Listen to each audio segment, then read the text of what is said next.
Chapter 1. The Beauty of a Mature Woman. Lu Yang, effective immediately, you are terminated. Please gather your belongings and leave the company. Rest assured, as we share a bond from our school days, both your severance and salary will be duly compensated. Jiang Wanrong, clad in a meticulously tailored office uniform, complemented by black stockings and high heels, approached Lu Yang's workstation with an air of poised elegance, her voice icy as she delivered the verdict. General Manager Jiang, I have devoted myself to my work and have committed no violations. Why am I being dismissed? Lu Yang rose slowly from his desk. Confusion etched across his face as he gazed at the strikingly beautiful boss before him. She stood at an impressive height of 1.7 meters, her features exquisite, particularly accentuated by her long legs encased in sheer black stocking society, both alluring and impossible to ignore. Well, since you wish to understand the reason, I hope you can appreciate the predicament I find myself in after you hear it. Jiang Wanrong crossed her arms and continued. My boyfriend visited the company yesterday. Upon seeing you, he expressed his discontent, insisting that I let you go. I cherish him deeply and cannot bear to upset him because of you. Thus I had no choice but to comply. Lu Yang was taken aback, incredulity washing over him as he silently cursed. What a ludicrous excuse. Who have I offended? General Manager Jiang, I do not know your boyfriend, nor have I any grievances with him. His heart swelled with frustration, feeling as though he had been wronged without recourse. I am aware, but he believes you to be more handsome than he is, and there is little I can do about that. More handsome than him? Indeed. Understanding dawned upon Lu Yang. The root of the issue lay in jealousy. Jiang Wanrong's boyfriend feared that she might develop feelings for him, thus compelling her to terminate his employment. What could Lu Yang do? The company did not belong to him, and Jiang Wanrong was not his partner. He could only resign himself to this unreasonable whim. Very well, General Manager Jiang. While I am curious to know just how unremarkable your boyfriend must be, I have no words left to say. Lu Yang, do not underestimate him. Jiang Wanrong retorted playfully. Though he may not possess your striking good looks, he has qualities that bring me happiness. Happiness indeed. You have simply been led astray by him.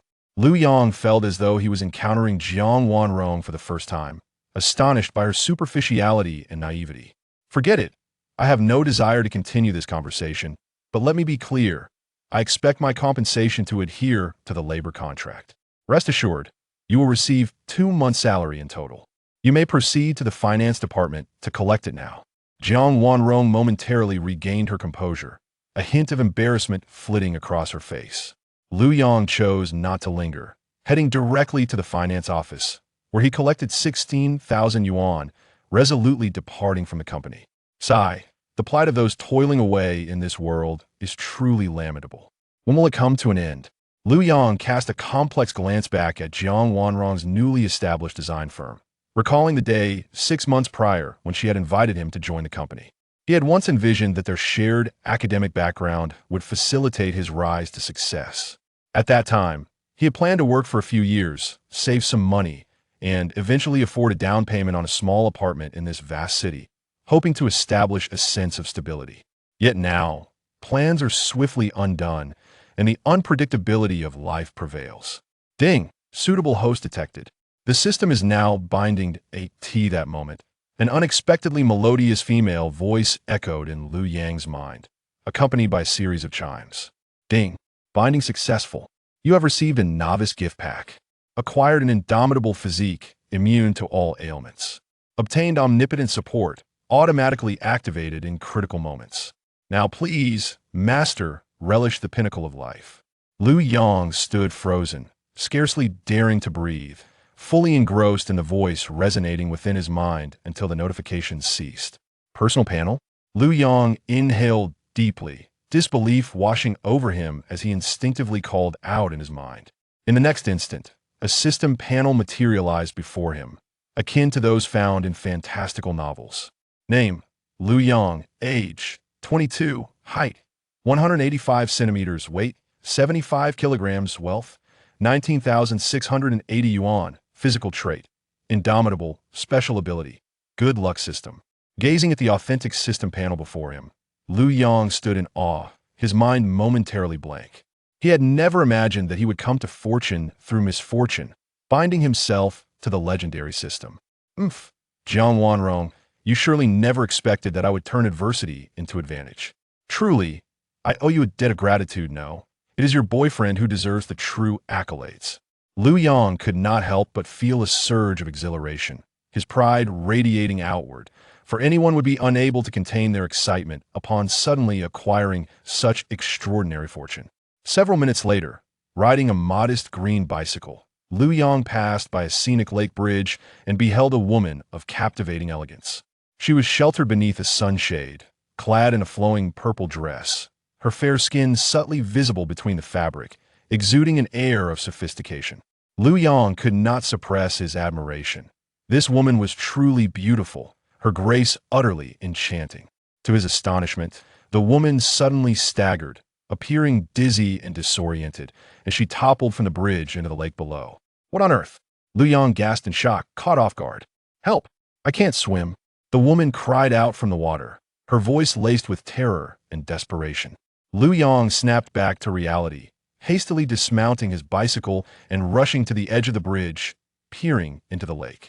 Meanwhile, several onlookers in the distance, having witnessed the incident, began to converge towards the scene.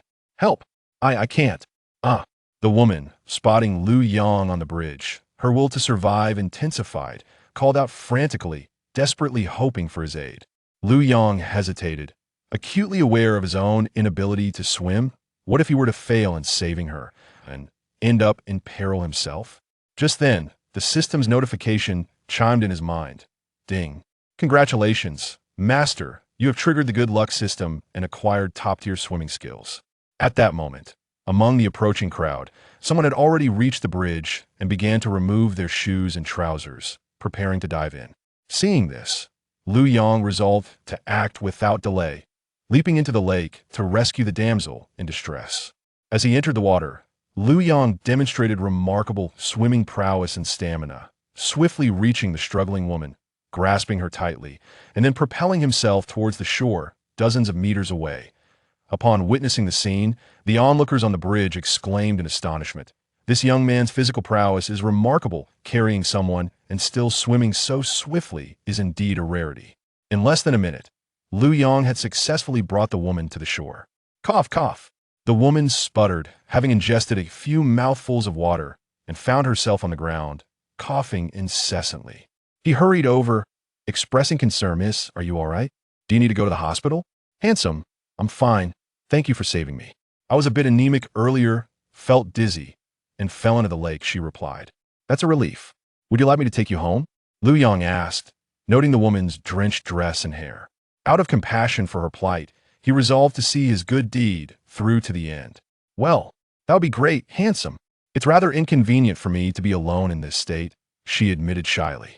The woman's purple dress clung to her form, her hair soaked, and with the thin summer attire, the scene was quite revealing, causing her cheeks to flush a deep crimson. It's no trouble, I could drive you home, he responded. Lu Yang felt a surge of delight in his heart, pondering that this might be a splendid opportunity to get to know the beautiful woman. If she happened to be single, it would be all the more fortuitous. Chapter 2. Home Alone. Handsome, there's no need for a taxi, I drove here, the woman said, crouching on the ground, her arms wrapped tightly around herself, attempting to shield her modesty. She continued, the car is parked in the temporary space up ahead. Could you please bring it over? By the way, the car keys are in my small bag. Please wait a moment while I retrieve them. Fortunately, the woman had kept her bag secure throughout and had not lost it in the lake. All right, I'll go get the car. It's at the end of this road, right? Lu Yang confirmed. Exactly, it's a red Bentley. As she responded, she fished out the keys with one hand, while the other remained pressed against her chest, her demeanor somewhat awkward. As a normal man, Lu Yang could not help but be captivated by the alluring sight before him. His gaze inevitably drifted towards the woman. She possessed skin as fair as snow and a figure that was exquisitely curvaceous, truly a paragon of beauty.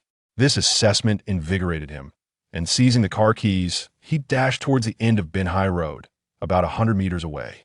With his robust physique, he felt no fatigue, rather, he was brimming with energy.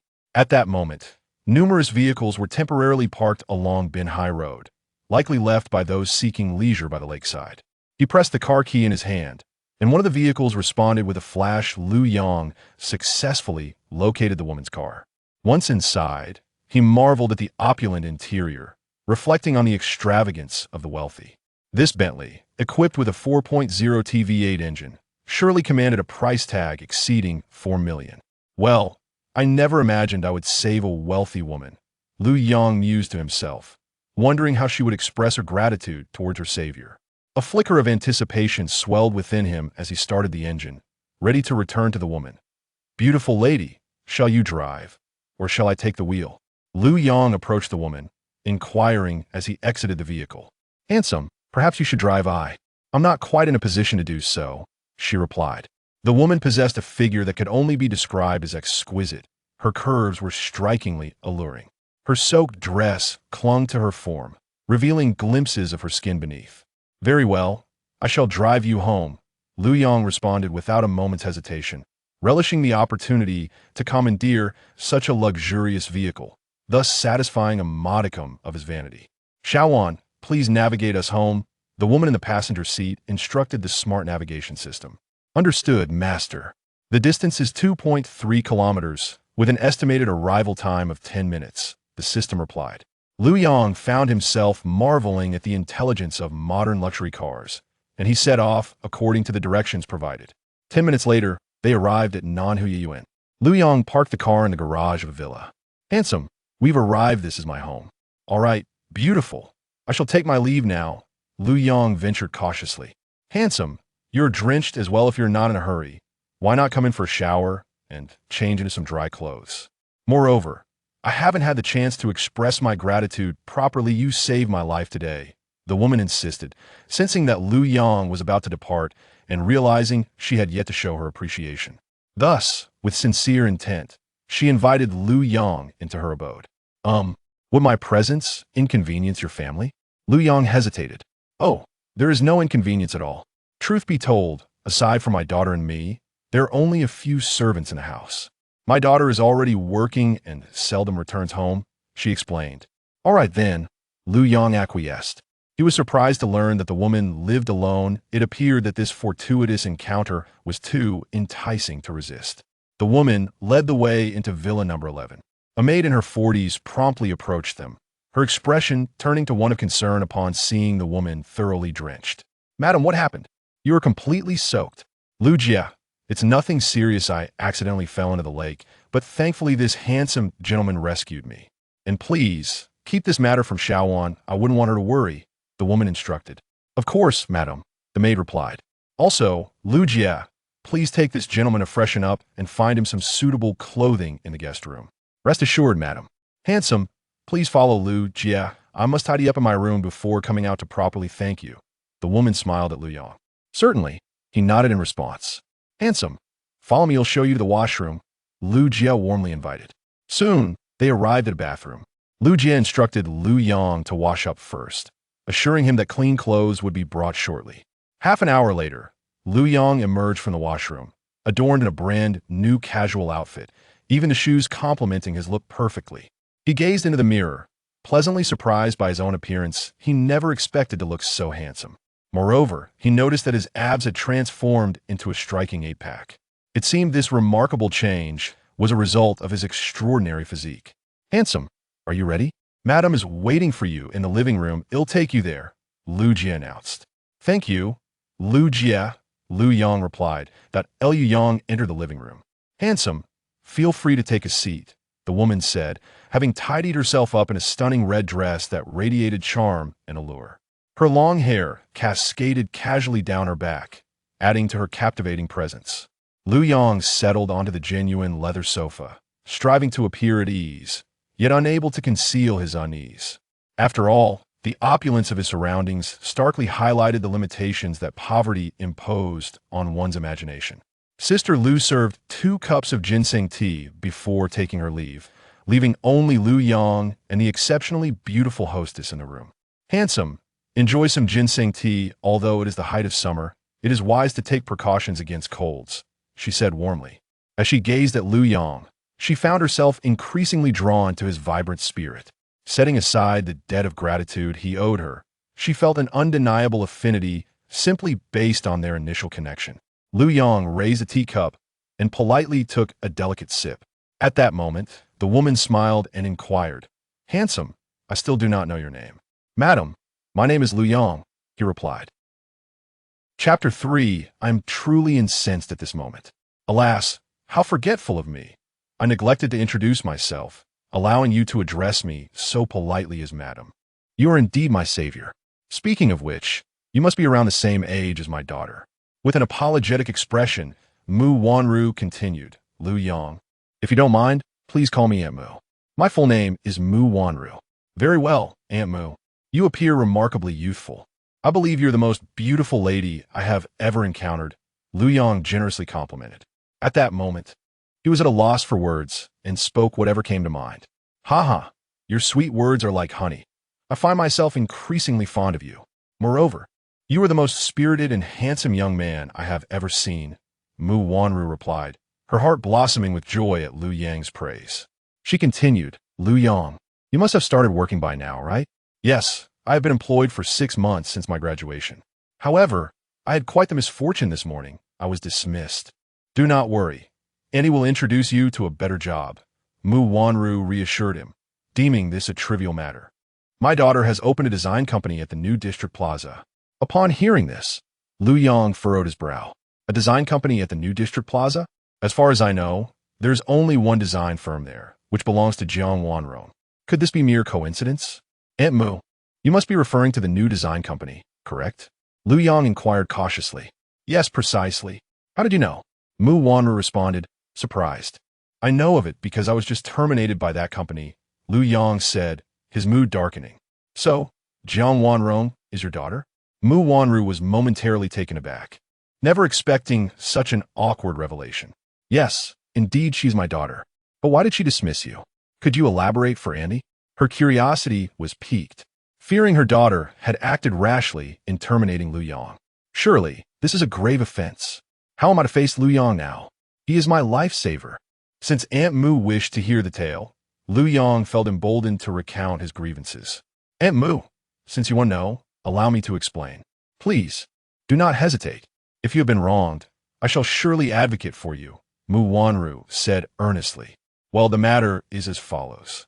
Lu Yong recounted the events that transpired at the company in full detail. Upon hearing his account, Mu Wanru was incensed, outraged by the injustice Lu Yong had faced. "How could my daughter act in such a manner? Moreover, you're classmates. When did she even start dating? No wonder she has been absent from home every day since graduation. It seems she has been involved in frivolous pursuits. Sigh, I had originally contemplated introducing my daughter to you, hoping that you might find a connection and, should it prove suitable, consider the prospect of marriage and family." Mu Wanru sighed, her expression laden with regret as she gazed at Lu Yong. "Lu Yong, I'm truly sorry. I never anticipated my daughter would treat you this way. I feel deeply remorseful and am at a loss for how to make amends." Lu Yong could not help but interject, "Aunt Mu, it is quite absurd that you would attempt to matchmake me with your daughter. However, she appears to be utterly captivated by her boyfriend, perhaps to the point of being rendered useless." "Lu Yong, I sincerely apologize for the distress you have endured," Mu Wanru said. Her eyes filled with guilt as she looked at him, uncertain of how to rectify the situation. Taking a deep breath, Lu Yong expressed, "Aunt Mu, to be frank, I am quite agitated at the moment."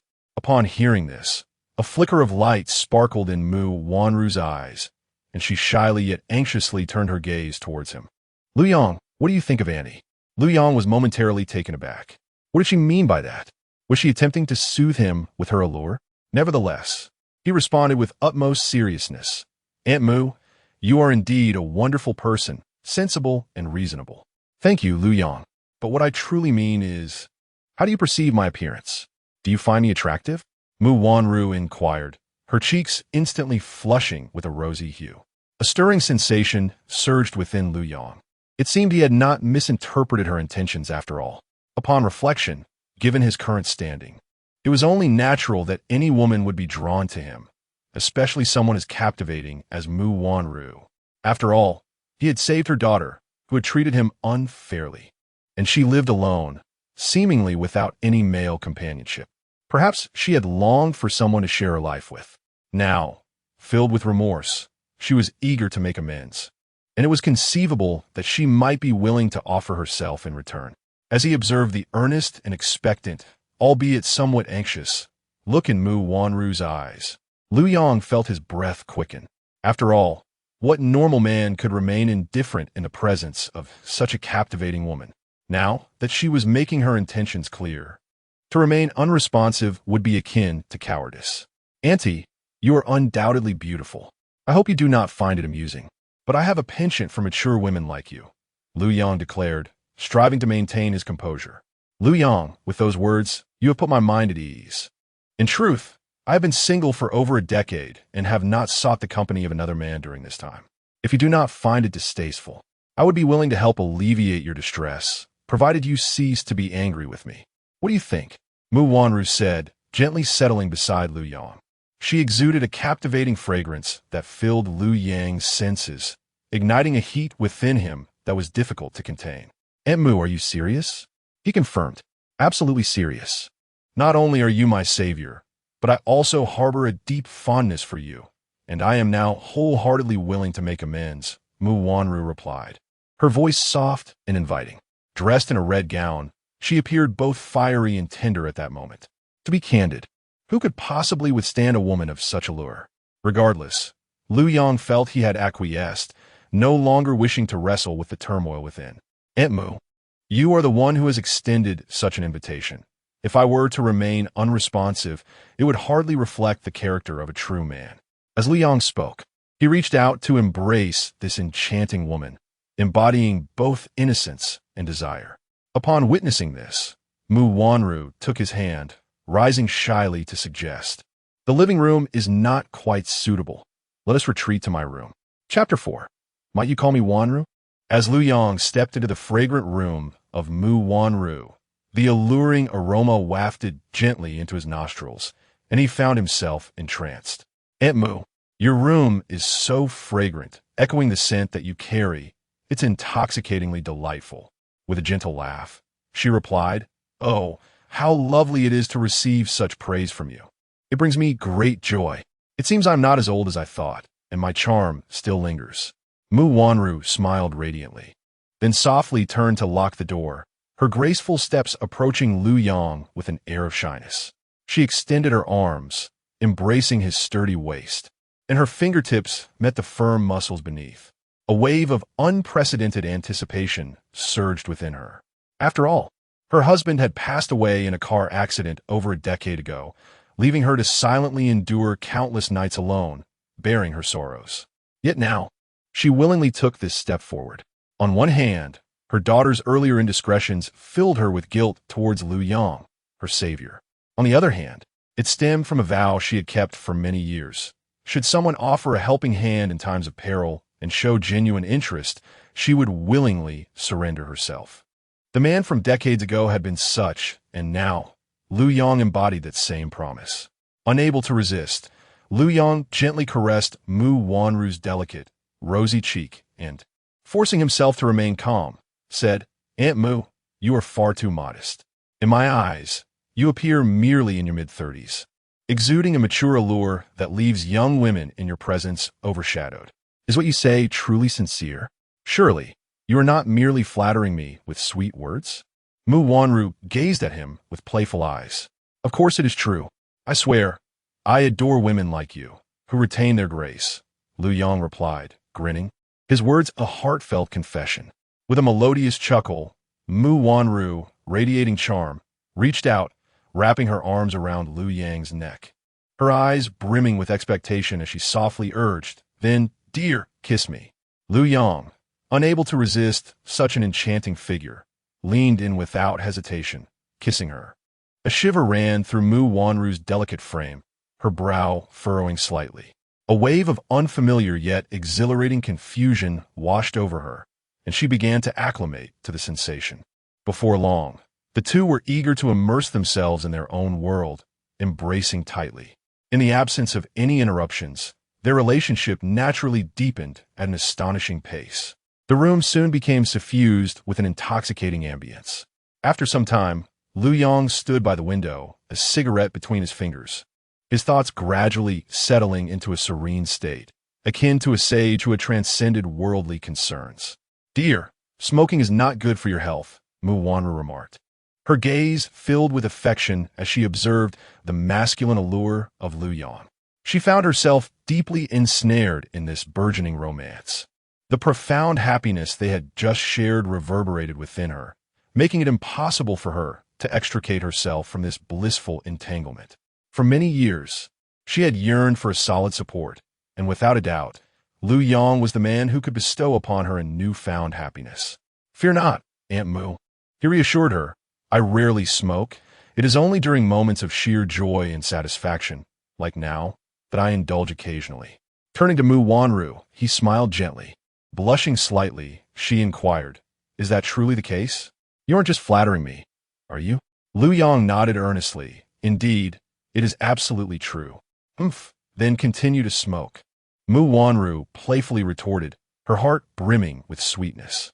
Lu Yang's words were for her a profound affirmation, filling her with a growing confidence.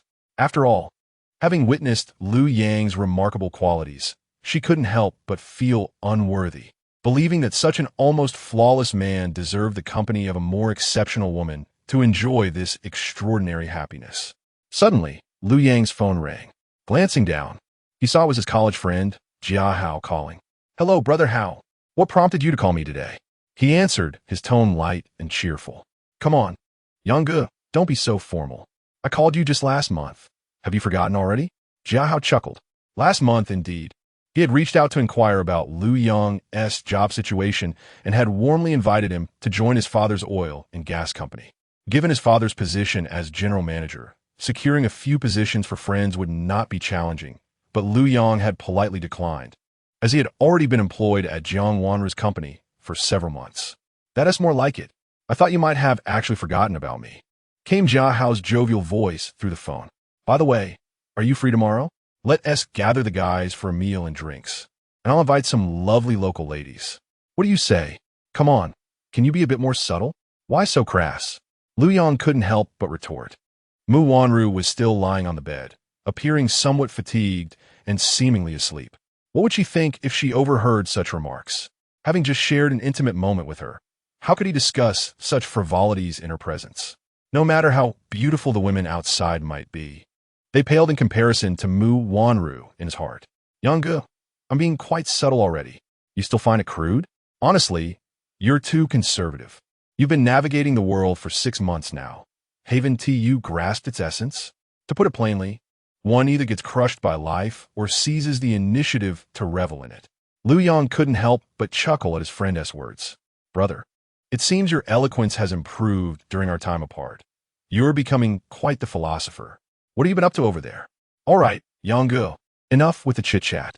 If you still consider me a brother, let us return to school together tomorrow for our graduation photo and diploma.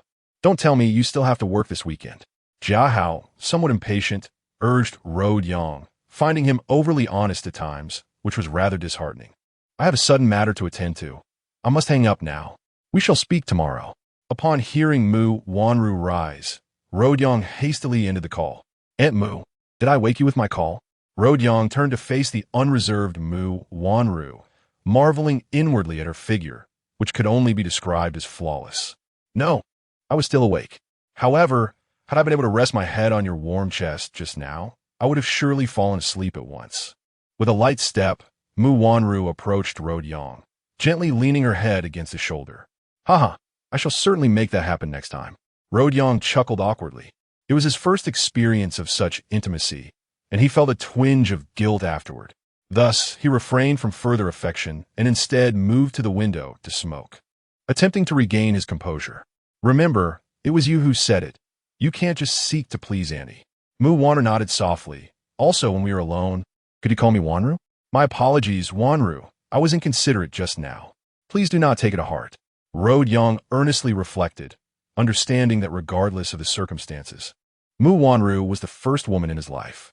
As a man, having established such intimacy, he felt a sense of responsibility toward her. "Well, I'm not angry," Mu Wanru said gently, gazing at Road Yang. "In fact, I overheard your conversation with your brother. For some reason, I don't want him to underestimate you. So you should go out with him tomorrow. As long as you keep me in your heart, I will be content." Mu Wanru was well aware that possessing such an exceptional man as Rodyong entirely was a formidable challenge. Thus, it was wiser to aspire to be the woman he found most understanding. Ah, I did not expect you to be so understanding. Rodyong sighed softly. In that case, I shall not hold back. But rest assured, you are my first woman, and in my heart, you are the one I cherish most. With that, Rodyong embraced Mu Wanru tightly. Her understanding nature stirred his heart further, and for him, this manner of interaction bore no constraints of freedom, rendering it exceedingly delightful. Chapter 5: The Enigmatic Auntie. Embracing the unreserved Mu Wanru, Liu Yang's heart had long ceased to remain tranquil. After all, he was youthful and impassioned, endowed with the indomitable vitality of a robust physique. Wanru, shall we indulge once more? What do you say? Liu Yang whispered softly into Mu Wanru's ear. Recalling the events of the past 3 hours, a lingering trepidation filled her heart, prompting her to feign ignorance and nervously reply, "What do you mean by indulging again? Are we flying kites?" "Flying kites? Humph. You surely understand my intent, don't you?" "I don't understand." Mu Wanru shook her head, her gaze evasive. Internally she was torn, for she was not feeling particularly well, and those who understood would comprehend her plight. Thus, even though she grasped Liu Yang's meaning, she lamented her own limitations. What am I to do in my current state? Liu Yang's thoughts became muddled, and he couldn't help but feel a tinge of unhappiness. Liu Yang, take a deep breath and calm down. Honestly, I'm not feeling very well right now. What is bothering you? Liu Yang furrowed his brow, reflecting on how vibrant she had seemed just a few hours ago. Well, what do you think? Mu Wanru suddenly blushed, feeling shy and suspecting that Liu Yang was deliberately playing dumb. Initially, he had not grasped her meaning, but upon witnessing her bashful demeanor, he quickly realized. "Ooh, hith. I think I understand now." Liu Yang chuckled awkwardly, secretly pleased with himself. He had not anticipated leaving such an indelible impression on Mu Wanru on their first encounter. It seemed he possessed quite a charm after all. Subsequently, Liu Yang, filled with regret, consoled Mu Wanru. "I sincerely apologize, Wanru. It's just that this is my first time having a girlfriend, and I have Auntie considered many things thoroughly." "Liu Yang, am I truly your girlfriend?" Mu Wanru could not contain her astonishment, and Liu Yang's understanding and comfort warmed her heart and softened her spirit. "Indeed, from this moment forth, you are my girlfriend. Moreover, I am quite responsible towards my girlfriend. You wouldn't think I'm merely playing with you, would you?" Liu Yang's expression was earnest, his tone resolute. His words moved Mu Wanru to the point where her eyes glistened with unshed tears. She suddenly felt that the impulsive decision she had made today was indeed worthwhile. "Liu Yang, I wholeheartedly believe in you. Henceforth, I shall be your quietly supportive girlfriend." Mu Wanru nestled against Liu Yang, speaking tenderly. "Just a supportive girlfriend?" Liu Yang queried, sensing a deeper meaning in her words.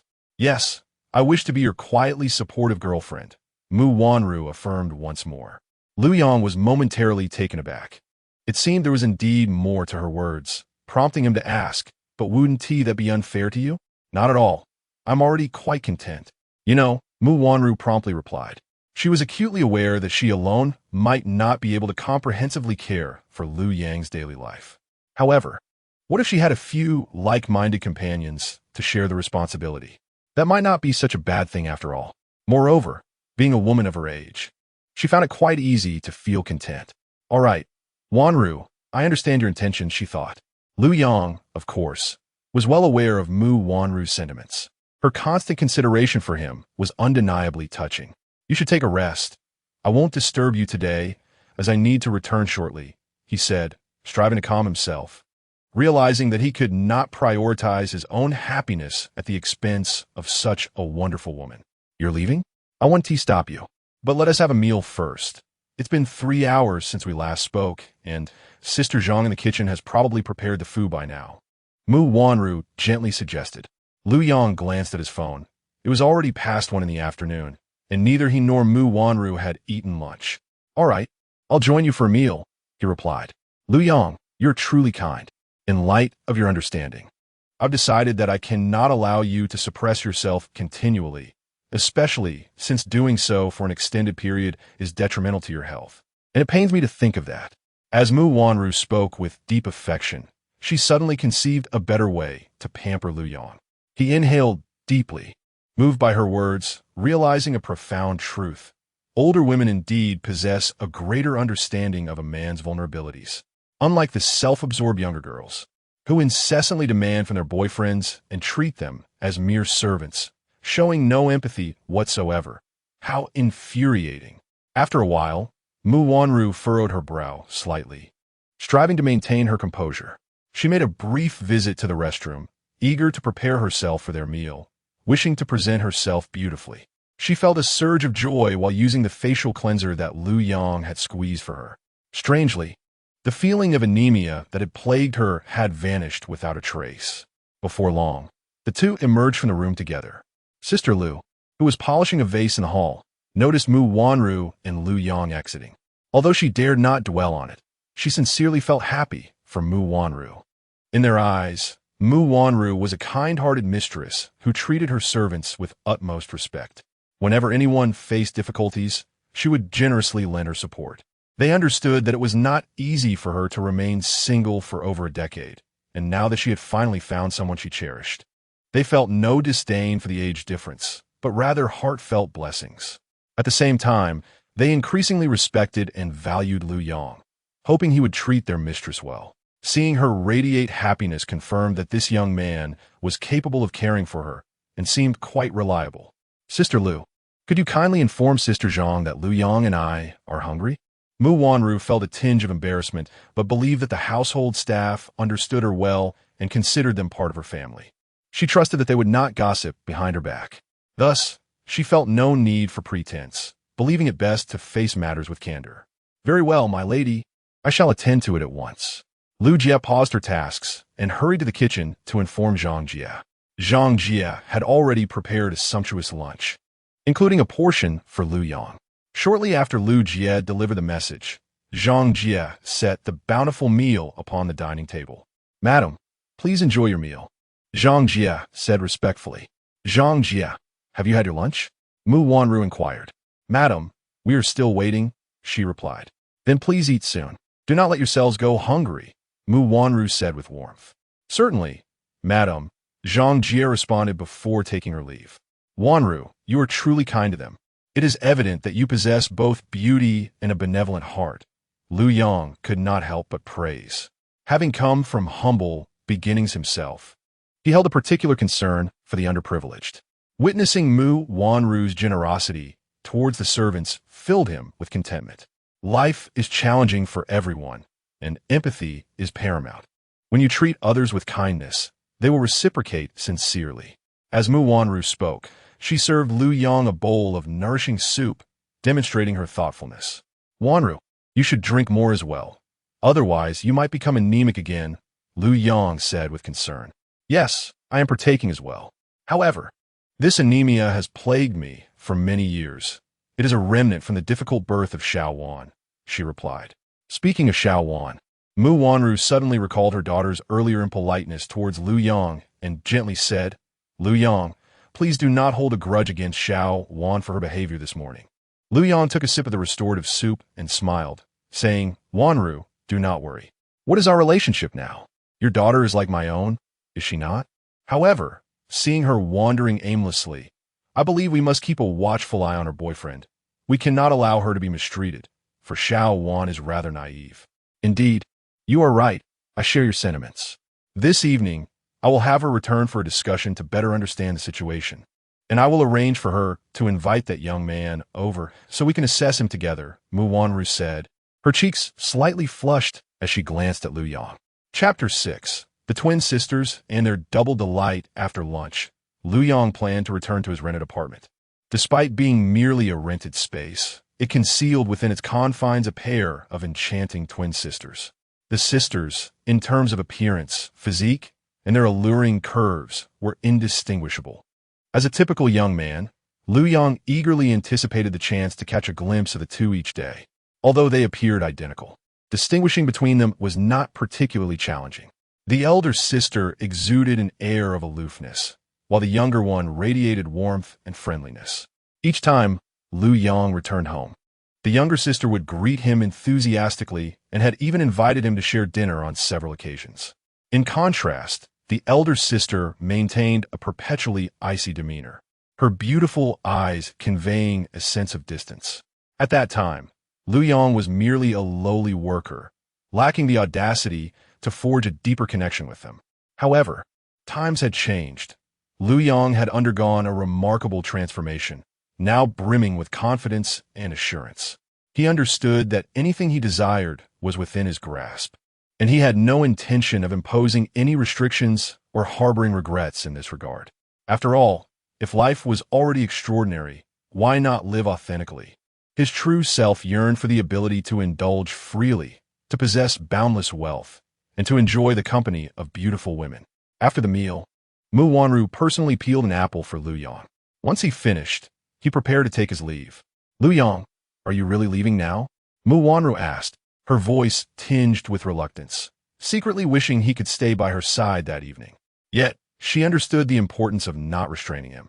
Lu Yong, in the prime of his youth and brimming with exceptional qualities, deserved to soar in a broader world. Yes, I'm heading back. But don't worry. I will come to see you often, Lu Yong replied gently. When the opportunity arises, I'll take you out to explore, so you won't be bored at home.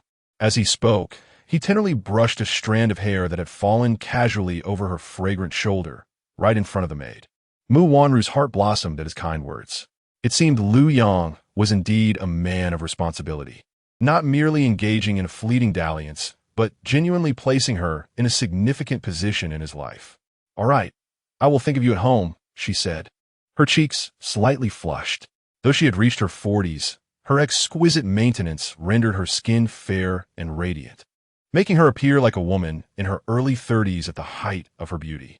At that moment, her shy and demure demeanor resembled that of a delicate bird, utterly charming. Seeing her like this, Lu Yong felt a surge of pride within. It was proof of his extraordinary allure. In just one encounter, he had wholly captivated this mature woman, who was often seen as fierce, rendering her completely devoted to him.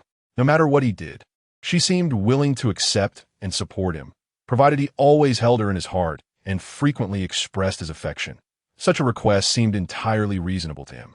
By the way, before you go, I'd like to give you a gift, Mu Wanru suddenly recalled, her eyes sparkling with joy as she looked at Lu Yong. With a subtle smile gracing his lips, Lu Yong pondered. Could it be that her courage has grown, and she intends to tiptoe and kiss me before the servants, only then allowing me to leave? As this thought crossed his mind, he unwittingly prepared himself mentally. However, to his surprise, Mu Wanru did not act as he had anticipated. Lu Yong, come with me, she beckoned, extending her delicate hand to grasp his. What is it? Lu Yong asked, curiosity piqued as he regained his focus. You'll find out if you follow me, she replied with an air of mystery, successfully igniting his intrigue. Before long, Mu Wanru led him to the underground parking garage, where an array of luxury vehicles gleamed, each one impeccably maintained. In an instant, Lu Yong comprehended her intentions. It appeared she was about to gift him a car as a token of their affection. He felt a twinge of embarrassment, sensing as though he were accepting charity, particularly as a man who had yet to present her with any gifts. Yet when it came to gifts, Lu Yong couldn't help but feel a sense of mischievous pride, reminding himself that he had, in fact, bestowed upon her a significant gift worth billions. Mu Wanru brought him directly to a Rolls-Royce, stating, Lu Yong, I don't often drive, and this is the only vehicle I own. A Century Edition Rolls-Royce Ghost, alongside the Bentley I drove today. The other luxury cars in the garage belong to Shaowan. I intend to give you this Rolls-Royce Ghost as a token of our bond. Please do not refuse. If you do, I will be unsettled, fearing that you might tire of me before long. Mu Wanru genuinely conveyed her feelings. This gesture was not merely about the car. It was an attempt to express her affection, hoping Lu Yong would remain devoted to her. After all, if she continued to treat a man well, surely he would be perpetually moved by her kindness? Fool, don't think such things. You are my first love. In my heart, no one can replace you. Lu Yong replied earnestly. Moreover, with how well you treat me, I am not heartless enough to abandon you as time passes. If I were to do such a thing, may lightning strike me. He understood that speaking firmly was necessary to reassure Mu Wanru. Upon hearing his last words, she quickly covered his mouth with her hand, her expression filled with concern. "All right, I believe you. Just don't make such vows again." "Very well, I promise. I am quite obedient to you," Lu Yong said with a smile, gently resting his hand on her waist, the flirtation proving effective. Mu Wanru blushed and hastily produced the car keys, saying, "Why not take it for a spin and see if you like it? If it doesn't suit your taste, I can get you another one at a later time." "All right, I will give it a try." To be honest, Lu Yong had limited knowledge of luxury cars. Having previously been a laborer who was only familiar with vehicles priced around 100,000. Even with commonplace brands like Mercedes and BMW, he knew little of their specific models. Suddenly, a melodious voice echoed in Lu Yang's mind, announcing ding. Skill serendipity activated. "Congratulations, master, you have acquired the compendium of automobiles." Following this, a wealth of information regarding automobiles flooded his consciousness. Lu Yong regained his senses, instantly feeling as though he possessed intricate details about hundreds of automobiles. Take, for instance, the stunning two-tone blue and gray Rolls-Royce Ghost Alpine Challenger Century Edition before him. This 2014 model is a rare gem, with only 5 units available nationwide. Priced at 66 million yuan, it may not seem exorbitant to the affluent, but its limited availability makes it truly desirable, undoubtedly turning heads on the road. Lu Yong took the car for a spin in the underground garage, reveling in the exhilarating experience. Indeed, as a luxury vehicle, its superior quality justified its price. It was not merely a name without substance. "Wanru, I truly adore the gift you bestowed upon me." "Thank you." After exiting the vehicle, Lu Yong reflected on the unexpected fortune of having saved the effort required to purchase such a luxury car, feeling both astonished and delighted. He could not resist embracing Mu Wanru tightly. It must be said, the sensation of holding her was exquisite. Her figure was exceptional, making one yearn to keep her close. "I'm glad you like it, but let's refrain from saying thank you between us," Mu Wanru replied contentedly. "I am yours, so naturally, my possessions are also yours. Whatever you desire in the future, if I have it, it will be yours." Lu Yong was increasingly moved by her words, and without a moment's hesitation, he passionately kissed Mu Wanru. She was utterly unprepared for such an ardent gesture, yet felt an overwhelming sense of beauty, romance, and exhilaration, instinctively reciprocating with all her heart. Chapter 7. Jiang Wanrong's unconventional boyfriend after an ardent kiss. Lu Yong gently drove away in his brand new Rolls-Royce from Mu Wanru's elegant residence by South Lake. At that moment, Mu Wanru's heart soared with joy, akin to a flower blooming under the warm embrace of spring sunlight. She felt an overwhelming sense of happiness enveloping her, reminiscent of the blissful days of youthful romance. Filled with delight, she promptly retrieved her phone and called her daughter, Jiang Wanrong. "Mom, why are you calling me all of a sudden?" Jiang Wanrong answered the call, her voice tinged with a hint of confusion. Presently, she was at a nearby CAF with her boyfriend, savoring coffee in a leisurely manner. Upon closer inspection, one would notice that her so-called boyfriend possessed striking features. Yet upon further scrutiny, it became evident that he bore a striking resemblance to a spirited young woman. In light of this, Jiang Wanrong's romantic inclinations were undeniably unique. If Lu Yong were to learn of this, he would likely be left speechless, only to burst into laughter afterward. After all, during their university days as classmates, he had never discerned Jiang Wanrong's distinctive preferences. She often vanished from sight, and, as the class monitor, Lu Yong was generally lenient towards classmates who skipped classes or arrived late, leading to a familiarity with Jiang Wanrong and others.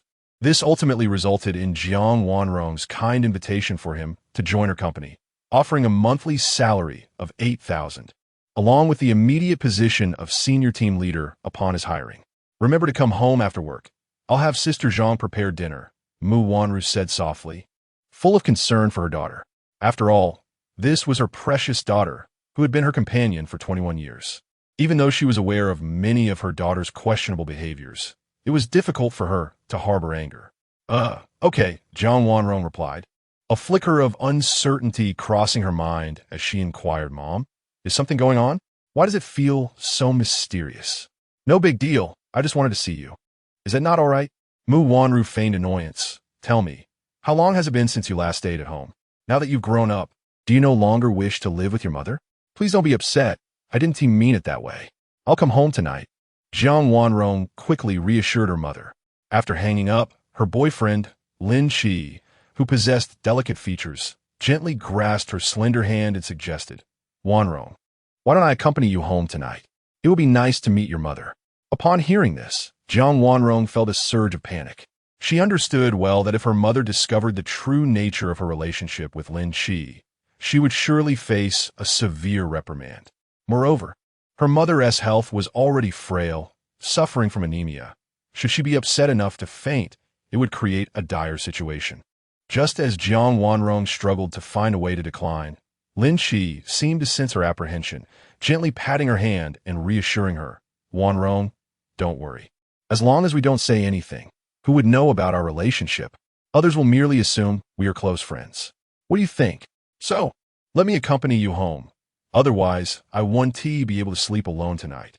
After a moment of inner turmoil, Jiang Wanrong took a deep breath, nodded, and said, All right, Lin Qi. However, once we arrive at my mother's house, we must refrain from appearing too intimate to avoid arousing her suspicions. Lin Qi, a striking blend of Eastern and Western heritage, possessed skin as fair as snow and features that were both chiseled and captivating, exuding an air of charm that was hard to resist. His stylish, side-swept bangs resembled those of a dashing movie star, rendering him extraordinarily handsome. Such an appearance inevitably stirred the hearts of infatuated young girls. Meanwhile, Jiang Wanrong, not only enamored but also somewhat bewildered when it came to matters of the heart, found herself in a rather muddled relationship with Lin Qi, as they absurdly refer to each other as boyfriend and girlfriend. All right then, Lin Qi responded with a smile, playfully pulling Jiang Wanrong into his embrace, feigning a dominant demeanor while relishing the tenderness of his companion. On the other side, Liu Yang drove his beloved car back to the warm encounter apartment. He carefully parked the Rolls-Royce, his eyes filled with affection and admiration. Upon entering his home, a refreshing and delicate fragrance enveloped him. After all, the apartment was shared with a pair of twin sisters, who were exceptionally tidy and always exuded an enchanting aroma, a unique blend of shampoo, body wash, and laundry detergent that lingered in their presence, making it particularly delightful. Liu Yang had moved in last December, while the twin sisters had only arrived in January, and now it was already June.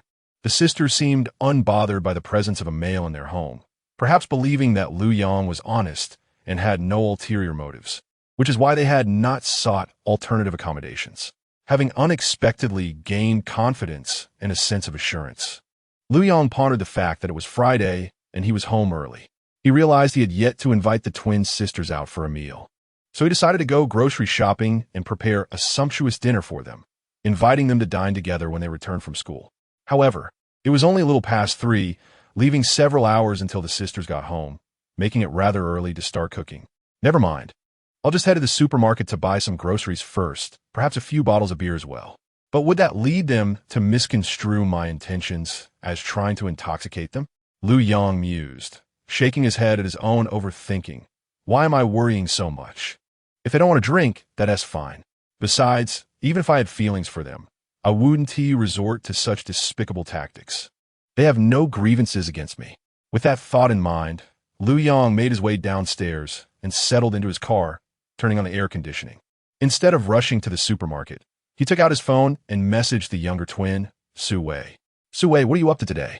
After sending the message, he patiently awaited her reply. If he hadn't heard back in a few minutes, he would simply proceed to the supermarket. To his surprise, just 2 minutes later, Su Wei replied, Wow, a rare visitor. Handsome brother Liu Yang is actually messaging me. But, brother Liu Yang, are you looking for something? Wait, are you looking for my sister, or is it really me? Liu Yang couldn't help but smile at the lengthy message. The little girl is indeed a whimsical and imaginative creature, yet her words are as sweet as honey. When she affectionately calls him handsome brother Liu Yang, it brings him immense joy, akin to having a delightful and obedient pet. Surely, she is seeking you. Why would I look for your sister? She always seems so unapproachable that I find her intimidating. Liu Yang replied with keen interest. This marked the first conversation he had with Su Wei since adding her on WeChat several months ago. In truth, my sister only appears aloof. She has been striving to cultivate a gentler demeanor. However, what brings brother Lu Yang to me today? I received my salary early and, having been roommates for quite some time, I have yet to treat you sisters to a meal. I plan to buy groceries now, but I'm unsure of what you both enjoy eating. Oh, how delightful it would be to savor the dishes prepared by brother Lu Yang. To be honest, every time you cook at home, I find your stir-fries incredibly aromatic. My sister and I are not particularly skilled in the kitchen, and we often find cooking quite challenging. What dishes would you and your sister like? Please tell me, and I shall procure the ingredients to prepare them. Anything works for us. My sister and I are never picky eaters. Very well, I shall take note of that while shopping. Thank you, brother Lu Yang, for your generous offering, accompanied by a cute emoji. Chapter 8. Do you also like my sister? Lu Yang drove his luxury car to a nearby large supermarket. Although he currently possessed only over 15,000 yuan, the acquisition of the system had transformed his mindset profoundly. The ingredients he once hesitated to purchase now seemed trivial. With a mere glance, he felt no psychological burden and indulged in his selections. He chose 3 of the plumpest lobsters, the largest king crab, and 3 exquisite steaks. What was initially intended to be a simple purchase of beer was upgraded to 2 bottles of fine red wine, each over 1,000 yuan, complemented by elegant wine accessories and exquisite tableware. Finally, he visited the gourmet section, selecting a variety of meticulously arranged vegetables, and in the expensive fruit section, he embraced a large durian and weighed out 5 pounds of mangosteen. At the checkout, he confidently paid over 5,000 yuan. Upon returning home, the clock struck 4:30. Lu Yang contemplated preparing all the ingredients, intending to commence cooking at 6. Su Qing and Su Wei, the sisters, both attended the finance university. Whether returning from school or heading to classes, it took them merely 5 to 6 minutes by bicycle. This convenience likely influenced their decision to move to this location, given its proximity to their school. With nothing to occupy his time, Lu Yang found himself somewhat bored and reclined on the sofa to delve into the workings of the system. As he had only just awakened its capabilities, the novelty captured his interest. However, after half an hour, his initial enthusiasm began to wane. Suddenly, an idea struck him. The rules of the system appeared to grant him the corresponding abilities precisely when he was in need. Thus, he thought, why not attempt to render himself penniless? Perhaps, in a moment of dire financial need, he might fortuitously transform into a super-rich individual. Feeling exhilarated by this notion, Lu Yang transferred the last remaining 10,000 yuan from his account to his mother at home. Within 5 minutes, Ms. Wu, residing in a small county town, called to inquire, Xiaoyang, why did you just transfer me 10,000 yuan? Mom, I've earned some money and wanted to show my filial piety to you and Dad. From now on, buy whatever you want. Life should be a bit better. Xiaoyang, your father and I are doing quite well. You needn't worry about us. Our small shop is now making over 3,000 a month. We have enough money to get by. But you, having only worked for half a year, how much can you earn? I'll transfer the money back to you shortly, but don't spend it recklessly. Save it for a house and a wife, understood? Mom, really, it's unnecessary. Please accept it. If you don't want to use my money, you can save it for me. Lu Yang felt a tinge of helplessness. He was well aware that his parents, as long as they were healthy, were reluctant to spend their children's money easily, preferring instead to work diligently for several more years to support their children in finding partners, buying homes, and ensuring they lead better lives. Then I'll save it for you. Ms. Wu acquiesced, believing it wise to help Lu Yang save, preventing him from frivolously spending it. They then chatted about mundane family matters. He reminded him to eat on time, avoid staying up late at night, rest early, and pay attention to traffic safety when going to work. He then inquired if he had a crush on anyone and whether he could bring a girlfriend home for the new year for them to meet. Mom, let's discuss these matters later. The new year is still quite far off, and I have things to attend to here. Please take good care of your health at home with Dad. After saying this, Lu Yang decisively ended the call. Noticing that it was still early, Lu Yang opened his phone and began playing Honor of Kings. He confidently selected Li Bai as his jungler and took a moment to showcase his impressive record of 8,000 matches with a win rate of 56. Upon seeing this, several teammates immediately praised him with 66-66.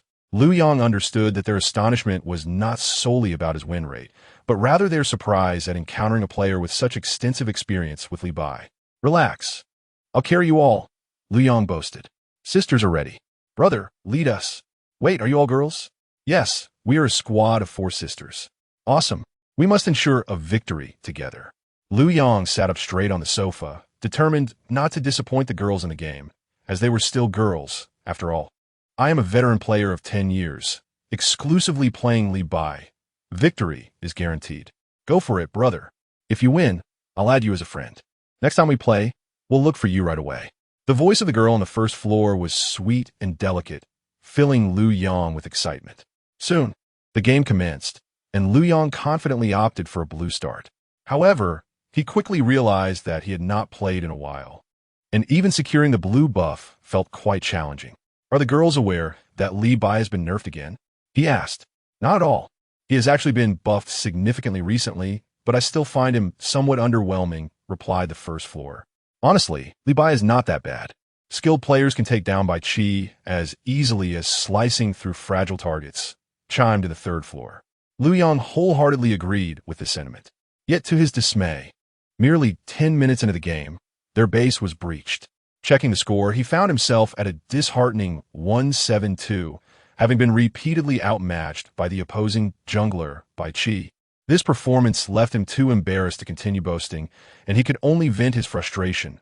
"Wow, I haven't played in half a year. Now didn't expect Li Bai to feel so weak. I cast a full combo, and by Qi's health bar seems to increase instead. My apologies, ladies. I didn't anticipate such a crushing defeat.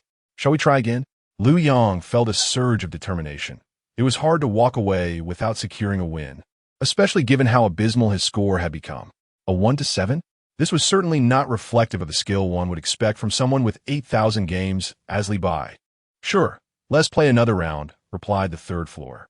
Lu Yong couldn't help but admire the amiable nature of these girls. Had been others, they would likely have either openly criticized him or silently exited the team, which would have been an even greater blow to his morale. At that moment, Lu Yong remained blissfully unaware that among the 4 girls in his team, 2 were actually boys disguised with voice changers. The other 2, though they are girls with lowly voices, are actually hefty lolis weighing over 200 pounds. They are currently live streaming on Douyin, teaming up with Lu Yong purely for the sake of entertainment. Surprisingly, the audience in the live stream has grown significantly. It started with 5,000 viewers and surged past 10,000 after teaming up with Lu Yong. At this moment, countless viewers are laughing uncontrollably. This guy's so amusing. Whether Li Bai plays well or not is secondary. But I truly wonder if he would dare to team up with girls again after seeing the 4 teammates, 2 of whom are not even female, and the other 2 hefty lolis. It's a scene that could lead to social embarrassment, but I must admit, the streamers know how to entertain. Soon, the next round commenced. Lu Yong felt an increased sense of pressure. The opposing jungler was a Monkey King, accompanied by support Lanling Wang. At the game's outset, Lanling Wang attempted to harass him while he was securing blue buff. Although he successfully defended it, Lanling Wang took advantage of his lack of skills and aimed for a 1-for-1 exchange. In reality, the Monkey King, having finished his red buff, swiftly joined forces with Lanling Wang to eliminate Lu Yong. Subsequently, Lanling Wang retreated with minimal health. Before 5 minutes had passed, Lu Yang's jungle had completely collapsed. In a hefty Loli's live stream, viewers began to voice their criticisms. His Li Bai has poor speed. His execution is merely average. Exactly, he lacks awareness. The mid-lane streamer advised him to retreat, yet he insisted on confronting Lanling Wang. Unbeknownst to Lu Yong, he felt the impending loss, his face reddening with embarrassment. Silence enveloped the game as he ceased speaking. After being killed twice more by the combined efforts of Lanling Wang and the Monkey King, Lu Yang's frustration reached its peak. Why do these 2 keep targeting me? However, he lamented that Li Bai's damage was increasingly underwhelming, affecting his gameplay. Ding! The lucky ability was triggered. Congratulations, Master. You have attained God-level skills. At that moment, Lu Yong felt as though he had been reborn. His actions flowed effortlessly, as if every maneuver was at his command, and his thoughts materialized instantly. Is this what God-level skills feel like? Lu Yang was overjoyed. Consequently, the tide of the game turned swiftly, as he executed impressive maneuvers that left the opponents utterly defenseless. 12 minutes later, they successfully pushed down the enemy's high ground. Reviewing the statistics, Li Bai boasted a record of December 6th, 10. Meanwhile, the audience in the streamer's room was doubled over with laughter. Haha, did you see that? In the end, it was the streamers who were impressive. With every go, brother, they cheered on. They allowed Li Bai to perform extraordinarily. Otherwise, who wouldn't be captivated by the melodious voices of the four girls? If it were me, unaware of my teammates being hefty lowless, my adrenaline would also surge, leading to an extraordinary performance. Lu Yang remained oblivious to all this, content that he had finally demonstrated his prowess, avoiding a continued defeat. He glanced at the time. It was already past 6. Girls, let us team up again when fate allows. Leaving this voice message, Lu Yang hurriedly logged off. All right, brother Li Bai, take care. The host found the young man playing Li Bai captivating, evoking great interest among the audience. At this moment, the number of viewers in the live stream had surpassed 20,000, an unprecedented achievement. After Lu Yang exited the game, he sent a voice message to Su Wei. Have you finished school yet? Yes, brother Lu Yang, I'm done. However, my sister seems to be in some trouble, and I'm not sure when she'll be able to come home. I have to wait for her to return together, Su Wei quickly replied. What sort of trouble? Lu Yang inquired, his brow furrowing slightly. She's being stopped by a rich second-generation heir who insists on confessing his feelings to her. It's so infuriating. Upon hearing the word confess, Lu Yang was momentarily taken aback before regaining his composure. Damn it, I not only like Su Wei, but I actually prefer Su Qing. After all, she usually maintains an aloof demeanor, keeping others at a distance. Yet, as the saying goes, what is unattainable is most alluring. She embodies the kind of woman who ignites a desire for conquest. I must go and see for myself, Lu Yang muttered to himself, and without hesitation, he set off, driving his Rolls-Royce. Within 5 minutes, he arrived at the entrance of the financial university. Su Wei, I'm at your university entrance. Where are you? I came specifically to take you back. Wow. Thank you, brother Lu Yang. I'll come out right away. In a short while, Su Wei, with her short hair and dressed in the university's distinctive uniform, a white shirt paired with a red skirt, complemented by white stockings and black shoes, appeared before Lu Yang, carrying a laptop bag with one hand. Brother Lu Yang, you really came to pick us up? Of course. After all, we've been roommates for half a year. When you mentioned your sister was in trouble, I couldn't just sit idly by, so I came. By the way, where's your sister? Has she managed to escape from that rich heir yet? Lu Yang asked earnestly. Not yet, Su Wei replied, nodding sadly, unable to think of a way to rescue her sister. Let us go and take a look. If your sister doesn't want to stay, we need to bring her away, Lu Yang insisted without delay. Yes, Su Wei exclaimed with delight, nodding vigorously. Then, she boldly asked brother Lu Yang, do you also like my sister? Chapter 9. Living together with her in her heart, Su Wei silently contemplated, I seem to have developed a fondness for you.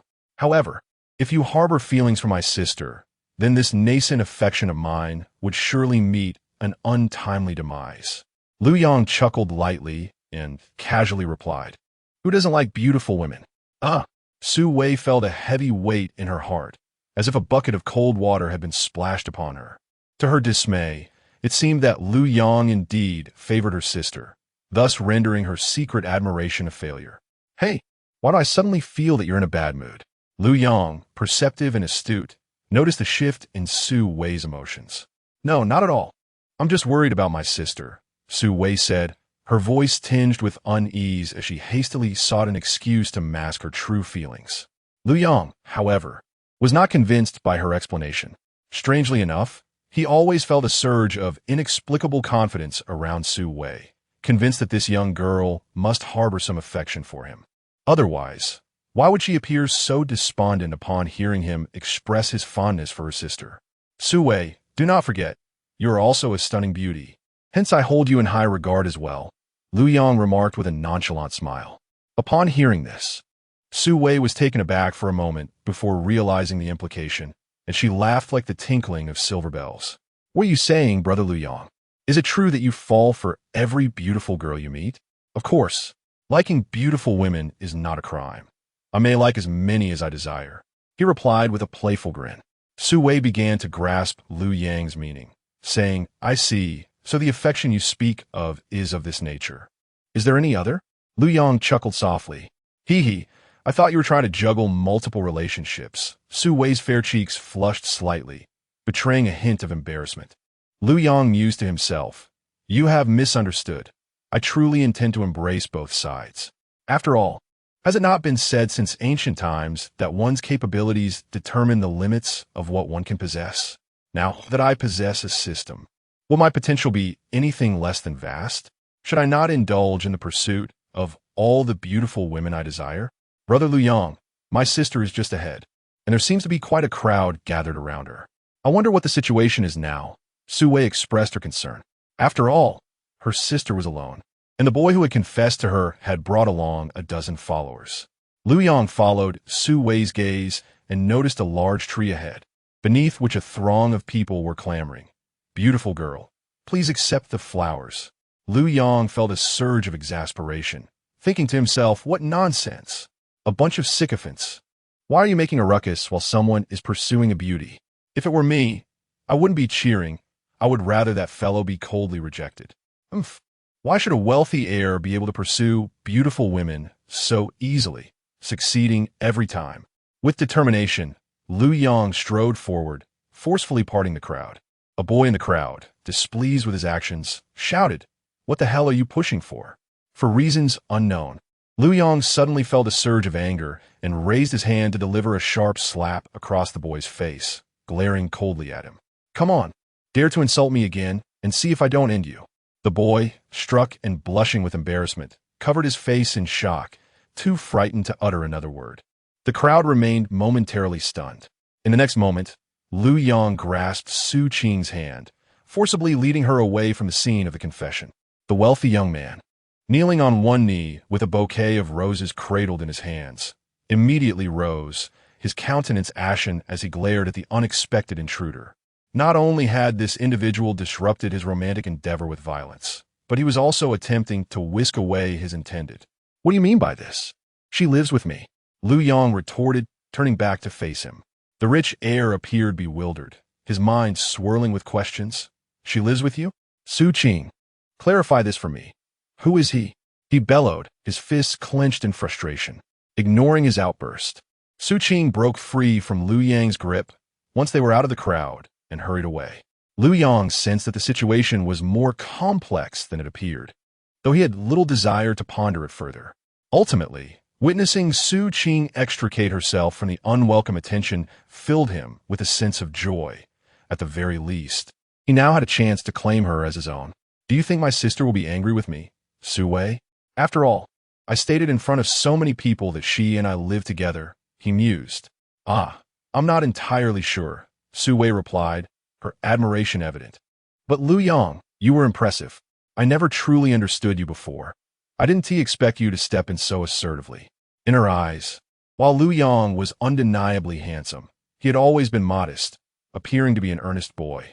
However, his recent actions had transformed her perception of him. He had not only defended himself, but also claimed a connection with her sister. Concerned about how Su Wei might view him, Lu Yang hastily clarified, Firstly, I only retaliated because he insulted me. The consequences were his own doing. Secondly, my intention in saying that was to provide a firm rationale for bringing your sister away, while simultaneously silencing his entourage. Indeed, that seems to make sense. Su Wei replied with a smile. I will go after my sister. She walks quite quickly. Go ahead, wait for me at the school gate. I drove here. We can return together. All right, Su Wei agreed, not questioning why Lu Yang suddenly had a car, considering he had not owned one previously. Sister, you're not upset with Lu Yang, are you? I was the one who asked him to come.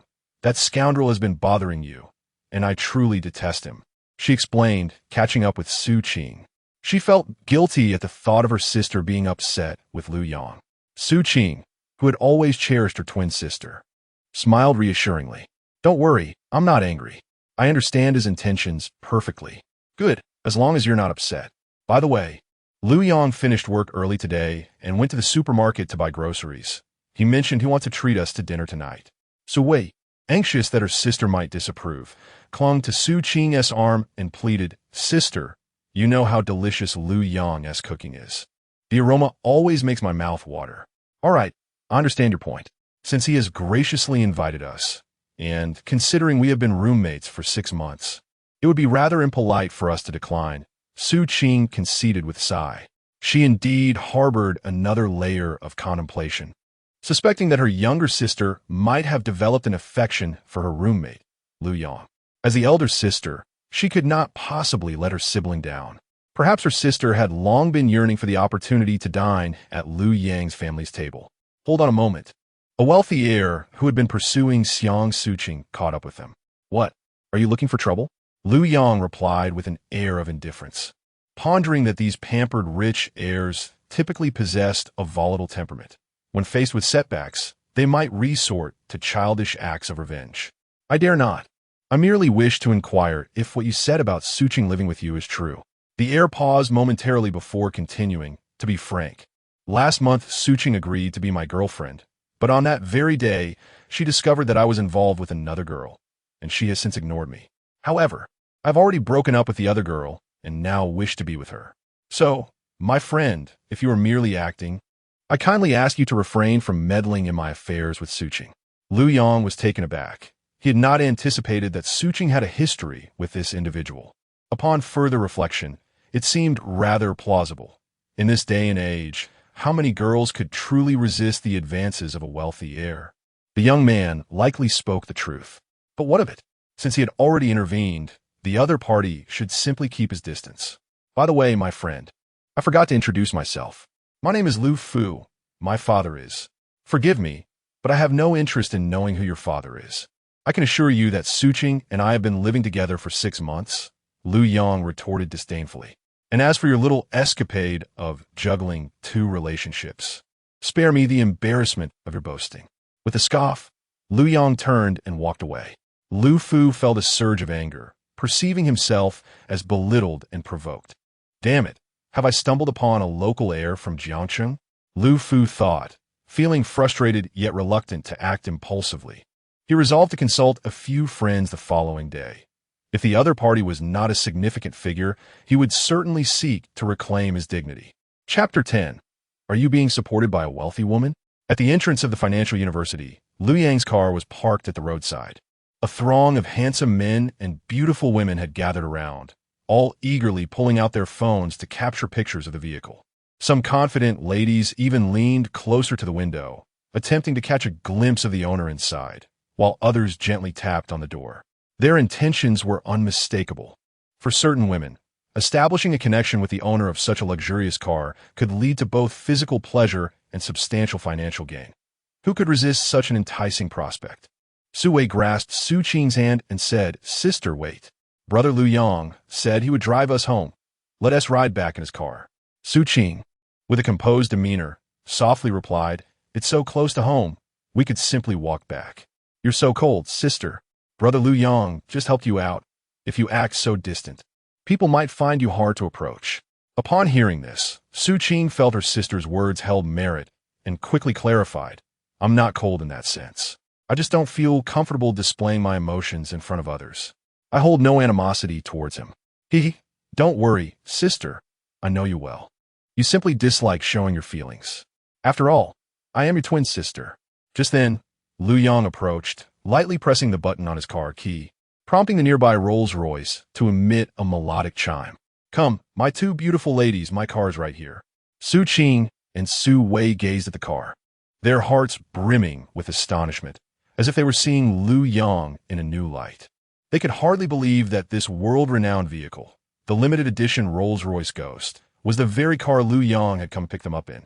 They couldn't help but ponder how Lu Yang had acquired such wealth. After all, they had lived under the same roof for half a year. Although their interactions were minimal, it was evident that Lu Yang was just an ordinary young man who had started working 6 months prior to graduation. "Brother Lu Yang, is this your car?"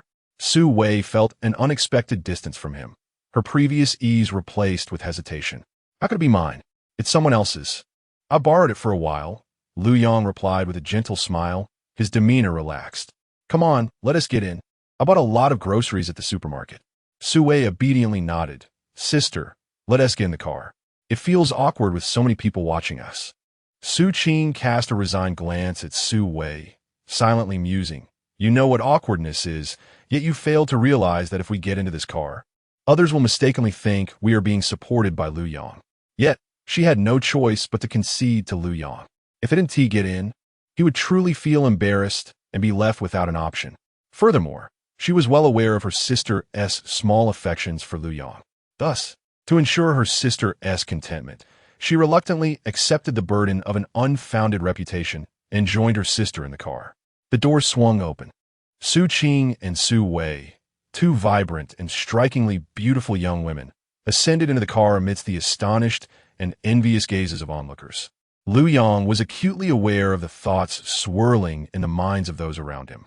They were undoubtedly envious of his unique position to engage with two stunning beauties simultaneously, secretly lamenting that he was experiencing double the joy, a sheer delight. Contemplating this, he couldn't help but smile subtly, reflecting that although he had yet to reach the stage of keeping them, both ladies were certainly of interest to him and would eventually be within his grasp. At that point, it would indeed be double the joy. Moments later, Lu Yong drove away from the university with Su Qing and Su Wei. Lu Yong, could it be that you're being supported by a wealthy woman? Su Qing, sitting in the back seat, suddenly inquired. Her voice was cool and melodious, though not as sweet and tender as Su Wei's. It possessed a unique charm that was hard to resist. Lu Yong glanced at Su Qing through the rearview mirror, puzzled by her question. He teased. Why the sudden concern for me? Could it be that what just transpired has sparked some fondness for me? Su Qing looked at him in silence, realizing she had never noticed before how brazenly conceited he could be. Her inquiry was motivated by concern for her younger sister, Su Wei, who had unwittingly developed feelings for Lu Yong. As the elder sister, she felt it was her duty to protect her sibling. If Lu Yong were indeed being supported by a wealthy woman, she would need to dissuade her sister's affections and even contemplate relocating to prevent any potential heartache. However, she refrained from voicing her thoughts directly and instead replied, You're overthinking it. I was merely asking to ensure it wouldn't impact our university life. Rest assured, there is no such thing as being supported by a wealthy woman, Lu Yong thought to himself, considering that even Mu Wanru did not qualify as such, let alone any other affluent women. Seated beside Su Qing, Su Wei felt a wave of relief wash over her upon hearing Lu Yang's response. Her sister's question was also her own lingering doubt, and with this denial, she felt a sense of security. Nonetheless, the situation served as a wake-up call, reminding her that if she harbored feelings for someone, she should express them sooner rather than later. Otherwise, if Lu Yong were to become involved with someone else or be supported by a wealthy woman, she would undoubtedly regret her inaction. Thus, she secretly resolved to find an opportunity that very evening to confess her feelings to Lu Yong. Yet, the thought of mustering the courage to articulate her emotions filled her with anxiety, causing her to grip her sister's hand ever more tightly. Noticing her sister's unusual demeanor, Su Qing cast a glance at her, speculating whether Su Wei was feeling jealous due to her inquiry about Lu Yong. The more she pondered, the more plausible it seemed, and she couldn't help but chuckle inwardly, thinking, oh dear, I may have inadvertently complicated things. She sincerely hoped her sister wouldn't remain upset with her. After all, as the elder sister, how could she possibly steal her sister's affections? Moreover, she had no desire for a romantic relationship at the moment, finding it rather uninteresting. Before long, Lu Yong parked the car smoothly as they returned to the community, and the three of them alighted from the vehicle. Come along, my two lovely ladies. Please go ahead, and I shall follow closely behind, Lu Yong said with a gentle smile. Su Wei and Su Qing walked in front, with Lu Yong trailing behind them. Truth be told, both of them felt a tad uneasy, as if they were being scrutinized from behind. Fortunately, this awkward sensation dissipated once they stepped into the elevator. Upon returning to their apartment on the 12th floor, Lu Yong remarked, You two should tidy yourselves up first. Wash up and change if needed. I will head to the kitchen to prepare the meal, which should be ready in about 40 minutes. All right, brother Lu Yong. I'll just freshen up a bit and change my clothes before coming to see if I can assist you. Sue replied, her tone growing increasingly warm and affectionate upon entering the familiar abode. After all, over the past 6 months, this apartment had been the primary setting for her interactions with Lu Yang. That sounds splendid, Lu Yang agreed with delight. In his view, the bond between men and women often flourishes in the subtleties of daily interactions, inadvertently igniting the sparks of love. Chapter 11. Drunk and devoured sisters Su Qing and Su Wei, having simply washed their faces, adorned themselves in elegant blue dresses, and gracefully made their way to the kitchen to lend a hand. Upon witnessing the lavish array of ingredients prepared by Lu Yang, astonishment graced their features. The opulence of the lobster and king crab was truly breathtaking. A myriad of thoughts surged through Su Qing's mind. Why was Lu Yang indulging so extravagantly today? Did he harbor ulterior motives towards her and her sister? This notion ignited a flicker of caution within her. If Lu Yang were to encourage them to drink later, she must resolutely abstain. The consequences of intoxication could lead to unforeseen peril upon waking. Alas, in this world, it is wise for young women to exercise prudence, particularly for those as striking as they. Similarly, handsome young men must also safeguard themselves, for some women, when emboldened, can be quite formidable. The trio collaborated in the kitchen, and within an hour, a sumptuous feast was laid out upon the dining table.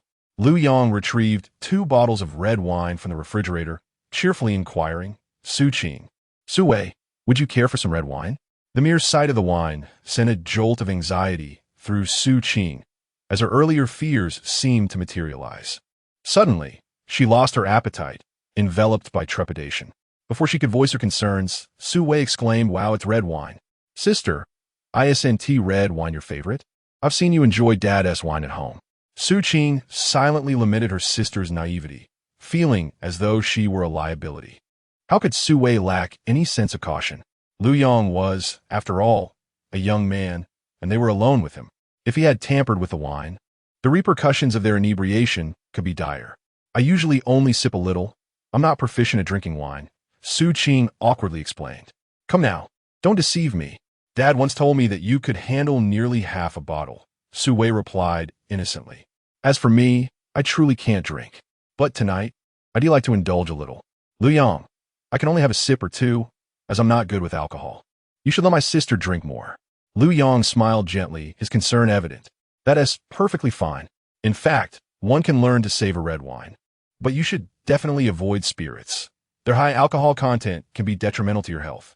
Understood, Su Wei nodded solemnly, yet secretly plotted to express her feelings to Lu Yang, emboldened by the wine. Although she felt a sense of trepidation, unsure whether Lu Yang would acquiesce. She believed that unless she boldly confessed her feelings, how could she ascertain whether Lu Yang might be enamored with a girl as beautiful and demure as herself? After all, she was both obedient and charming, and she was convinced that she could surely captivate Lu Yang's heart. I shall drink less, she decided, primarily because there were other matters to attend to that evening, and she could not afford to become inebriated. Su Qing, with a sense of resignation, recognized that her sister had already compromised herself to this extent, leaving her little choice but to steel herself and partake in some red wine. Moreover, the 2 bottles of red wine were still sealed, suggesting that Lu Yang had not tampered with them. Lu Yang felt a surge of joy at the prospect of sharing drinks with these 2 stunningly beautiful twin sisters. Elder sister Su Qing exuded an air of aloof elegance, while younger sister Su Wei radiated a gentle charm. Both stood around 7 meters tall, dressed in blue dresses, their skin as pale as snow, glistening with a lustrous sheen. Their long, slender legs, beautifully shaped, were enticingly revealed beneath the hem of their skirts. With exquisite features, bright eyes, and radiant smiles, they exuded an irresistible allure of youthful femininity in every gesture. Prior to acquiring the system, Lu Yang had already harbored fond feelings for them, and with the system's assistance, those feelings had intensified to the point where he confidently regarded them as his own.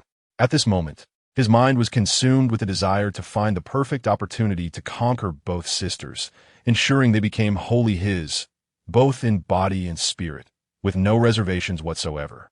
After all, Lu Yong was not content with merely possessing their physical forms. He yearned for their hearts as well, for otherwise.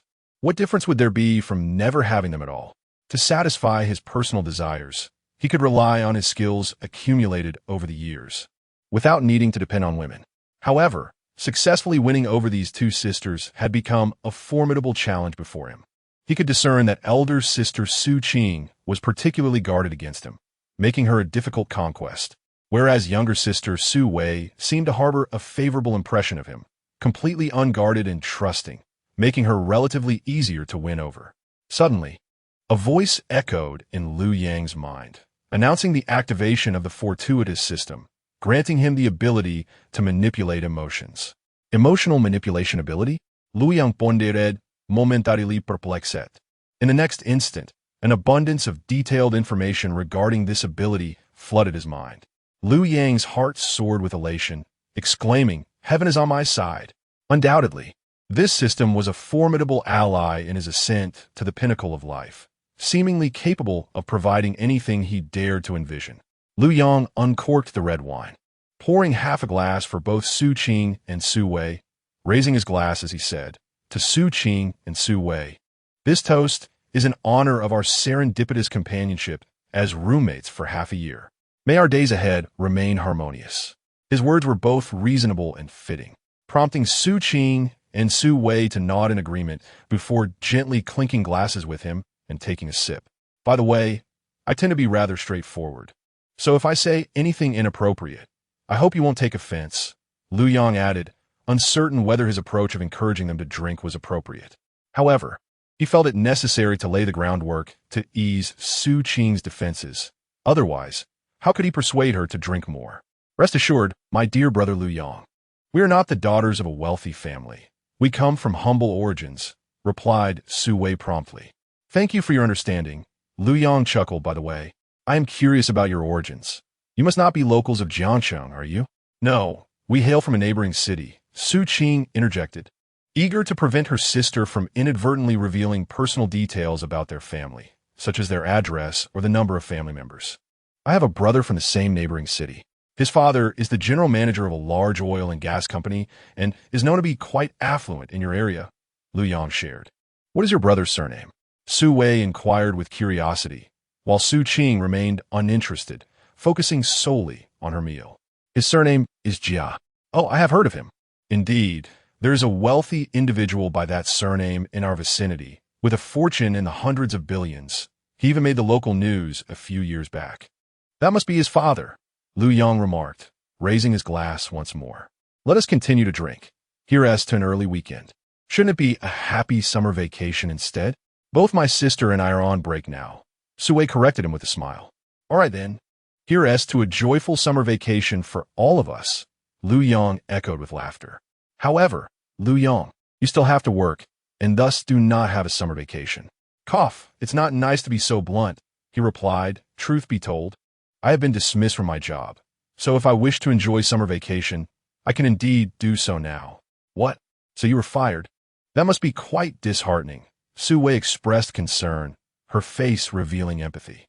Su Qing also glanced at Liu Yang with her clear eyes, pondering the implications of his dismissal and feeling a twinge of sympathy, deciding that it might be best to share a few more drinks with him.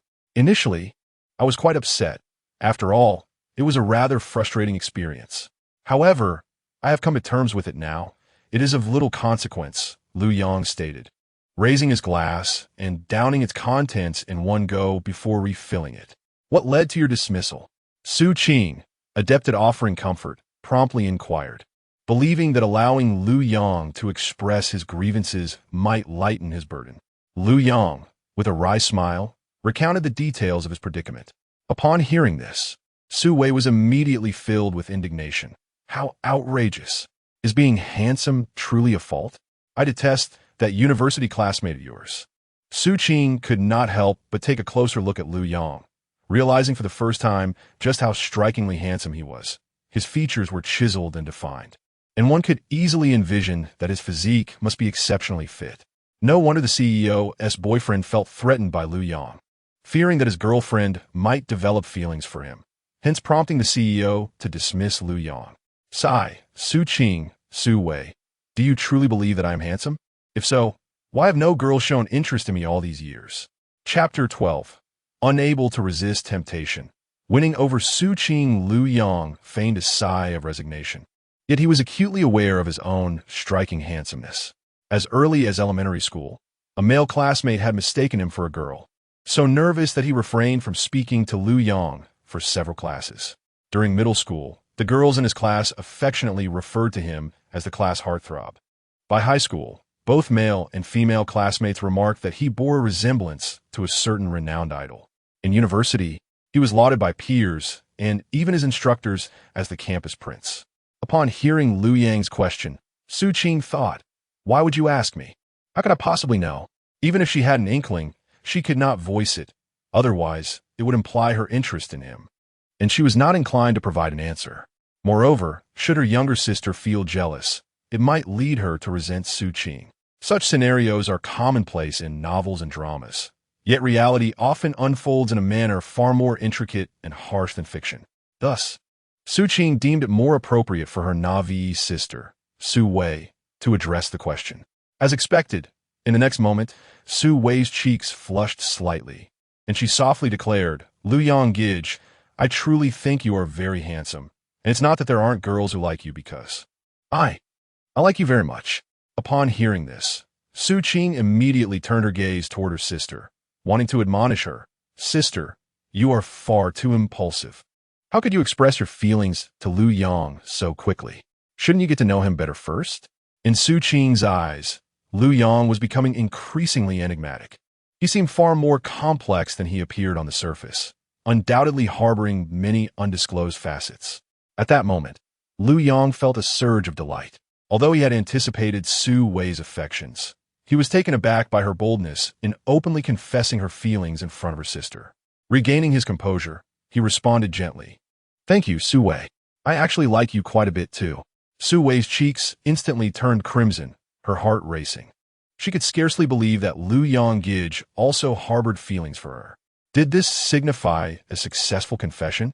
No, strictly speaking, it was not a formal declaration, as they had yet to establish a relationship as boyfriend and girlfriend. Nevertheless, Su Wei felt that knowing Lu Yong Gij reciprocated her feelings was sufficient. Henceforth, she could interact with him more freely and boldly. Observing the exchange, Su Qing swiftly placed a piece of king crab leg onto Su Wei's plate, saying, "Sister, eat something. I haven't seen you take a few bites. Don't drink too much before you've had enough to eat." Su Qing intentionally interrupted Su Wei's thoughts, concerned she might impulsively ask, "Lu Yong Gij, since you like me too, can I be your girlfriend?" However, such matters should not progress too rapidly. Girls ought to maintain a degree of modesty. Ideally waiting for Lu Yong to initiate the conversation with, "Su Wei, I like you. Would you be my girlfriend?" At that moment, agreeing would be far more advantageous. Su Wei regained her focus, not pondering further, but instead feeling grateful toward her sister. She thought to herself, "Sister is truly wonderful. Otherwise, I would know what to do." Lu Yong would naturally refrain from directly asking Su Wei in front of Su Qing whether she would like to be his girlfriend. After all, his aspirations extended beyond Su Wei alone. He sought the companionship of both sisters, relishing the prospect of double the joy. The very thought of it brought him immense delight. At this moment, he had already devised a comprehensive plan, resolved to win over Su Qing that very night. Possessing the ability to stir emotions, he believed there was nothing he could not accomplish, nor any aspiration too lofty to achieve. Subsequently, Lu Yong inquired about the sisters' plans for the summer vacation. Su Wei smiled sweetly and said, "Whatever my sister arranges, I shall follow suit." After a moment of contemplation, Su Qing replied, "Nothing is set yet, but I will likely find something to do to earn a little money." Lu Yong nodded and remarked, "I too must seek a new job in a few days. Remaining idle at home is exceedingly tedious." Thus, the three engaged in a light-hearted conversation, exchanging casual remarks. After savoring a glass of red wine, Su Wei's cheeks flushed a deeper shade, her gaze becoming increasingly dreamy as the effects of intoxication intensified. Meanwhile, Su Qing silently matched Lu Yong drink for drink, showcasing her commendable tolerance for alcohol. However, red wine often possesses a potent after-effect. Lu Yong deemed it necessary to prevent Su Qing from consuming any further, as he wished to keep her alert. Only then could he seize the opportunity to win her heart. Su Qing, this shall be your last glass. Do not drink too much, lest you feel unwell later tonight. Lu Yong advised with genuine concern.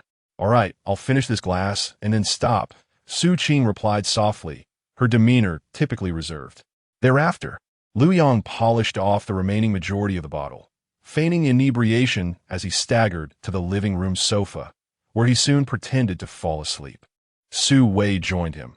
Having never tasted red wine before, after just one glass, she succumbed to drowsiness, leaning against the sofa and drifting into a deep slumber within moments.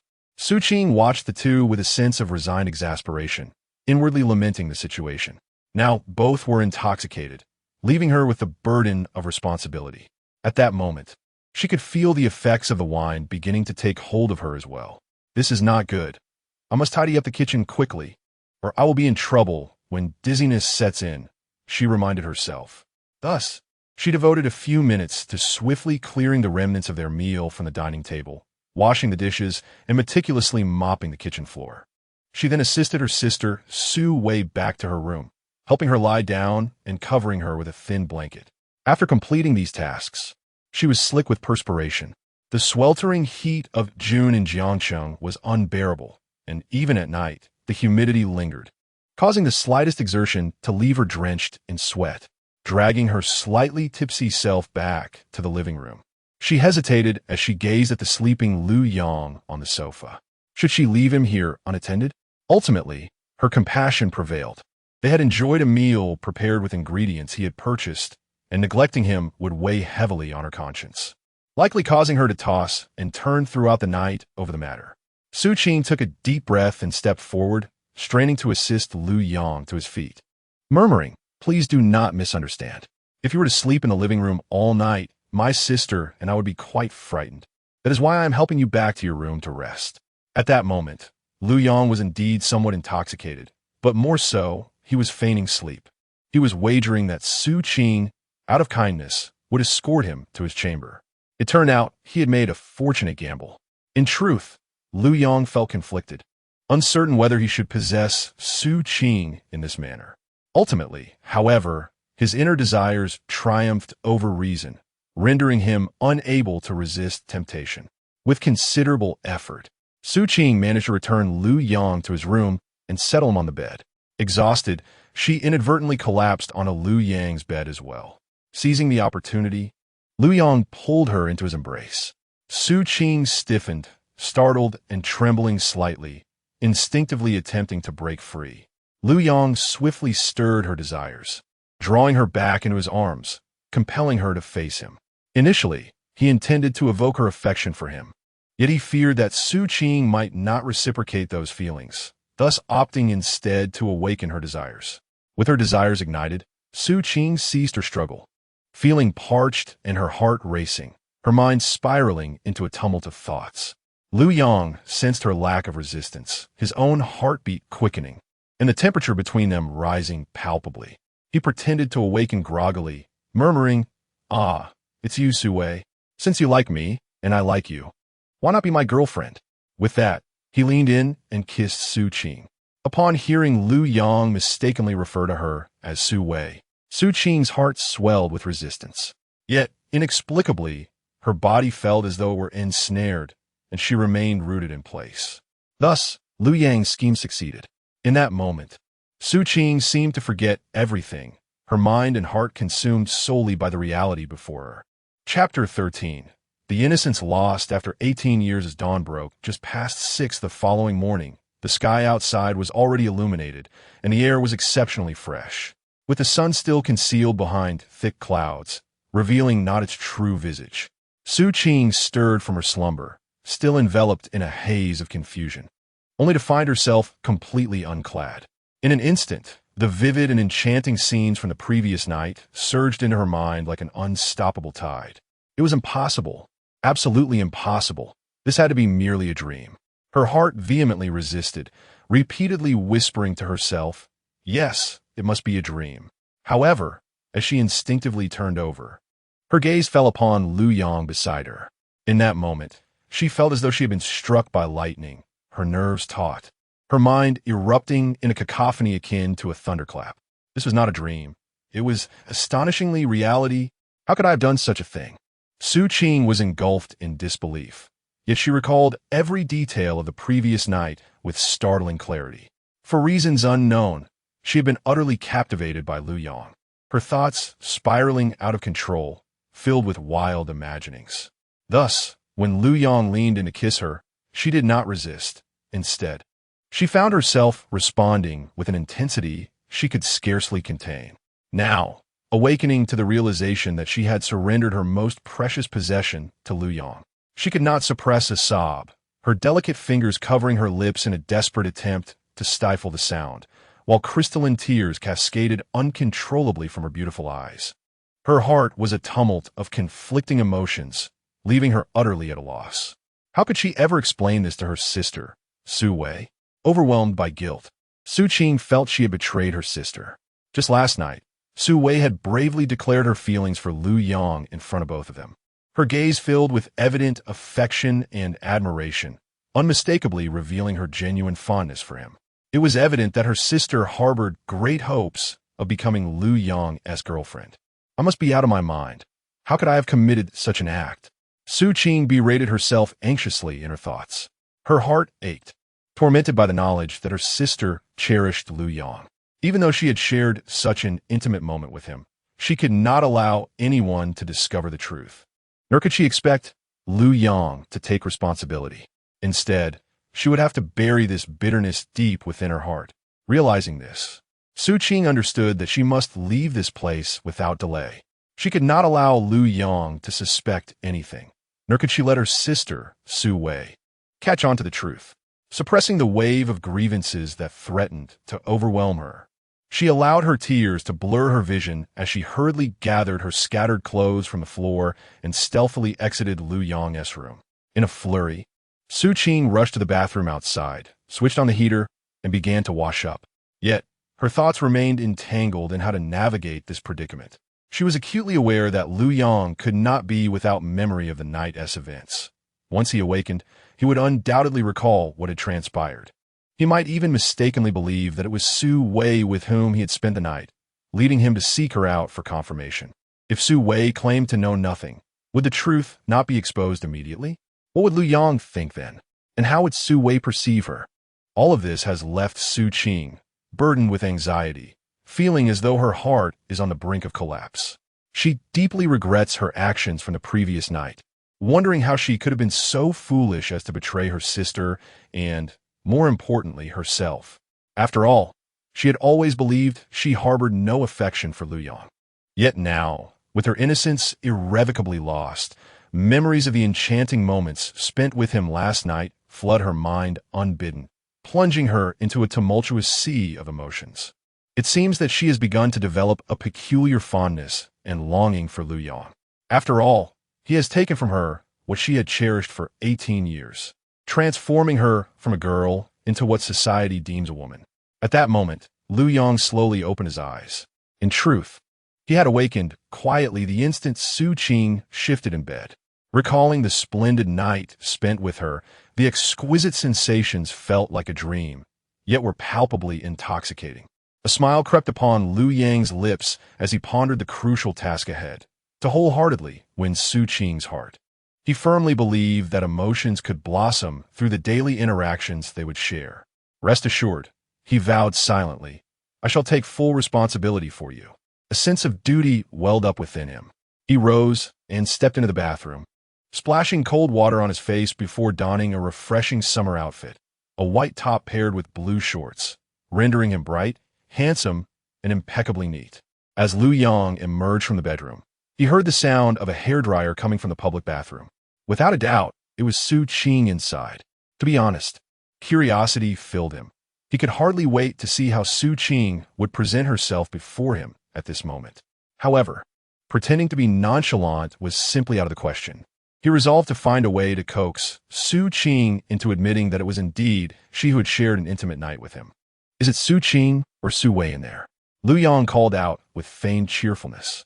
Inside, Su Qing, drying her hair, felt a sudden pang of anxiety upon hearing his voice. She thought to herself, how could he be awake so soon and already out? Could he possibly remember everything that transpired last night? Yes, that must be it.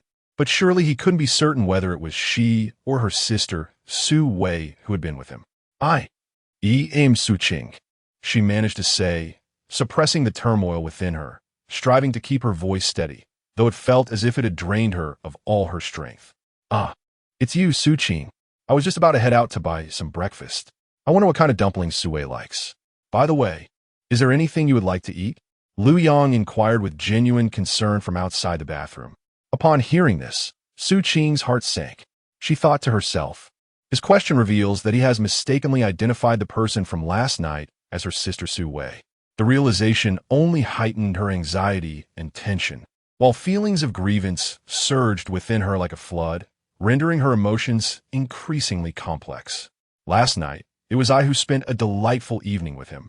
Yet how could Lu Yang be so oblivious, lacking even the slightest understanding between us? I find it perplexing that such thoughts arise within me. Perhaps the weight of my grievances has led me to entertain such notions. As for food, I relish anything that isn't minced meat. As for myself, I could simply nibble on a little something. Su Qing hesitated for a moment before speaking slowly. Initially, she intended to prepare a simple breakfast at home, but feared that it might appear too peculiar and raise suspicions. At worst, she could always bring him breakfast on her next outing. All right, I shall go buy breakfast now, Lu Yang declared, opening the door and stepping out. Upon descending the stairs, Lu Yang chose not to drive, for there was a breakfast shop conveniently located across from the apartment. Sister, why are you up so early? Lu Yang had scarcely left when Su Wei, still in her bedroom, stirred awake. She remained adorned in the beautiful azure dress she wore the previous night. After Su Qing had escorted her to the bedroom, she had not even had the chance to help her change into sleepwear before tending to Lu Yang, leading to the loss of her own innocence and the entrapment in this current dilemma. Upon hearing her sister Su Wei's voice, Su Qing felt a surge of anxiety. Having engaged in such acts, she was filled with guilt, fearing that Su Wei might sense the anomaly and subsequently develop a disdain for her. Throughout their lives, she had cherished her sister deeply and indulged her every whim. Naturally, Su Wei was equally attentive, always heeding her sister's words. In Su Qing's eyes, her sister was as gentle and understanding as an angel. Whenever she faced troubles, the mere presence of Su Wei's innocent charm would bring her solace. It's not early at all. It's already past 7. Su Qing endeavored to make her voice sound more natural. Indeed, Su Wei replied, rubbing her sleepy eyes, a spark of curiosity igniting within her. Sister, I think I just heard Brother Lu Yang speaking with you, didn't he?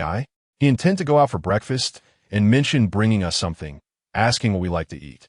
I didn't refuse his kind gesture. Brother Lu Yang is truly wonderful. Su Wei's mood instantly brightened upon hearing this, and she couldn't help but exclaim, Sister, I really want to be Brother Lu Yang's girlfriend. Would you support me? Chapter 14. Last night was not Su Wei, but I. Su Qing was filled with deep remorse. She longed to express, Sister, it seems you may not have this opportunity, for I have already become Lu Yang's woman. If you were to pursue him, would it not be an egregious advantage for him to have both of us? Yet, these words remained unspoken. Trapped within the confines of her heart, struggling to suppress her guilt, she clenched her fists and endeavored to maintain her composure, articulating in as steady a tone as possible. If you have someone you admire, dear sister, I shall certainly support you. However, she hesitated, her words hanging in the air. But what, dear sister? Su Wei eagerly pressed on, her heart buoyed by her sister's encouragement. I am nearly 19, and I am already in my first year of university. Moreover, I truly believe Lu Yang is exceptionally wonderful. If I take my time getting to know him, who knows, he might become another girl's boyfriend before I can reveal my feelings. I would be utterly devastated with regret. Upon hearing this, Su Qing was overwhelmed by a tumult of emotions. She yearned to confess, Sister, I am truly sorry. I did not anticipate your intuition would be so astute. Had I allowed Lu Yang to take responsibility, he would indeed be my man now. Yet, she reassured, fear not, dear sister, for I do not harbor feelings for him. You adore Lu Yong, and thus he remains yours." Su Qing resolved silently within herself. Nevertheless, a profound sense of injustice welled up in her heart. After all, she had surrendered her innocence to Lu Yong, and now, for the sake of her sister, she must feign that nothing had transpired, swallowing the bitterness in silence. Alas, what can I do? My heart aches for my sister. I simply cannot bear to witness her sorrow upon learning the truth. Rest assured, since you are earnest, pursue him with courage.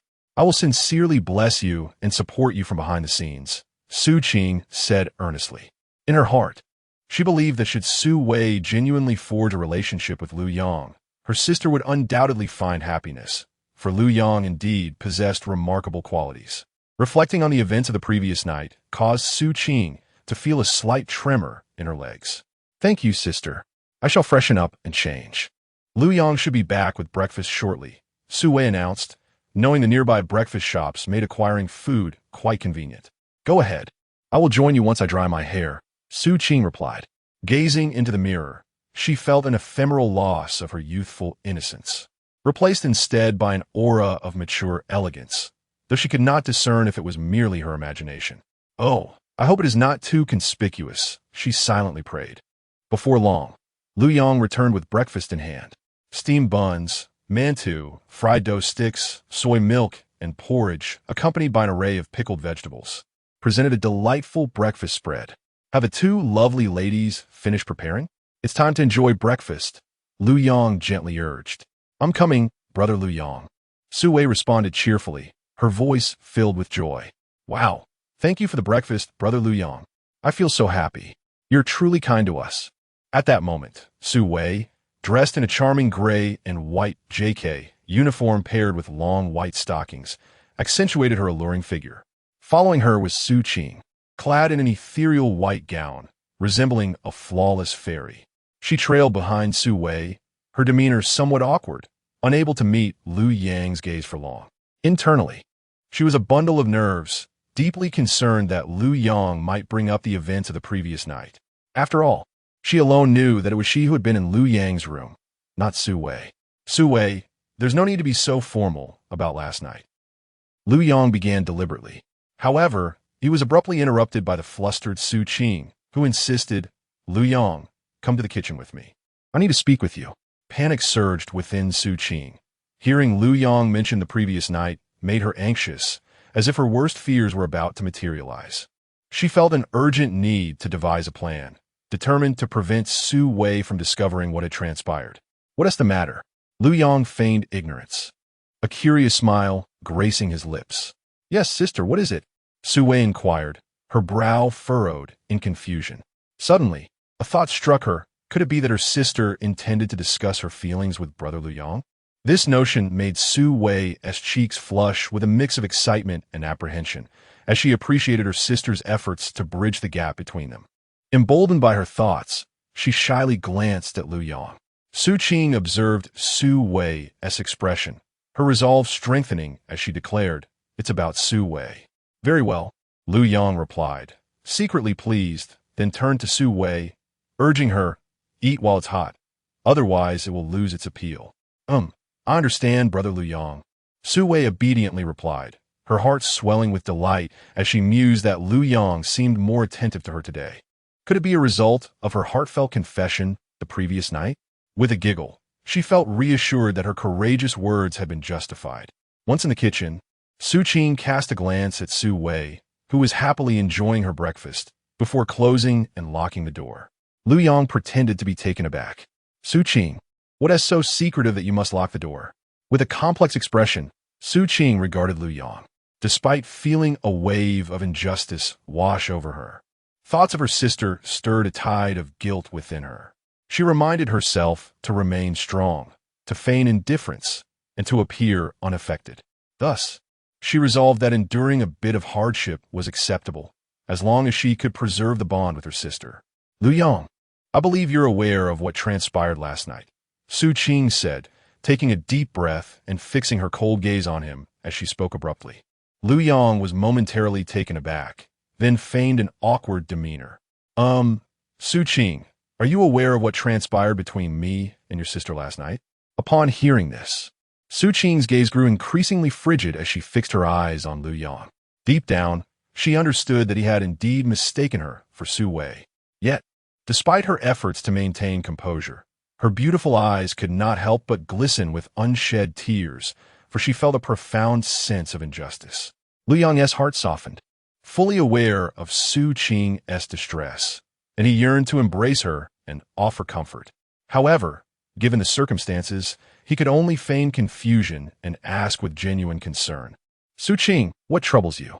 If my actions with Su Wei last night have caused you to harbor resentment towards me, I acknowledge my fault and the muddled nature of it all. But rest assured, I shall take responsibility for her. Lu Yang spoke with earnestness. After hearing his words, several crystalline tears swiftly cascaded down Su Qing's delicate face. She turned away, unwilling to meet Lu Yang's gaze, and even more reluctant to let him witness the depths of her sorrow. In a hushed voice, she revealed, the person in your room last night was not Su Wei, but me, Su Qing. Chapter 15.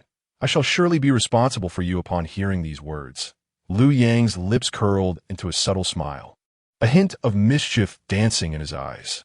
In an instant, he feigned an expression of utter shock, exclaiming, "What? Not Su Wei? How could that be? I distinctly recall it was indeed Su Wei, and in my hazy recollection, she showed no sign of resistance towards me."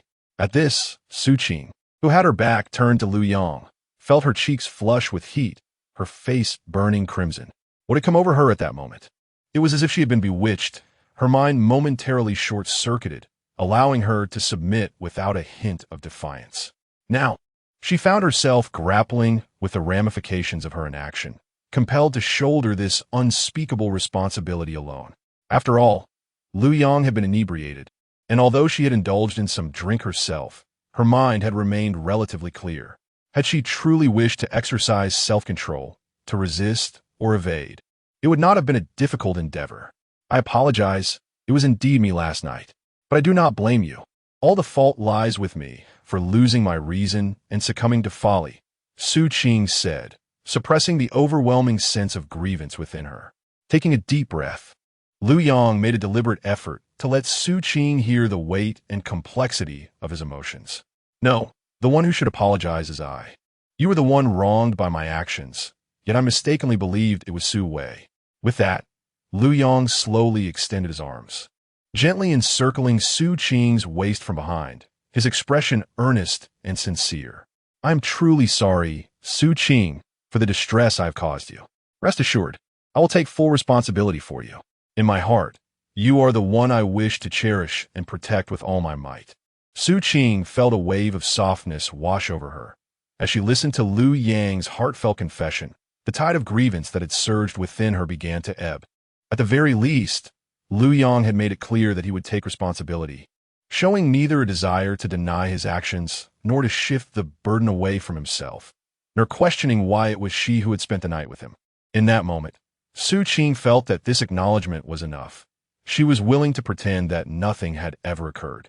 With a sudden resolve, Su Qing extricated herself from Lu Yang's embrace and turned to push him away, her beautiful eyes glistening with unshed tears, yet her gaze was remarkably steadfast. Lu Yang, last night was merely a misunderstanding, and I have decided to act as if nothing happened. Therefore, you need not feel responsible for me. Moreover, I called you to the kitchen to tell you that Su Wei has feelings for you. I feel guilty towards her and do not wish for her to be saddened by the knowledge of what transpired between us.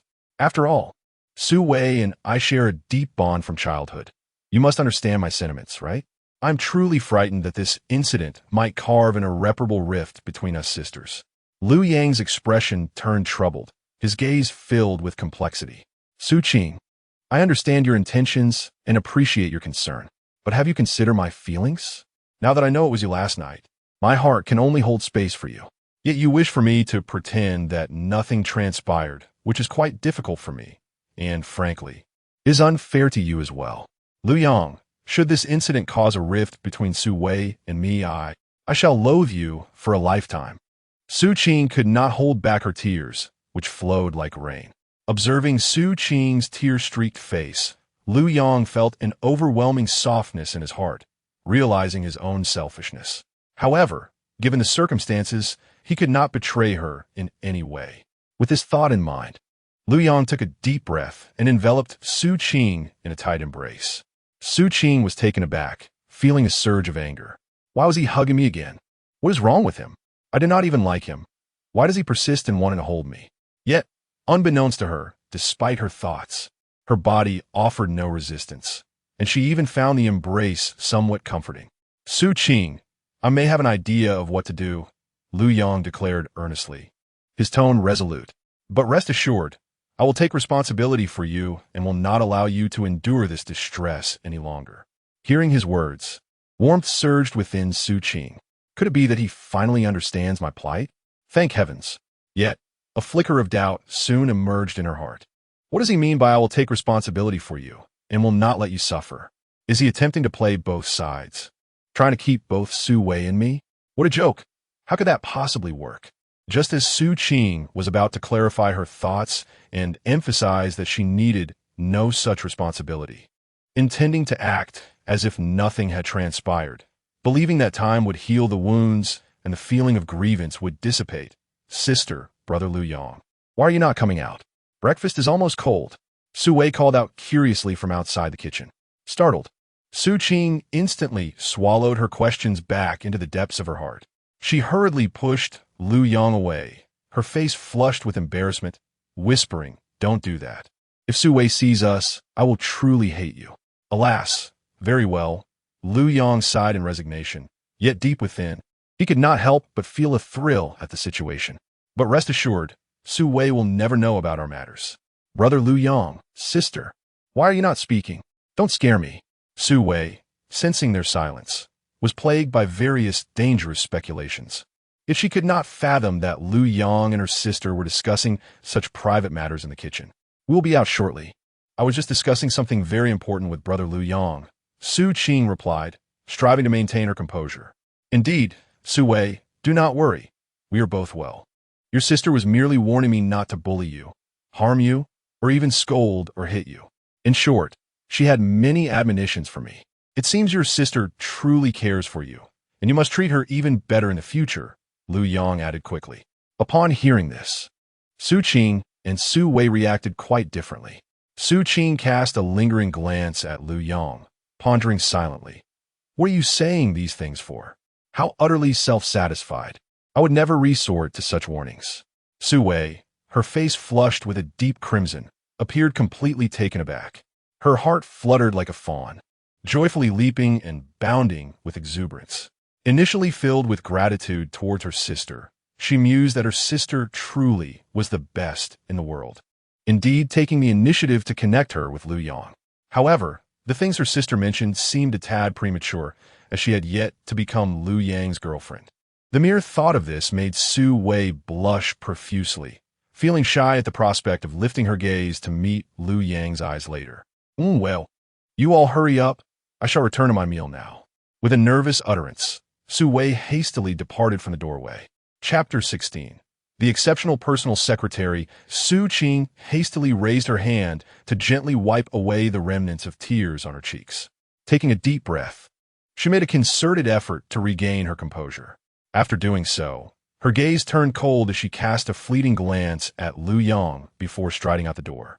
Lu Yong watched as Su Qing, resembling a celestial maiden, gradually receded into the distance, a subtle smile playing at the corners of his mouth, hinting at an elusive joy. Given that a profound relationship had already developed between them, the ensuing events would no longer be easily resisted by her. However, he understood that winning Su Qing's heart entirely would be a gradual endeavor. Yet, if he could involve Su Wei in this intricate process, it would undoubtedly become more intriguing. Following this, Lu Yong stepped out of the kitchen and took a seat at the dining table to commence his breakfast. At that moment, both Su Wei and Su Qing, each as enchanting as a blossoming flower, were harboring their own thoughts, making it awkward for either to initiate conversation. Noticing this, Lu Yong decided to pick up his phone and open Duel, a popular app.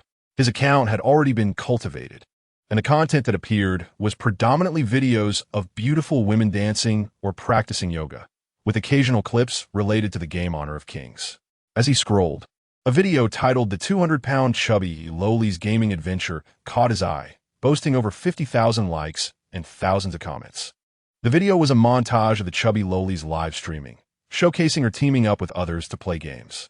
As Lu Yong continued watching, he suddenly recognized the ID of the player using the character Li Bai. Laughing seemed familiar. After scrutinizing for several minutes, he was astonished to discover that it was himself. He quickly dove into the comment section, hoping to uncover the truth hidden within the words. After perusing the remarks, he learned that two of his teammates from the previous day had disguised themselves as boys using voice changers, while the other two were chubby Lolitas, each weighing over 200 pounds. To his dismay, one of them was even a streamer. Upon realizing this, Lu Yong felt as if 1,000 horses were trampling over him, his heart brimming with indignation. The longer he watched the video, the more he felt like a clown being ridiculed by a crowd. The more he thought about it, the more he felt that these streamers had crossed a line by turning him into a source of amusement without his consent, all for the sake of entertaining their audience and garnering gifts. The crux of the matter was that he had believed he was teaming up with attractive women, only to end up with a group of overly hefty Lolitas. Who could accept such a reality? Fuming with rage, Lu Yong promptly clicked on the chubby Loli's profile and entered her live streaming room. There he saw her employing her usual tactics, sweetly coaxing unsuspecting strangers in the game with her charming voice. At that moment, the viewer count in the live stream had soared to over 9,000. In the comment section, he even spotted a fan mentioning him. "Streamer, I want to see that guy who played Li Bai yesterday. Haha, he was hilarious. Indeed, dear host. Do extend an invitation for him to join the gaming squad. That Li Bai has quite the flair, as evidenced by the astonishing viewership of over 50,000 during your previous live stream. Host, this is a golden opportunity. You must seize it." Upon reading these messages, the chubby Loli promptly muted the game voice and reverted to her naturally coarse voice, saying, "Dear friends, it's not that I am unwilling, but alas, that Li Bai brother was offline yesterday. However, fret not, for I have added him as a friend, and I am confident he will accept once he logs in. I assure you, I will pull out all the stops to ensure he continues to game with us sisters." Haha, the thought of gaming together seems rather indulgent. Of course, some fans expressed their discomfort, unable to contain their sense of justice. "Host, isn't it a bit unfair to treat him this way?" Yet, they were quickly countered. The person above must be quite naive. A moment's thought reveals this is all an act. Did you truly believe that the gentleman playing Li Bai was unaware of the host's intentions? Indeed, such scenarios are typically orchestrated by hosts who employ actors, though one wonders how much they are compensated per match.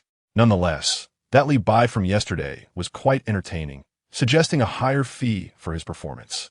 Witnessing this, Lu Yong felt an overwhelming surge of anger and muttered to himself, "What nonsense! I had no inkling that the opposing player was a host. The audacity of this host is staggering. The realism is utterly nauseating." Consumed by rage, Lu Yong immediately posted a comment. "I am the one who played Li Bai yesterday, and I categorically state that the host did not forewarn me. I was merely a jester for your amusement, exploited for gifts." However, as soon as the message was dispatched, he was blocked and silenced. Damn it, Lu Yong seethed inwardly. Suddenly, a notification chimed, indicating he had triggered an extraordinary system, becoming an investor in Dole Group, acquiring 25% equity.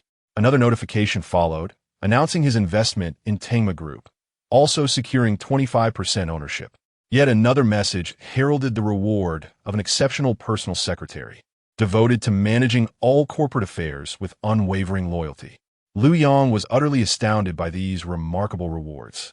To possess 25% equity in both Tengma Group and Dole Group would certainly elevate his worth into the billions.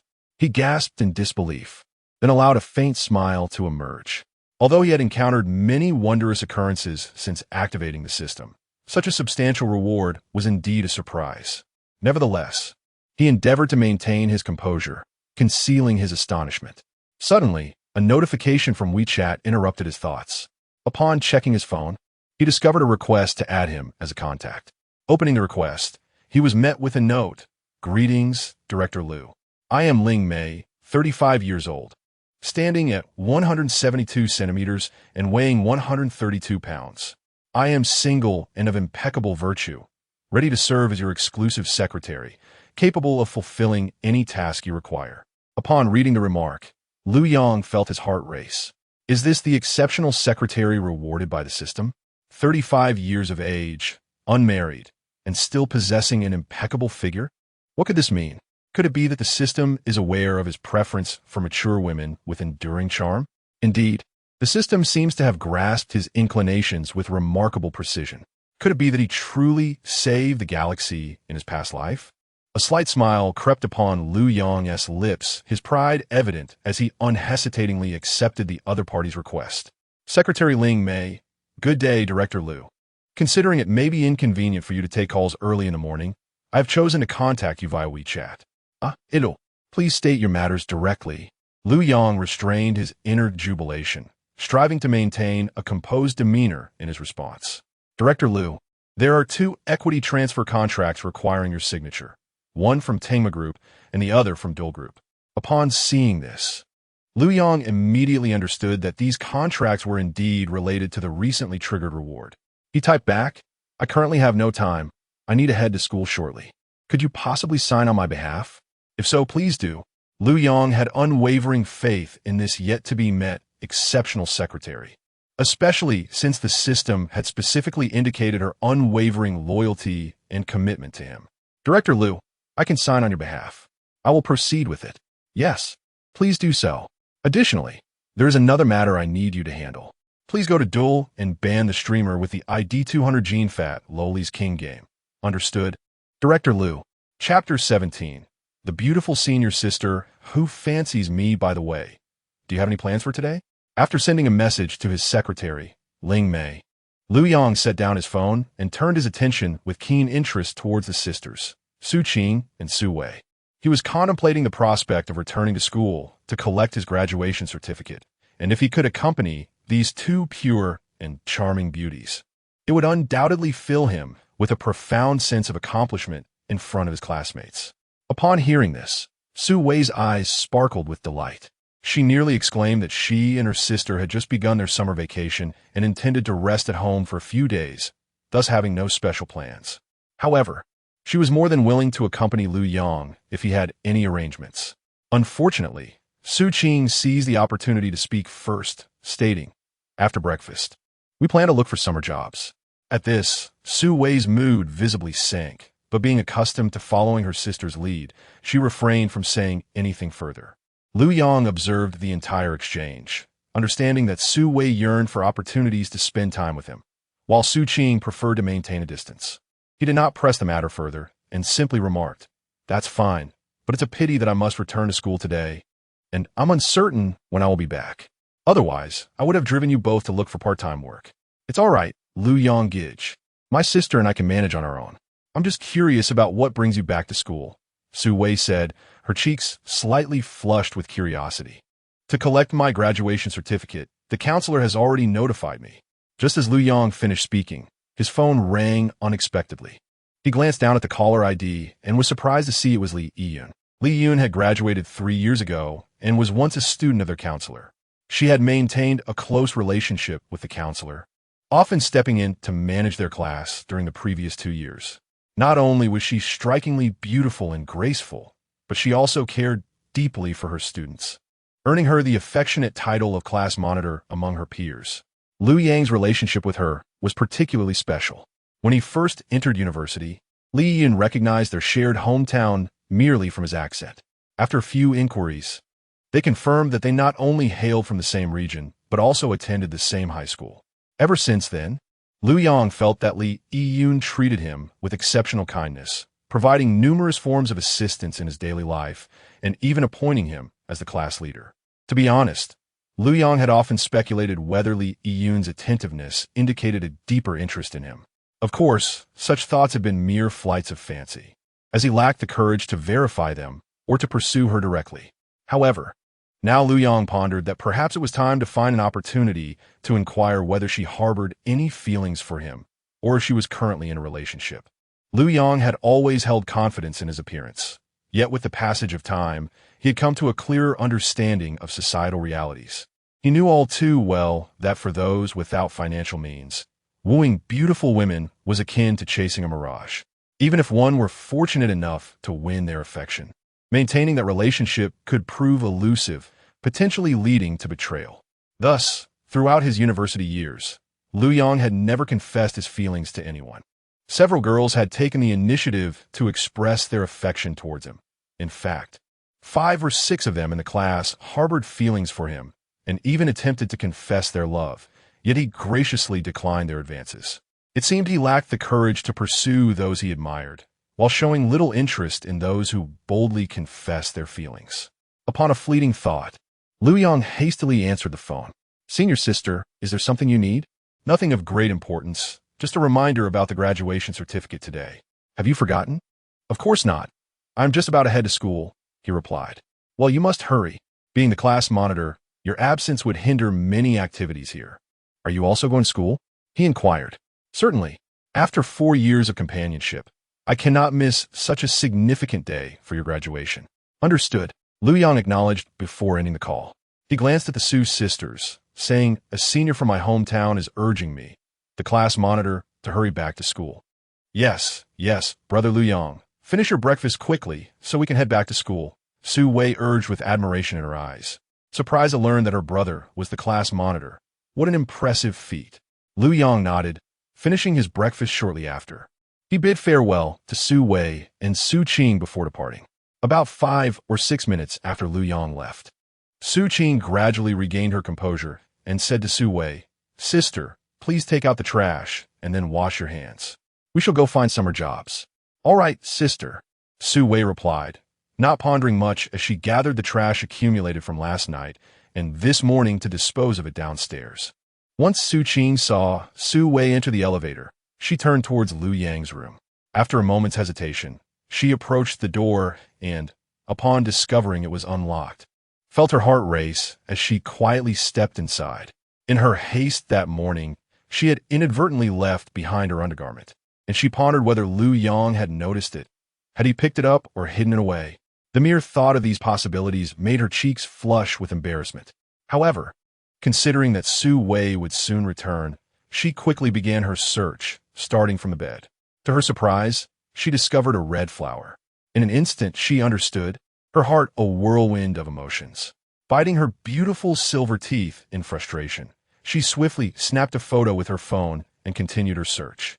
To her utter astonishment, she found her undergarment beneath Liu Yang's pillow, causing her to blush profusely, wishing she could vanish into thin air from sheer humiliation. How could he be so audacious? She thought indignantly. Clutching her undergarment in hand, she turned to leave Liu Yang's room, but paused after taking a few steps. She spun around, removing the bed sheets and duvet, determined to wash them. Leaving such obvious evidence behind was simply unacceptable. That guy must have ill intentions, such a rogue, she thought, feeling a mix of anger and embarrassment as she stormed out, clutching the bedding. In order to prevent Su Wei from becoming suspicious, she returned to her room to remove the bed linens and duvet cover, placing them into the automatic washing machine. She had already concocted a plausible explanation. Should Su Wei inquire, she could assert that the previous night's revelry had left the linens imbued with an unpleasant odor of alcohol. Furthermore, she could mention that, after enjoying a sumptuous meal courtesy of Liu Yang, she had taken the liberty of washing his bedding as well. Before long, Su Wei returned from disposing of the trash and, noticing her sister engaged in laundry, inquired, "Sister, aren't we supposed to go look for part-time jobs? Let us wait until the laundry is done. In the meantime, you should freshen up. You still carry the scent of alcohol from last night," Su Qing advised. "All right, I'll go wash up," Su Wei replied before retreating to her room. Meanwhile, the elegant woman, Mu Wanru, watched as Jiang Wanrong and Lin Qi finished their breakfast and prepared to leave. "Xiao Wan, drive carefully on the way," she cautioned. "Xiao Qi, do remember to visit Auntie's house often." "Of course, Auntie. Wanrong and I are off now. She needs to return to school today," Lin Qi responded. As Jiang Wanrong started the car, she turned to her mother and reminded, "Mom, today is your appointment at the hospital. Don't forget to have Aunt Lu drive you." "I won't forget," I'll call Sister Lu to take me to the hospital shortly. Mu Wanru reassured her, feeling a surge of joy from her daughter's concern. Once her daughter had driven away, Mu Wanru eagerly dialed Liu Yang's number, unable to suppress her longing for him. Chapter 18. Beautiful, good brother Tang. Xiao Liu Yang was driving towards the university, a journey that would take approximately 40 minutes. Jiangxing University of Arts, a prestigious institution, stands unrivaled among the lesser art colleges. This esteemed academy gathers artistic talents from various fields, including music, dance, performance, and painting. Numerous illustrious alumni have emerged from its halls, wielding considerable influence in the domestic art and entertainment circles, with many renowned celebrities having graduated from here. At that moment, a call from Mu Wanru interrupted his thoughts. Upon answering, Liu Yang playfully remarked, "Beautiful lady, calling me so early in the morning. Are you missing me?" "Indeed, I miss you, which is why I couldn't resist calling." Mu Wanru replied, "Her delight evident." "I love hearing that. In a few days, when I have some free time, I will come to keep you company." Liu Yang thought of Mu Wanru's enduring charm, feeling a wave of longing. With his robust physique, he felt unafraid to be in the company of any beautiful woman, fully capable of savoring every moment. "You're the one who said that, so don't tease me," Mu Wanru responded with a hint of joy. "I can't possibly tease you. You must take good care of your health these days.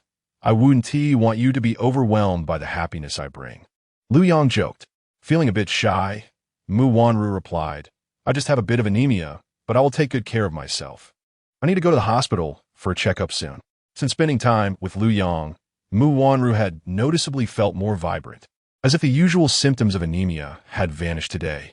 She wondered if it was merely an illusion, yet with Liu Yang in her life, her days seemed filled with hope, and even her body brimmed with vitality. That's good to hear. In any case, when you're with me, your health comes first. Otherwise, I fear you won't be able to handle the immense happiness I offer," Liu Yang said confidently. "I know, you little tough guy." Mu Wanru's cheeks flushed. "Little tough guy?" Liu Yang feigned surprise. "I'm at your age. If we disregard that, you would definitely be a super tough guy," Mu Wanru hastily explained. Liu Yang's few words could easily stir her emotions, making it increasingly difficult for her to not harbor feelings for him. "Good to know," Liu Yang said, feeling a sense of accomplishment. He then shifted the topic. "By the way, is Jiang Wanrong returning to school today?" "Yes, she is. I almost forgot to tell you. I just sent Wanrong and her friend off." "Then you haven't mentioned our situation to her, right?" "Not yet. I didn't bring up the conflict between you two yesterday. I just asked if she had a boyfriend. If she did, I suggested she bring him home for a meal. Strangely enough, she insisted she doesn't have a boyfriend." "No boyfriend?"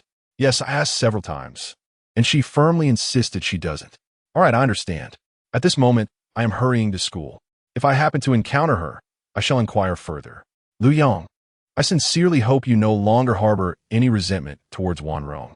After all, she is my daughter, with whom I have shared many years of companionship. And I am now yours, am I not? I was reflecting last night that if it weren't for Wanrong expelling you, our fateful connection might not have come to fruition. I find myself quite grateful to her indeed," Mu Wanru said with a radiant smile.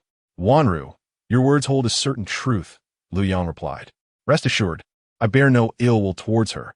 I should be thanking her instead." Liu Yang indeed no longer resented Jiang Wanrong. After all, her mother had become his beloved, and there was no need for pettiness. If he felt any lingering discomfort regarding the expulsion from the previous day, it was directed towards the boyfriend mentioned by Jiang Wanrong. "That's wonderful. Liu Yang, focus on your driving. I won't disturb you any longer. Your safety is paramount in my heart." Mu Wanru expressed her concern before voluntarily ending the call. Liu Yang said nothing further and continued to concentrate on driving towards the school. After more than 40 minutes, he finally arrived at Jiangxing Art College. He drove into the campus and parked in the lot. Instead of rushing to exit the car, he first made several phone calls. The first call was to Li Yayan. "Senior sister, I have arrived at school. Where are you?" Liu Yang inquired. "I'm in your counselor's office, planning to gather everyone for a celebratory dinner once you receive your graduation certificates, followed by karaoke," Li Yayan replied. "Is that on you?" Liu Yang chuckled. "I could treat, but your counselor mentioned that your class still has several thousand in class funds, which could be utilized for this purpose." By the way, she asked you to come to her office promptly. She has some matters to discuss and wants you to organize things in the group chat. Understood. I will be there in a few minutes. Lu Yang hung up and called several of his close friends one by one. The first was Jia Hao. This fellow had been urging him yesterday, yet today there was no word from him. Lu Yang couldn't help but mutter, what if something happened to him on the way? No, that is ridiculous. The call connected swiftly, and Lu Yang asked, where are you? Have you arrived at school? I arrived early, but I'm currently enjoying myself at a hotel. I'll finish up shortly and then head to school. Seriously? You were the one who said we would hang out together, yet you went off to have fun first. What can I say? I drove a Ferrari, and it unexpectedly attracted some ladies. But don't worry, next time, I'll introduce you to my sister. Really? You're not joking, are you? Absolutely, my brother. But whether my sister will fancy you, I cannot guarantee. After all, she is a strong woman, pursued by many, yet none have captured her interest. How frustrating. You're doubting me before I even begin? I'm just concerned you might not be able to handle it. But don't fret. We've been brothers for 4 years. I will certainly assist you. Besides, my sister is currently facing relentless pressure to marry, so I will seize this opportunity for you. Cough, cough. Now that sounds more promising. Lu Yang steadied his mind and reflected on the fact that Jia Hao's sister was indeed a striking beauty. He had encountered her once during his sophomore year, and her exceptional looks, tall stature, and elongated legs exuded an air of sophistication reminiscent of a formidable female CEO. One must wonder which man could remain unmoved upon seeing her. Subsequently, Lu Yang reached out to another close friend. This friend, Tang Xiao, was a stunning girl with a high ponytail, her delicate features radiating youthful vitality. Lu Yang had harbored a fondness for this dear friend, but regrettably, she was already in a relationship, compelling him to relinquish any unrealistic aspirations. However, now that he possessed a system, he pondered the possibility of seizing an opportunity, should it arise. Hey, Xiao, my dear friend, have you returned to school? How disingenuous. It's been ages since you last called. I thought you'd forgotten all about me after leaving school, Tang Xiao replied, her tone laced with playful reproach as she answered the call. Not at all. I've just been preoccupied with job hunting, working, earning money, and saving for a house, all to prepare for the future and eventually marry. Lu Yang chuckled as he engaged in conversation with Tang Xiao, who was known for her amiable nature. That excuse Auntie do. Rephrase it, or you can forget about being my good friend, she insisted earnestly. Lu Yang chuckled and replied, all right, truth be told, I was afraid of disturbing you while you were with your boyfriend. Please, I already broke up with that so-called boyfriend ages ago, and you didn't even know. Really? You two were childhood sweethearts, bound by a promise. How did it end so abruptly? Lu Yang was taken aback, yet secretly delighted. This was promising news for him. The breakup was inevitable. It was always the wish of our families. Neither of us harbored any affection for each other. Besides, he has since found someone he truly likes. Are you genuinely single now? Indeed, I am. So, how about I give you a chance to pursue me? If you confess your feelings, who knows? I might just say yes. After all, we're good friends, and I understand the principle of not letting good fortune slip away. Is that for real? Lu Yang felt a surge of hope and could not help but inquire. Just teasing you. I want to see if you would behave honestly or harbor any ill intentions toward your good friend. She giggled. Oh, how tiresome. You only delight in teasing me. Lu Yang feigned a sigh. Have you returned to school yet? Not yet. I'm abroad and can't make it back. All right, hearing that she was overseas. A pang of disappointment struck Lu Yang. Why do I sense a sudden cloud of gloom? Are you missing me? Tang Xiao perceptively noted. You are my dear friend. After such a long separation, it's only natural to miss you.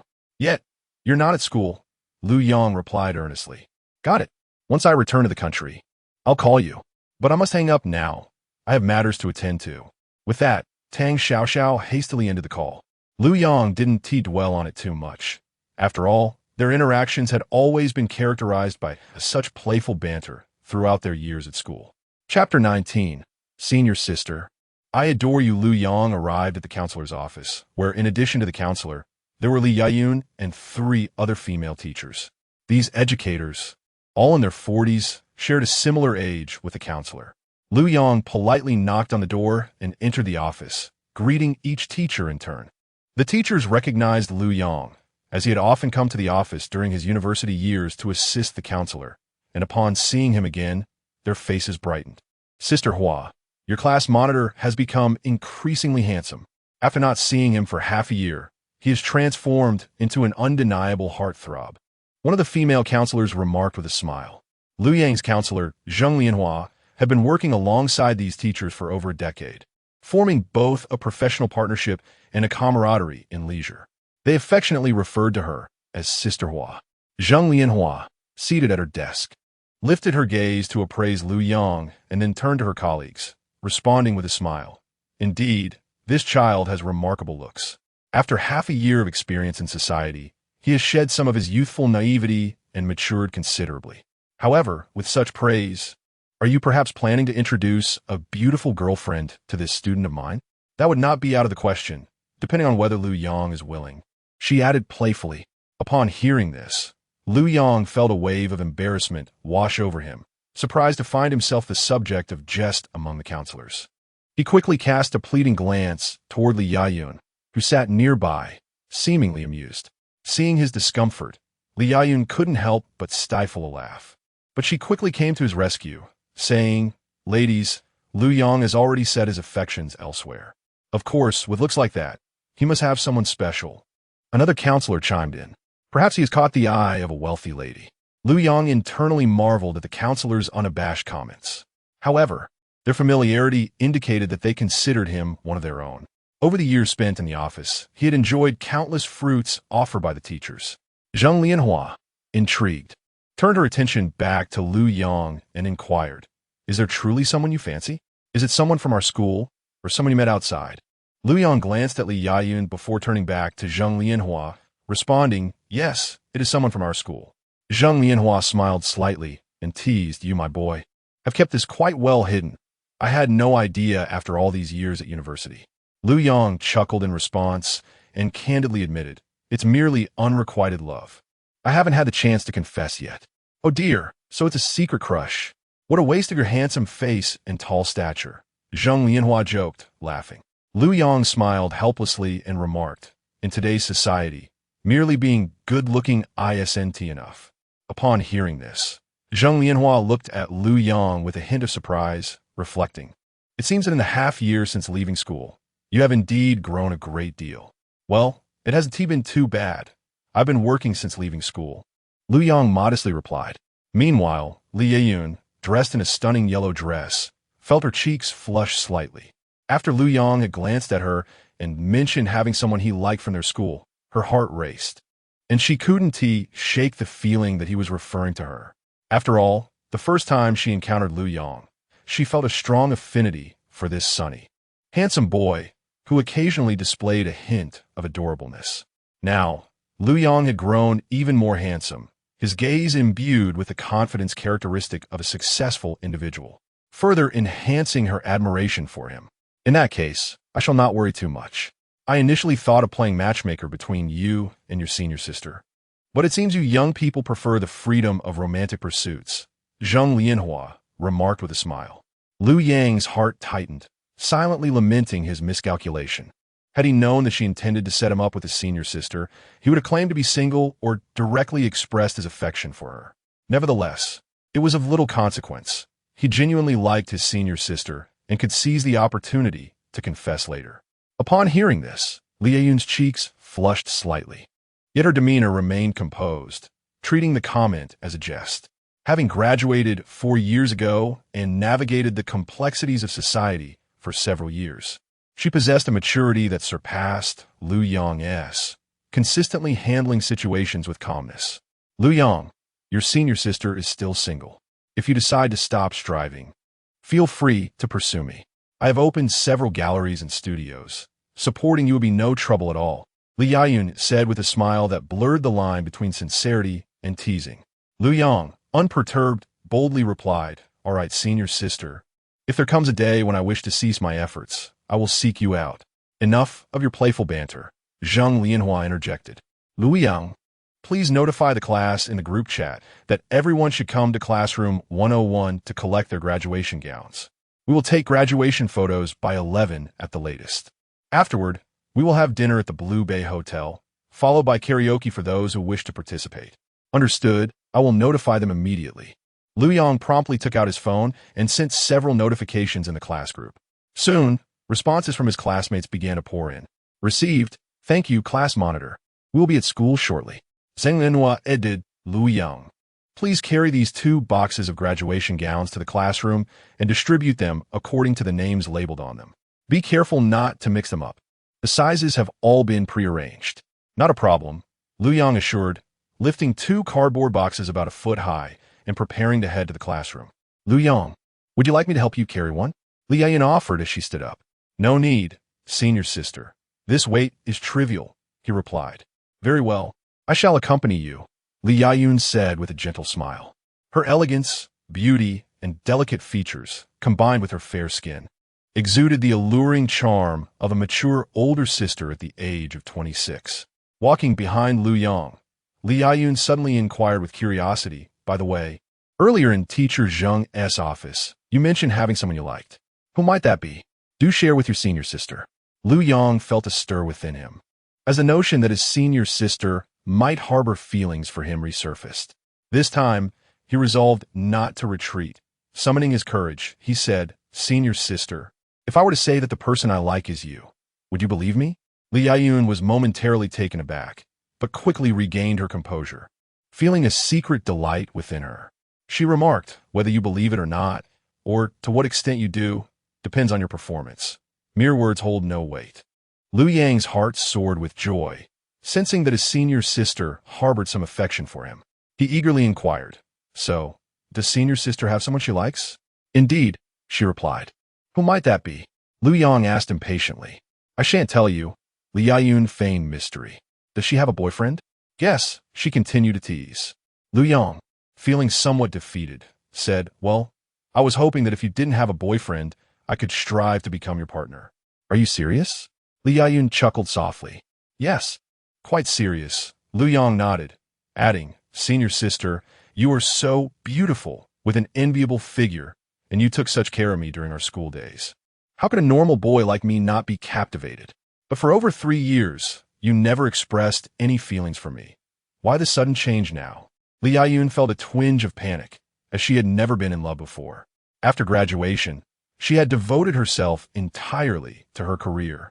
And now that her professional life was on track, she observed her friends embarking on romantic relationships. Although she yearned for love, she feared that a relationship that blossomed too quickly would not withstand the trials of time. I lacked confidence before and didn't dare to confess my feelings, Lu Yong stated earnestly. But now, I possess more self-assurance, and I wish to seize this opportunity to express my sentiments. Li Yayun's cheeks flushed, and after a moment of internal conflict, she hesitantly replied, Well, let us see how today unfolds and how you perform. I prefer to believe in letting things take their natural course. Lu Yong smiled knowingly. Her mention of performance and letting nature take its course seemed to subtly suggest an invitation for him to be bold. All right, he responded without hesitation, fully understanding what lay beneath her words. Chapter 20. Jiang Wanrong's fluster as Lu Yong and Li Yayun entered the classroom. They were greeted by a lively assembly of classmates. Upon spotting the duo, the students enthusiastically called out, Class monitor, substitute. Following this, several girls unabashedly showered them with compliments. Wow, after half a year, the class monitor has become even more handsome, one exclaimed, and our senior sister has truly transformed into a goddess. I wonder which fortunate lad will win her heart. Upon hearing this, Lu Yong felt a wave of silent exasperation. He had already set his sights on pursuing the senior sister, and such remarks seemed to suggest that he was the lucky one. Yet, he refrained from expressing his feelings, quietly bearing this unspoken grievance. Li Yayun, on the other hand, stifled a chuckle and cast a curious glance at Lu Yong, seemingly eager to discern any traces of his discontent. Wishing to steer clear of the topic, Lu Yong spoke up, For those who have arrived, please come forward to collect your graduation gowns. After changing in your dorms, let us meet on the playground for our graduation photos. Thank you, class monitor, came the chorus of responses as the students, both male and female, collected their gowns under the guidance of Lu Yong and Li Yayun. Before long, Jiang Wanrong entered the classroom, accompanied by her companion Lin Chi. "Senior sister, I've come to collect my graduation gown," she said. "Of course," Li Yayun replied amicably, searching for Jiang Wanrong's outfit. As she did so, her gaze shifted to the unfamiliar face beside Jiang Wanrong, sparking her curiosity. The individual appeared rather unfamiliar, but she dismissed the thought, aware that many girls had changed significantly after 6 months away from school. Thus, she inquired, "Excuse me, what is your name? I can help you find your graduation gown." On the other side, Lu Yang couldn't help but steal a few extra glances at Jiang Wanrong the moment he laid eyes on her. He felt an odd sense of familiarity upon noticing her companion, yet he couldn't quite place it. He mused to himself, this must be Jiang Wanrong's boyfriend. He certainly resembles a pretty boy, lacking any masculine aura. He could easily be compared to that Han Lu. Nevertheless, he is indeed quite charming. "Senior sister. He is a boy and not a student from our class. He is likely Jiang Wanrong's boyfriend," Lu Yang remarked in a neutral tone. Truth be told, he harbored no fondness for Jiang Wanrong's boyfriend, even feeling a twinge of disdain. However, given the significance of the day, he preferred to avoid mentioning the unpleasant events of the previous day. No sooner had Lu Yang spoken than Jiang Wanrong's face flushed crimson, her expression betraying a hint of guilt. After all, she alone understood that Lin Chi, while her boyfriend, was actually a girl, sporting a hairstyle reminiscent of a boy and bearing a striking resemblance to certain attractive male celebrities, exuding a potent allure. For some inexplicable reason, Lu Yang's emphasis on the matter made her heart race with anxiety. Conversely, Lin Chi felt no such guilt. Instead, she reveled in the secret, thinking how another boy had failed to recognize her disguise as a tomboy. This realization only served to heighten her sense of accomplishment. However, her triumph was short-lived. Li Yun could not help but cover her mouth, laughing as she addressed Lu Yang. "Lu Yang, it is evident that she is a beautiful girl. Your discernment leaves much to be desired." "Huh? A girl?" Lu Yang was taken aback and hurriedly scrutinized her once more. Indeed, her features were strikingly delicate, lacking even an Adam's apple. Yet, her chest was rather flat, which could easily mislead one's judgment. However, the more he gazed at her visage, the more familiar it appeared. Suddenly, he recalled that this person had entered his office the day before yesterday, casting a glance his way before departing. At that time, he had thought nothing of it, assuming she was a client who had taken a wrong turn. But now, seeing her alongside Jiang Wanrong was evidently significant. Just yesterday afternoon, he had been abruptly dismissed. The reason being that he was deemed too handsome, causing Jiang Wanrong to worry that her boyfriend might be displeased. For reasons unknown, Lu Yang instinctively connected these events, gazing at Jiang Wanrong and the girl before him with astonishment, pondering whether the boyfriend Jiang Wanrong mentioned could possibly be her. If that were the case, it would be quite thrilling. After appraising her from head to toe, Lu Yang could not help but display a bemused expression. Jiang Wanrong, upon spotting Lu Yang, felt a pang of guilt from the previous day's incident. After all, dismissing a classmate for such a reason was rather indefensible. Seeing Lu Yang's enigmatic smile only heightened her anxiety, prompting her to hurriedly pull Lin Chi away from the classroom, fearing that remaining even a moment longer would expose the secret shared between her and Lin Chi. Observing Jiang Wanrong's unmistakable discomfort, Lu Yang went from mere speculation to near certainty that this boyish girl was indeed the boyfriend she had referenced. "Lu Yang, you are quite the rogue." Staring at that girl until she felt shy enough to leave, Li Yun teased, yet inwardly, she was deeply concerned about Lu Yang's response. "Not all, senior sister. The one I like is you. Have you not realized that yet?" Lu Yang promptly replied with a smile. Li Yun's cheeks flushed slightly as she retorted, "Then why were you staring at her? I even saw you smiling in her direction." "Senior sister, you misunderstand.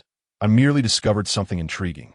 I believe there may be a hidden romantic secret between those two girls." "What sort of secret?" Li Yun inquired, her curiosity piqued. "Lesbian, you know?" Upon hearing this, Li Yun gently tapped Lu Yang on the head, saying, "Such things should not be spoken of lightly. Do not mention it again. Their affairs have nothing to do with you, understand?" Lu Yang pondered to himself. How could it be none of his business? Jiang Wanrong had referred to him as father. At the very least, she should address him as uncle. He could not allow such absurdity to unfold unchallenged. Nevertheless, he did harbor some thoughts of retribution.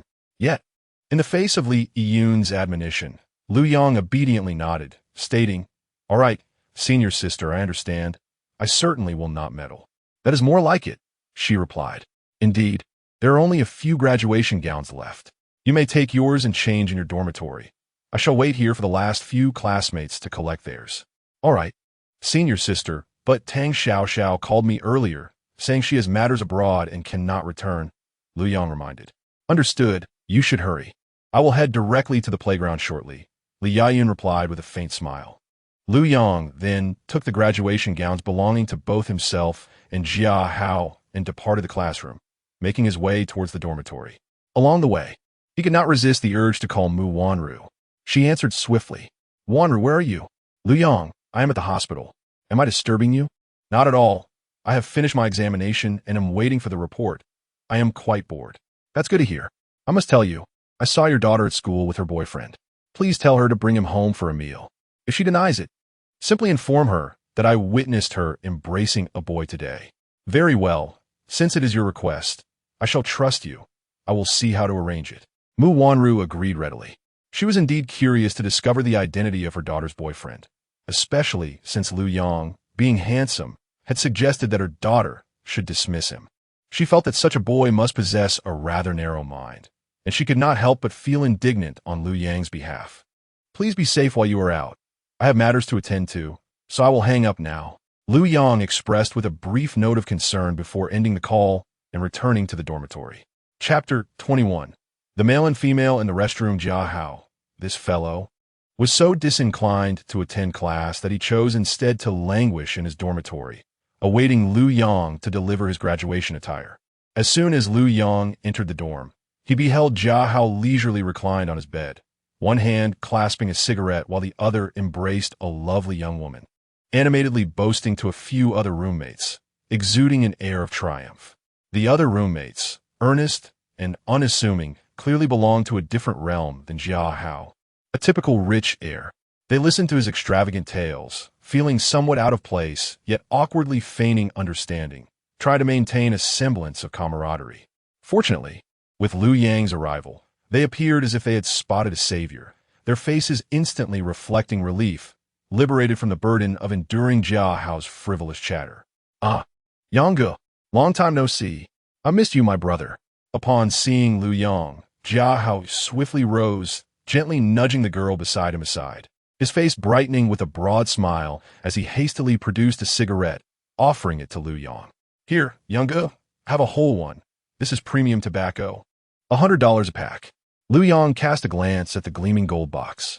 "Oh, the esteemed 95, he murmured, deciding against it. Never mind. The taste lingers too much. He recalled how Li Yayun disliked boys who smoked, often avoiding them at the mere scent of tobacco. If he indulged now, even if an opportunity arose to kiss her later, he would likely be met with disdain.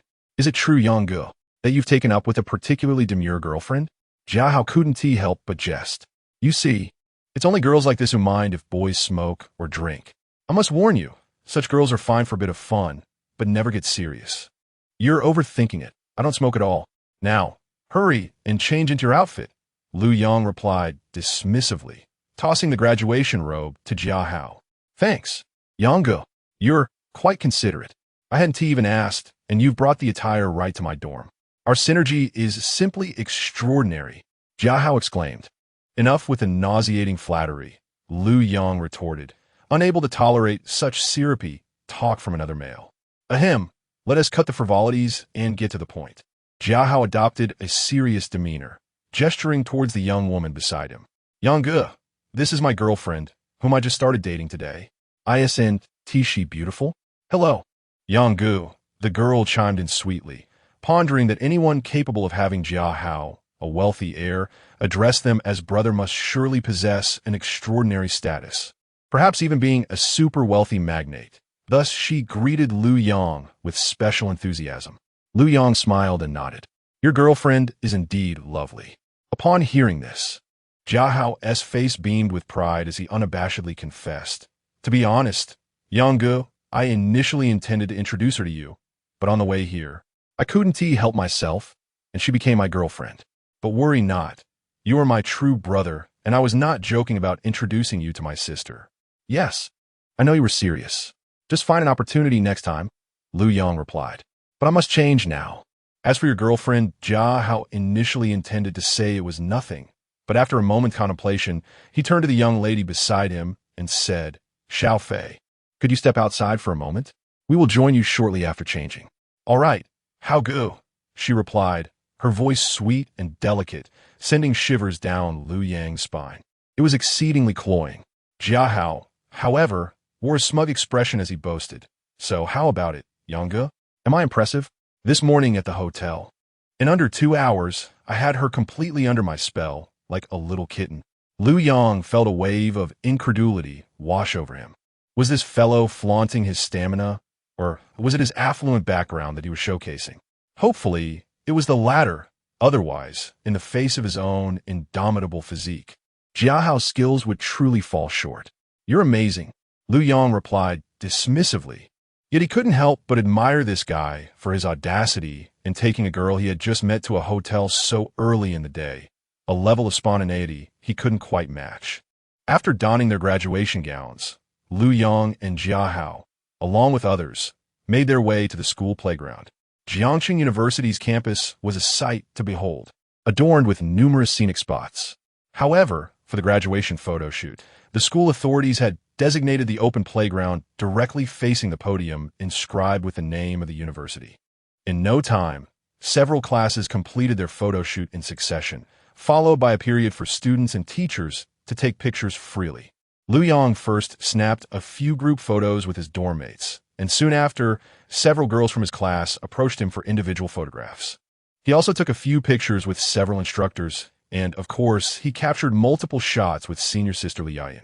Approximately half an hour later, the instructor prompted Lu Yong to inform the classmates via group chat to head to Jiangwan Grand Hotel for a celebratory lunch, mentioning that post-lunch karaoke had also been arranged, with all expenses covered by her. Upon hearing this, the students erupted in cheers, eagerly making their way to Jiangwan Grand Hotel, which was over 3 kilometers from the school. Some opted for taxis while others chose public transport.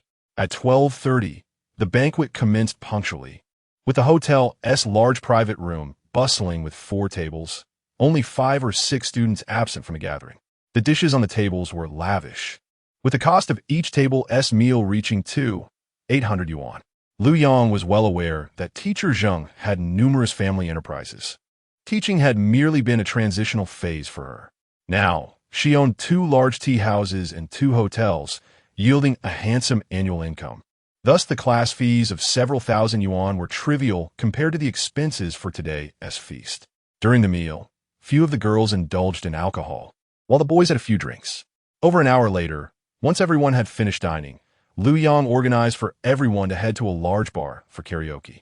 The students, enveloped in the euphoria of graduation, had no intention of returning home after the meal and eagerly opted to continue the revelry at the bar. Even Jiang Wanrong arrived with her boyfriend and a few alumni, driving to the bar together. Teacher Zheng had preemptively spent over 20,000 to reserve a spacious private room accommodating 100 people, with complimentary drinks available inside. Upon arriving at the bar, everyone instantly unleashed their inhibitions. Those who had been demure and abstinent at the dining table now raised their beer glasses, singing with abandon. The boys were particularly spirited in their revelry. Lu Yong took the lead, cradling a bottle of alcohol and engaging in a drinking contest with everyone. Teacher Zheng observed her students, whom she had nurtured for 4 years, reveling in such joy, and felt a profound sense of accomplishment. She cautioned, "Dear students, do not drink to excess. Please ensure your safety on your way home." While the group verbally acknowledged her advice, their raised glasses and fervent drinking betrayed their indulgence. Swept away by the exuberant atmosphere, unintentionally, Lu Yong noticed that Jiang Wanrong was sharing a toast with the tomboy she had brought along. As they continued drinking, the two departed the private room together, heading to the restroom, and did not return for quite some time. Curiosity piqued.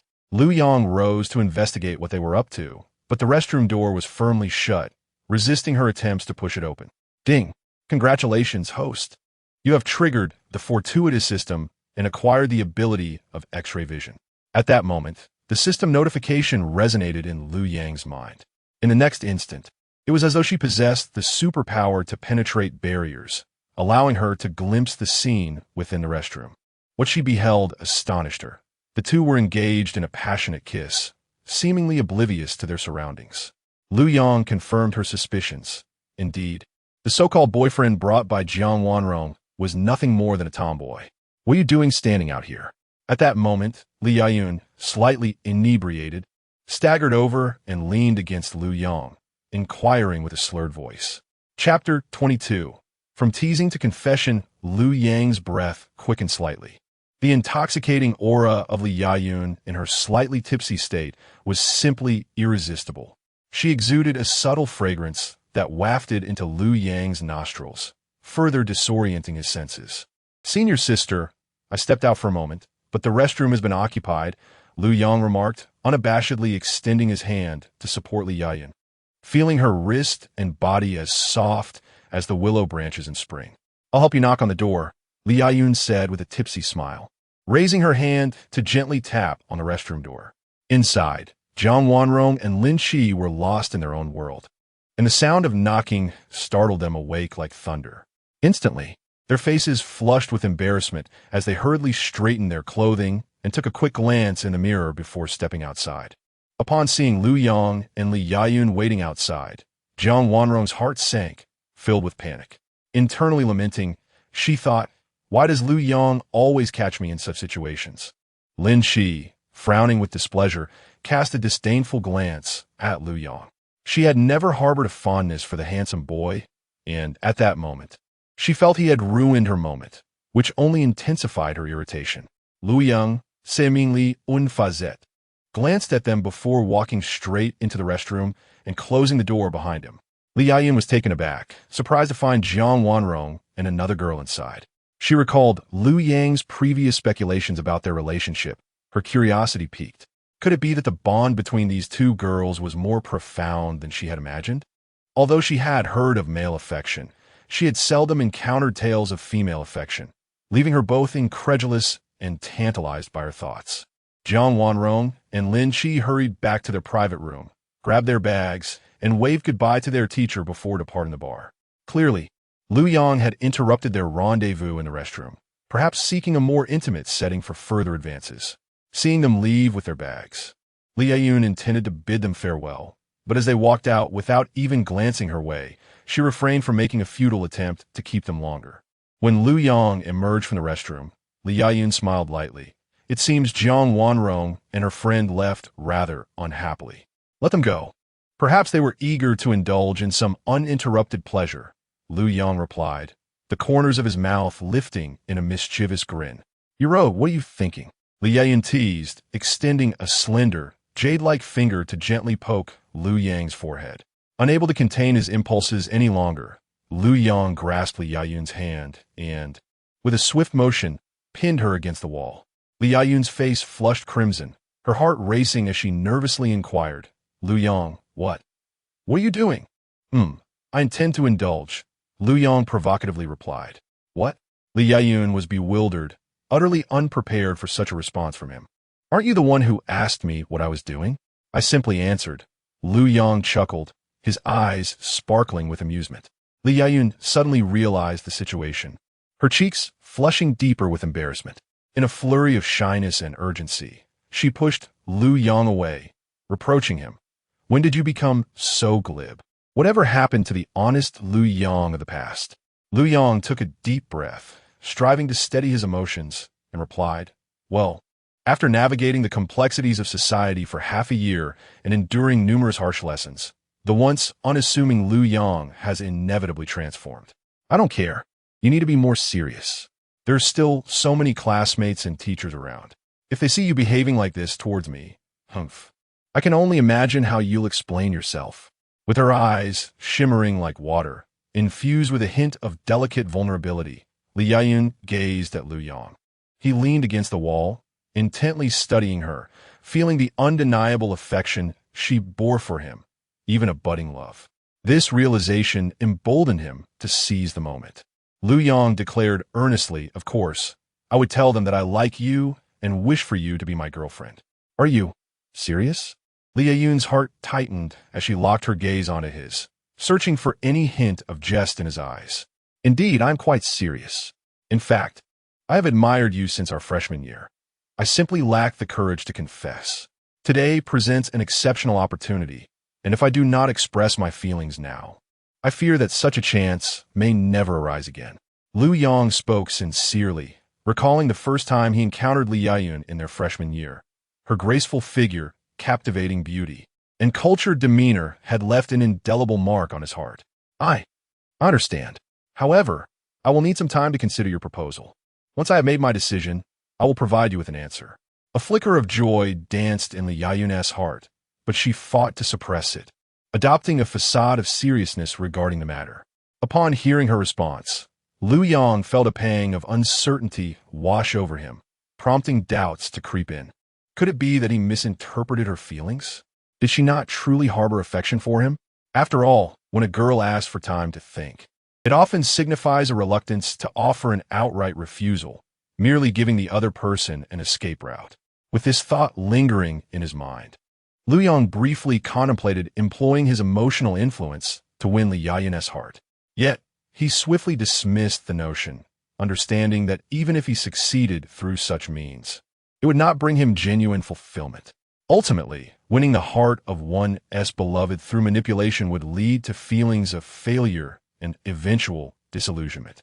Moreover, Lu Yong genuinely cherished Li Yayun and yearned to earn her affection through his own merits, to possess her heart entirely. Just as he was engulfed in a whirlwind of anxiety, Li Yayun suddenly inquired, Lu Yong, how well do you handle your liquor? Are you feeling tipsy yet? Without much thought, Lu Yong answered candidly, my tolerance is decent. I don't feel the slightest bit intoxicated at the moment. Wow, that's impressive. I, however, do not fare as well. I'm already feeling a bit lightheaded. If I drink a few more glasses, I might not be able to make it back on my own. So, if I do get drunk, would you be willing to take me home? Li Yayun's cheeks flushed a delicate crimson, her gaze imbued with a hint of shyness and anticipation. Upon hearing her words, Lu Yong was instantly overcome with joy, his breath quickening. Senior sister, do you mean you've agreed? Such wishful thinking. It all depends on how you perform while escorting me home. Li Yayun replied with a charming smile. With that, she gracefully slipped past Lu Yang's arm, her steps light as she returned to the private room. Performance? Lu Yong fell into a reverie. She was intoxicated, hinting that she wanted him to accompany her home.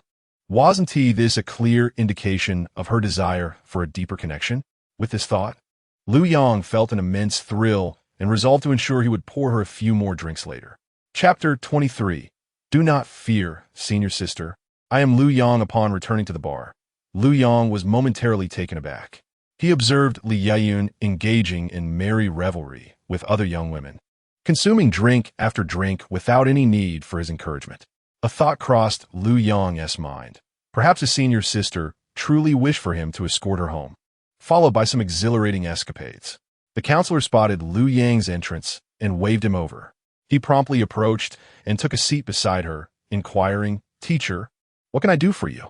With a warm smile, the counselor replied, If your senior sister happens to get inebriated, I trust you will see her home. You have always been a decent lad. I would be concerned if it were anyone else. Feigning seriousness, Lu Yong nodded earnestly and assured her, Rest assured, teacher, I will certainly take care of it. I am quite dependable. In truth, Lu Yong secretly mused that with the system he had acquired, he was no longer the obedient and unassuming individual he once was. He had begun to embrace his newfound freedom, hoping to bring joy to the enchanting women he encountered. Very well, I have some matters to attend to, so must take my leave. I have already settled the bill for the private room, the counselor stated. Lu Yong quickly urged, Teacher, won't you stay and enjoy yourself a little longer? My friends have invited me for a game, and I must join them. All right then. I wish you a delightful time, she replied. Lu Yong nodded, fully aware of her fondness for card games. Lu Yong, should you ever find yourself in a difficult situation, do not hesitate to call me. Of course, teacher, I will remember that, he responded, his heart filled with gratitude. Over the years, the counselor had shown him immense care, securing scholarships for him for 4 consecutive years, and even introducing him to a position at a state-owned enterprise. Regrettably, being fresh to the world and unaware of its hardships, Liu Yang had deemed the job unsuitable for his field of study and had tactfully declined her kindness. Had it not been for the awakening of his system, he would likely be regretting that decision at this very moment. The counselor rose to bid farewell to the students present before departing from the bar. With her exit, the atmosphere shifted. The crowd became uninhibited, with some indulging in drinks and others belting out songs, transforming the private room into a lively chaos. As if everyone had shed their everyday facades. "Brother Yang, come over. I want to engage you in a fierce battle of 300 rounds. Jia Hao shouted, raising his bottle in invitation. 300 rounds? You are already swaying like a reed. I, on the other hand, feel no intoxication whatsoever, Liu Yang teased. Stop pretending to be tough and come over to see who truly reigns supreme. Wait until you're flat on the ground. Liu Yang, in high spirits, did not decline and began to drink heartily with Jia Hao. After just a few rounds, Liu Yang felt a warmth near his ear. It was Li Yayan, her voice laced with intoxication, softly reminding him, Liu Yang, do not get drunk. You promised to take me home. If you do not keep your word, you shall surely regret it. Liu Yang turned around, nearly brushing his lips against hers, and hurriedly said, Rest assured, senior sister, I will not get drunk. Not to mention engaging in a drinking contest with them for 300 rounds. Even a battle of 300 rounds with you would be a piece of cake. Upon hearing these words, even Li Yajun, who was already tipsy, felt her cheeks flush. She thought to herself how audacious Liu Yang was to utter such bold words in front of so many people, claiming he was not inebriated. I'm ignoring you now. Li Yajun pouted playfully before turning away. Brother Yang, I truly believe our acting captain is quite remarkable. Why don't you? Jia Hao's words trailed off, but the alert Liu Yang quickly interrupted him. No nonsense. Let's keep drinking. I won't let you off the hook until you're completely down. Liu Yang had no desire to engage in such discussions with Jia Hao, fearing that any indiscreet remarks might reach Li Yajun's ears and jeopardize his chances with her. Drink up. Xiao Fei. If I happen to get drunk later, you must take good care of me. Jia Hao was apprehensive, for Liu Yang appeared unfazed and composed, making it evident to anyone that his odds of winning were slim. Brother Hao, just have fun. I will look after you. Yin Fei replied obediently. In the end, Liu Yang downed 5 more bottles, made several trips to the restroom, yet remained utterly sober, effortlessly overpowering everyone around him. Meanwhile, a large group of girls had succumbed to drunkenness, sprawled across the sofas. Observing the chaotic scene, Liu Yang thought that this situation could not continue.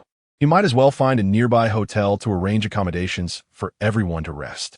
At that moment, a notification chimed, Congratulations, Master. You have activated the Lucky System and obtained a 6-star Galaxy Hotel. Liu Yang was taken aback, internally marveling at how invincible this system was, guiding him toward various peaks in life. The Galaxy Hotel was a prominent establishment within a 5-kilometer radius. He promptly took out his phone and messaged his assistant.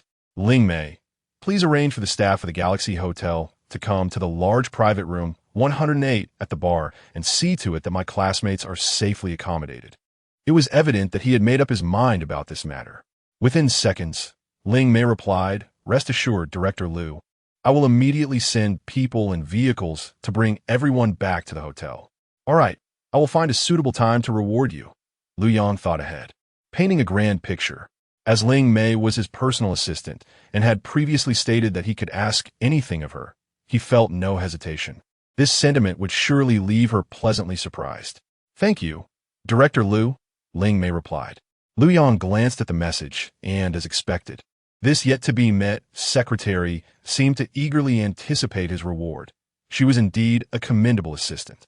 Classmates, for those who are drunk, please wait a moment. I have arranged a hotel for you, and someone will soon come to take you to rest. Rest assured, it is completely safe. You can relax and enjoy your rest. Thank you, class monitor. You are the best.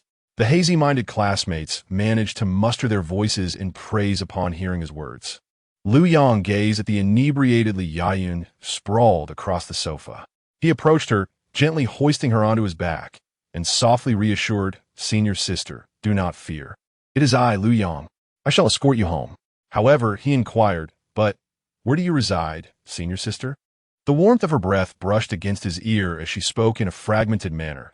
Chunjing No. 1 Courtyard, Building 9, Room 608. Very well, senior sister. He replied, rest assured, I shall ensure your safe return and care for you diligently. Lu Yang felt a surge of excitement. After all, did she not wish to see his capabilities? Thus, he resolved to stay by her side until dawn, ensuring she would not feel alone in her fears. Upon exiting the bar, Lu Yang settled Li Yayun into the passenger seat and then piloted his Rolls-Royce towards Chunjing No. 1 Courtyard. It is worth mentioning that Lu Yang was aware of this neighborhood, known for its exorbitant property prices, with costs exceeding 30,000 per square meter. Chapter 24, The Enormous Temptation of Sister's Mother. Half an hour later, Lu Yang slowly arrived at Li Yayun's residence. He carefully carried Li Yayun on his back.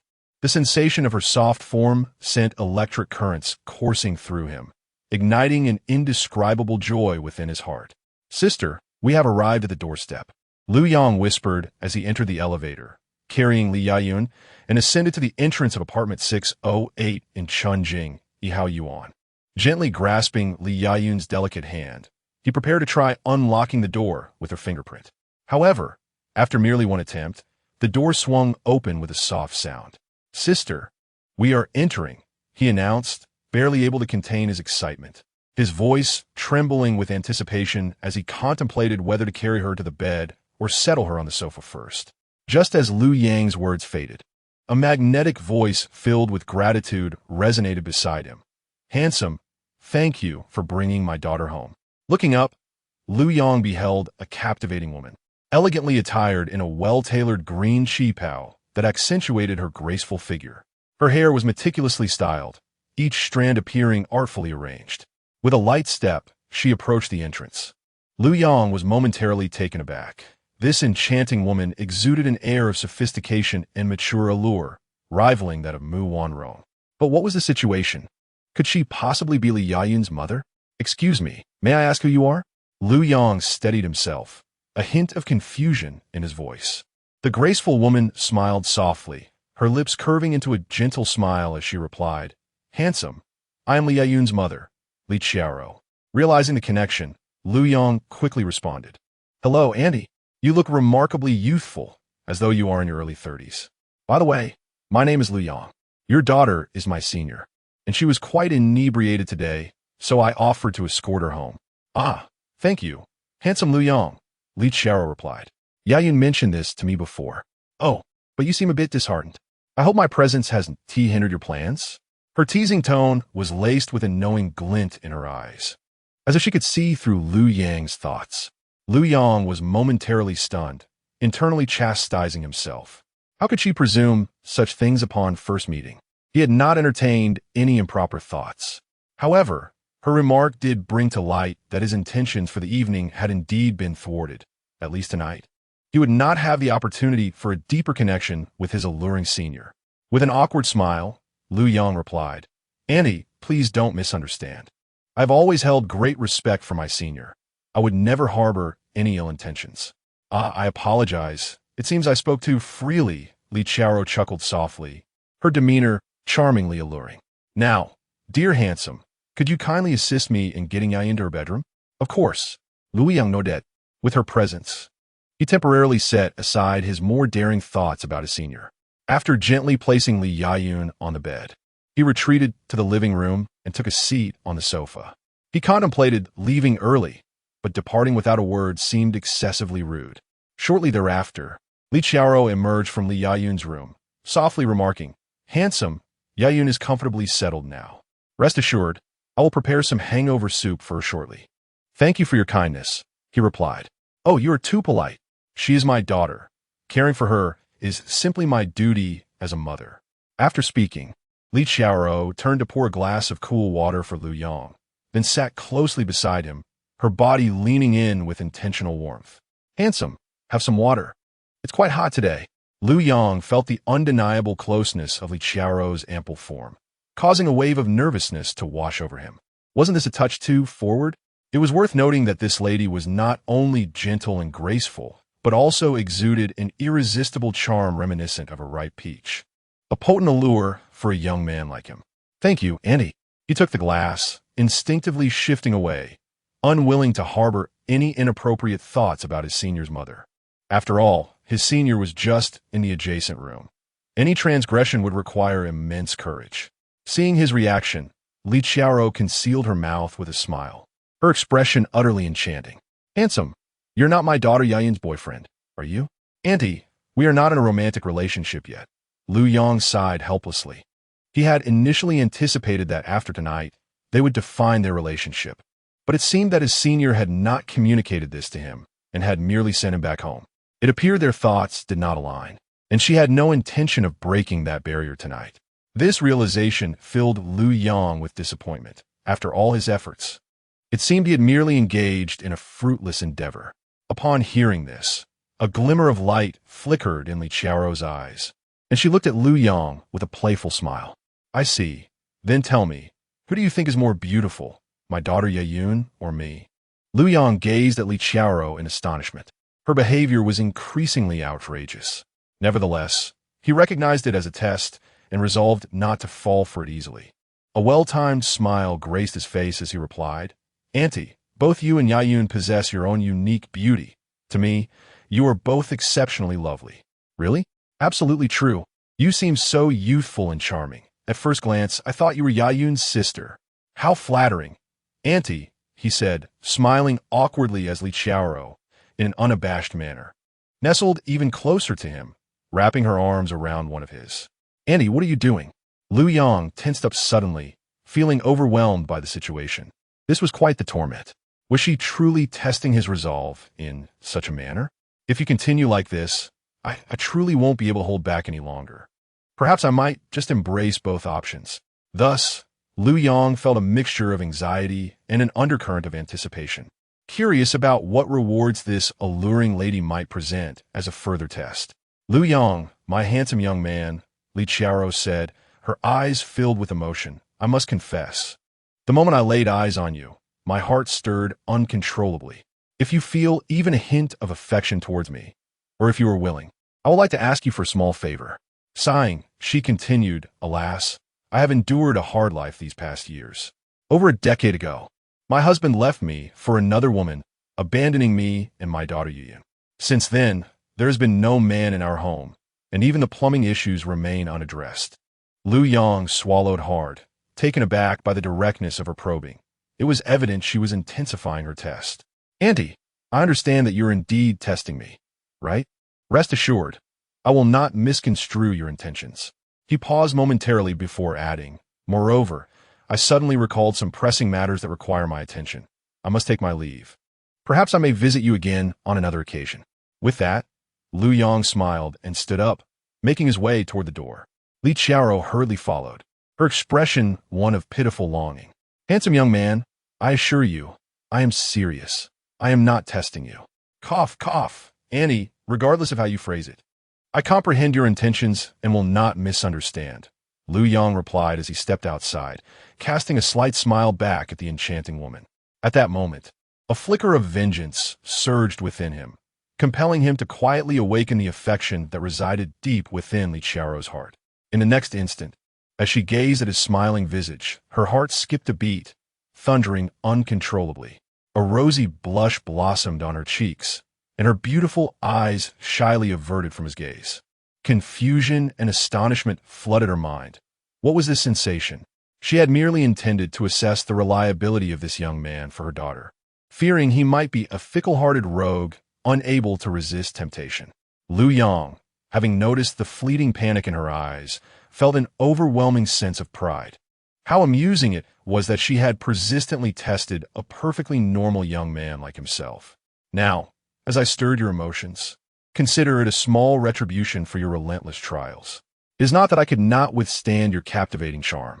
Before long, Li Qiao regained her composure, only to find that Lu Yang had vanished without a trace. Yet, her feelings for him surged forth like a flood, growing ever stronger. What is happening to me? It seems I cannot help but fall deeper, can I? Li Qiao instinctively covered her flushed face with her hands. her mind consumed by the image of Liu Yang's recent smile, which she could not shake off, an experience both wondrous and terrifying. Chapter 25.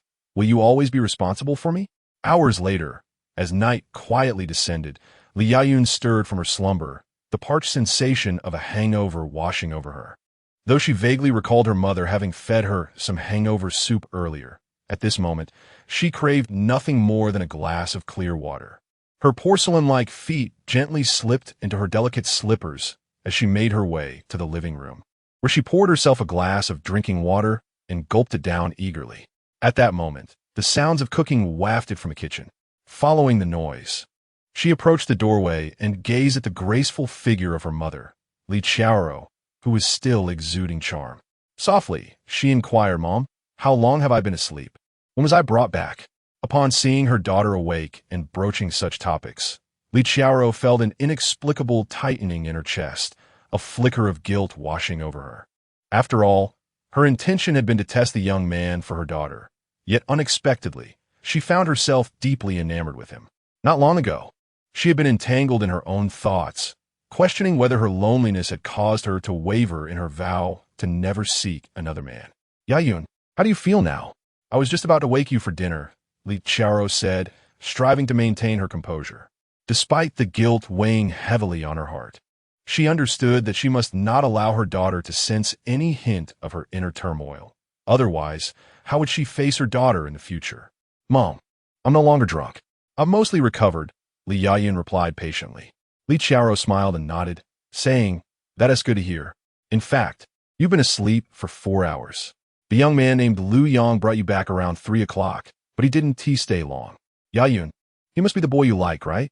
Li Qiaoro asked, a hint of curiosity glimmering in her eyes. Li Yayun felt a slight blush creep on her cheeks as she gently nodded. "Yes, he is a boy I like very much. Moreover, today, our relationship has undergone an unprecedented transformation." Upon hearing this, a tumultuous wave of emotions surged within Li Qiaoro. For reasons unknown, since developing feelings for Liu Yang, she now felt a twinge of jealousy at her daughter's resolute answer, as if she were losing a cherished treasure. Alas, this boy is truly an irresistible source of trouble, she mused inwardly, lamenting the fact that she could not compete with her daughter for the affection of the same young man. Thus, she swallowed her feelings of bitterness and genuinely wished her daughter well. "It's all right. Matters of the heart cannot be rushed. As long as you have someone you like, your mother will be at ease. For now on, I want to urge you to find a boyfriend anymore. I think that young man is quite commendable, tall, handsome, and exceptionally polite, treating others with kindness." At this point, Li Qiaoro suddenly felt a pang of anxiety. She realized she had unwittingly divulged too much about her opinions regarding Liu Yang. What if her daughter sensed something amiss and suspected her feelings towards the young man? After all, she had been single for over a decade, and her daughter might very well think that after years of living alone, she would inevitably yearn for the happiness that a woman should possess. In reality, however, Li Yun was not inclined to entertain such thoughts. It was merely Li Qiaoro's own guilty conscience at play. Conversely, upon hearing her mother express such approval for the boy she admired, Li Yayun felt an overwhelming joy swell within her. Unable to contain her exuberance as she exclaimed, "Mom, this is what you said. From now on, no more urging me, and certainly no matchmaking. The reason I had him escort me home was to let you know that I have someone I cherish, and to see your first impression of him. Now, it truly surprises me to realize how much you appreciate him as well. This brings me great comfort. If we were to be together, our family would undoubtedly be harmonious and blissful." With her cheeks flushed and her eyes brimming with dreams, she was indeed deeply in love with Liu Yang. Their initial encounter had occurred when he had just begun his university journey, and she had fallen for the sun-kissed, handsome Liu Yang at first sight. However, at that time, she had just graduated and was wholly devoted to her career, as her dreams were equally significant to her, which compelled her to bury her feelings deep within. Now that her career was on a steady path, she could finally confront her emotions with composure. Moreover, discovering that Liu Yang also harbored feelings for her solidified her belief that he was her boyfriend and she, his girlfriend. Li Qiaoro felt a jolt in her heart upon hearing her daughter say, I didn't expect you to like him so much," rendering her unable to meet her daughter's gaze. Had her daughter not continued with a few more words, she might have thought that Li Yayun had seen through her intentions. Fortunately, it was merely a false alarm. The affection her daughter spoke of was not of the romantic variety she had feared. "Yes, indeed," Li Qiao replied lovingly, smiling at her daughter. "And I promise I will no longer interfere with your major life decisions. However, you must promise me that before you turn 30, I will hold a lovely grandchild, understood?" "Mom, I understand. Before I turn 30, I will definitely make sure you can hold your grandchild." The now 26-year-old Li Yayun lowered her head shyly, her heart racing with both nervousness and excitement. She was acutely aware that her mother's persistent concern about her lifelong happiness stemmed from the fear of her repeating past mistakes and encountering irresponsible men. Hence, her mother had sought to arrange blind dates for her, believing that those candidates, vetted by her or introduced by acquaintances, would protect her from heartache. "Well then, I can rest easy. Go wash up. Dinner will be ready shortly," Li Qiao said gently with a smile before turning back to her tasks. "All right," Li Yayun responded cheerfully. After leaving the kitchen, she took a few minutes to freshen up, donning a white dress and drying her hair. Noticing that there was still time before dinner, she settled onto the sofa, picked up an apple, and took a gentle bite while eagerly dialing Lu Yong's number. At that moment, Lu Yong was comfortably resting in the most luxurious presidential suite of the six-star Galaxy Hotel, accompanied by a mature and alluring woman, completely unclothed. This enchanting beauty was his personal secretary, Ling Mei, 35 years old, standing at 172 centimeters tall. Just a few hours prior, she had been untouched, but now, that was no longer the case. Several hours prior, Lu Yong found himself suffocated by the lingering tests and temptations posed by Li Qiao. Seeking solace, he arrived at a hotel and summoned his beautiful secretary, Ling Mei, to his side. Upon beholding her striking figure and poise, Lu Yong succumbed to temptation. Engaging in intimate contact with her, Ling Mei, ever obedient, complied with his desires, their interactions flowing seamlessly. When a call from Li Yayun illuminated his phone, Lu Yong felt a pang of anxiety, acutely aware of his own shortcomings as a man. Yet, soon after, a smirk graced his lips as he reassured himself that he possessed the means to take responsibility for all the women in his life, along with the confidence to provide them with unimaginable happiness. After all, both materially and emotionally, his substantial wealth and robust health rendered him capable of fulfilling their needs with ease. "Senior sister, have you awakened? How do you feel now?" Lu Yong hastily answered the call, his concern palpable. Li Yayun responded with a cheerful laugh, her voice light and buoyant. "Yes, I'm awake and feeling splendid. Listen, I'm happily munching on an apple right now. That's wonderful. I was quite worried about you after I left. Thankfully, Annie assured me she would take good care of you, which eased my mind somewhat. Lu Yong, thank you for being so considerate. I didn't mention that my mother is also at home. I hope you're not upset. I promise to make it up to you next time we meet." Li Yayun replied, her heart full of gratitude and a hint of regret. At her words, Lu Yong inwardly rejoiced. "Make it up to me? How intriguing. Rest assured, I'm not angry. However, when you say you wish to compensate me, is that sincere?" "Of course it is," she affirmed. "May I exchange that compensation for a request?" He inquired boldly. "Sure, what is it?" Li Yayun's heart raced a little, sensing that even an audacious request from Lu Yong might be acceptable. "My request is that you become my woman. Is that agreeable?" Lu Yong mustered his courage and spoke candidly. "Will you truly take responsibility for me, Lu Yong?" Li Yayun asked, pausing for a few seconds before her curiosity got the better of her.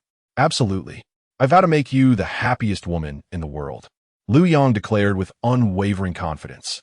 "Very well, I accept, for I have always harbored feelings for you," Li Yayun whispered softly. At that moment, Lu Yong heard Li Qiao's voice on the other end. "Yayun, it's time for dinner. Who are you on the phone with?" "Lu Yong, I must go. Dinner awaits," Li Yayun replied, a hint of panic lacing her tone before she ended the call. "Congratulations, Mr. Lu. It seems you've achieved your wish and gained a new lover." Ling Mei, nestled in Lu Yang's embrace, remarked with a radiant smile, tinged with complexity. "But will you still seek me out in the future? I'm truly obedient and willing to do whatever you ask." I feel I cannot be without you now. Rest assured, you are my personal secretary, and I will certainly take responsibility for you, especially given how understanding and diligent you are, Lu Yang reassured her. Thank you, Director Lu. Allow me to assist you in alleviating the minor annoyance that has just arisen. Ling Mei Xin, feeling content, said this and gradually nestled into the blankets. Chapter 26, The Arrogant Showdown, leading to a major overhaul of dull live, streaming in high spirits. Lu Yang rose from his seat and approached the window, lighting a cigarette. After savoring it leisurely, he gently placed the stub in the ashtray and turned to gaze at the alluringly unclad Ling Mei. He spoke, "It is getting late. Would you care to join me for a bite? There is still plenty of time from now until morning, and that little snack hardly suffices." "Of course, Mr. Lu," Ling Mei replied, her cheeks slightly flushed. She then stood up and picked up her phone, instructing the hotel's head chef to prepare an extravagant feast and expedite the delivery. "Mr. Lu, dinner will take a little while longer. I'll freshen up first," she added. "Go ahead," Lu Yang said, admiring Ling Mei's perfectly sculpted figure, her curves a feast for the eyes, eliciting a smile of delight from him. Half an hour later, Ling Mei emerged from the bathroom, adorned in a skin-tight blue dress that accentuated her graceful silhouette. After drying her long hair, she approached Lu Yang, enveloped in a fragrant aura, and nestled into his embrace on the living room sofa. "Where do you reside usually, Ling Mei?" Lu Yang inquired casually. "Mr. Lu, I just arrived from the capital yesterday, by plane to seek your company. For the time being, I have rented a place here in Jiang City," she replied. Lu Yang, upon hearing this, was not overly surprised. Given the extraordinary interventions of the system, Ling Mei's sudden appearance from the capital seemed rather unremarkable. However, upon further reflection, he pondered how, as his private secretary, she could continue living in a rented space after having entrusted him with over 30 years of her pristine life and assisting him in managing investments worth hundreds of billions. "How about this? Since you are now my woman, I shall buy you a luxurious residence tomorrow," he proposed. "Thank you, Mr. Lu," Ling Mei exclaimed, her heart swelling with joy, feeling a profound sense of happiness both materially and spiritually, and she couldn't help but lean in to kiss Lu Yang. At that moment, a knock at the door announced the arrival of the meal. "Mr. Lu, the food has arrived," she informed him. "Let them in," Lu Yang replied with a gentle smile. The presidential suite boasted its own dining room, for beautiful waitresses, clad in uniforms and thigh-high stockings, entered, followed by a Michelin-starred chef with golden hair and striking blue eyes. Her skin as fair as snow. This chef, nearly 38, possessed striking features, a poised demeanor, and an enviable physique. "Good day, sir." The waitresses greeted Lu Yang, who was clad in pajamas. Lu Yang nodded calmly, exuding the ease of the owner of this 6-star hotel. "Nice to meet you, boss," the beautiful Michelin chef, Selina, said politely. Lu Yang smiled in response. "What is your name?" "Returning to you. I am called Selina," she replied. "That is a lovely name. I shall remember it. I'm quite hungry now. Let us begin the meal," Lu Yang remarked with a tranquil expression. "Right this way, please," Selina gestured invitingly. Lu Yang strode towards the dining room, with Ling Mei closely following him. The attentive waitresses assisted by pulling out chairs, offering their full service throughout the meal. The dining table was adorned with an array of exquisite delicacies, including fine red wine, steak, foie gras, and caviar, each a testament to their luxurious value. As a 6-star hotel, it was only fitting that such lavish ingredients were at their disposal, especially for the proprietor's enjoyment. While indulging in this opulent experience, Lu Yang couldn't help but reflect. Though the lifestyle of the affluent may often seem ostentatious, partaking in it occasionally was indeed exhilarating. The meal lasted nearly an hour. Once finished, Lu Yang wiped his mouth and turned to Selina, remarking, "The cuisine was delightful. I am thoroughly satisfied." Selina smiled modestly, feeling both honored and surprised by his praise. Lu Yang nodded. "You may leave now."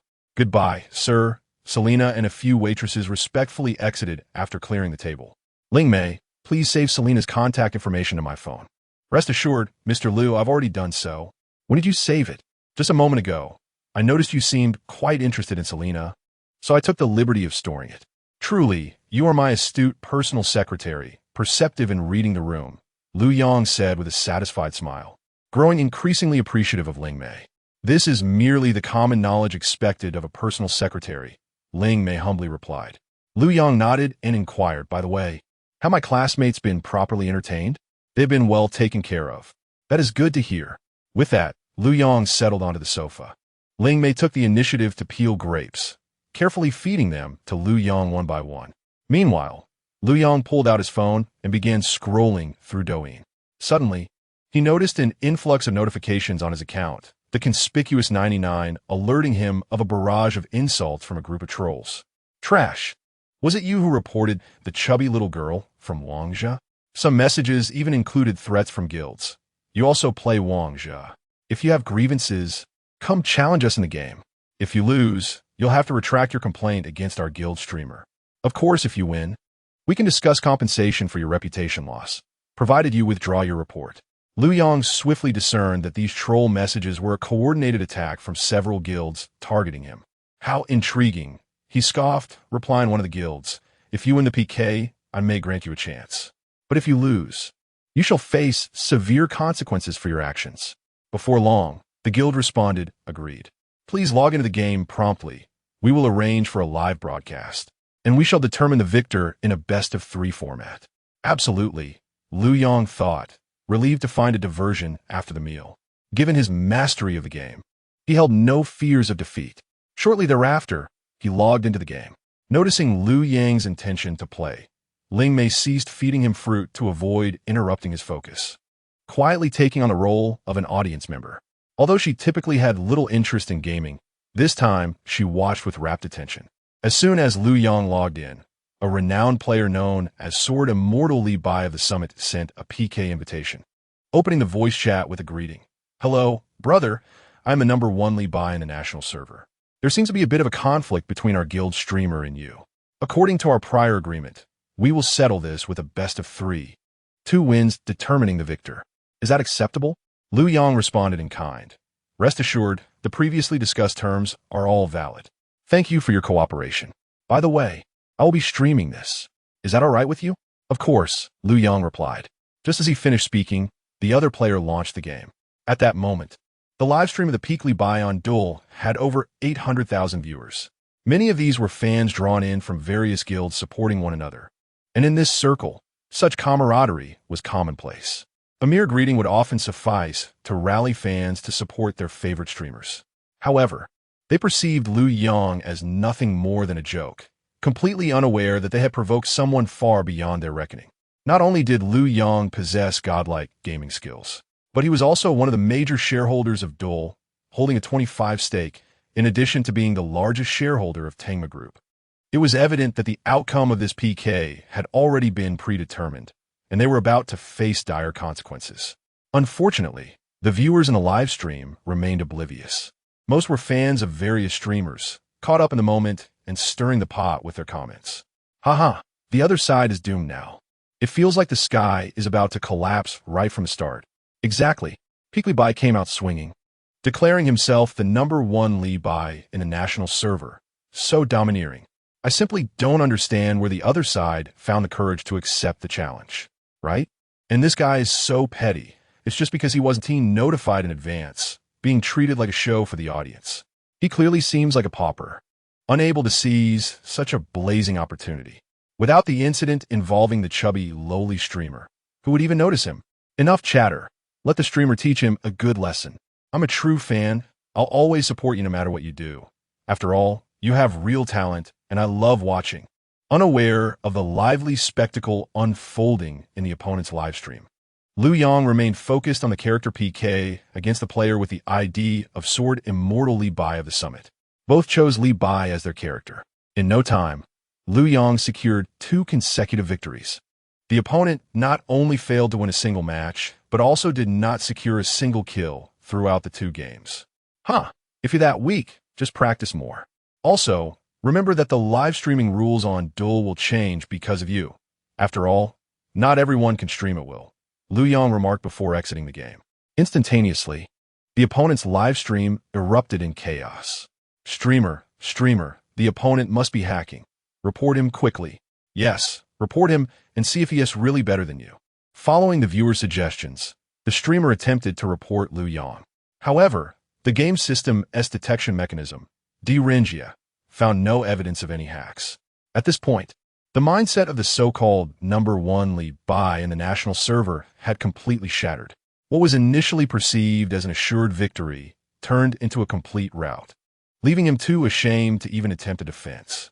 However, he found some solace in the overwhelming support from the audience that evening, as gifts poured in like a tidal wave. A rough estimate suggested that within less than half an hour, the gift revenue soared into the millions. Moreover, the viewers were quick to console him, assuring him that his subpar performance was merely a result of an off day. Indeed, they speculated that perhaps someone had tampered with his operational settings. Yet, mere minutes later, all entertainment live streams on the Duel platform were abruptly shut down, displaying a message that read, "In order to foster a superior streaming environment, Duel is enacting comprehensive reforms. Henceforth, all entertainment streamers must hold valid permits to broadcast." This series of actions was, of course, orchestrated by Lu Yang. Following the conclusion of the gaming match, Lu Yang instructed Ling Mei to ensure that Duel implemented immediate corrective measures, preventing just anyone from streaming at will. Ling Mei promptly contacted Duel's headquarters to relay the directive. Upon receiving the call, the headquarters staff swiftly reported to the chairman, who, upon hearing the major shareholder suggestion, consented without hesitation. Consequently, the planning department at headquarters sprang into action, shutting down all entertainment streamers' broadcasts in mere moments and issuing a report on the reform measures. This sudden turn of events left the audience baffled, utterly perplexed by Duel's motives. Nevertheless, news spread quickly, and it was soon revealed that the turmoil had stemmed from a conflict involving a certain gaming streamer and several gaming guilds. As a result, all entertainment streamers lamented their misfortune, feeling that it would become increasingly difficult to extract money from viewers in the future. And they could not help but curse those few streamers and guilds. What kind of trouble have you stirred up? Don't you have any sense of the consequences? Chapter 27. Jiang Wanrong asked me to pretend to be her boyfriend the following day. Lu Yang gradually awoke, a beautiful companion by his side. In high spirits, he reached for his phone and was taken aback to discover it was already past 10 in the morning. Upon glancing at the screen, he noticed several missed calls, one from Su Wei and another from Jiang Wanrong. Lu Yang pondered silently, surmising that Su Wei's call was likely due to her concern over his absence from the apartment the previous night. Yet, what could Jiang Wanrong possibly want? Could it be that Mu Wanru had reprimanded Jiang Wanrong for her unwarranted dismissal of him, prompting her to reach out? After a moment of contemplation, Lu Yang resolved to rise from bed first. He gently positioned Ling Mei aside, but even with the utmost care, she stirred awake. At that moment, she felt utterly drained, finding even the slightest movement to be an arduous task. With a pitiful tone, she murmured, "Boss, I sincerely apologize, but I fear I cannot accompany you today. I truly lack the strength. I can hardly move." Listening to her feeble words, Lu Yang felt a mixture of sympathy and a tinge of pride. After all, her current state was a direct result of their late-night exertions. Last night, they had reveled until the early hours, with Ling Mei dutifully staying by his side as his personal secretary, willingly accommodating his every whim without a hint of complaint. In her mind, this was the hallmark of a competent secretary. Though the toll of staying up late was excruciating, she persevered for Lu Yang's enjoyment. A wave of tenderness washed over Lu Yang, prompting him to plant a gentle kiss on Ling Mei's forehead. He had noticed her unwavering dedication throughout the night and understood that the intensity of their practice had far exceeded her limits, leaving her utterly fatigued and yearning for restful slumber. "Rest well. You performed splendidly last night. Once you've regained some energy, I shall take you to select a new residence."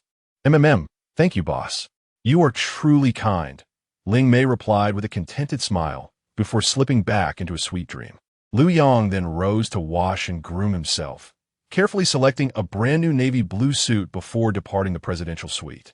He made his way to the parking garage and settled into the opulent Rolls-Royce. Taking out his phone, he first dialed Su Wei. "Hello, Su Wei. Did you call me this morning? Is there something on your mind?" His voice was gentle and filled with concern as the call connected. "Yes, Louis Youngige. We were worried about you since you didn't return to the apartment last night," Su Wei responded. Initially, She intended to express her personal concern, but after a night apart, her shyness led her to phrase it as collective worry with her sister. My apologies. I had a bit too much to drink with friends and ended up staying out, forgetting to inform you. I'm sorry for causing you concern, Lu Yang explained. Upon hearing this, Su Wei felt a delightful warmth blossom within her. At least Brother Lu Yang took the time to explain the situation to her. Yet she could not help but feel curious about whether that friend was male or female. This question, however, was rather difficult to articulate. Thus she inquired him, Brother Lu Yang, how are you feeling today? I've heard that excessive drinking can lead to discomfort the following day.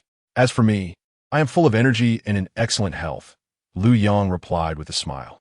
Possessing a robust constitution, he found that the more he engaged in physical activity, the more invigorated he felt. After indulging in 6 hours of exercise the previous night, he was brimming with vitality and even wished to continue his workout regimen. Ideally, every day. Brother Lu Yang, when will you return today? We can prepare lunch and dinner for you. I'm not quite certain yet, but I will definitely be back tonight. By the way, did you find a job yesterday? Lu Yang asked with genuine concern. We did manage to find one yesterday, but when we were about to start today, they informed us that they no longer required staff, Su Wei replied, her tone heavy with resignation. What kind of job is that? Are they deliberately toying with you? Lu Yang could not help but express his indignation on their behalf. It was a live-streaming position, with a decent salary. They said all we had to do was sing in front of the camera. My sister and I both have some singing skills, so we thought it was a perfect fit.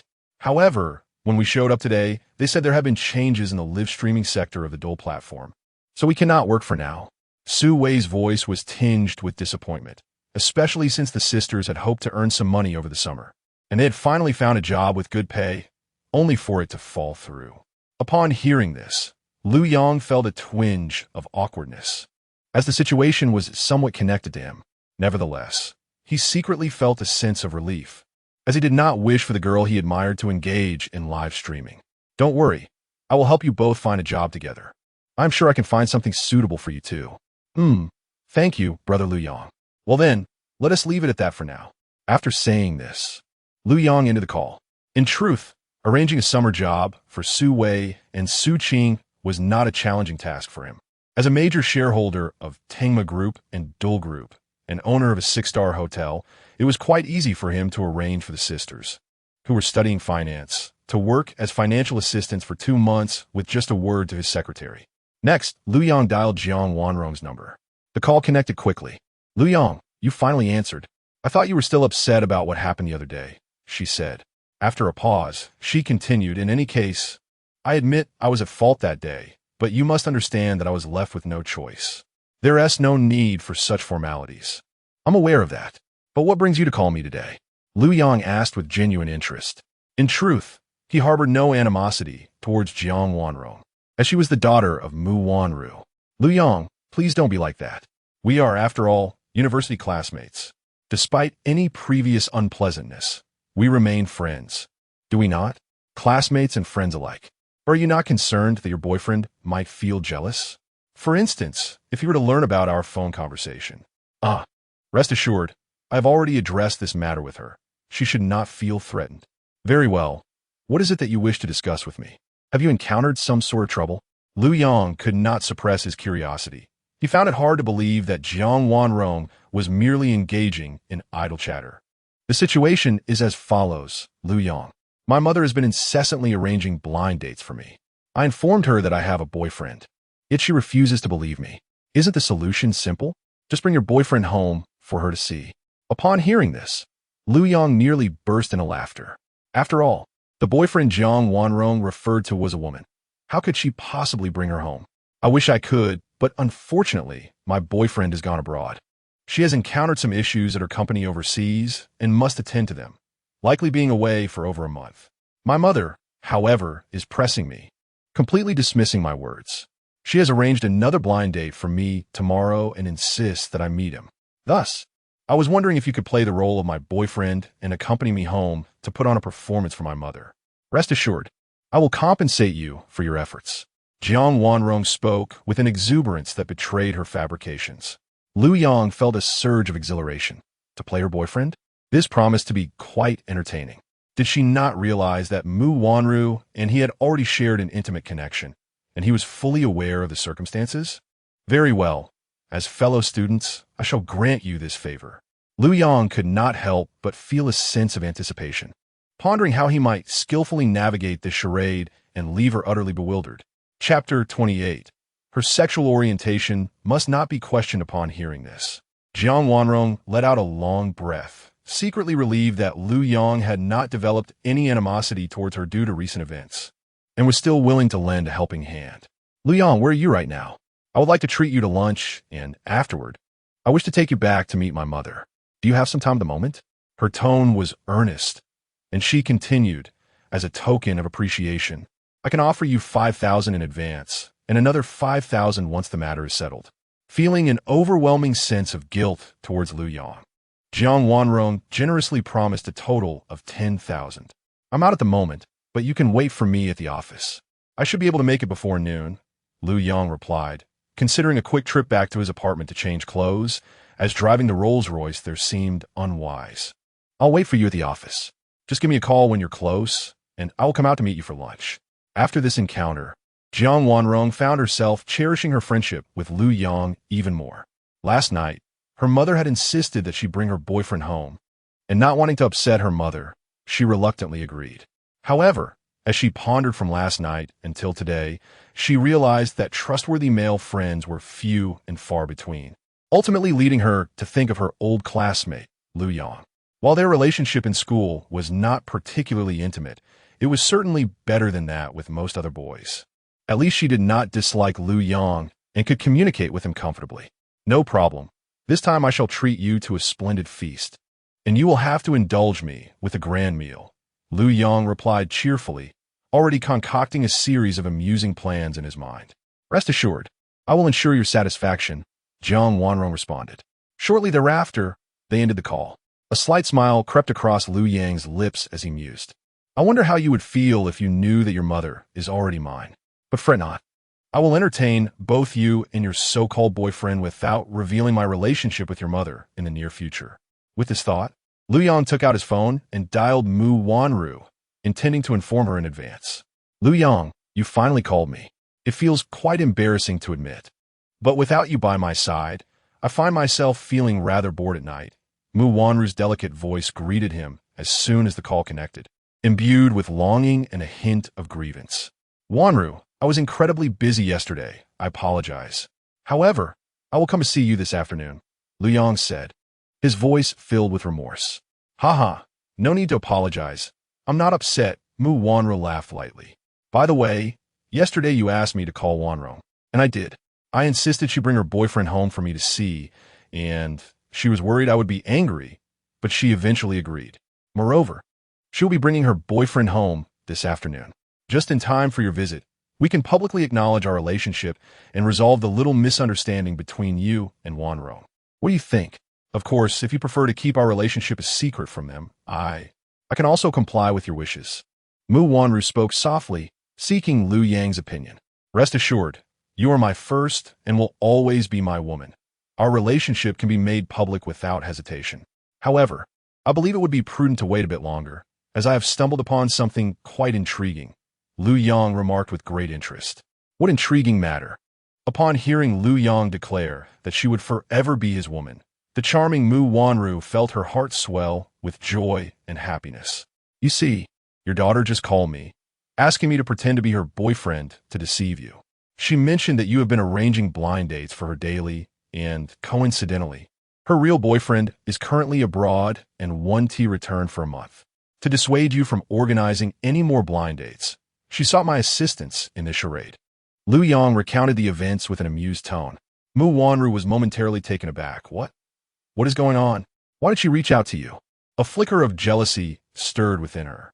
She mused to herself, what is this child thinking? Lu Yang is my man, and she's my daughter. How can she act so recklessly?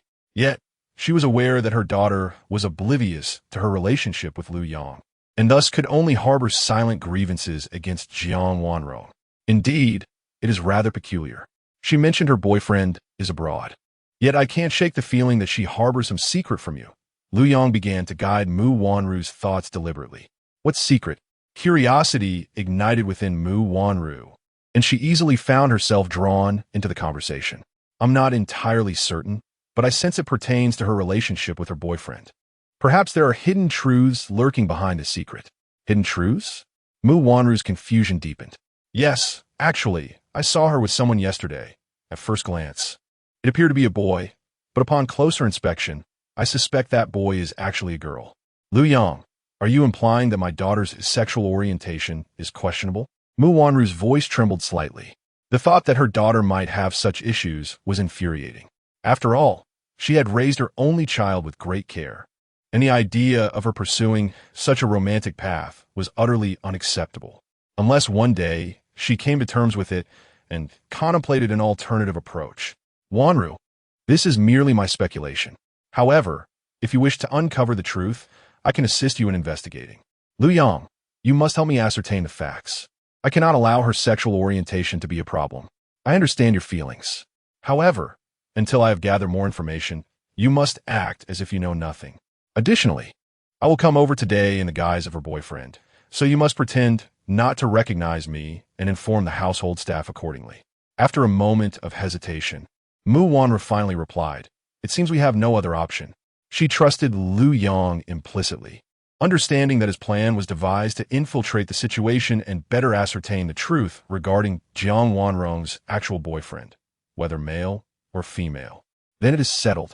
I shall see you in the afternoon. Yes, see you in the afternoon. After hanging up, Lu Yang drove back to the apartment. Chapter 29. Not only did he hold Su Qing, he also kissed her as Lu Yang returned to the apartment complex. He parked his car and made his way inside. Su Wei seemed to be ever vigilant, as she immediately approached him with a beaming smile upon his arrival.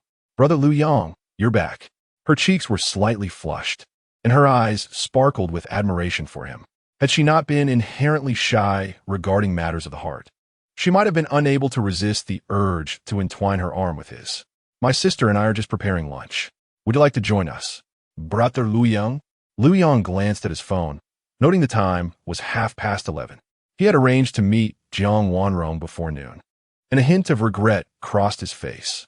Sue, I'm sorry, but I have to step out again shortly. As he spoke, he gently ruffled her hair. This seemingly casual act of affection left Su Wei momentarily flustered, her heart racing like a startled deer. She had not anticipated such a gesture from him, and joy surged within her. Since she had confessed her feelings the previous evening, Lu Yang had grown increasingly affectionate, which only heightened her delight. Yes, I understand. Brother Lu Yang. Su Wei shyly nodded, her voice barely above a whisper. With her cheeks flushed, she averted her gaze from his, focusing instead on her own toes. Is your sister in the kitchen? Lu Yang couldn't help but inquire. In his eyes, Su Wei was already enamored with him, but as for Su Qing, although they had shared a moment of intimacy, her heart had yet to be fully his. He needed to seize the opportunity to show more concern for Su Qing, ensuring that the day he won her heart entirely would soon be at hand. Yes, my sister is in the kitchen preparing the meal. Then I shall go take a look. Lu Yang smiled, affectionately ruffling Su Wei's hair again. This action caused her heart to race even faster, her face growing even warmer. He then made his way toward the kitchen, while Su Wei sat down on the sofa, her hands covering her flushed cheeks, lost in the sweetness of the moment. Upon entering the kitchen, Lu Yang beheld Su Qing clad in a white dress, adorned with a blue apron, diligently slicing meat and chili peppers, evidently preparing to stir-fry them together. Hello, Suin. I just heard Su Wei mention that you seem quite concerned about me. Lu Yang casually remarked as he entered the kitchen. In truth, Su Qing had sensed his arrival the moment he stepped in, yet she felt an overwhelming sense of nervousness. After all, how could she easily forget the intimate moments they had shared? Had it not been for her sister's prior affection for him, she believed she might have found herself irresistibly drawn to Lu Yang as well after the events of the previous night. Now, however, she could only bury these complex feelings deep within her, feigning nonchalance and even deliberately keeping her distance from him. She could not allow herself to appear overly affectionate. The thought of losing control and potentially causing her sister pain was simply unbearable. No, you're overthinking it. You're an adult. There's nothing for you to worry about. Su Qing feigned an air of detachment as she responded. Liu Yang's lips curled into a subtle smile. He relished the challenge posed by such a woman, whose words betrayed her true feelings. His ability to evoke emotions was not a fleeting skill, but a lasting one. In that moment, he discerned that Su Qing was a caring sister, exercising remarkable restraint in her emotions to avoid hurting her younger sibling. Yet, Liu Yang thrived on challenges. He suddenly wrapped his arms around her waist from behind. Su Qing trembled, her body melting under his touch, her heart racing. Liu Yang, what are you doing? Let go of me. Liu Yang, however, remained unfazed, his tone gentle and affectionate. Of course, I want you. The moment I saw you, I couldn't help but want to hold you. Su Qing's heart tightened once more. Little did she expect Liu Yang to express such yearning. Surely, the intimacy of their previous encounter had stirred genuine feelings within him. Though he had been inebriated that night, his instincts had been unequivocal, leaving a profound impression of her in his mind. Liu Yang, please let me go. If my sister finds out, I will hate you, she implored anxiously, truly fearing her sister's discovery. Meanwhile, Liu Yang mused that Su Wei was currently lost in thought on the sofa. Thanks to his enhanced perception, bolstered by his unyielding resilience and recent physical training, he was acutely aware of his surroundings.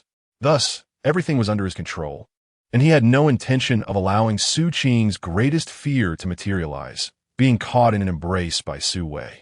You may be released, but you must allow me to kiss you first, Liu Yang boldly proposed. He understood that if he did not take the initiative now, maintaining a close relationship with Su Qing in the future would be impossible.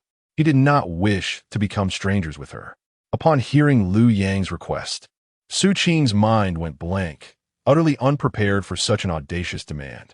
It felt excessively forward to seek a kiss merely due to a misunderstanding leading to their intimate connection. Liu Yang, please don't do this. Just let me go, she pleaded. I won't let go. You are so beautiful, like a fairy. Honestly, I have a deep affection for you. What transpired between us is fate. As a man, I must seize this opportunity. I cannot pretend nothing happened, Liu Yang passionately declared. Su Qing felt a ripple of emotion within her. After all, their prior intimacy had altered the nature of their relationship, and hearing Liu Yang's heartfelt confession naturally brought her a flicker of joy. Yet, the thought of her sister filled her with turmoil. She dreaded the idea of Su Wei discovering their secret. Liu Yang, are you serious? Must you kiss me before you release me? Su Qing bit her lip, filled with a sense of grievance and inner conflict, contemplating whether to acquiesce to his request. Otherwise, she feared her sister might unexpectedly enter the kitchen and witness their intimate actions. After all, Su Wei adored Liu Yang. Discovering this would undoubtedly break her heart. I am indeed serious, Liu Yang replied with unwavering conviction. Well, then, please come, but make haste. Su Qing's voice trembled, her dwindling courage almost evaporated. Liu Yang felt a surge of delight within, realizing he had deftly grasped her vulnerability. From this moment onward, after the initial encounter, a second would inevitably follow, and in time, she might even become accustomed to it, or perhaps even addicted. Liu Yang eagerly anticipated this unfolding. In the next instant, he gently turned Su Qing around. Her gaze was cast downward, too bashful to meet his eyes. Liu Yang could even sense her breath quivering, a testament to the immense pressure she was enduring. He leaned in slightly, slowly approaching her lips for a kiss. In that fleeting moment, Su Qing felt as if struck by lightning, standing frozen, utterly devoid of strength. However, just as Liu Yang sought to deepen the kiss, Su Qing suddenly stiffened, forcefully pushing him away, her cheeks aflame like a ripe apple. That's enough, she stammered. Observing her shyness and anxiety, Liu Yang's heart brimmed with joy. Su Qing, you are so sweet. I find myself increasingly drawn to you. How about you be my girlfriend? We can keep it a secret from your sister, shall we? Su Qing's heart raced like a drum, her mind a chaotic whirl, guilt washing over her for what she perceived as a transgression. She hastily covered her ears with her hands. I won't listen. I don't know anything. I just want some peace. At that moment, it seemed Su Wei, from the living room, had caught wind of Su Qing's voice, stirring her curiosity. She rose and made her way toward the kitchen. Liu Yang instantly sensed Su Wei's movement and hurriedly exited the kitchen, intending to intercept her for Su Qing's sake. Given Su Qing's flushed countenance, being seen by Su Wei would surely expose their secret. Su Wei, could you come to my room for a moment? Lu Yang stepped out of the kitchen and coincidentally encountered Su Wei at the doorway, smiling as he made a request that would undoubtedly fluster her. Chapter 30. I want to be your girlfriend. Is something the matter? Su Wei inquired nervously, completely unprepared for being summoned into Lu Yang's room. A sense of trepidation enveloped her. You will find out when you arrive, Lu Yang replied with a smile, stepping into the room. Well, all right. Su Wei hesitated, yet compelled by her affection for Lu Yang, she instinctively followed him. Meanwhile, in the kitchen, Su Qing finally exhaled a sigh of relief. She had narrowly avoided being discovered by her sister during an intimate moment with Lu Yang, and the thought alone sent shivers down her spine. However, for some inexplicable reason, this thrill of danger sparked a subtle sensation of delight within her. Could this be the joy that arises from surviving a close call? Su Qing pondered this internally before returning to her tasks, her mind still occupied by Lu Yang's recent actions that lingered in her thoughts. She had no time to contemplate Lu Yang's motives for inviting her sister into the room, merely assuming it was a ploy to distract Su Wei and safeguard herself. Dressed in a flowing blue gown, Su Wei entered Lu Yang's room with a graceful and innocent demeanor. Lu Yang left the door ajar. With only the three of them present in the apartment, and Su Qing occupied in the kitchen, she felt a mix of excitement and anxiety. Lu Yang, you called me into your room. What is it that you need? Su Wei's voice trembled slightly with tension. This was her first time being invited into a boy's room, and she had complied without hesitation. Lu Yang, radiating confidence, gazed at her with a smile before directly asking, Su Wei, do you like me? Her cheeks flushed a deep crimson at the question. Confusion clouded her mind as she recalled confessing her feelings to him just the previous night. Why was he asking this again? Unable to articulate her thoughts, she simply nodded shyly, her gaze fixated on her toes. She wore a pair of blue crystal sandals, her delicate feet appearing alluringly fair. Lu Yang, Glanjingdaon, couldn't help but admire them, marveling at their exquisite beauty, reminiscent of finely carved jade, and he felt an overwhelming desire to touch them. So wait, why have you fallen silent? What does your fixation on your feet signify? Lu Yang, well aware of her shyness, playfully pressed on. Feet? What feet? Su Wei, consumed by her own thoughts, was far too preoccupied with mustering her courage to express her feelings for Lu Yang once more. Taking a deep breath, she finally summoned her resolve and declared, Lu Yang, I was contemplating how to respond to you, and I truly like you. That's exactly what I wanted to hear, Lu Yang replied, stepping closer to gently grasp her small hand. Her hand felt soft and delicate, almost ethereal in its tenderness, making it impossible for him to resist its allure. As Su Wei felt a wave of warmth wash over her, her face blushed as vividly as a ripe apple. This was the first time she allowed a boy to hold her hand so naturally, gently caressing it as if savoring the softness of her skin. This unprecedented intimacy rendered her utterly bashful. So, would you be willing to be my girlfriend? Lu Yang suddenly asked boldly and straightforwardly, catching Su Wei off guard. He understood that opportunities are often bestowed upon those who are prepared, and with the support of the system, there was no reason to feign innocence. If one harbors affection, one should pursue it courageously and seize the moment. After all, what is meant to be will eventually be, so why be coy with oneself? Huh? Su Wei exclaimed in surprise. Lu Yang's unexpected confession left her unprepared, her heart aflutter with a mix of astonishment and delight. Wait, do you only like me, but not wish to be my boyfriend? By asking this, have I put you in a difficult position? Lu Yang replied with a smile that danced on the edge of humor. Meanwhile, his hand continued to gently stroke Su Wei's, the sensation so delightful that he found it hard to let go. At that moment, Su Wei's thoughts were entirely consumed by Lu Yang's question, so anxious that she hardly noticed the gentle caress. Upon hearing Lu Yang's words, Su Wei, fearing he might misinterpret her feelings, quickly lifted her gaze to meet his. Her cheeks flushed as she stammered, I never wished otherwise. I have always wanted to be your girlfriend, Lu Yang, but I was just too shy to say it. Don't worry, you need not feel so bashful in my presence. I mentioned before that I like you too. As long as you agree, from this moment on, you're my girlfriend, Lu Yang said tenderly. stroking her head in an attempt to soothe her fears and encourage her to respond boldly. Yes, I am willing, Lu Yang. Please let me be your girlfriend. From now on, I will only have eyes for you, and no other boy shall touch me. Only you may. Su Wei's expression was earnest, her fair face glowing with bashful warmth. Yet beneath her words lay a palpable innocence, even a hint of naivety. Typically, such sweet and simple girls, once enamored, devote themselves wholeheartedly and follow their beloved with unwavering loyalty.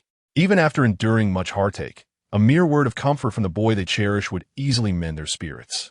Lu Yang understood that one must cherish a girl like her. Thus, having captured her heart, he was determined to bring her happiness. All right, this is your promise. Starting now, you're my girlfriend. Remember that, he thought to himself with quiet joy, recognizing Su Wei's straightforwardness and innocence. Yes, I will remember. I only like you, Lu Yang, Su Wei said, her face still flushed with happiness. She felt an overwhelming sense of joy that had come so unexpectedly. For days, she had pondered how to grow closer to Lu Yang, never expecting him to take the initiative. Clearly, he had sensed her feelings long before and was guiding her to take the crucial step without burdening her. As she contemplated this, Su Wei gazed at Lu Yang with eyes filled with admiration, finding him truly gentle and considerate, just as she had always envisioned him to be. A playful thought crossed her mind. Merely uttering words of affection would not suffice. She must leave an indelible impression on him, ensuring he would not easily forget the words exchanged today. Lu Yang's gaze burned intensely upon Su Wei. Before him stood a pure and charming girl, undoubtedly a beauty of her school, and in such close proximity, anyone would be moved, eager to seize the moment. Lu Yang was no exception. His heart raced with anticipation. Meeting Lu Yang's fervent stare, Su Wei shyly lowered her head, feeling her cheeks flush as if they might ignite. His passionate gaze stirred a mix of nervousness and excitement within her, prompting her to wonder what Lu Yang might do next and how she should respond. Nevertheless, as she had already become Lu Yang's girlfriend, she resolved not to hold any grievances, regardless of his actions. Yet, as a girl, she felt a natural reticence. Hesitant to take the initiative, though she was certainly willing to cooperate with Lu Yang. She quietly vowed to strive to become a girlfriend who would meet his expectations. Just as Su Wei was lost in her thoughts, Lu Yang gently lifted her chin. Before she could react, his lips were pressed against hers. Su Wei's eyes widened in shock. Her mind went blank, and her body felt weak, as if she had melted into a puddle of spring water. Despite her overwhelming nervousness, the sensation of being kissed by someone she cherished was both sweet and blissful. Lu Yang felt a profound satisfaction with his actions, reflecting that since he harbored feelings for both Su Qing and Su Wei, he must treat them fairly. Having just teased Su Qing, it was only natural that he would share this intimate moment with Su Wei as well. Chapter 31. Just want to be teased by brother Lu Yang. Time seemed to stand still as Lu Yang gradually released Su Wei, allowing her to breathe freely. Momentarily, Su Wei stood frozen in place, her hands instinctively covering her flushed cheeks. Though her heart danced with joy like a fawn, her outward demeanor was one of extreme shyness, leaving her utterly flustered and uncertain about what to do next. Truth be told, as a typical young woman, Su Wei's sentiments were not dissimilar to those of a man regarding emotional matters. Just as men often yearn for further intimacy in such close moments, Su Wei found herself similarly inclined. Being enamored with someone, she could not help but fantasize about those exhilaratingly blush-inducing thoughts. However, Lu Yang did not pursue his desires further. Had it been night, the circumstances might have been entirely different. Su Wei, you Auntie, hold it against me, will you? For acting without your consent. Lu Yang feigned seriousness, despite having taken advantage of the situation. Upon hearing his words, Su Wei felt a sense of reassurance wash over her. She lifted her beautiful eyes to gaze at Lu Yang and replied, Brother Lu Yang, how could I possibly blame you? After all, I am your girlfriend now, so you may do as you wish. Just please don't let my sister see, or I will feel quite embarrassed. With that, she shyly lowered her head, focusing on her feet. It was only natural for a girl to exhibit a semblance of fragility and modesty. Su Wei, I am truly gratified to hear you say that. Rest assured, I will ensure your sister doesn't catch sight of anything. Lu Yong felt immensely satisfied. Had he not promised Jiang Wanrong to arrive at her company by midnight, he genuinely wished to remain in the apartment and explore a deeper connection with Su Wei. After all, she had made it abundantly clear that as his girlfriend, she was more than willing to accept whatever he chose to do. As a man of deep sentiment, how could Lu Yong fail to perceive the underlying significance of her words? Su Wei nodded gently, her mood gradually settling, no longer feeling as tense. Lu Yong, captivated by her delicate and endearing appearance, could not resist reaching out to tousle her hair.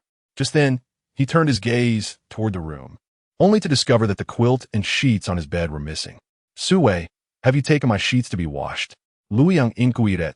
Snapped back to reality.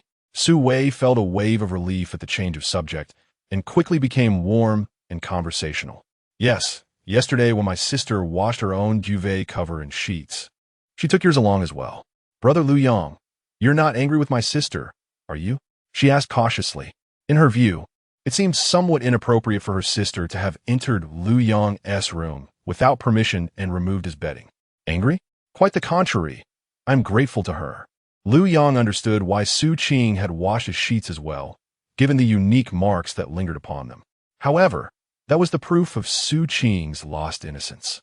Surely, she must have felt embarrassed, which is why she took it to wash. Lu Yong approached the bedside and lifted the pillow. Indeed, as he had anticipated, the item he had previously concealed was nowhere to be found. Alas, had he known, he would have hidden it more discreetly. Such a tempting object could have served as an excellent reason to invite Su Qing to his room next time.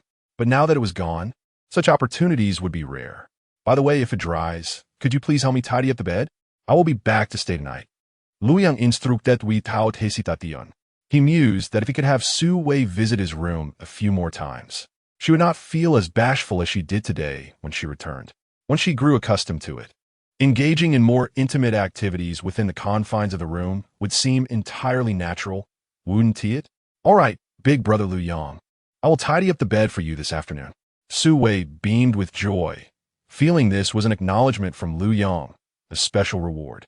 Thank you, Lu Yong replied, glancing at the time and realizing it was already past 11:40. Oh no, it would soon be midnight. He needed to change into some clothes and take care of a few matters. With that, he selected a seemingly ordinary shirt and trousers from his wardrobe. Observing this, Su Wei felt a bit awkward and said, Big brother Lu Yong, you go ahead and change. I will step outside. Actually, it's fine. After all, you are my girlfriend now, so there is nothing to fear, Lu Yong said with unabashed confidence. Upon hearing this, Su Wei's face flushed deeper, and she stammered, and no, I think I should go outside. With that, she hurriedly fled Lu Yang's room like a startled rabbit. She sat in the living room, appearing restless, her small hands gently patting her chest. Perhaps the earlier intimate contact had made her feel warm and slightly parched. She stood up, walked to the water dispenser, and poured herself a glass of cool water, drinking it in one go. Only then did she feel a bit cooler. At this moment, Lu Yong had changed his clothes and emerged. They say one's appearance is enhanced by attire, but for someone as handsome and well-built as Lu Yong, he exuded charm regardless of what he wore. Su Wei, I'm about to head out. Okay, big brother Lu Yong. Please be careful, Su Wei said with concern. All right. Lu Yong nodded, then quietly added, come here for a hug. Upon hearing this, Su Wei instantly felt nervous. As they were in the living room with her sister in the kitchen, who might catch them at any moment. Though apprehensive about being seen by her sister, she still softly nodded. Thus, Lu Yong embraced Su Wei as he wished. This little girl stood at 168 centimeters, considered tall among girls, and her proportions were striking. More importantly, Su Wei's body was as supple as if it had no bones. Being in his arms felt akin to cradling a spring of water, igniting in Lu Yong an almost overwhelming desire to tightly hold her and never let go. After the embrace, Lu Yong had no intention of leaving just yet. After all, sharing the same roof, he wished to be both honest and fair towards the two sisters. Su Wei, it seems I've left my phone in the room. Could you kindly fetch it for me? I shall take a moment to greet your sister. After all, she graciously washed my sheets and duvet cover, and I must express my gratitude. Lu Yong spoke gently. All right. Su Wei nodded obediently, her heart filled with satisfaction as she went to retrieve the phone for Lu Yong. observing Su Wei dutifully entering the room. Lu Yong promptly made his way to the kitchen. Su Qing, I am heading out. Su Qing, who was intently preparing lunch, felt a sudden jolt at the sound of Lu Yang's voice, her heart racing with unease. The thought of having prepared a meal specifically for him, only for him to leave without tasting it, filled her with regret. Aren't you going to have some lunch? It will be ready shortly. Su Qing appeared quite uncomfortable in Lu Yang's presence. Her words slightly stammered, realizing that her usual aloof demeanor had faltered, replaced by an inexplicable sense of guilt. This man always played by his own rules, relentlessly teasing her. I have an appointment and need to leave by noon. There are urgent matters to attend to. Lu Yong replied with a light chuckle. He sensed that Su Qing's attitude towards him was subtly shifting. From initially pretending as if nothing had occurred, she was now gradually becoming ensnared under his charm. Su Qing chose not to elaborate further, turning to ignite the stove for her cooking. I'm leaving now, Lu Yong stated. Su Qing did not respond. In fact, I came in to give you a hug, he added.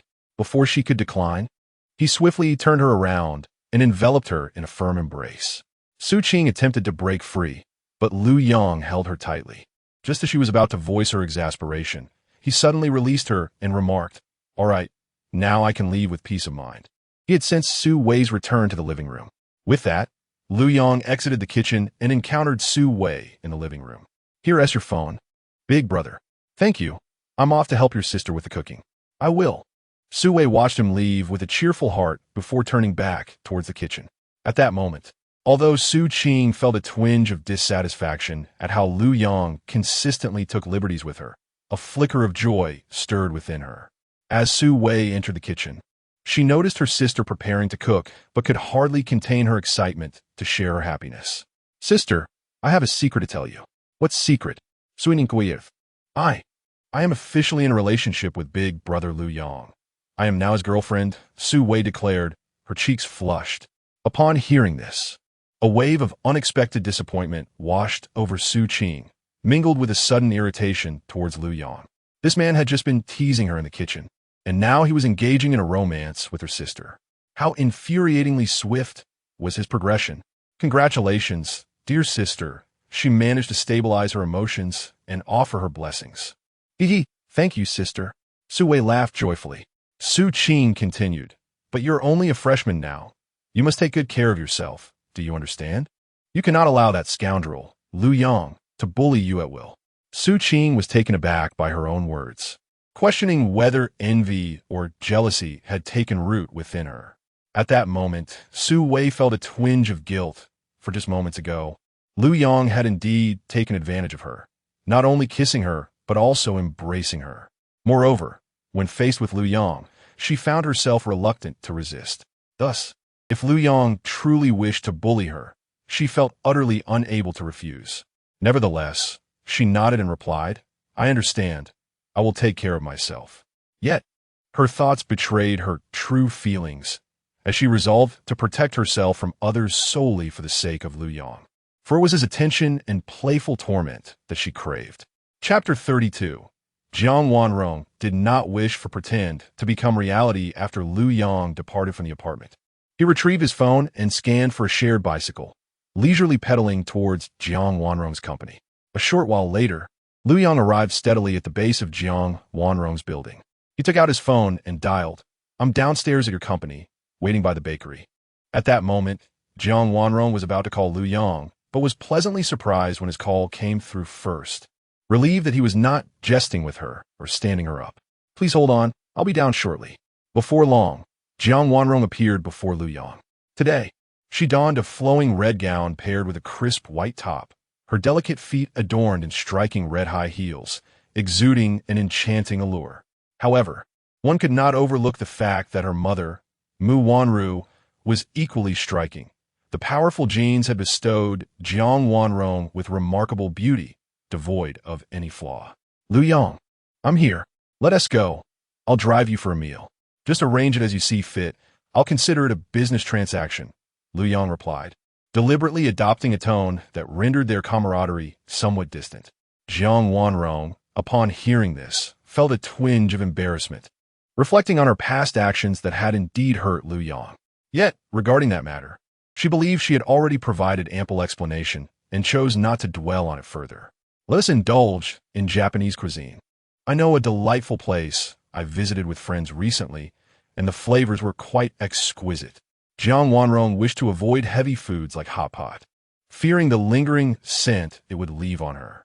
As for Chinese cuisine, having indulged too frequently, she found herself at a loss for anything particular she craved. Japanese food, on the other hand, appealed to her as she suspected Lu Yang might not have tried it before, and it would not leave a pronounced odor after dining. Sounds good. Lu Yang nodded in agreement. Jiang Wanrong strode towards the garage, and shortly after, a red Ferrari glided into view. May I sit in the front passenger seat? I hope your boyfriend won't mind and cause me any trouble, Lu Yang exaggerated playfully. Jiang Wanrong hesitated for a moment, thinking Lu Yang was being petty, but quickly regained her composure and replied, "Get in. You're a grown man. Don't be so fussy." With that, she graciously opened the door for Lu Yang. As he settled into the passenger seat, Lu Yang feigned surprise. "Wow, it smells wonderful in here.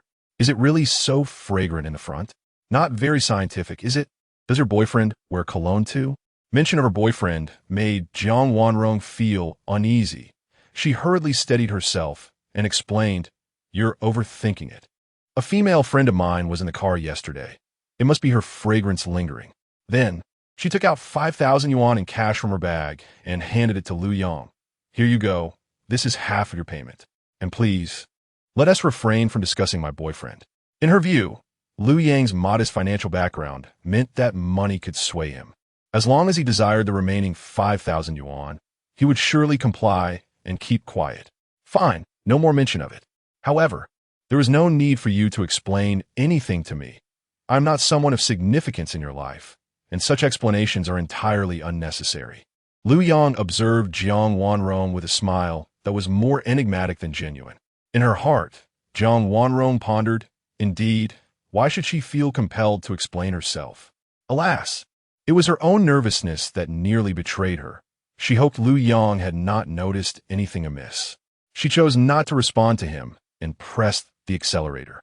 Half an hour later, they arrived at a Japanese restaurant. This time, Jiang Wanrong was genuinely earnest, ordering sushi, tuna sashimi, clam soup, and nearly one of everything, totaling around 15 or 16 dishes. However, Japanese cuisine is renowned for its exquisite yet modest portions. It was Lu Yang's first encounter with Japanese fare, and he found the flavors quite delightful, albeit insufficient, especially the sweet shrimp sashimi, tuna, and sushi, which were particularly scrumptious. Thus, he requested Jiang Wanrong to order another serving. Jiang Wanrong, being generous, saw his enjoyment and ordered another plate, saying, "Lu Yang, after savoring my food, let us remain good classmates and friends. Should I need your assistance in the future, do not refuse." "Rest assured, I understand," Lu Yang replied casually, though his thoughts lingered on how soon she and her boyfriend would find themselves in a compromising position, given his extraordinary system that always activated the necessary supportive functions whenever he desired to accomplish something. After their meal, Jiang Wanrong proceeded to settle the bill, and the two exited the restaurant. "Lu Yang, next, I shall take you shopping for some clothes.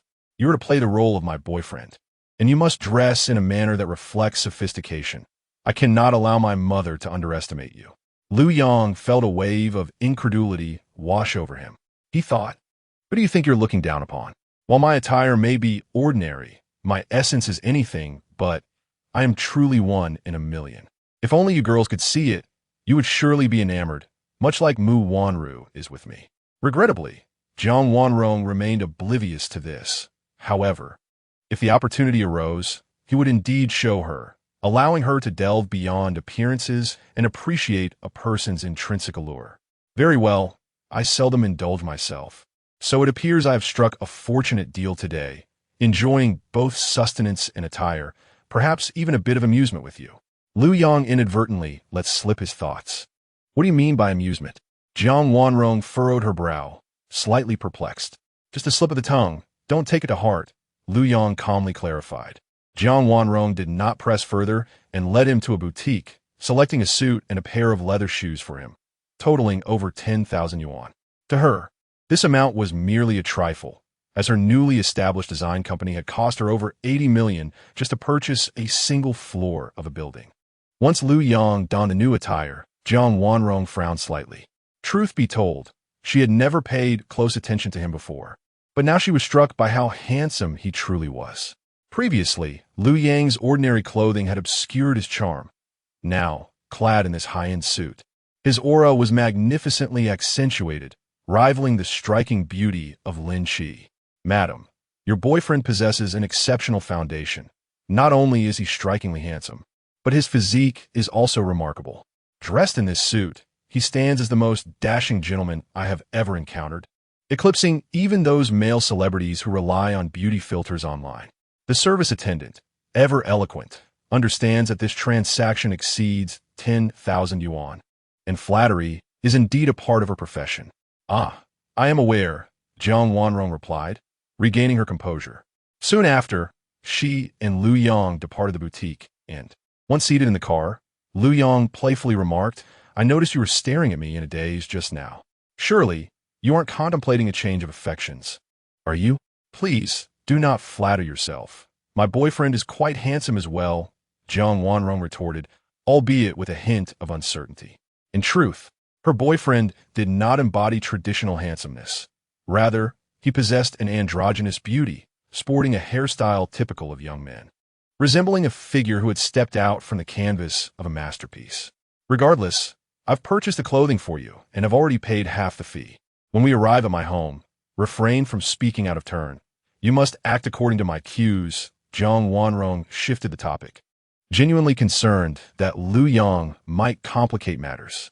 She merely wished to escort him home for a brief appearance, desiring to avoid any semblance of reality in their charade, lest it lead to significant complications. I understand the rules, Lu Yang replied with a calm smile, though his thoughts wandered intriguingly. While he would certainly refrain from speaking out of turn, the possibility of other mischief remained uncertain. After all, one must consider that your mother, Mu Wanru, is regarded as an exceptionally alluring woman in the eyes of young men. Upon merely glimpsing her, one cannot help but feel an irresistible urge to draw nearer. Chapter 33. Are you polite? How dare you set your eyes on my mother? Jiang Wanrong drove with Lu Yang, and after half an hour, they arrived at her opulent villa. Wow, you truly are a wealthy lady, residing in such a grand and expansive estate. Lu Yang feigned awe as if visiting for the first time. This all belongs to my mother, Jiang Wanrong replied with a nonchalant tone. Well, isn't it destined to be yours eventually? Lu Yang remarked casually, but inwardly he chuckled, thinking, your mother's wealth is also mine now. Why are you so talkative? Jiang Wanrong parked the car and retorted, could you not act so inexperienced? At least feign some composure and poise. What's wrong? Are you looking down on me? If you think so little of me, why did you even invite me? Should I leave now? Lu Yang crossed his arms, deliberately challenging her. Wait, can't I admit my mistake? Jiang Wanrong bit her lip and apologized, realizing Lu Yang was intentionally teasing her. That's more like it. Honestly, stop being like your boyfriend, peering at people through cracks. Perhaps your mother prefers a down-to-earth and reliable guy like me, Lu Yang suggested. What did you just say? Jiang Wanrong sensed something amiss, questioning whether she had misheard him. I meant, your mother might actually wish for you to date someone like me. Although I may seem inexperienced, I am genuine, Lu Yang clarified. How self-absorbed. Let me remind you, we are merely pretending to be a couple. Don't think of taking advantage of me. And after this, don't harbor any unrealistic expectations, Jiang Wanrong warned with a serious expression. You're overthinking it. There are plenty of beautiful girls who like me, Lu Yang scoffed, thinking to himself, you're the one who has truly conceded. Just you? Jiang Wanrong shot him a skeptical glance. What's this? Are you looking down on me again? Lu Yang frowned, fixing his gaze on her. Jiang Wanrong quickly backtracked, saying no. Although your demeanor could use some improvement, I must admit you are handsome, and I can sense you have a decent physique. So, I understand why those wealthy and attractive ladies might indeed take a liking to you. Nowadays, it's quite fashionable to be a kept man. It offers both wealth and leisure, allowing one to avoid decades of hard work. Her words dripped with sarcasm directed at those who lived off others. Lu Yang remained unfazed, After all, the first affluent woman he had ever encountered was her mother, Mu Wanru. Oof, your words are quite cutting. Since you've said that, I won't hold back. Lu Yang replied with an amused smirk. Jiang Wanrong furrowed her brow and cautioned. What do you mean by not holding back? Don't think you can intimidate me. I'm not easily swayed. Where are you getting this from? Why would I threaten you? I merely meant that your mother fits the description of the wealthy woman you mentioned. When we see her, she might take a liking to me immediately, Lu Yang jested. Lu Yang, shut your mouth. Do you not understand basic etiquette? How dare you set your sights on my mother? Jiang Wanrong raised her voice. This time, Lu Yang truly vexed her. After all, she held her beloved mother in the highest regard and would not tolerate the slightest disrespect towards her. At that moment, Mu Wanru arrived at the garage. She had been sitting by the window, eagerly gazing outside the villa, yearning for her daughter's return. However, her desire to see her daughter was secondary. Her thoughts were predominantly consumed by Lu Yang. There was no denying it. Lu Yang had bestowed upon her an unprecedented experience of happiness, rendering her utterly captivated. It could also be said that after years without intimate contact with a man, her once frozen heart, upon being thawed by Lu Yang, surged forth with an insatiable thirst for more happiness derived from him. Thus, upon noticing her daughter as car returning, knowing it would park in the garage, she hurried over. Yet, as soon as she arrived, she overheard her daughter loudly scolding Lu Yang from a distance, and she felt a surge of indignation.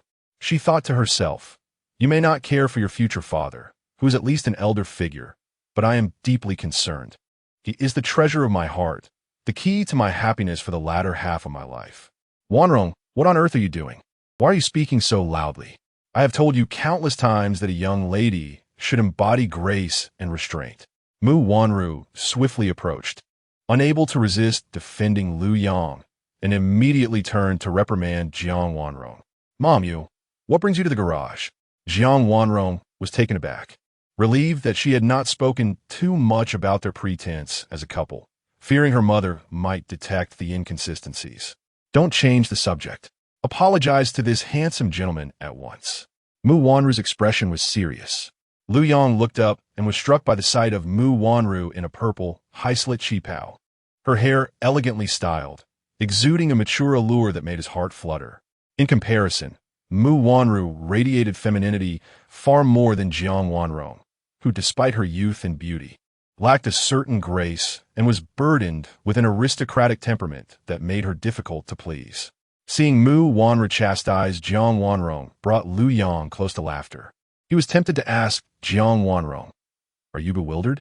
Your mother is defending me. Does that strike you as odd? Yet, you could never guess that your mother is now mine. Understood. Jiang Wanrong, despite feeling aggrieved, promptly apologized to Lu Yang. I'm sorry for raising my voice just now. That is good to hear. Regardless, I am now your boyfriend, and when we are out, you ought to treat me with gentleness.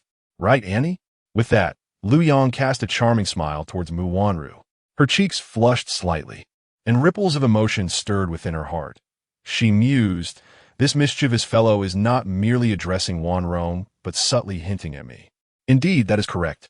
When a man is out in the world, a woman must uphold his dignity. She should not act willfully, but rather be obedient and amiable, so that they may share a loving bond.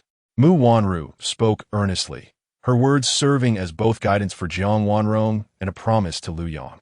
The implication is that henceforth, whenever she ventures out with Lu Yang, she will undoubtedly heed his every word, care for him with utmost diligence, and ensure that no one dares to underestimate him.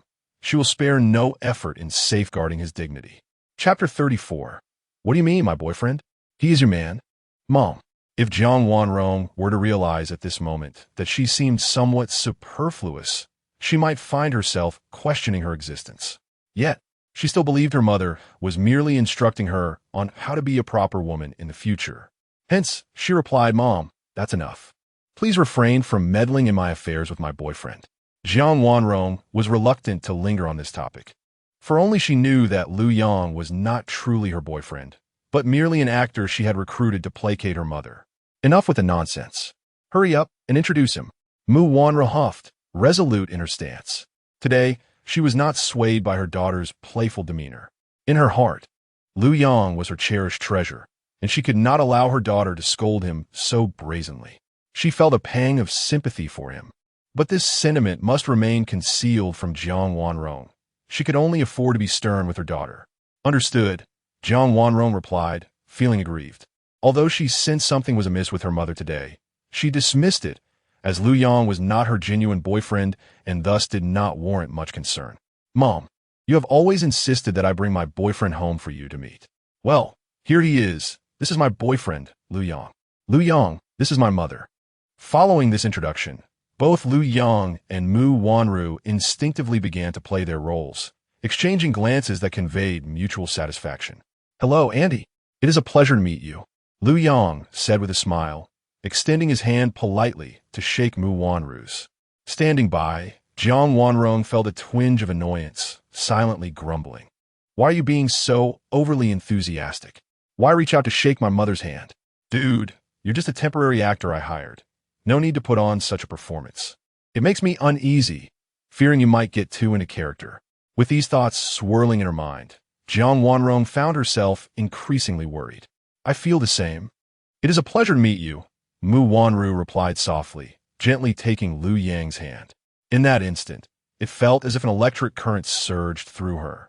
She sensed that Lu Yang was wholly present beside her, her heart fluttering with a desire to leap into his embrace.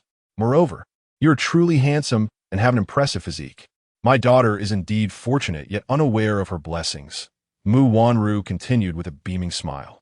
Come along, handsome. Auntie will show you upstairs. To be honest, I am quite pleased with you. I wholeheartedly accept you. Thank you, Auntie. Lu Yang, seamlessly adopting the demeanor of a family member, followed Mu Wanru up the stairs. Jiang Wanrong stood rooted in place, utterly astonished. Seriously? Are you two so familiar already? Anyone unaware of the situation might think you are the actual couple. How can you not fear causing misunderstandings? And you, Lu Yang, what are your intentions? Why are you still holding my mother's hand? Jiang Wanrong huffed, her annoyance palpable. You better not harbor any improper intentions towards her, or you shall face the consequences. Infuriated, she stamped her foot and hurried after them. However, as they entered the elevator, Jiang Wanrong was a step behind. To her astonishment, Lu Yang and Mu Wanru simultaneously pressed the closed door button, leaving her outside. Well, it seems I'm the outsider here, she thought. Jiang Wanrong was engulfed in a mix of anger and confusion, staring blankly at the elevator, her heart brimming with uncertainty, as if pondering, who am I? Where am I? Meanwhile, in the confines of the elevator, in those fleeting seconds of ascent, Mu Wanru and Lu Yang embraced tightly, sharing a passionate kiss. Lu Yang, I miss you so much. What should I do? I wish you could be at my home every day. When the elevator came to a halt, they reluctantly parted ways. Mu Wanru's face flushed crimson, and she shyly uttered, her enchanting eyes glistening with emotion, exuding a vulnerable charm that evoked deep affection in anyone who beheld her. Moreover, her demeanor itself was an irresistible temptation. Lu Yang smiled gently, offering words of comfort. I'm here now. If the opportunity arises later, I will surely cherish and console you. At his words, Mu Wanru's heart trembled. Although her daughter was at home, making such advances seemed rather inappropriate. Yet she found it exceedingly difficult to resist Lu Yang's allure. The mere thought of what might transpire next stirred an exhilarating thrill within her, rekindling her zest for life. How could she possibly refuse? Thus, she nodded softly. As long as you are happy, I will heed your wishes. In her heart, Mu Wanru bore no substantial burdens, nor felt any guilt towards Jiang Wanrong. After all, Lu Yang was not truly her daughter's boyfriend. He was merely a man her daughter had enlisted to deceive her. Reflecting on her daughter's actual boyfriend, Mu Wanru sighed and said, Lu Yang, if my daughter's real boyfriend is indeed a girl, you must help me devise a plan to steer her back on the right path and prevent them from continuing this absurd behavior. Despite her immense wealth, in her heart, Lu Yang was her most trusted support and the source of her happiness, and she felt an undeniable urge to lean on him. This matter rests upon my shoulders. However, I must first gather evidence before proceeding. Yes, we need to ascertain the truth. Otherwise, if I wrongfully accuse her, I would feel remorseful. Should she discover this, she might be disappointed in me. Don't overthink it. It's not that grave. With that, they stepped out of the elevator. Madam, sir. Upon entering the living room, Sister Zhang, who was preparing tea, greeted them respectfully. Yet, she felt a twinge of confusion. Hadn't the madam mentioned earlier that the young lady would be bringing a fake boyfriend home? Why was the young lady absent? Mu Wanru cleared her throat lightly and replied, Wan Rong is in the back. Also, do not forget the matter I entrusted to you this morning. I need to seize this opportunity to uncover why Wan Rong feels the need to deceive me. Rest assured, madam, we will maintain our silence and ensure that the young lady does not detect any inconsistencies. Sister Zhang smiled slightly, finding the situation rather amusing. The young lady's choice of a fake boyfriend was, in fact, a man endorsed by her mother, while the young lady remained blissfully unaware, ensnared in a web of deception woven by her mother and Lu Yang. She couldn't help but reflect on the distinct experiences of the wealthy, pondering how such intricate entanglements were seldom encountered in ordinary households. Before long, Jiang Wanrong returned to the living room via the elevator.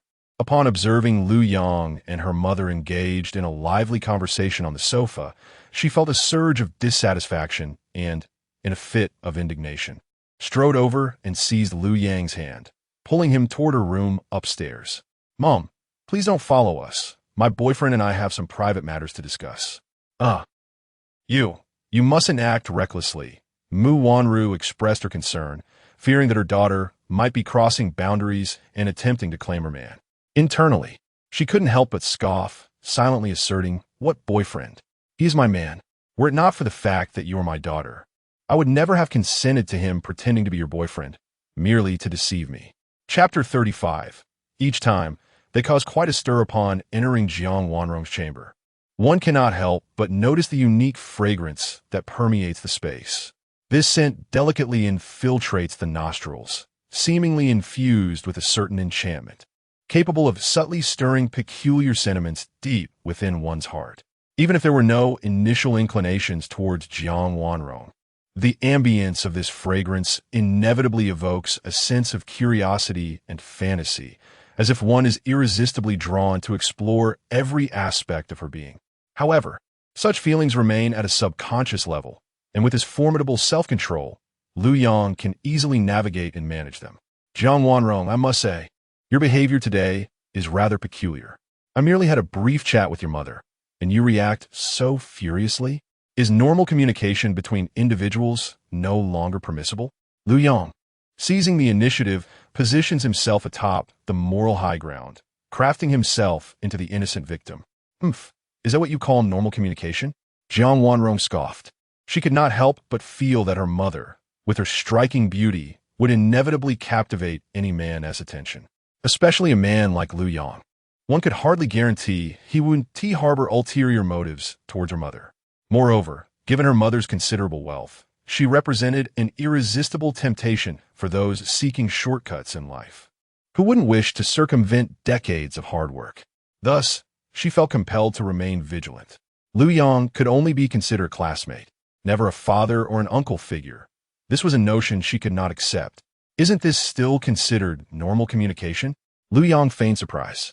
If this did not meet her criteria for normalcy, then what would? Did it require an intimate and profound exchange to satisfy her standards? In any case, it is unacceptable. Well, I believe I understand now. You are merely concerned that your mother might develop an affection for me, correct? Lu Yang observed with a half-smile. What nonsense are you spouting? My mother could never take a liking to you. Remember, although you are playing the role of my boyfriend, in her eyes, you are simply that. Do you really think she would be so reckless as to pursue her daughter as boyfriend? Thus, she remained cautious of certain individuals who might harbor inappropriate intentions towards her mother, seeking to gain without effort. You are overthinking. Why would I have any improper thoughts about your mother? Lu Yang coughed lightly, almost letting slip that it was her mother who might have ulterior motives instead. Let us hope not. After dinner, we shall leave. Are you implying that I can only stay in your room for now? Lu Yang had scarcely finished speaking when Jiang Wanrong's phone rang with a video call. Glancing at the caller ID, she recognized it was Lin Qi and deemed it inconvenient to answer at that moment, promptly disconnecting. However, within seconds, another video call attempt came through, which she again declined, only for the persistent caller to continue trying. Noticing this, Lu Yong chuckled and said, "Perhaps I should step out for a moment. It seems your boyfriend is quite anxious. Your refusal to answer may lead him to speculate. I assume you wouldn't want to witness his distress, would you?" Upon receiving the reminder and persuasion from Lu Yong, Jiang Wanrong felt a surge of anxiety, as if her innermost thoughts had been completely unveiled by him, leaving her feeling quite insecure. "Well, you can step out for a moment, but you must refrain from chatting and laughing with my mother downstairs," she instructed. "Understood," Lu Yong replied casually, while internally contemplating that her request did not restrict her mother from engaging in conversation or laughter, nor from making any other sounds. As Lu Yong opened the door and stepped outside, he immediately spotted the elegant Mu Wanru pacing back and forth at the staircase. Clearly, she was eager to discern the happenings between him and Jiang Wanrong in the room, yet felt hesitant to eavesdrop directly due to the circumstances. Upon seeing Lu Yong emerge, Mu Wanru hurriedly approached him, her voice tinged with urgency. "Lu Yong, what did Wanrong say to you?" "Rest assured, it was nothing of great significance. She merely wishes to guard against any improper intentions I may have towards you. It seems your daughter might become an obstacle to our relationship." Lu Yong replied with a slight smile. Upon hearing this, Mu Wanru's expression shifted to one of displeasure as she scoffed. "Humph, I have been single for over a decade. Must I really be obstructed by her in my pursuit of companionship? Come, Lu Yong, let us retreat to my room. There is still some time before dinner, and I worry you might find it dull here." A slight blush graced Mu Wanru's cheeks, her tone betraying a sense of urgency. "You truly are considerate, thinking of my well-being. After all, pretending to be your daughter's boyfriend is rather tedious. It is only when I am with you that I can experience genuine joy." As Lu Yong spoke, he naturally wrapped his arms around Mu Wanru's soft waist, guiding her toward her room with ease.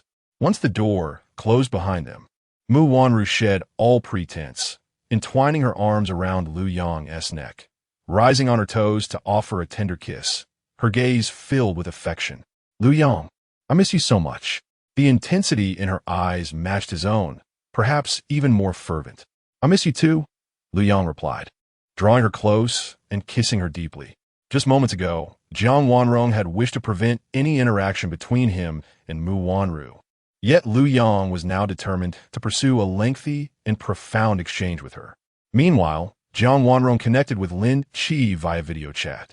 "Wanrong, why didn't you answer my call? Are you with him?"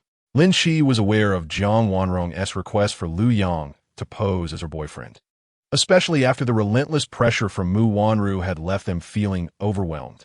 Initially, Jiang Wanrong had nervously denied having a boyfriend, but when Mu Wanru insisted she had seen her engaging intimately with her boyfriend in the car, both were left in a state of alarm, unable to comprehend how Mu Wanru had obtained such information.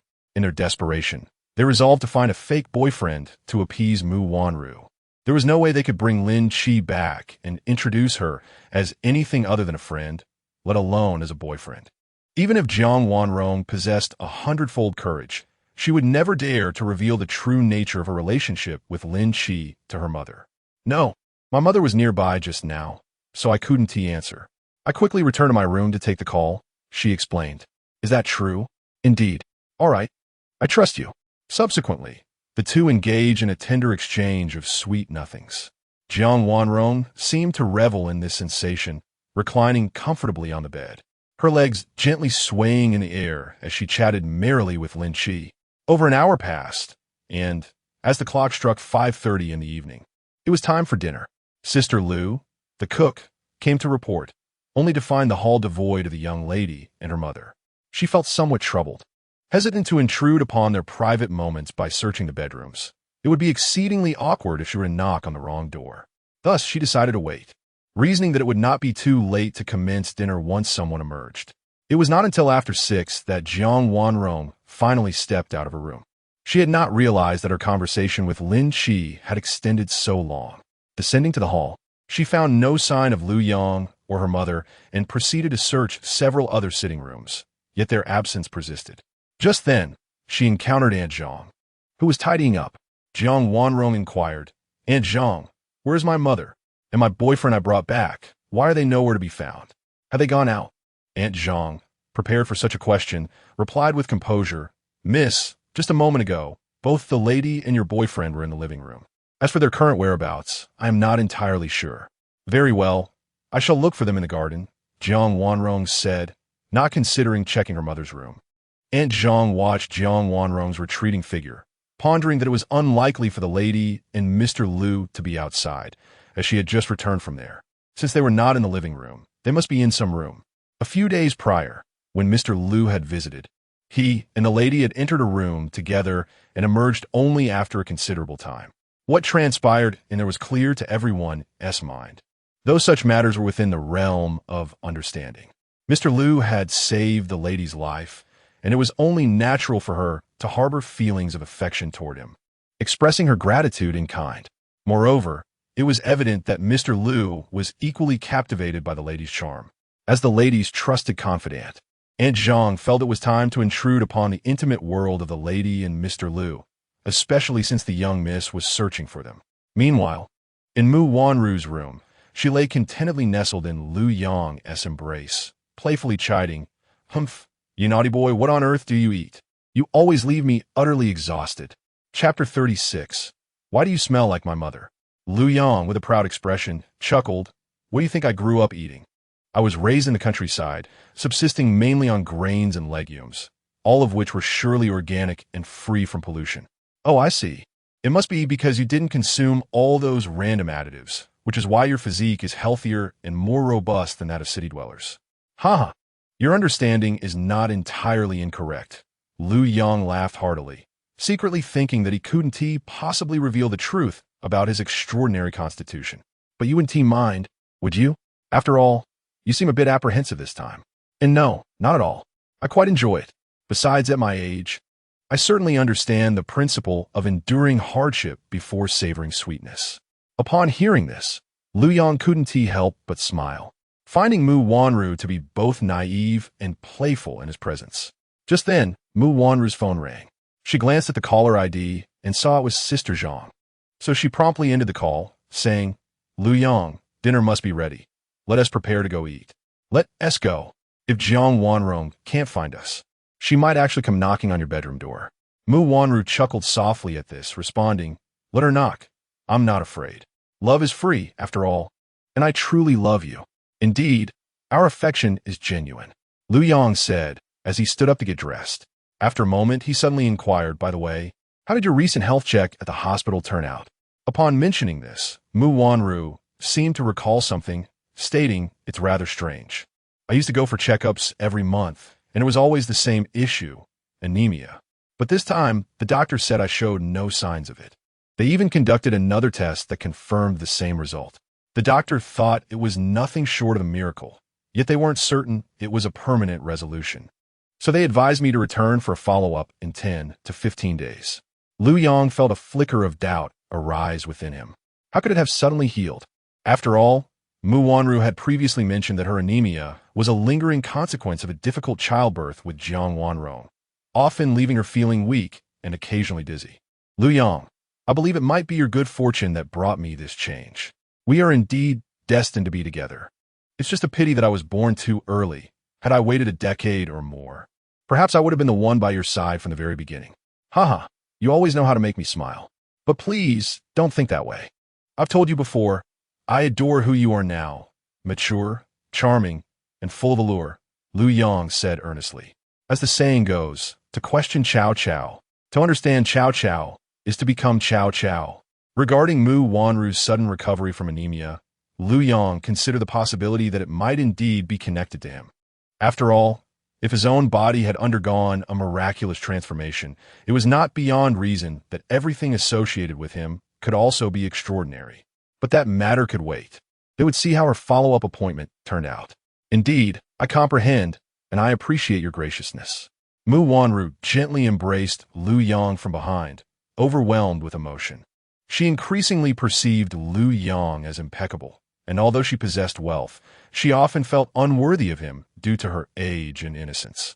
Fortunately, Lu Yang genuinely cherished her, providing her with sincere comfort, which filled her with joy and gratitude, making her willing to do anything for him, even if it meant kneeling and humbly accepting punishment in the future. Before long, the two emerged from the room. At that moment, Jiang Wanrong, having searched outside without success, began making phone calls. She first dialed Lu Yang, but his phone was on silent, and he did not respond. Next, she called Mu Wanru. Just as Mu Wanru stepped out, she answered the phone with a cheerful tone. "Darling daughter, what brings you to call?" Her heart was exceptionally light. For a woman immersed in happiness, tends to maintain a joyful demeanor throughout the day. "Mom, where are you? I've searched everywhere, inside and out. Yeah, I can't find either of you. We were having tea on the rooftop, just coming down now. Dinner will be served shortly. Didn't you know?" Mu Wanru casually fabricated an excuse. "All right then, I wasted time searching. I actually forgot to check the rooftop." Jiang Wanrong then recalled that she indeed had not looked there, so she dismissed the thought and went directly to the dining area.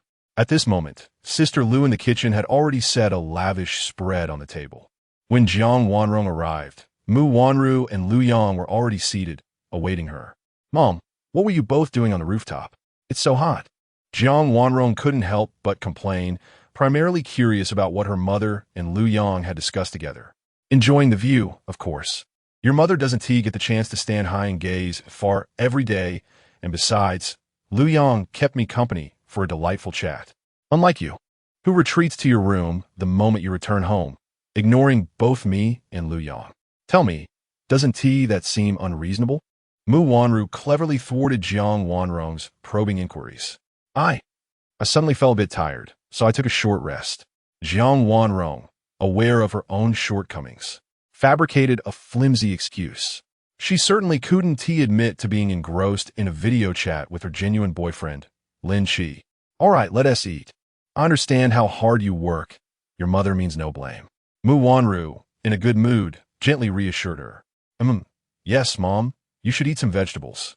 Jiang Wanrong, feeling her mother's tenderness, promptly offered Mu Wanru a chicken leg to dispel any doubts regarding her feigned relationship with Lu Yang. She quickly handed him a chicken leg as well, saying, "Lu Yang, you should have a chicken leg too." Lu Yang replied, "Then I shall not be polite." Mu Wanru picked up a bottle of red wine and suggested, "Let us have some red wine. It enhances the dining experience." "Mom, I need to drive back later, so I want tea drink," Jiang Wanrong replied. "Can't you stay the night?" Mu Wanru inquired deliberately. "Mom, Lu Yang has matters to attend to." Jiang Wanrong discreetly signaled Lu Yang with a glance. Lu Yang understood the implication and nodded, saying, "Indeed, Auntie, I have matters to attend to this evening, so I shall not stay overnight." "Very well, but since Wanrong is driving and you are not, do accompany Auntie for a drink," she replied. Mu Wanru suddenly found this scenario quite exhilarating. Before Lu Yang, her identity oscillated between that of a lover and a senior, an experience both novel and amusing. "Indeed, then I shall join Auntie for a drink." Thus, the two raised their glasses to share a toast of red wine. Only they understood the unique romance encapsulated in this moment. Jiang Wanrong did not ponder much, merely noting her mother's extraordinary happiness, likely due to her satisfaction with Lu Yang. However, the more pleased her mother appeared, the more irritated Jiang Wanrong felt. As Lu Yang was merely a fade she had arranged to impersonate her boyfriend, he should not truly relish the privileges her mother extended. After the meal, Jiang Wanrong had no desire to linger. She wished to hasten Lu Yang away from the house. She feared that if they tarried too long, her mother might change her mind and insist on having both her and Lu Yang stay the night, which would be troublesome. "Mom, Lu Yang and I will take our leave now." "All right, drive carefully," her mother responded. "Auntie, take care of your health." Lu Yang smiled as he reminded her. "I will." "Lu Yang, do not forget to call Auntie. I have taken quite a liking to you." "Of course." Jiang Wanrong, however, silently grumbled, "Your approval means little. He is not my actual boyfriend." After the car exited the house, Jiang Wanrong rolled down the window as Lu Yang carried the scent of alcohol. Yet, as the wind rushed in, she suddenly furrowed her brow and inquired, "Lu Yang, why do you smell like my mother?" Chapter 37. Acquiring Stealth Abilities. Determined to allow them to experience true happiness, Lu Yang remained composed, his expression unfazed as he remarked, "How could there be a scent from your mother?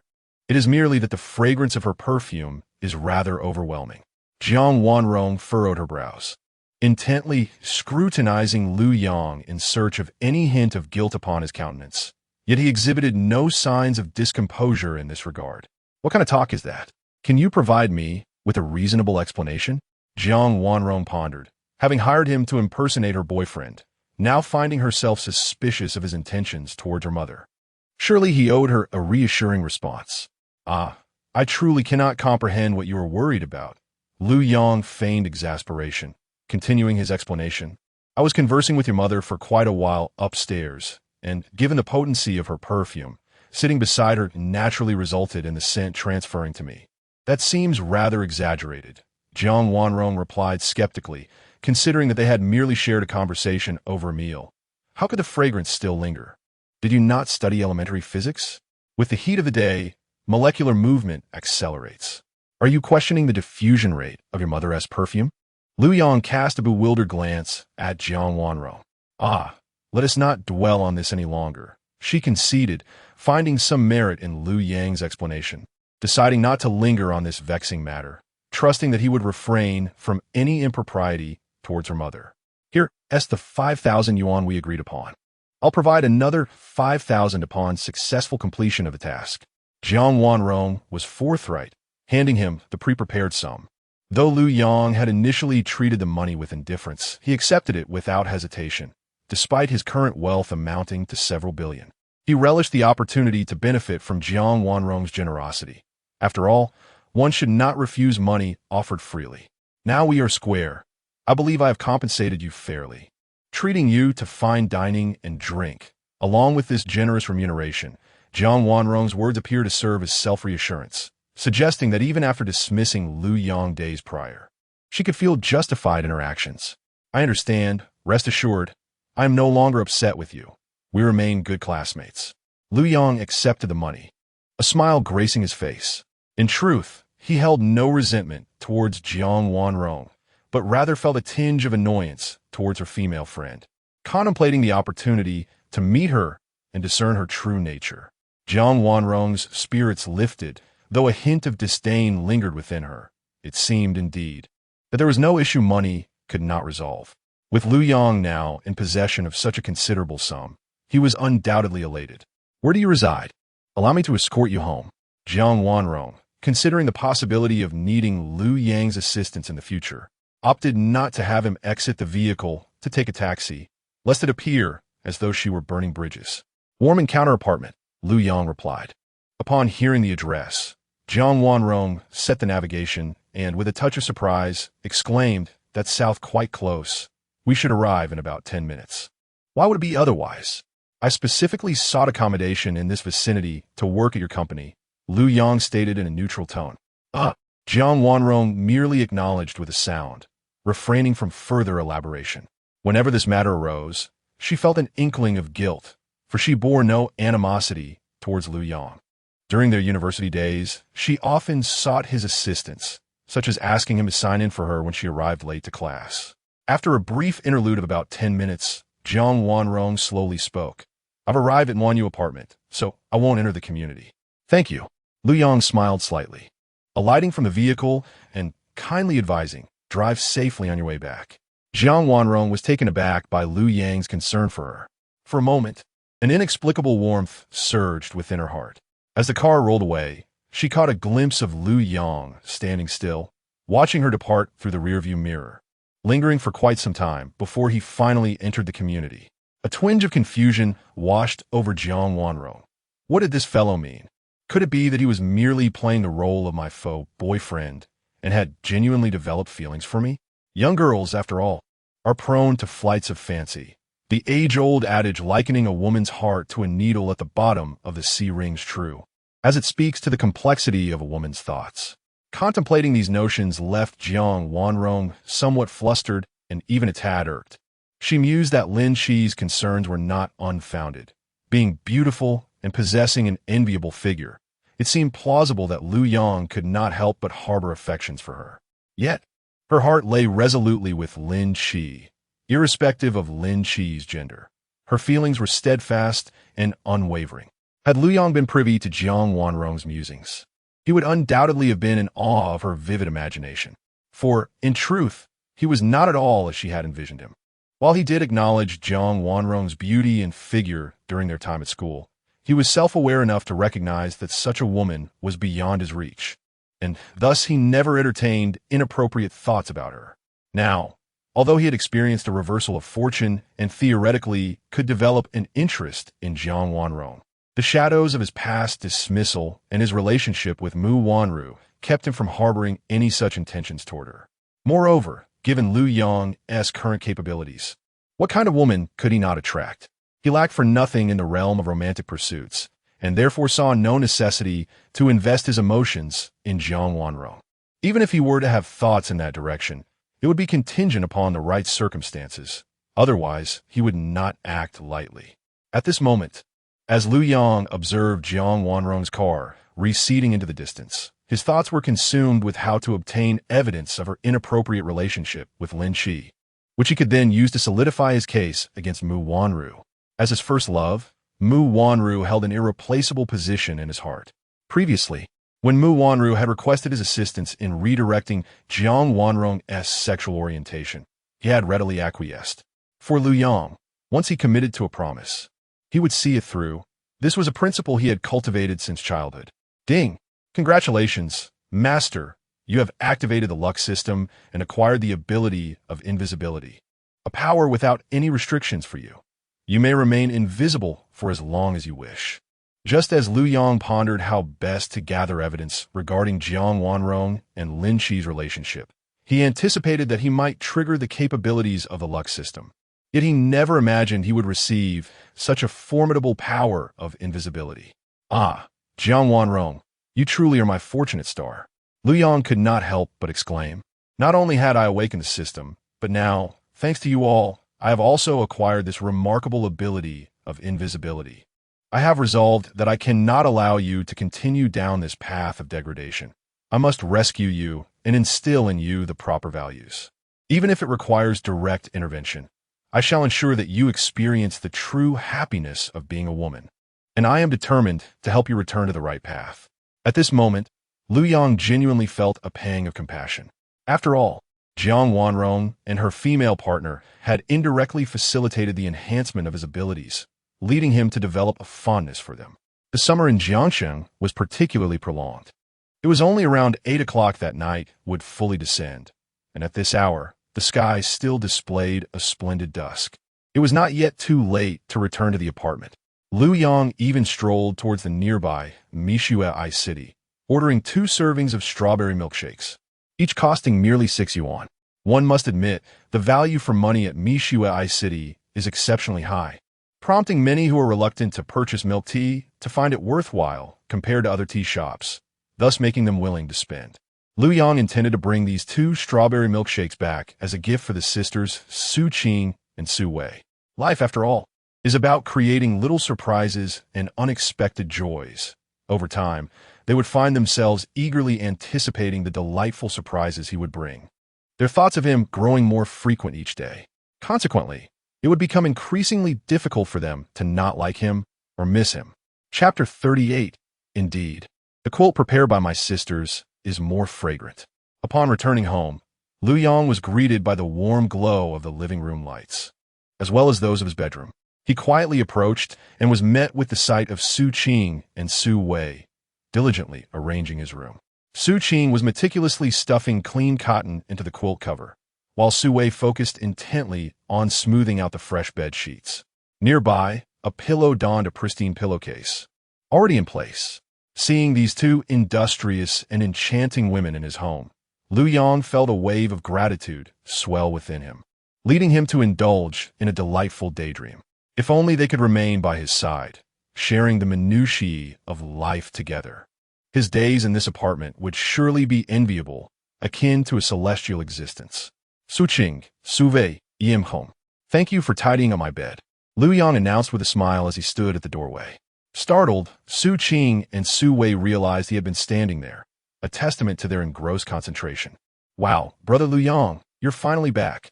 I thought you weren't coming home tonight, exclaimed the lovely Su Wei, who promptly set aside her task and flitted towards him like a joyful bird. Having firmly established her role as his girlfriend, she felt emboldened. instinctively wrapping her arms around one of his. "How can I not come back? Otherwise, I wouldn't have troubled you to help me with the quilt," he replied. My sister and I just finished dinner and came in to help you with the quilt," Su Wei chimed in cheerfully. Lu Yang gently pinched Su Wei's cheek and said, "Here, a strawberry milkshake I bought for you both on my way back. Hurry and enjoy it before it melts." "Thank you, brother Lu Yang," Su Wei said, accepting the milkshake, which was also known as the Strawberry Dazzler, an ice cream delight. At that moment, Su Qing set down her task and quietly walked towards the door. "Sister, let us have ice cream. Brother Lu Yang bought it for us," Su Wei called out. "You go ahead. I'm not in the mood for ice cream right now. Besides, the quilt isn't finished yet. You can complete the rest," Su Qing replied with a faint smile.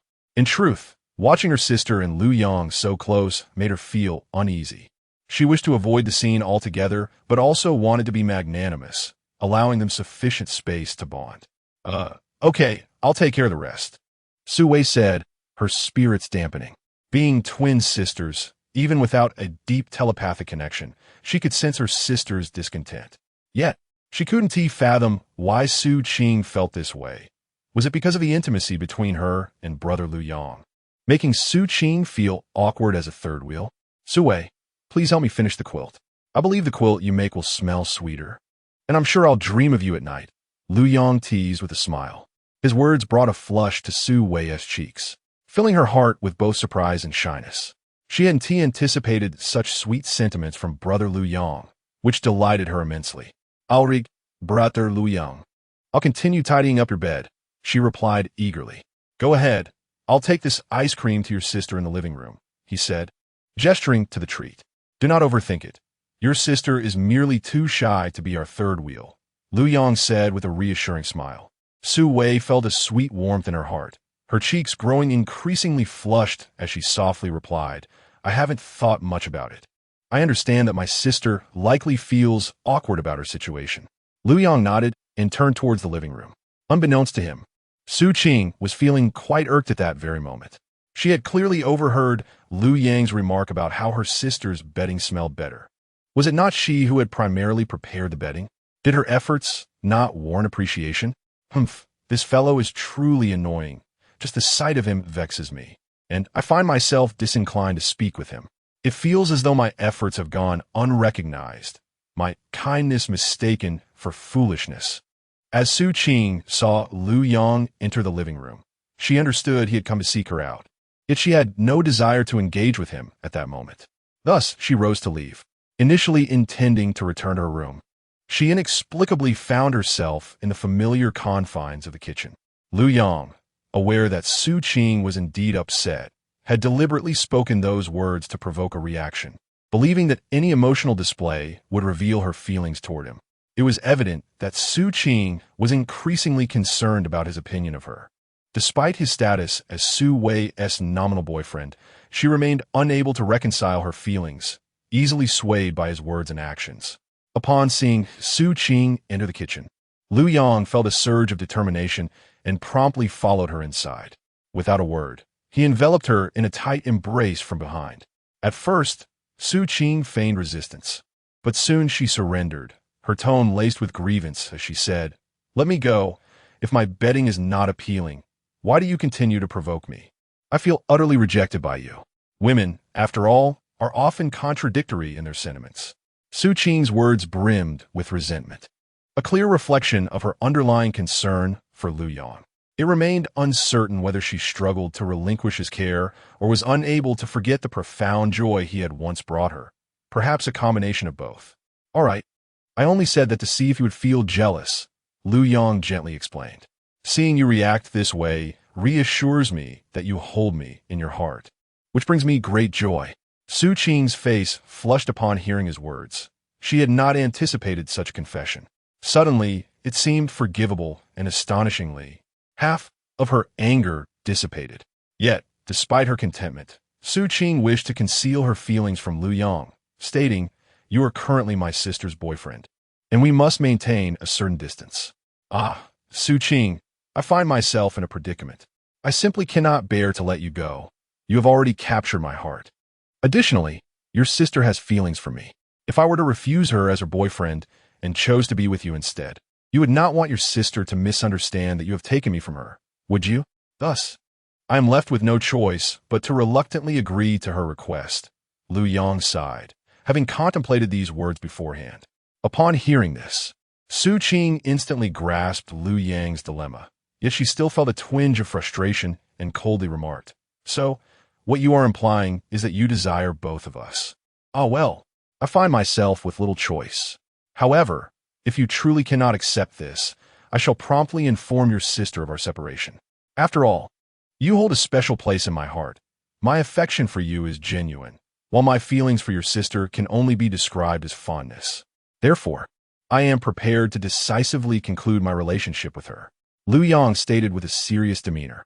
Upon hearing this, Su Qing felt a wave of unease wash over her. She understood that Lu Yang was likely saying this deliberately, yet she could not help but consider her sister's feelings. "You must not break up with my sister. If you do, she will be utterly heartbroken." Moreover, Su Qing hesitated, wanting to express that if he were to part ways with her sister, it would render any private connection between them impossible. "In short, the matters concerning us must remain unknown to your sister." "Very well, I shall heed your wishes. Rest assured, I will treat you both with fairness and continue to cherish you as always." "All right, you rogue, let me go quickly. It would be inappropriate if my sister were to walk in on us." Su Qing's face flushed a deep crimson, akin to a ripe apple, as she struggled to free herself from Lu Yang's embrace.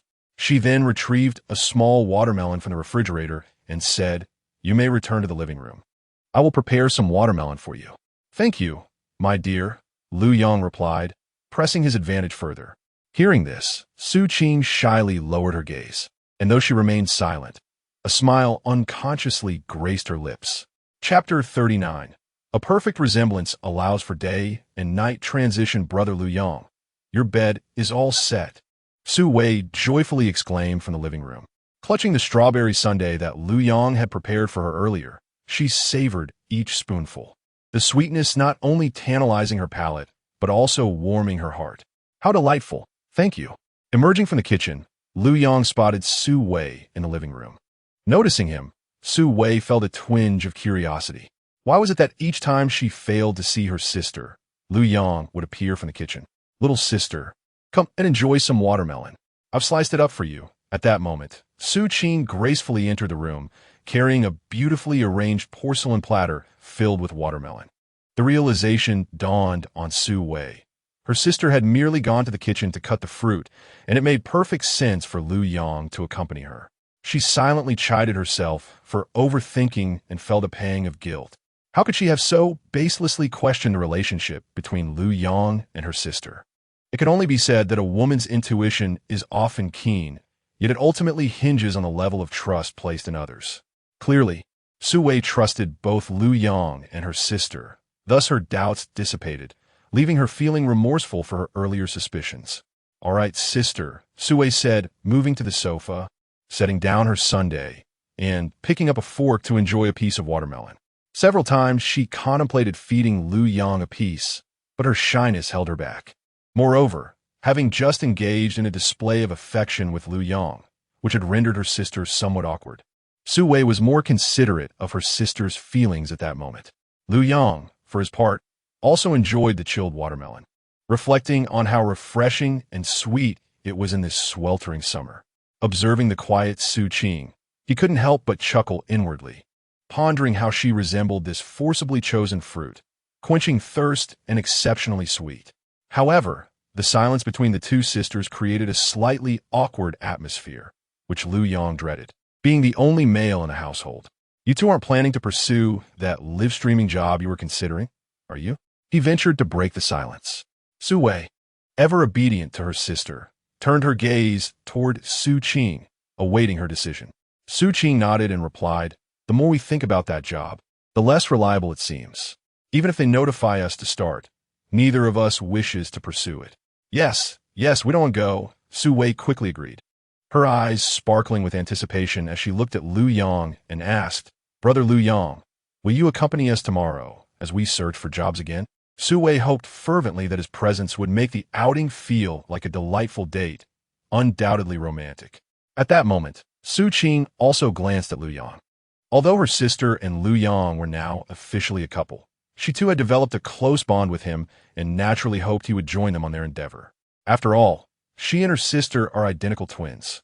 Aside from their differing personalities, their appearances are almost indistinguishable.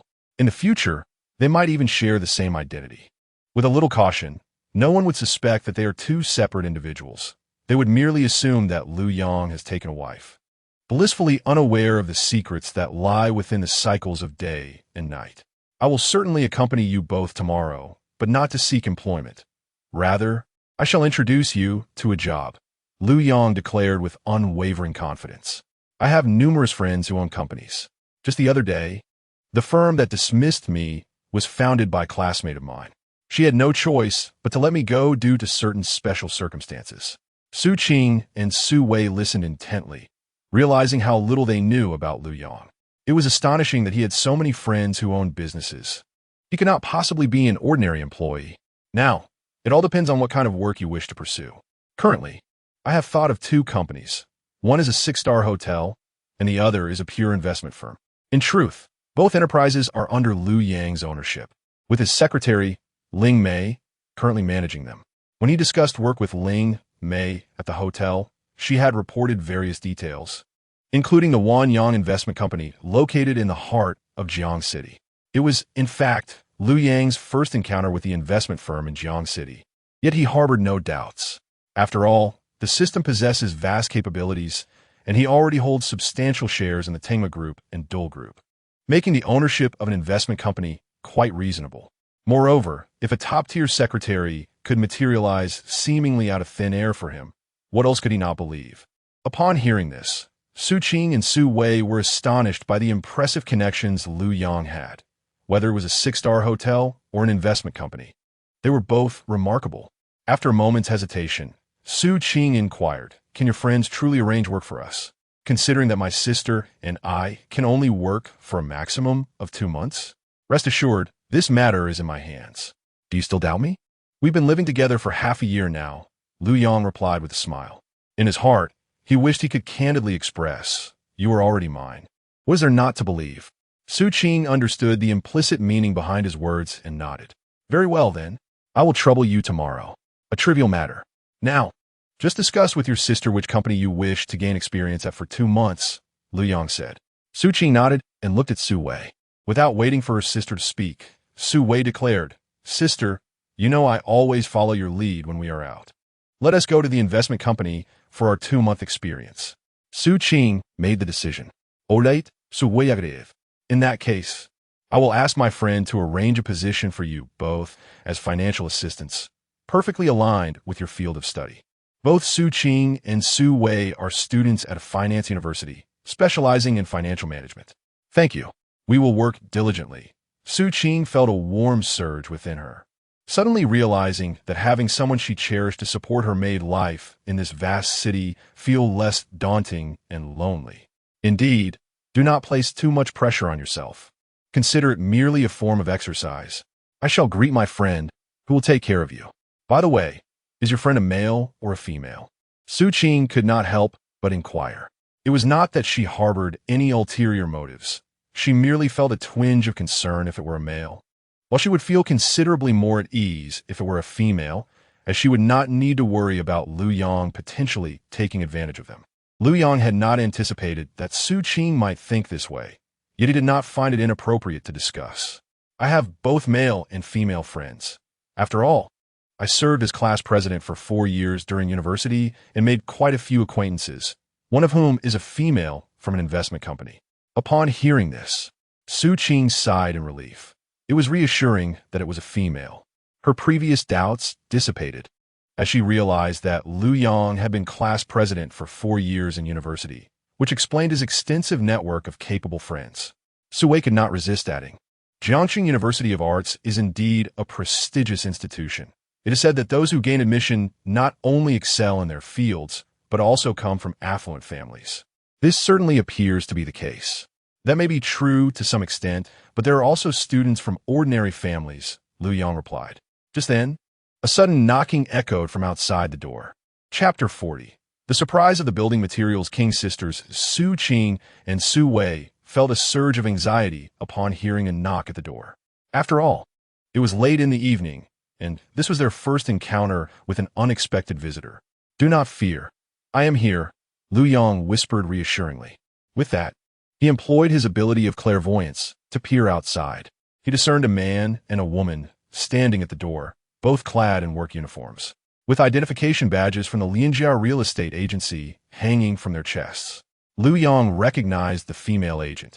She had assisted him in renting a single room in this very apartment 6 months prior. "I will open the door and check. There should be no danger, as this is an apartment complex with a security guard on duty 24 hours a day." After saying this, Lu Yong proceeded to open the door.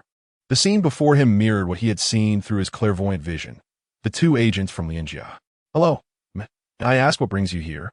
Lu Yong inquired with an air of calm, not extending an invitation for them to enter. "Hello, we are from Lianjia. You must be Lu Yong, correct?" The male agent asked. "Indeed, I am Lu Yong. What is the matter? Your rental agreement has reached its 6-month term.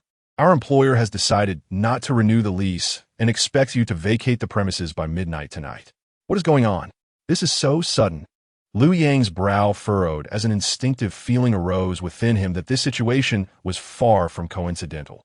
Someone must be targeting him. Two individuals flashed through his mind. Was it the wealthy heir Lu Fu, who had pursued Su Qing at the financial university, or was it Jiang Wanrong's female partner? "Forgive us, handsome. We truly do not wish to appear heartless, but it seems you may have crossed someone," the female agent said, her expression tinged with regret. At that moment, Su Qing and Su Wei, who had been listening intently from the living room, were taken aback and hurried to stand behind Lu Yong. The two agents outside were astonished to see two strikingly similar and beautiful sisters. Goodness, a hidden gem in a golden house, or perhaps a pair of twin beauties. The male agent thought to himself that if he were to engage with them, it would indeed be an unprecedented double delight. "No wonder someone has it in for you. I was puzzled upon my arrival, but now see you have such alluring company, sharing a residence with two identical stunning women. What fortune." Seeing Su Qing and Su Wei approach, Lu Yong smiled slightly and reassured them.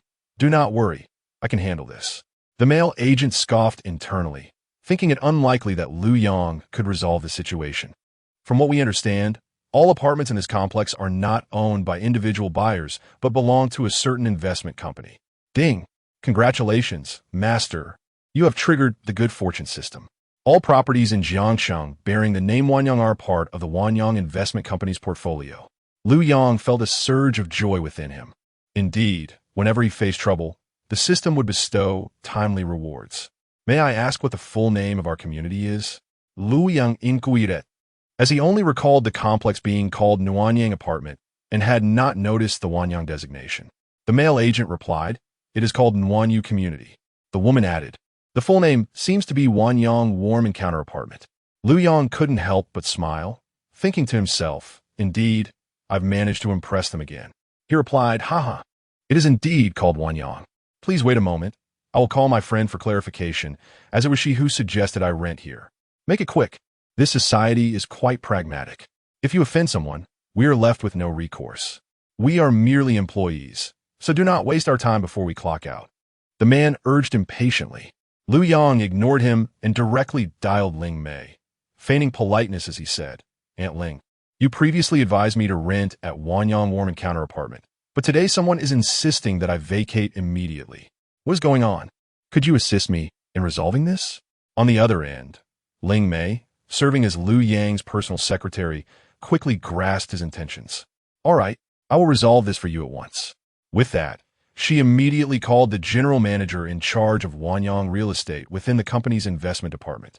At that moment, Mr. Wang, who oversees the real estate sector of Wanyang Investment Group, had just finished dinner and was enjoying the company of several affluent friends and charming ladies at a lavish venue.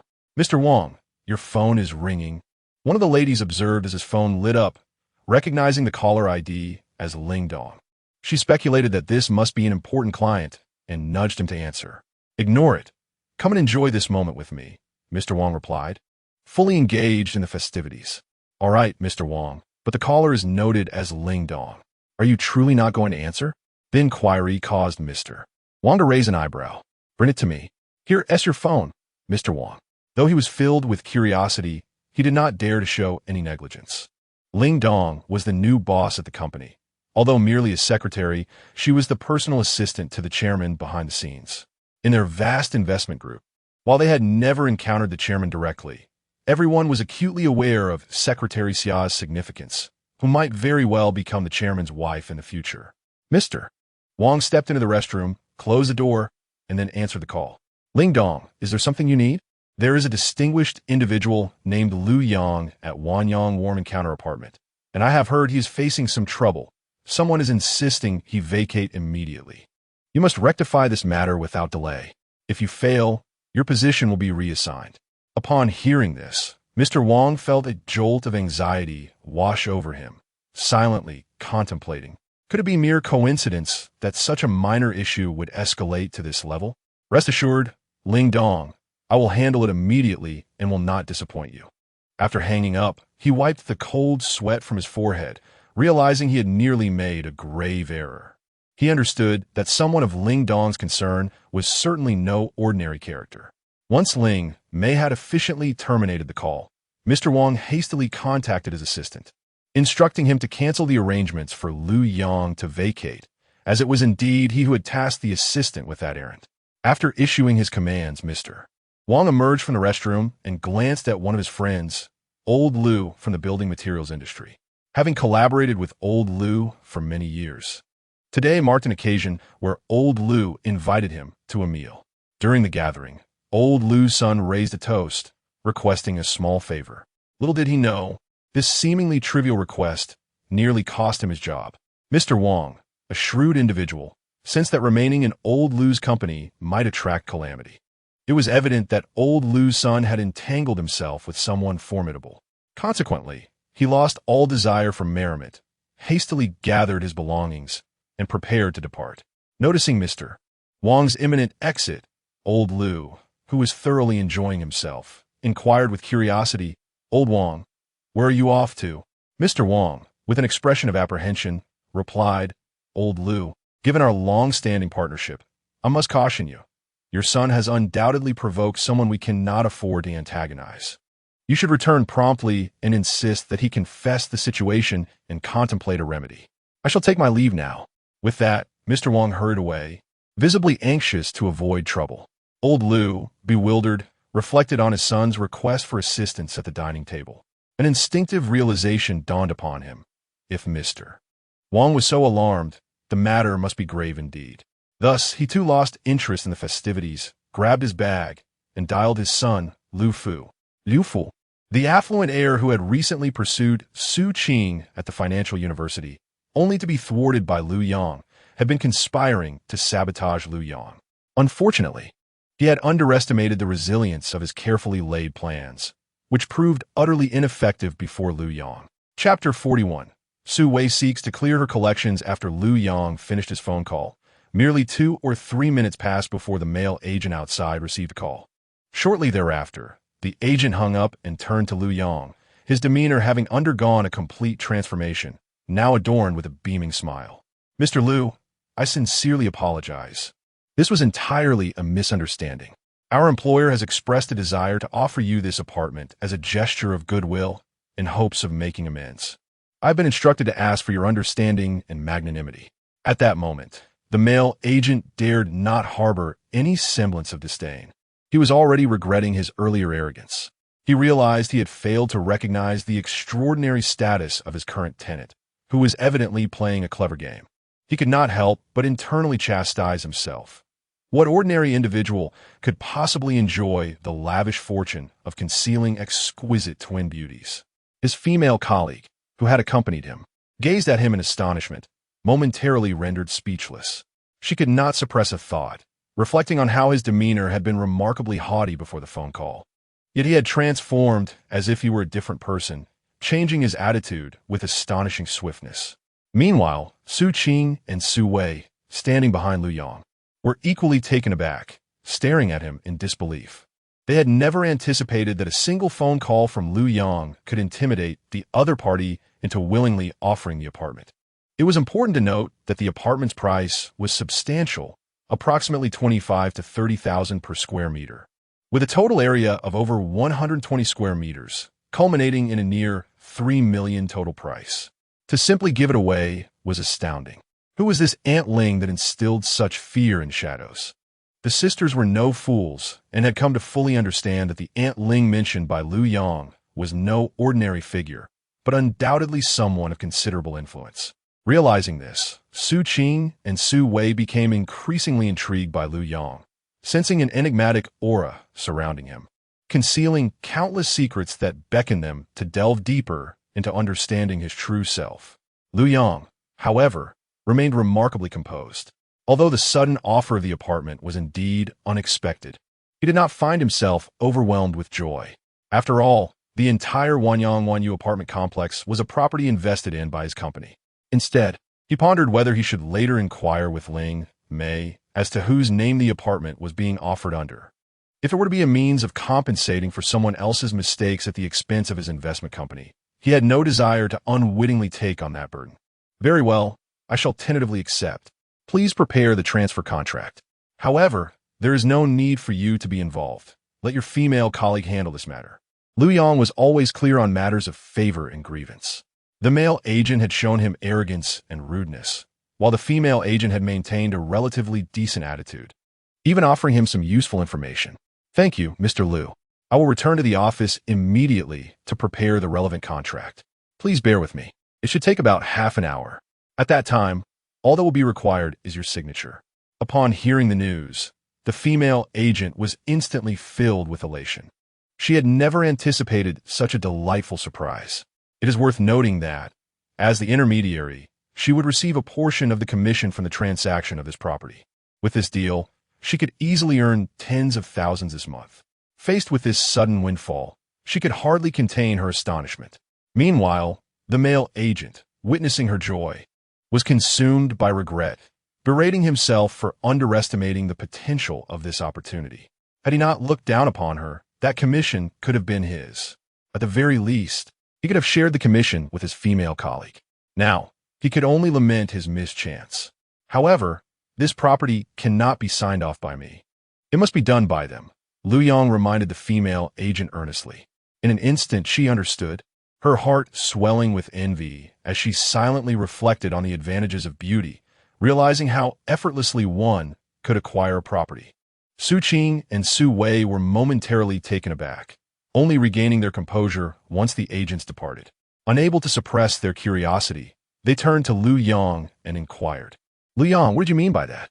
Yes, brother Lu Yong. Why should it be our names on the contract? Isn't this a gift from someone else as an apology? Lu Yong smiled softly, his gaze warm as he looked at Su Wei and then at Su Qing, saying, You are my girlfriend. Having chosen you, I must take full responsibility. Bestowing this property upon you sisters is a testament to my earnest intentions. Su Qing understood the deeper meaning behind Lu Yang's words, although she often feigned indifference, claiming she did not require his responsibility. She couldn't help but feel a surge of joy in her heart. After all, Lu Yang's willingness to gift a property worth over 3 million to her and her sister was a clear indication of his serious feelings for them, far from mere flirtation. Su Wei was equally astonished, never expecting that merely being Lu Yang's girlfriend would yield such a lavish gift. In that moment, she felt both anxious and bewildered, overwhelmed with happiness yet uncertain of how to express her gratitude to him. A fleeting thought crossed her mind. Should she offer her cherished innocence to Lu Yong as a response to his heartfelt gesture?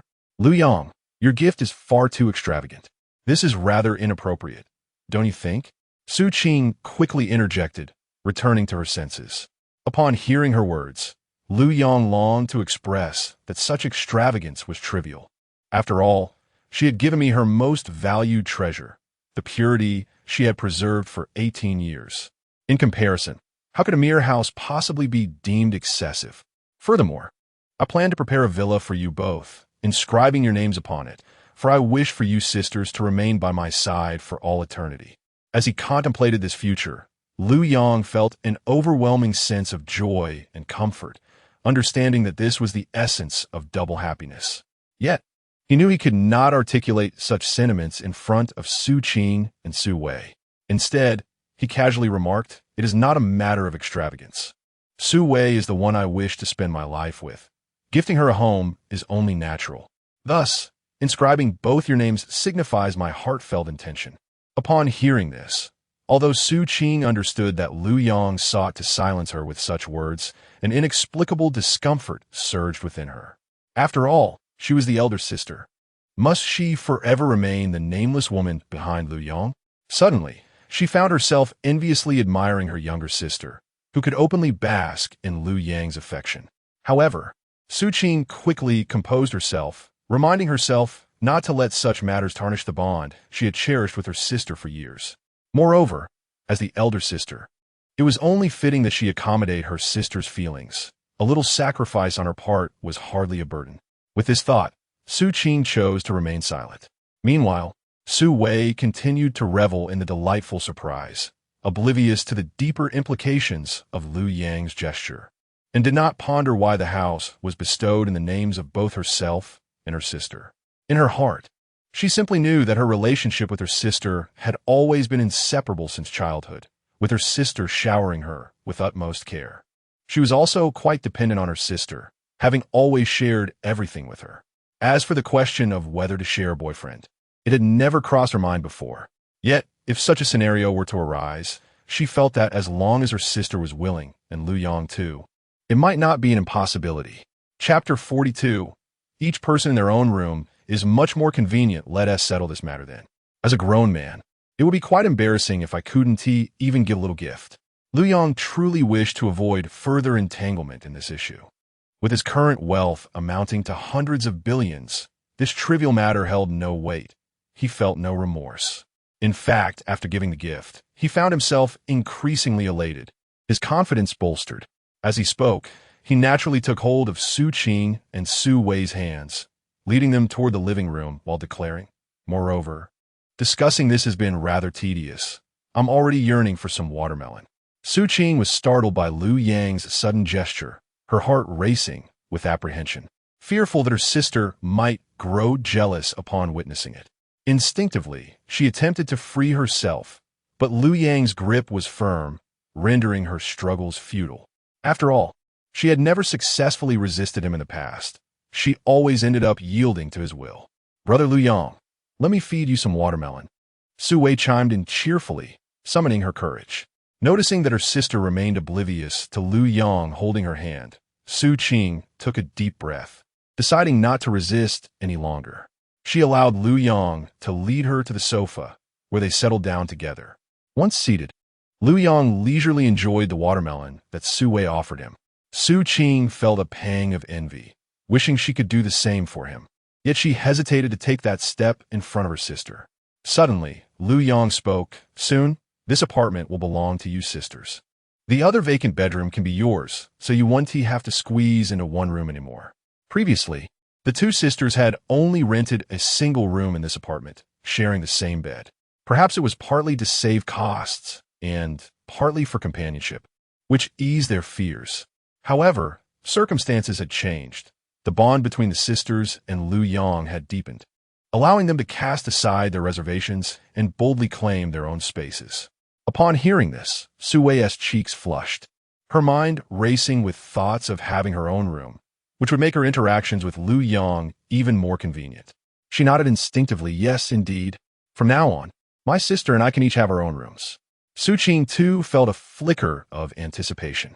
Having separate sleeping arrangements would undoubtedly facilitate many things. As a young woman, she had never experienced such intimacy with Lu Yong before, but ever since that night, she found herself reminiscing about the blissful feeling during the past few nights. Deep within her, she yearned to experience the delightful joy that Lu Yong had brought her once more. Yet, she had kept her desires hidden, too shy to voice them. Though that didn't mean she didn't wish for it. Lu Yong smiled slightly. "Would you like my assistance? After all, you both helped me tidy the bed today." "No need, Brother Lu Yong. Just sitting here is fine. You've been out all day and must be tired," Su Wei replied, not wanting to impose on him. She turned to Su Qing, "Sister, let us sleep separately from now on. That bed is a bit small. I always feel like you haven't slept well at night." Su-wei spoke somewhat sheepishly. Su Qing understood her sister Su-wei's intentions. She simply desired a space of her own to spend time with Lu Yang. However, rather than voicing this realization, Su Qing merely smiled and remarked, "That sounds fine. After all, we are both 18 now and deserve our own private space." For Su Qing, this arrangement not only facilitated Su-wei, but also served her own interests. "You are so wonderful, sister," Su-wei exclaimed with gratitude, believing that her sister was solely creating opportunities for her and Lu Yang, oblivious to the fact that Su Qing harbored similar thoughts. "Let us proceed. I will assist you in organizing your room. Yes, I also need to thoroughly wipe down the room."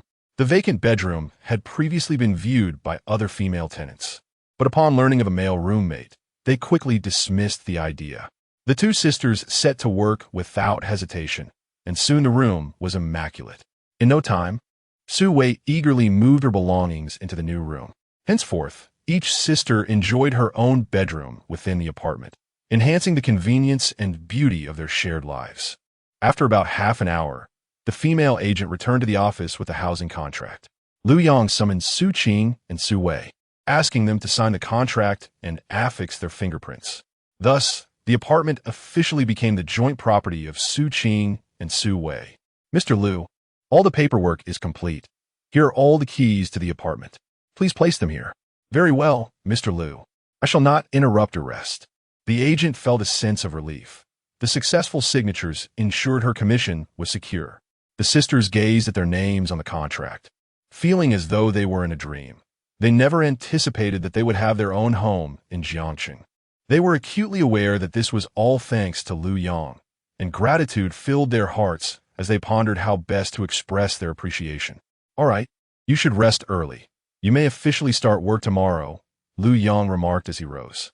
"Good night, brother Lu Yang," Su-wei replied cheerfully. "Good night, Su-wei, Su Qing."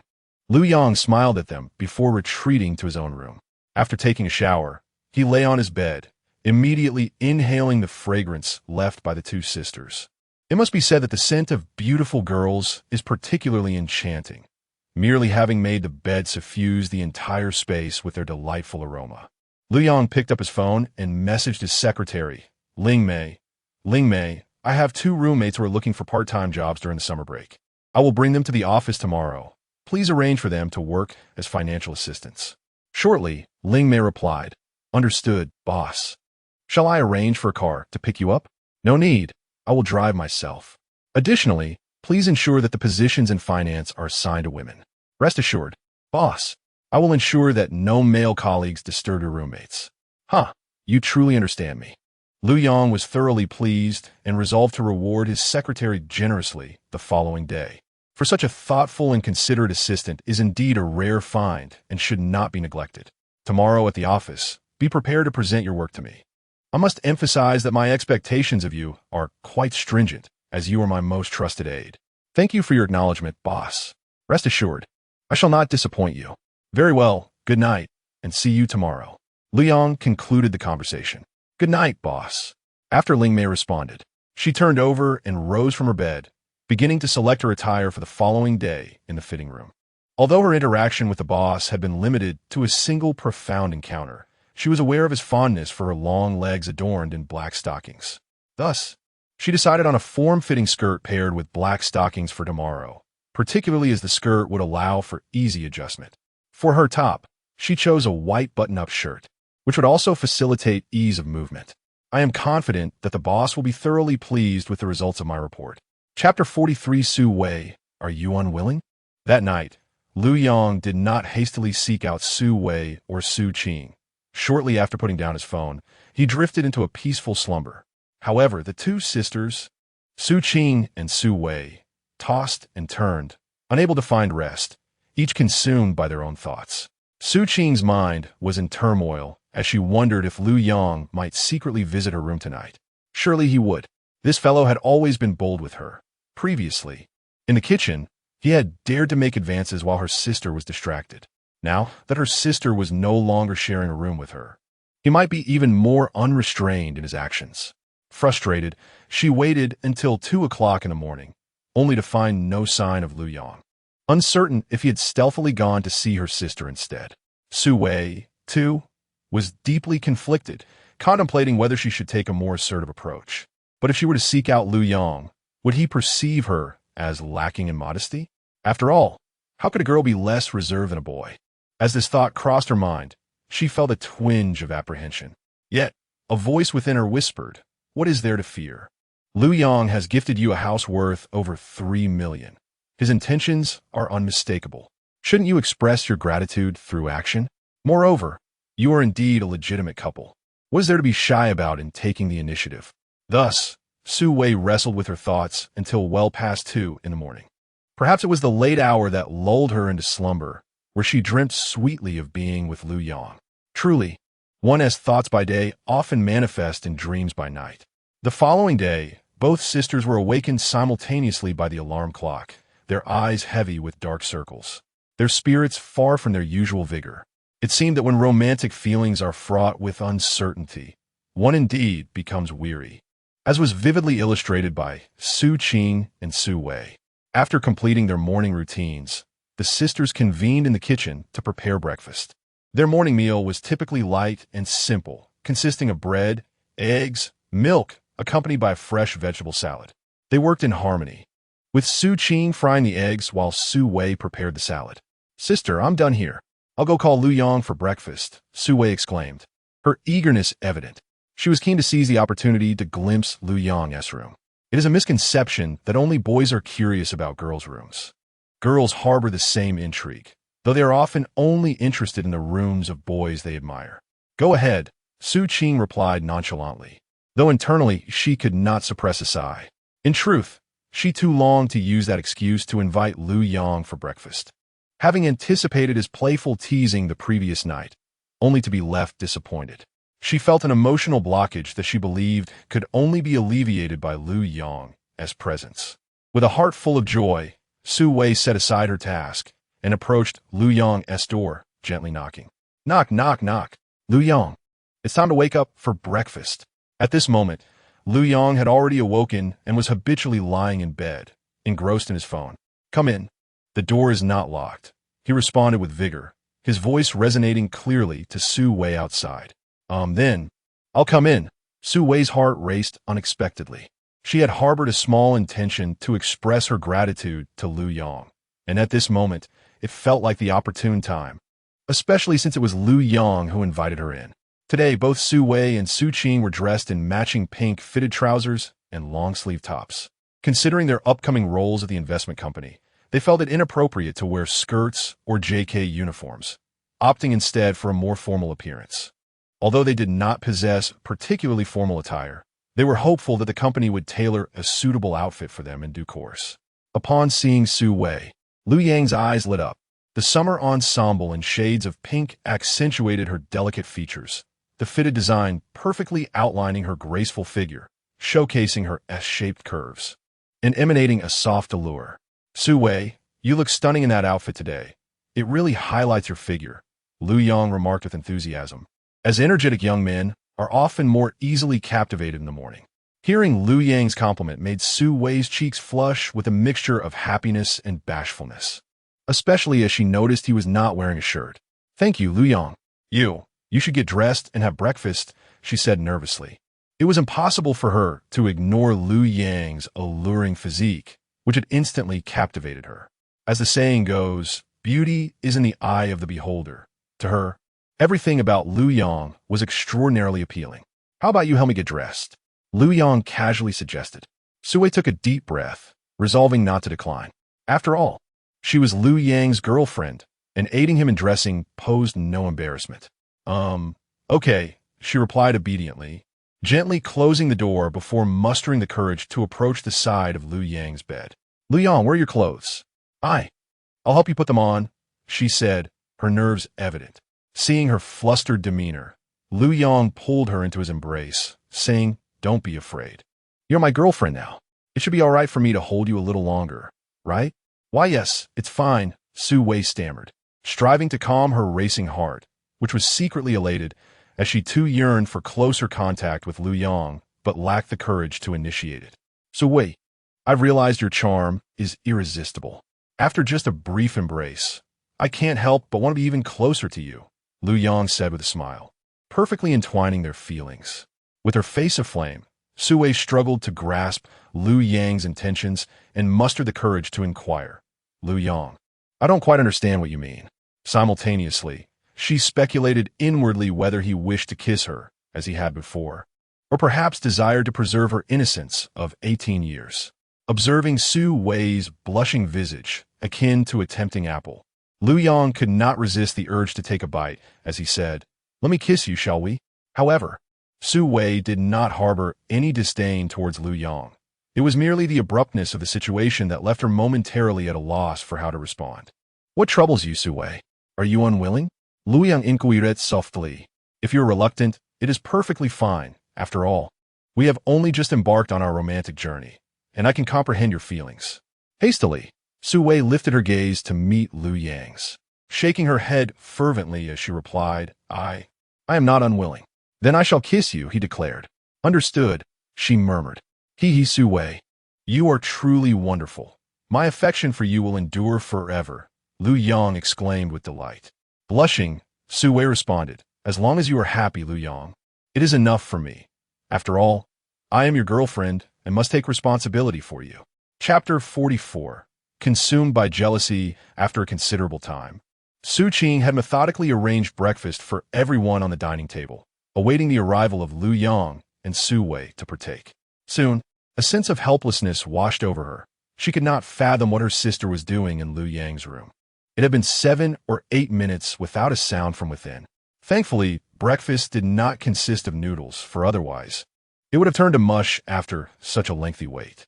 Su Qing felt rather awkward about knocking on the door to prompt them. Although she was uncertain about their activities, the very thought of Lu Yang's audacious nature led her to speculate on what he might be doing with Su Wei.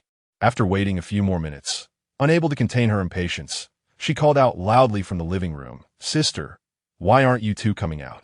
What could you possibly be doing in there?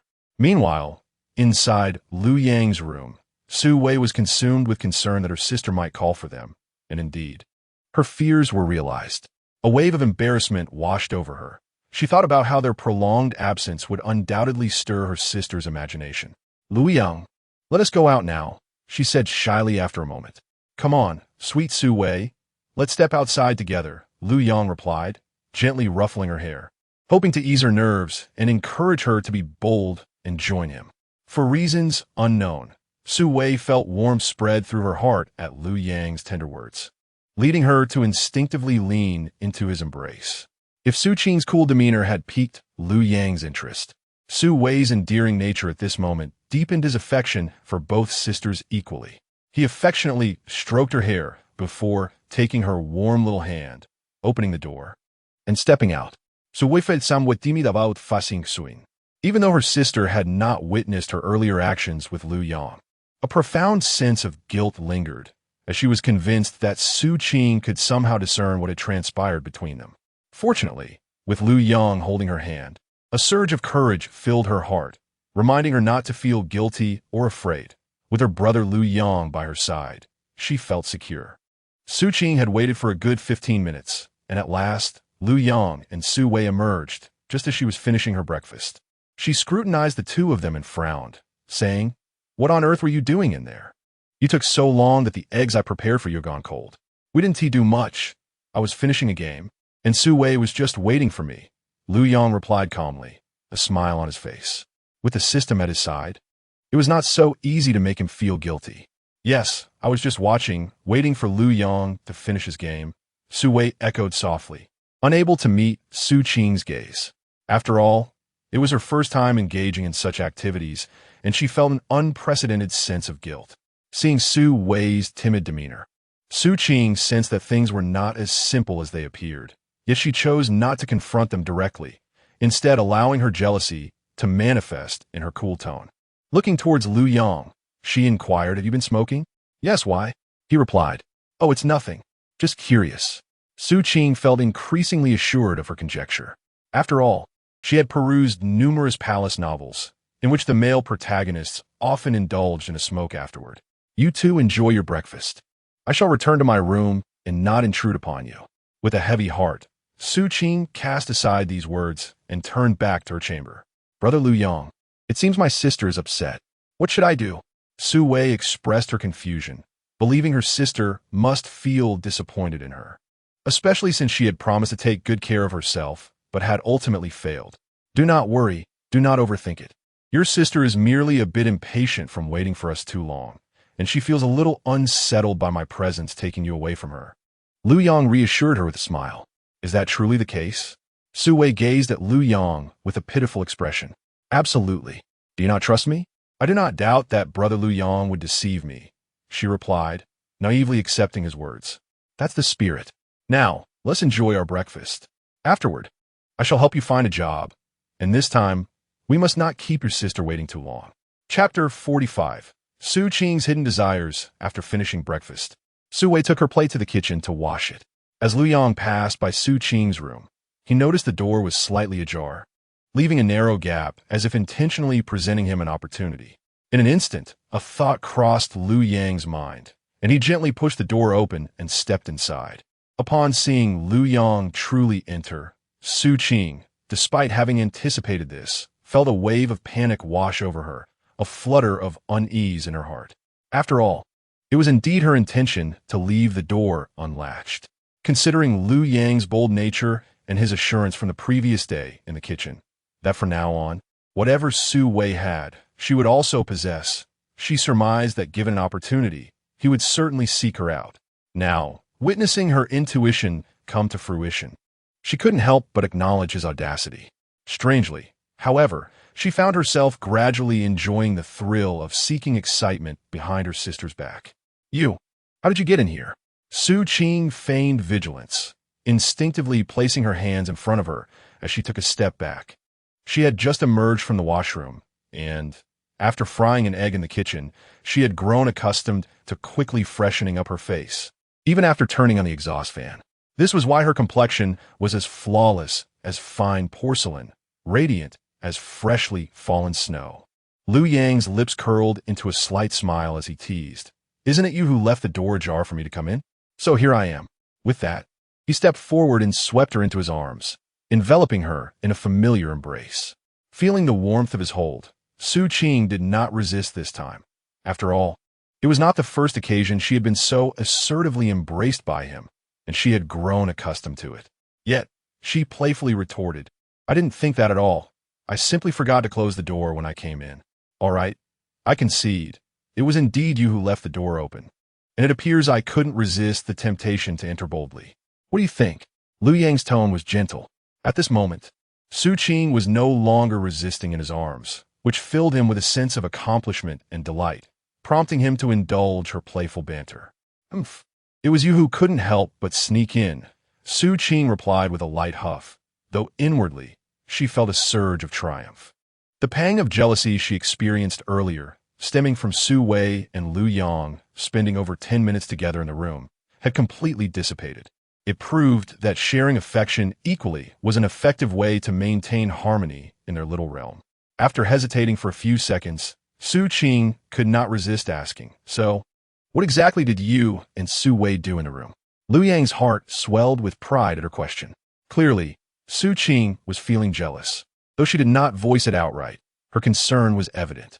He deliberately misled her, saying, We didn't do anything much. Upon hearing this, Su Qing felt a surge of grievance. How could he not be willing to share this with her? That's too much, she thought to herself, aware that she was no fool. Su Wei was her identical twin sister, and there was no way she could overlook the slightest change in her expression. I find it hard to believe. I have read numerous harem novels where the male protagonist often smokes a cigarette afterward. Yet you, who typically abstains from smoking, chose to indulge this morning. Ah, are you truly relying on the plots of novels for your judgments? Lu Yong paused for a moment, realizing it would not be easy to brush this off. Is it not so? Yes, I have encountered such scenarios in novels as well. But what do you mean by afterward? I did not quite comprehend. Lu Yong teased her intentionally. Primarily, Su Qing maintained a certain reserve in his presence. He wished for her to express her thoughts boldly when facing him, without any need for embarrassment. After all, they had already shared intimate moments, had they not? I know you are asking intentionally, hoping for me to voice it. Su Qing's cheeks instantly flushed a deep crimson. Well, that is more or less what I meant. However, you need not speak. Just tell me, why are you so eager to know what transpired between me and Su Wei in the room? Is it because you remember my words from yesterday, that if Su Wei has something, you should have it too? Lu Yang gently pushed her away and gazed into her eyes, his expression earnest. Su Qing lowered her head in silence for a moment, then suddenly mustered the courage to lift her exquisite face, meeting Lu Yang's gaze, and said, "Yes, I took you seriously, but it is your fault for provoking me. From the beginning, I stated it was a misunderstanding, and you need not bear any responsibility, yet you continue to tease me. Now, I find myself unable to help but develop feelings for you, so you must take responsibility. I have remembered everything you said, and thus, you must fulfill your promises to me." As she spoke, her beautiful eyes glimmered with a hint of red, her heart filled with a sense of grievance. Despite having established intimacy with Lu Yang first, she could not let Su Wei know, and now felt both sour and bitter, yearning for the comfort of happiness. Otherwise, she would remain unable to find joy throughout the day. Lu Yang gently patted her head and said, "Silly girl, I have not forgotten, which is why I came in. So tell me, what did you and Su Wei do in the room just now? Do you truly wish to know? You tell me, so I can be aware." "All right, then I shall tell you. After all, I did say that what Su Wei has, you shall have as well. We must uphold fairness." Lu Yang could not suppress a laugh. He had not anticipated that he would soon experience that delightful dual pleasure again, which felt rather surreal. Noticing Lu Yang's expression of mischievous delight, Su Qing felt a mix of curiosity and fear. She hastily said, You must not say it out loud. Just whisper it to me." She thought that some things were far too embarrassing to say aloud, considering she was a girl and needed to maintain a semblance of modesty. "Very well, I shall whisper it to you, and then you can decide what to do next." Lu Yang felt a growing excitement, curious about Su Qing's reaction. Ultimately, the choice lay with her, not him. Thus, Lu Yang embraced her once more and softly whispered into her ear what Su Wei had done with him in the room. Upon hearing this, Su Qing felt as though struck by a bolt from the blue, her face a canvas of disbelief. Lu Yang cautiously ventured, "Well, Su Qing, you know I value fairness, so perhaps you might consider taking the initiative in this matter." Startled, Su Qing hastily pushed Lu Yang away and fled the room without a backward glance. Her mind was a tumult of confusion. She could hardly fathom that her sister would go to such lengths for Lu Yang. Truly astonishing. Moreover, Lu Yang's mischief was appalling. How could he treat Su Wei in such a manner? Yet, she was not as easily deceived as her sister. Such a notion of fairness was best dismissed. Lu Yang found the situation exceedingly amusing and pursued her, settling beside Su Qing on the sofa, deliberately emphasizing, "You see, from the urgency of this matter, it is evident that your sister Su Wei loves me even more than you do." Chapter 46. The figure of the secretary is truly exciting upon hearing his words. Su Qing shot Lu Yang an annoyed glance. In her heart, she thought, "Humph, I know exactly what you're scheming. You must be using sweet talk about love to deceive Su Wei into doing those things. But I want to fall for it. No matter how much I yearn for it, I absolutely cannot allow you to make such outrageous demands." Despite her resolute thoughts, she felt a twinge of uncertainty. After all, she was aware that there might come a day when she would capitulate and ultimately find herself doing those very things for Lu Yang. Yet at this moment, she could still maintain her stubborn facade. Just then, Su Wei emerged from the kitchen. "Sister, I've tidied up the kitchen." Su Qing quickly steadied herself and replied with a smile, "Great, let us head out." "I'll go change my shoes," Su Wei said. "I need to change too." Su Qing stood up from the sofa and walked over to the shoe cabinet to put on a pair of white sneakers. Given that both were wearing long pants, the sneakers added a refreshing touch to their appearance. Lu Yang observed from the side, unable to deny that the naturally beautiful women looked particularly alluring, even with merely white socks adorning their feet. It was no wonder that some individuals in life find it hard to resist the allure of a beautiful woman's socks or shoes.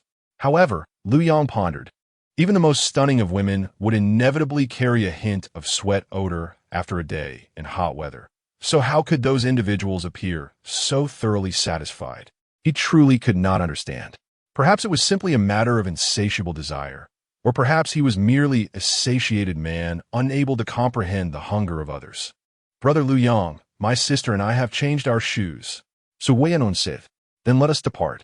Liu Yang gazed at the pair of identical twin sisters, feeling an undeniable sense of joy. One was sweet and adorable, while the other exuded an ethereal coolness. He held a deep affection for both. The trio descended the stairs together. Liu Yang allowed the sisters to enter his Rolls-Royce. However, Su Wei opted not to sit in the front passenger seat, choosing instead to join Su Qing in the back. After a drive of over 40 minutes, Liu Yang brought them to the heart of the city's first ring. Towering skyscrapers stood shoulder to shoulder, with numerous corporate headquarters established here, forming a highly influential financial district. Behind almost every skyscraper were colossal corporations with assets in the billion-dollar range. Here we are, Wanyang Investment Company. My Aunt Ling serves as an executive there, Liu Yang said with a smile. Is she the same Aunt Ling who helped us resolve our trouble yesterday? Su Wei couldn't help but confirm. Indeed, it is she. And Aunt Ling is an exceptionally graceful beauty. As Liu Yang reminisced about Ling Mei's elegance, he couldn't help but praise her. Moreover, older women often possess a maturity and grace that younger girls lack. They are not as shy or hesitant. The tasks assigned to them were not only met with high cooperation, but also demonstrated a remarkable ability to extrapolate, leaving him immensely satisfied.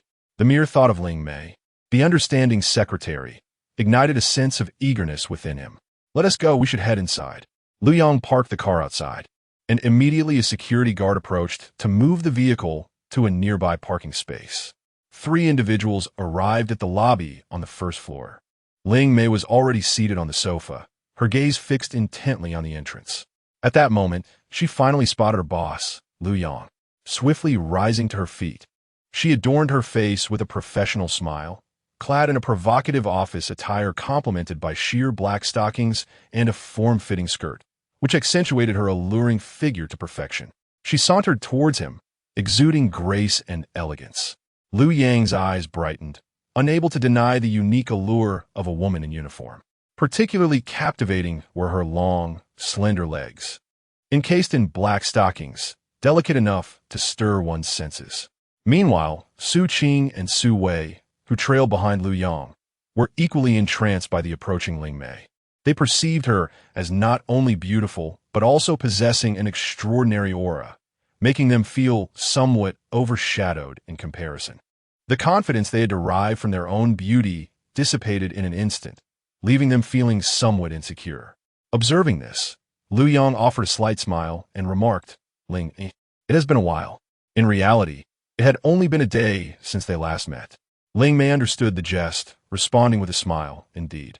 It feels as though it has been a year since we last saw each other. Her words were intended to convey a sense of longing for her boss. As though time had dragged on, Liu Yang feigned exasperation, saying, It's not that exaggerated. I called you just yesterday. We have been in touch, so it hardly feels unfamiliar. Ha, you still have a way with words.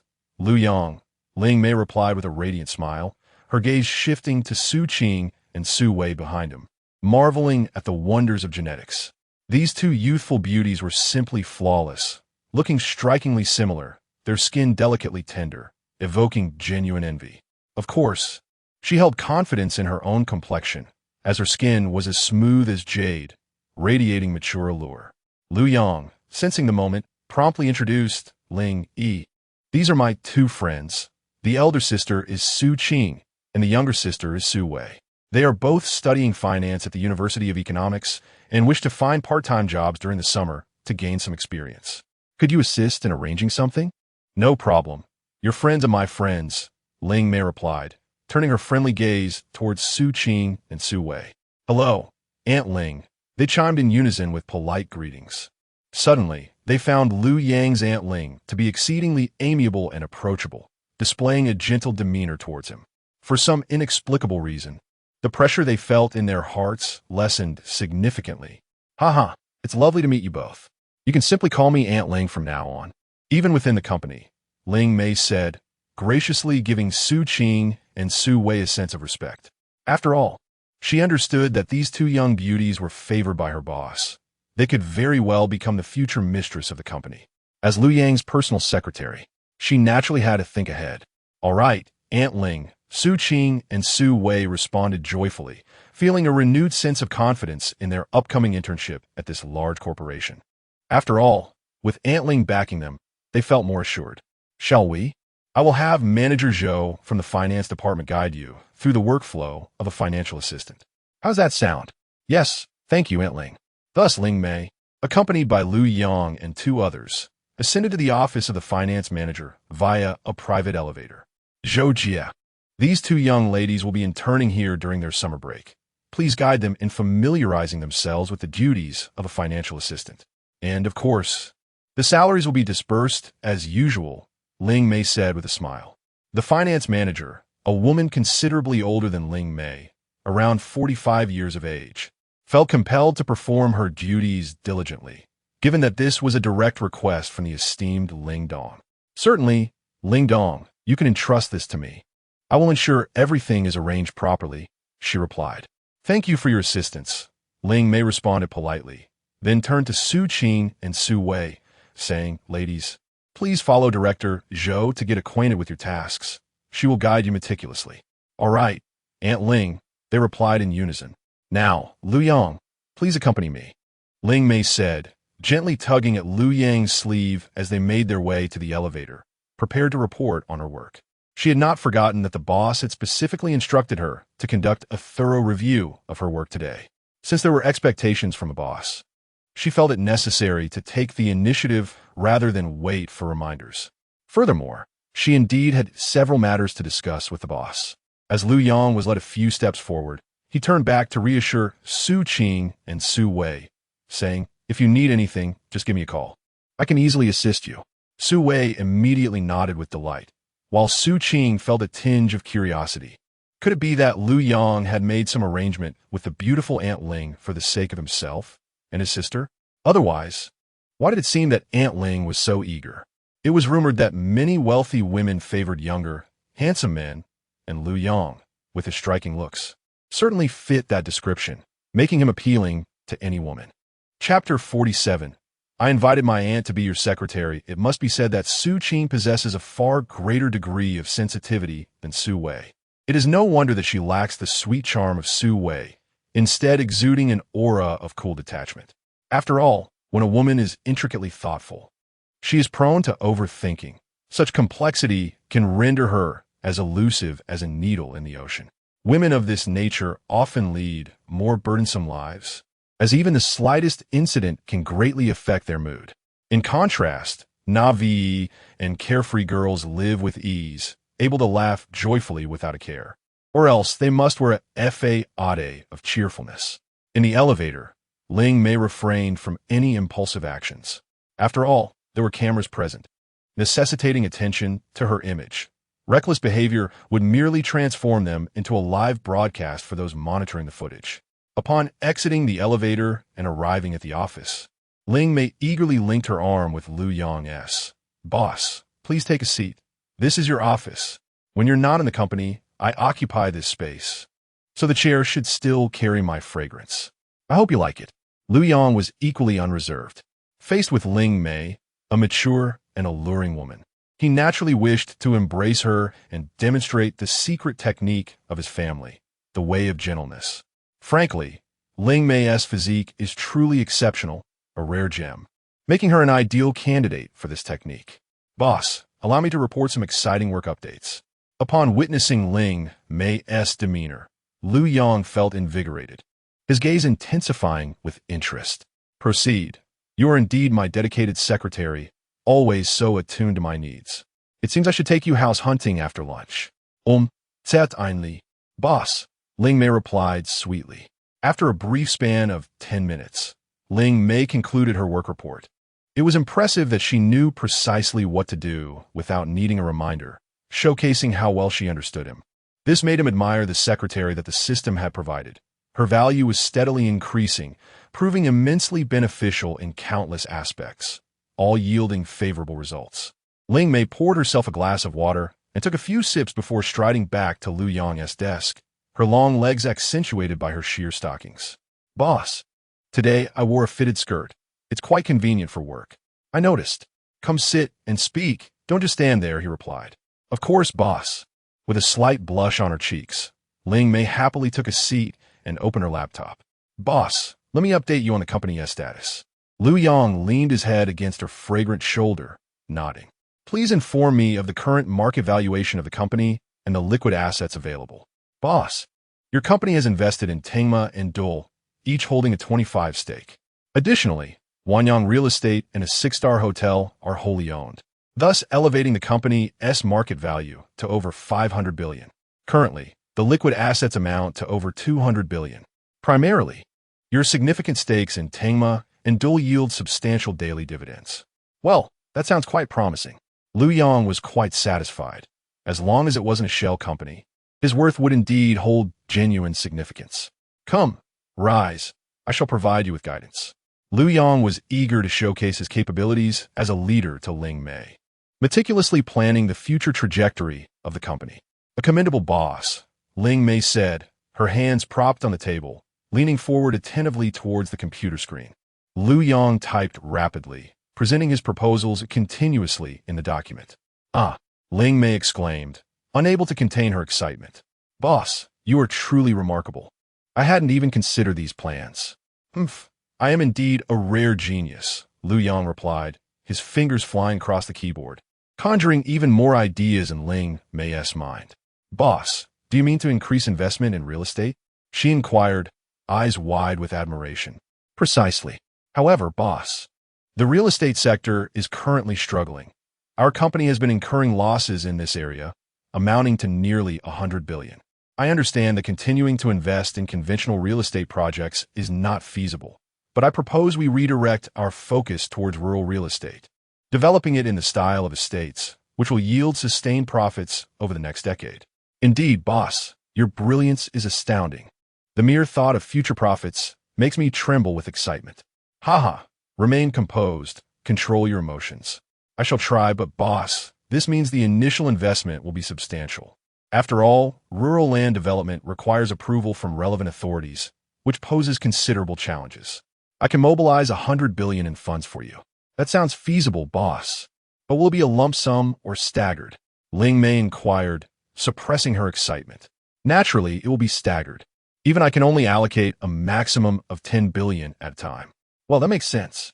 I apologize, boss. I was being overly greedy. Moreover, you have numerous investment projects. Although each small project requires minimal funding, their sheer number is certainly taxing on you. Ahem, it's manageable, Lu Yong thought to himself. As long as his health held out, he could continue investing. Allocating 10 billion to those smaller projects was well within his capabilities. Moreover, his health was robust. He was impervious to ailments, allowing him to perpetually invest and reap profits, just as he had previously invested in Mu Wanru, which had yielded substantial returns from her and her daughter Jiang Wanrong, especially Jiang Wanrong, who was akin to his golden goose. Lu Yong felt that he could not afford to neglect Jiang Wanrong's affairs. Once Su Qing and Su Wei officially commenced work, he would gather evidence regarding Jiang Wanrong and her female partners. Boss, thank you. I feel so fortunate to have you by my side. Furthermore, you are genuinely kind. I would like to introduce my aunt to you, hoping you will also recognize her talents. Ling Mei, momentarily overwhelmed with joy, now appeared somewhat fatigued. Perhaps memories of past hardships weighed on her, prompting her to consider introducing her aunt to work for Lu Yong. Your aunt? Indeed, I grew up alongside my aunt, who bears a striking resemblance to my mother, both remarkably beautiful and more capable than I. I firmly believe that my aunt's arrival will undoubtedly be of assistance to you. Dear boss, Lin Mei remarked, unable to contain her admiration. The prowess of our employer is truly formidable. Being in their company ensures no worries about sustenance and fosters a more fulfilling life. However, she felt that her own abilities might not suffice to fully support such an exceptional leader. A more adept secretary was essential to allow the boss to harness their full potential. Very well, then, please make the arrangements. After all, you are the one who introduced her, and I trust your judgment, Lu Yong replied with a knowing smile, fully aware of Lin Mei's intentions. After all, One ought to keep the best resources close to home. She even emphasized the striking resemblance between her aunt and her mother. Chapter 48, she remarked that her stomach was too full, unable to endure the ensuing pain. Boss, I will contact my aunt later tonight. I'm not feeling well at the moment and wish to rest for a while, if that is all right. Ling Mei gazed at Lu Yang with a pitiful expression. It was then that Lu Yang noticed that Ling Mei was drenched in sweat. What could be the matter? Her work today had not been strenuous. She had merely stood for a little over half an hour. I see you are sweating profusely. Are you unwell? Do you feel discomfort anywhere? Lu Yang inquired with genuine concern. Boss, I have a bit of stomach ache, Ling Mei replied softly. A stomach ache? Just a moment ago. You seemed perfectly fine and quite cheerful, Lu Yang remarked. Boss, when you were engrossed in your work, I felt it inappropriate to disrupt your concentration, especially since you made a special trip to the office to provide guidance. I didn't want to interrupt, so I persevered. However, please do not worry too much. It may simply be that I overindulged. Overindulged? Lu Yang pondered for a moment before realization dawned upon him, and he hurriedly responded. Then you should lie down for a bit. I will call you when it's time for dinner. Thank you, boss, Ling Mei replied, feeling unsteady on her feet, as a sharp pain coursed through her abdomen. Earlier, while intently listening to Lu Yang's guidance, she had managed to distract herself from the discomfort. But now that the instructions had concluded, the pain surged intensely. Lu Yang suggested, given your discomfort, it will be challenging for me to assist you to the sofa. Perhaps I should carry you instead. Yes, please, Ling Mei replied, her heart lifting. Lu Yang picked her up in a princess carry, and she instinctively wrapped her arms around his neck. Rest assured, you can lie down. Lu Yang gently placed her on the sofa. Boss, could you stay here with me in the office? If you leave, I want to feel at ease resting alone. I will remain in the office, Lu Yang replied indulgently, reaching out to touch her cheek, noticing her glistening with sweat from the pain. I will rest for a while then, Ling Mei said, clutching her abdomen, her cheeks slightly flushed, perhaps feeling a bit shy as her thoughts wandered. Returning to his desk, Lu Yang felt a twinge of helplessness. Alas, it was his fault. He needed to be more attentive. Ling Mei was just an ordinary woman. She could not possibly compare to his extraordinary self. While he felt fine, she might not be able to endure the same. Half an hour later, at noon, it was time to head to the company cafeteria for lunch, and he thought to call Su Qing and Su Wei as well. Ling Mei, how are you feeling now? Boss, I feel much better. Please don't worry. It's just that I overate, and standing for too long can be painful. I will gradually acclimate. Haha, regardless, since you cannot stand, let us ensure you sit next time. I will heed your advice, Ling Mei replied, ever obedient as Lu Yang's secretary. Let us go for lunch. How is the food in the cafeteria? Quite good. I've been dining there for the past few days at noon. Very well. Let us enjoy another meal today, Lu Yang said, retrieving his phone to call Su Qing and inform her and her sister to join them for lunch. Come, Ling, lead me to the cafeteria, Lu Yang said with a smile. Ling Mei smiled gently and said, Boss, it seems you quite enjoy calling me Aunt Ling. Do you have a particular fondness for beautiful women of the aunt generation? Surprised that he had perceived her feelings, she admitted, indeed. I find myself more intrigued by those graceful aunts who retain their charm. Ling Mei's eyes sparkled as she proposed, from now on, in our interactions, I shall be your Aunt Ling, not merely your secretary. What do you think? One can teach the young, Lu Yang remarked, lightly patting his palm as if swatting away mosquitoes. Together, they exited the office and descended to the underground level 2. This place, referred to as the canteen, resembled more of a restaurant, offering a vast array of dishes, fruits, barbecued items, and milk tea.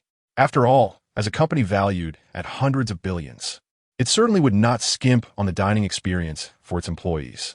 Before long, Lu Yang met up with Su Qing and Su Wei. Suin, Su Wei. This is the company canteen. Feel free to serve yourselves, Ling Mei said kindly.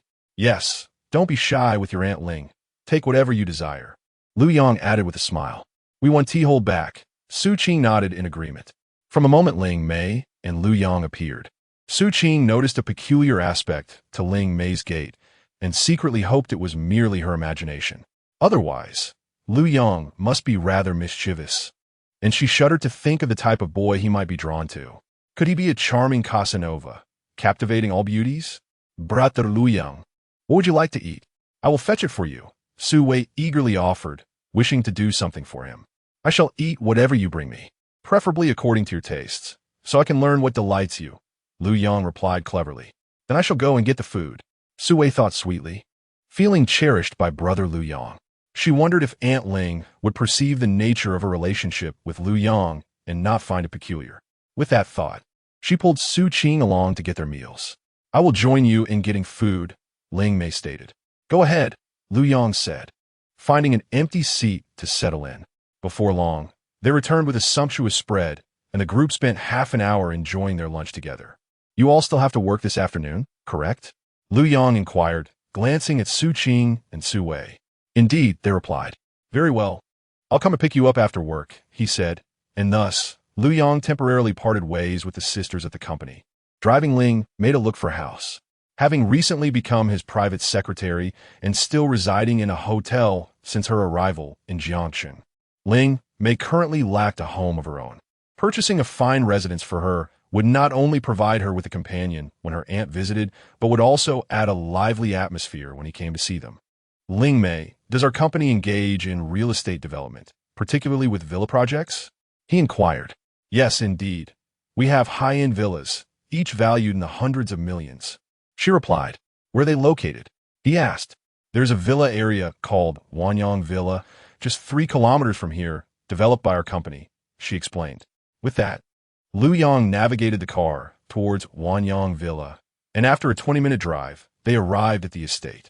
The diligent manager of the sales department, keenly observant, noticed that Director Ling from headquarters had arrived and promptly approached to offer a respectful greeting. Ling Mei stated, the boss has instructed me to view a property. Which is the finest one you have here? Upon hearing that this was the boss's directive, the manager, albeit unaware of the boss's identity, felt assured by Director Ling's presence and began to enthusiastically provide an introduction. Director Ling, the number 8 villa boasts the best location, environment, and amenities within Wanyang Villa. Currently priced at 1.2 billion. Let us go and see it in person, suggested Ling Mei, believing that a physical inspection was necessary to ascertain whether Lu Yang would take a liking to it. Certainly, Director Ling, this way please. The manager drove Lu Yang and Ling Mei into the heart of Wanyang Villa. Inside, a golden expanse unfolded, adorned with fields of rapeseed, sunflowers, and other blooms. Lu Yang mused, is this perhaps a nod to the name Wanyang? From a landscape design perspective, it appeared quite commendable, especially since he had studied landscape design himself. Director Ling, our landscape design was only completed this year, and there are still several areas undergoing further improvement. You may oversee the enhancements as you see fit. At that moment, Lu Yang spotted a familiar figure. Jiang Wanrong, accompanied by a female friend, was inspecting properties under the guidance of a sales representative. Lu Yang frowned at the sight.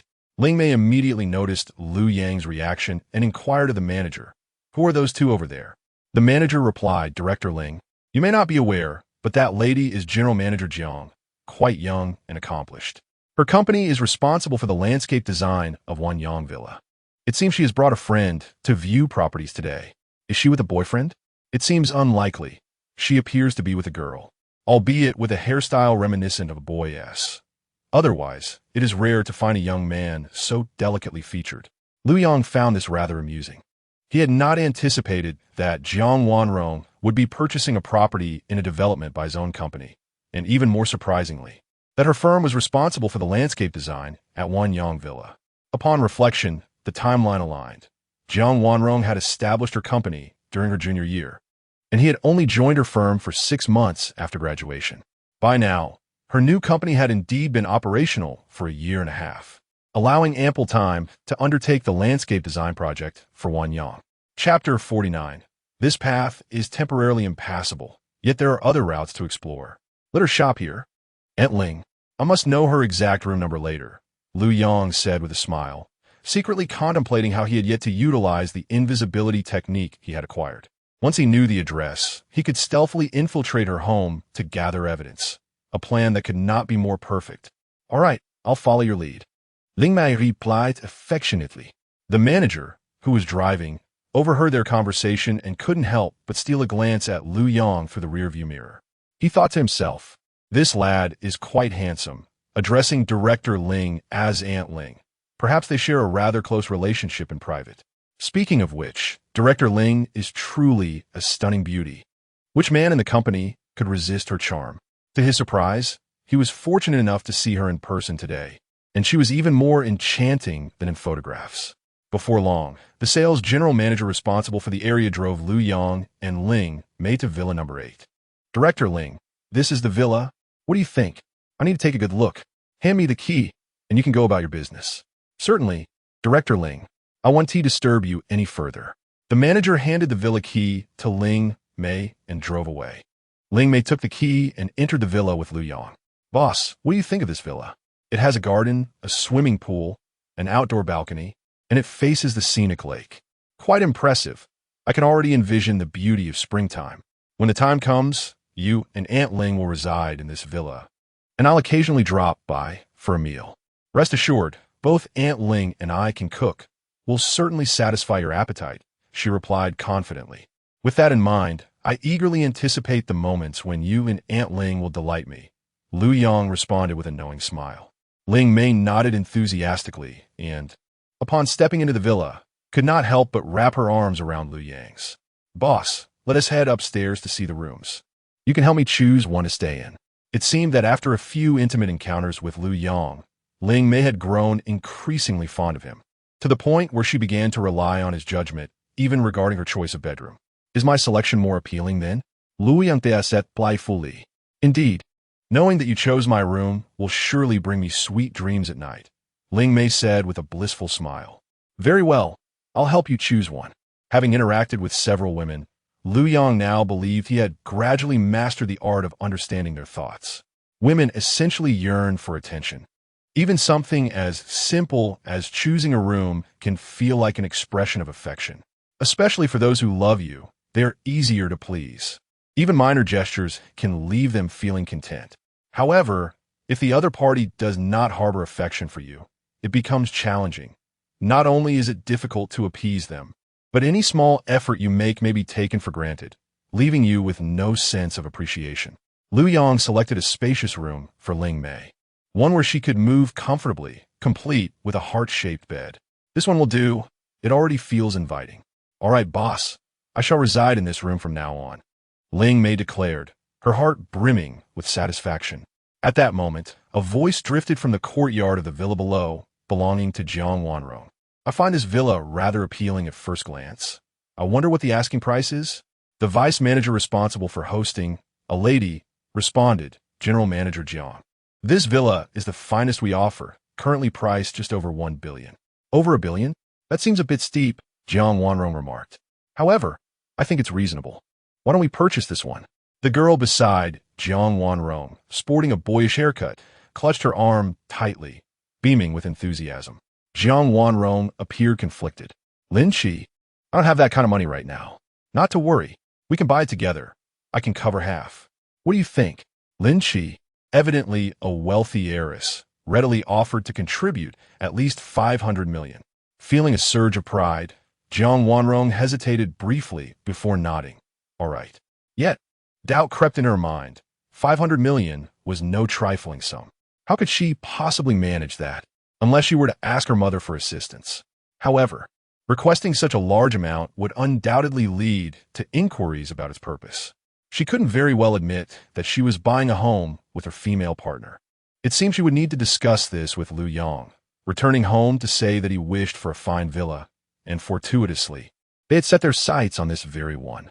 She mused that her mother would likely be inclined to lend the money, especially since the family was not lacking in wealth. Her mother's account surely contained over 10 billion, though she herself had far less at her disposal. Just then, the vice manager received a call from the general manager. Xiao Chun, the 10 billion villa at Wanyang Mountain, is reserved for the boss's personal use. Do not sell it to General Manager Jiang. The general manager had just received a call from Ling Mei and, upon learning that Jiang Wanrong was interested in the property, quickly alerted the vice manager. My sincerest apologies, General Manager Jiang, the vice manager said, his face filled with regret. I just received a call from our general manager informing me that Villa number 8 is intended for our boss's own residence. Our boss, Jiang Wanrong furrowed her brow, feeling displeased. Was this some sort of jest? After finally resolving to make a purchase, she was now told it was unavailable. Indeed, General Manager Jiang may not be aware, but our boss is the sole shareholder and chairman of Wanyang Investment Company, and the Wanyang Real Estate Group is wholly owned by him, the vice manager explained.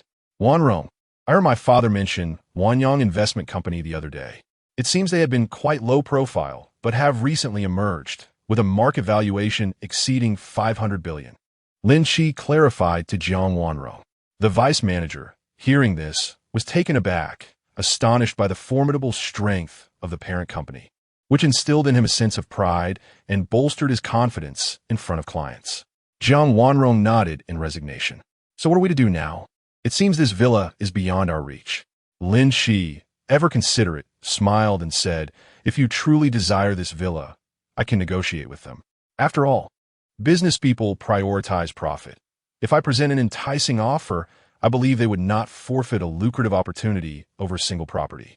Jiang Wanrong was aware that Lin Shi's family also operated a large corporation with interests both domestically and internationally, yet she preferred not to complicate matters.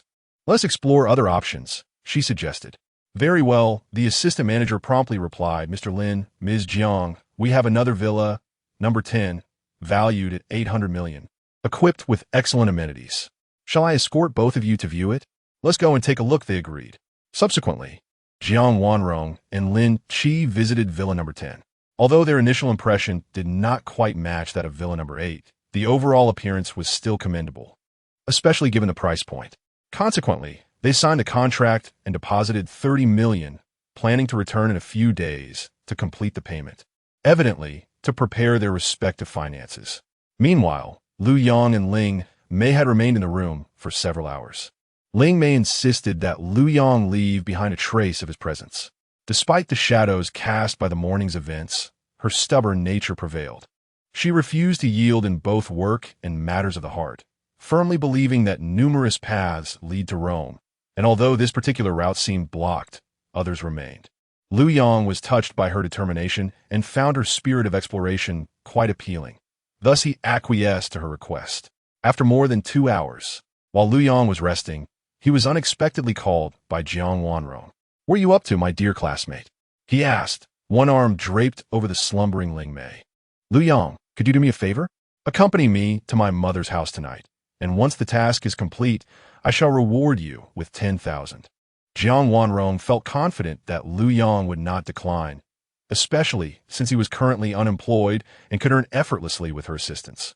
Lu Yang grinned, Aurig, I'll come find you around 6.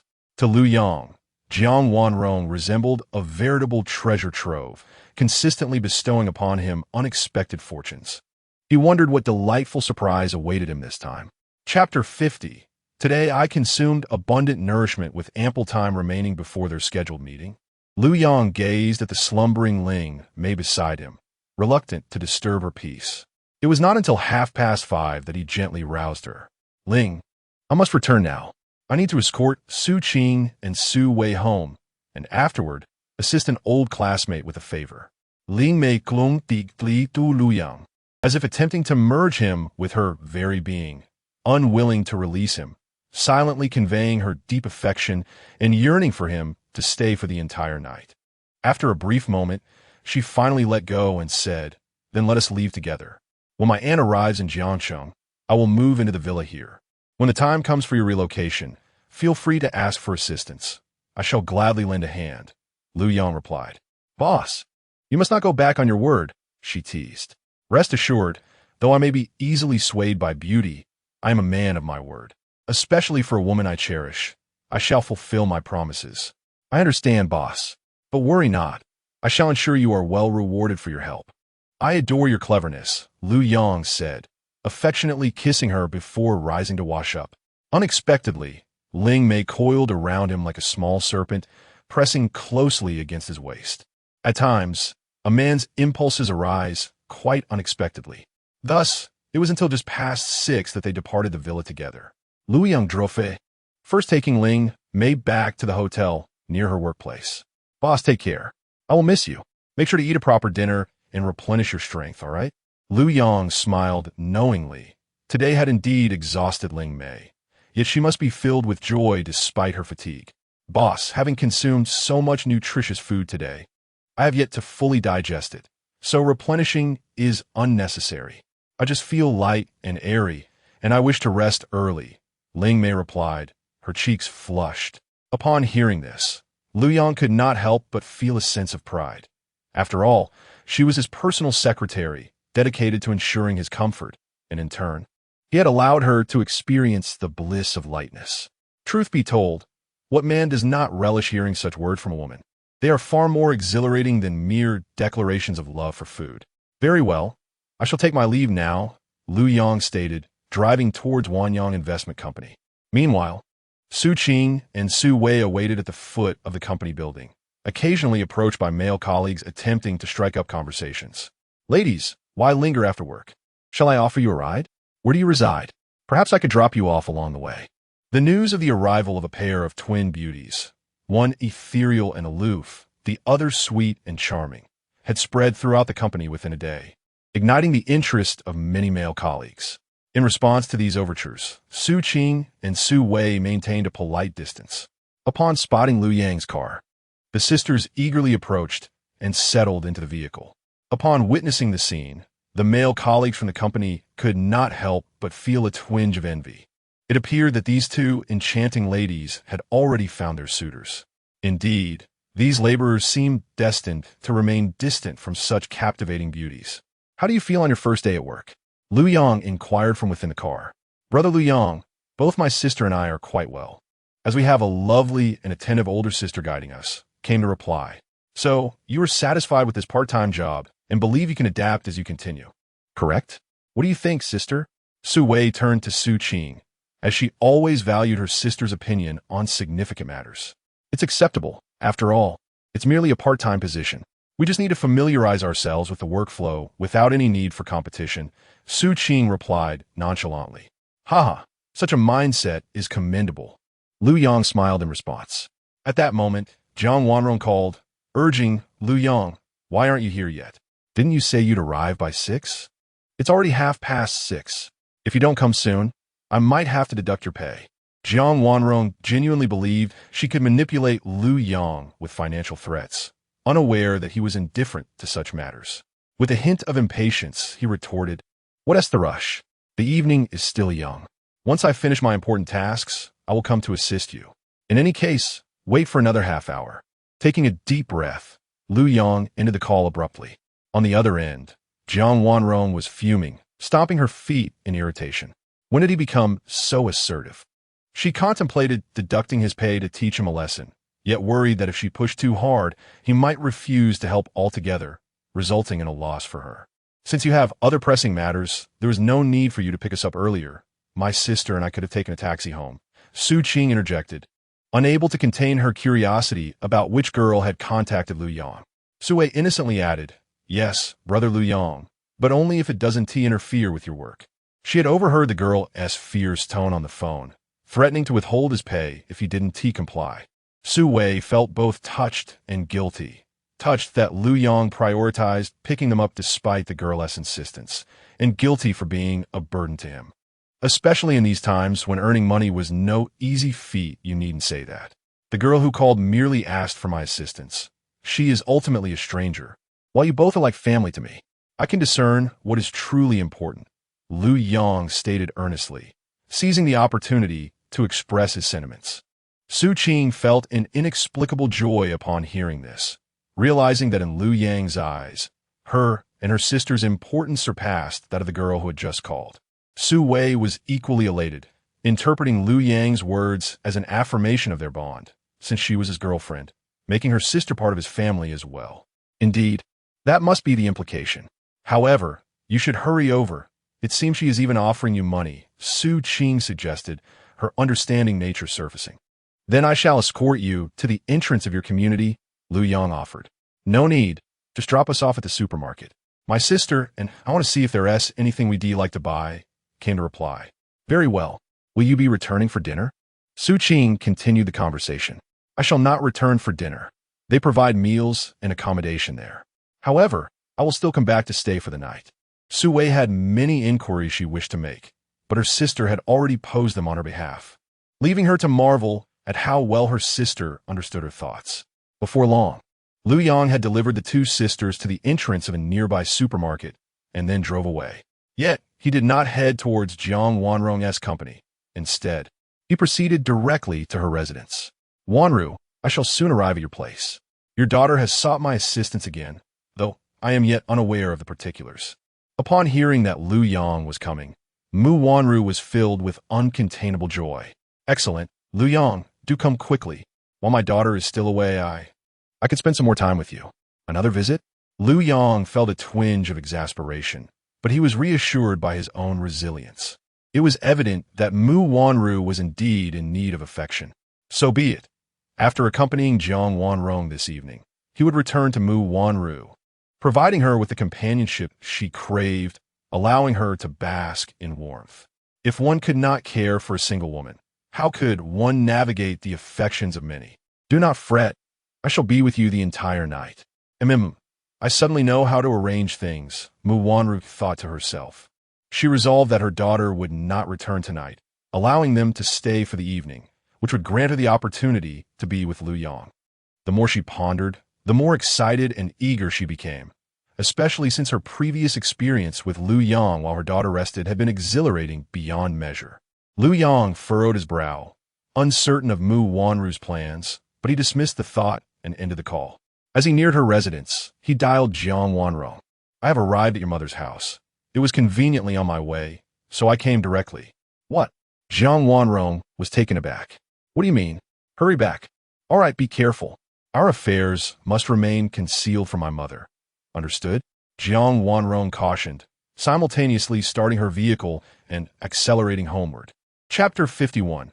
A threat. Lu Yang drove to Mu Wanrong's villa, and after smoothly parking in a garage, he made his way to the living room with familiarity. Sister Zhang, where's Mu Wanrong? The maid, Sister Zhang, immediately replied with respect upon seeing Lu Yang. Sir, the lady is upstairs. She heard you were coming and is contemplating what to wear to meet you. All right, I shall wait for her downstairs, Lu Yang said as he settled onto the sofa, casually picking up a washed apple to munch on. Sister Zhang promptly brought a cup of red tea and handed it to Lu Yang. Sir, I will inform the lady that you have arrived. Lu Yang reminded her, Sister Zhang, Jiang Wanrong will be back soon. Rest assured, sir, the lady has already informed us. Sister Zhang replied. Nodding, Lu Yang watched as she quickly ascended the stairs. Before long, Mu Wanrong descended gracefully, clad in a black dress adorned with intricate lace. Her fair complexion and beauty exuded an air of mysterious allure, making her captivating. Wanrong, you look incredibly alluring in that outfit. Lu Yang complimented sincerely. Really? She asked, a hint of surprise in her voice. Of course. Did you not notice how my eyes lit up? As long as you like it, she continued. I usually feel shy wearing such lace dresses, but I thought you would appreciate it, so I donned it for you. As she spoke, Mu Wanrong gently twirled before him. In Lu Yang's eyes, her figure was perfectly curvaceous, with no trace of excess flesh. Unable to resist, he reached out his hands.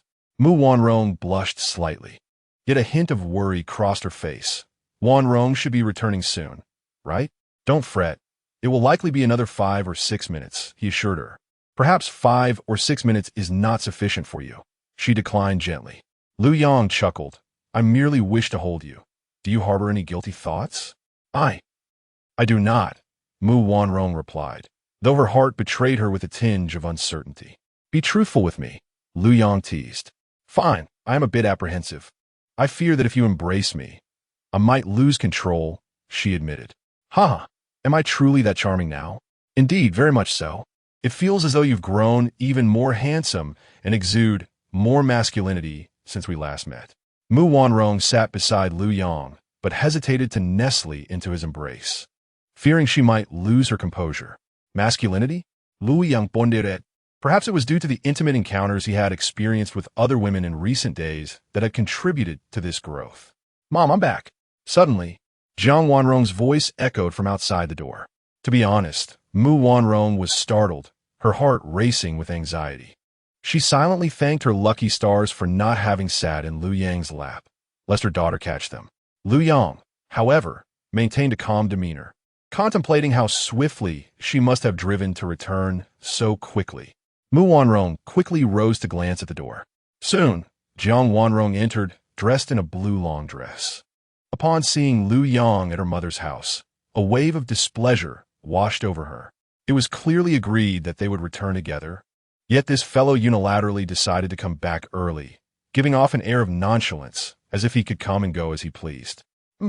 He better not have designs on my mother. Otherwise, when the time comes, where would I find someone to impersonate my boyfriend? Besides, even if I no longer require your pretense, I would not condone your pursuit of my mother. After all, I regard you as a classmate. While you seem to aspire to the role of my father, it is infuriating just to think about it. Why the haste to return today? Is there something amiss? Mu Wanru inquired gently, yet she felt a twinge of guilt, for she and Lu Yang had conspired to deceive her daughter thoroughly. Mom, there is indeed something, but I'll explain later, Jiang Wanrong replied slowly. She then strode directly to Lu Yang, grasping his hand firmly. Come with me to my room. I need to discuss something with you. Lu Yang, feeling quite helpless and somewhat coerced, complied, pretending to be led away. Mu Wanru watched as the man she admired was taken away by her daughter. This little girl is becoming increasingly unreasonable, daring to make a move on my man. Auntie, I will head upstairs first, Lu Yang offered, casting a soothing glance at Mu Wanru. She momentarily stifled her discontent and cautioned him, All right, do not linger too long. Dinner will be served shortly. Naturally, she harbored no desire for her daughter and Lu Yang to be alone together for too long, especially considering the delicate dynamics of a handsome young man and a beautiful young woman during such warm weather. What if sparks were to fly? How would the family navigate future interactions? Jiang Wanrong, did you hear that? Your mother said not to delay dinner.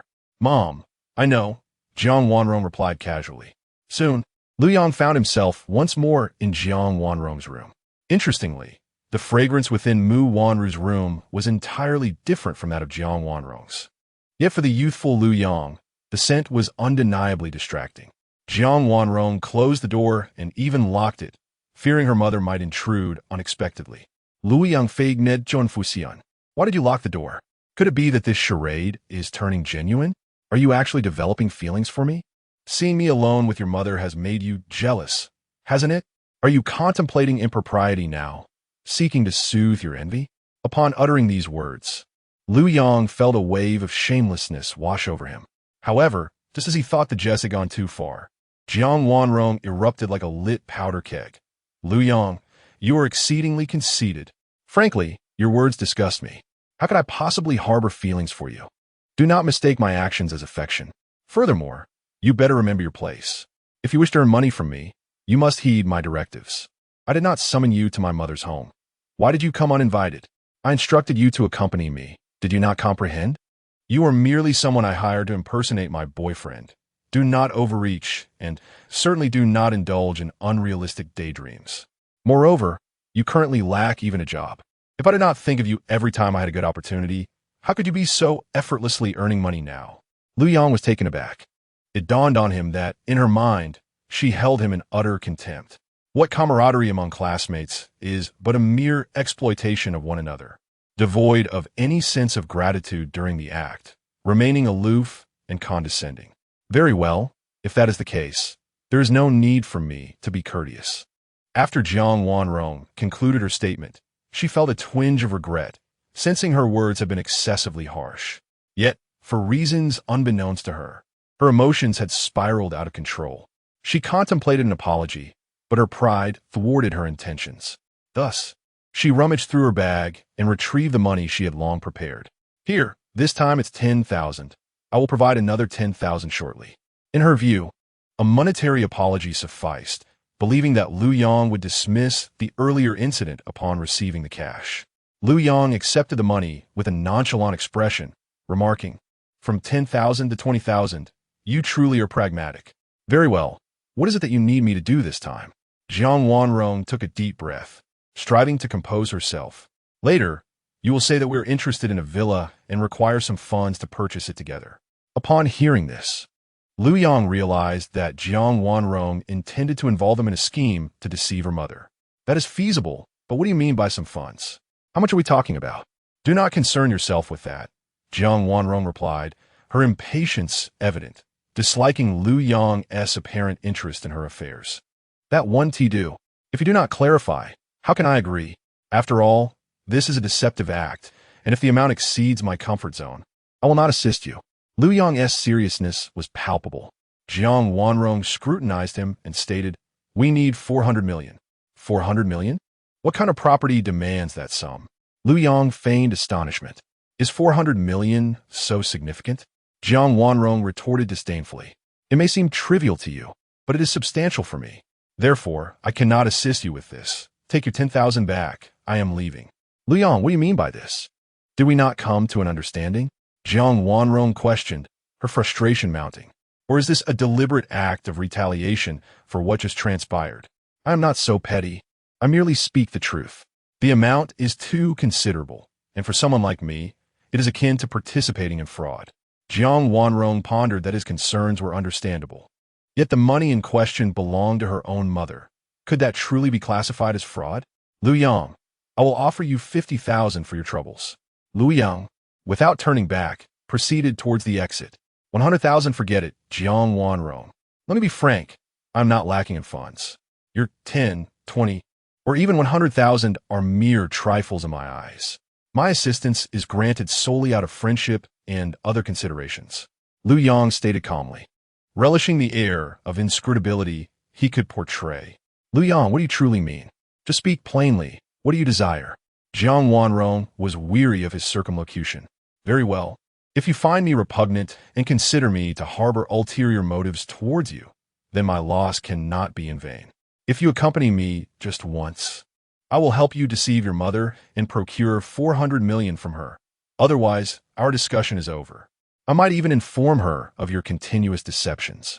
Certainly, you may perceive that this leverage is insufficient. Thus, allow me to add another point. I shall inform your mother that you are engaging in flirtations with other women.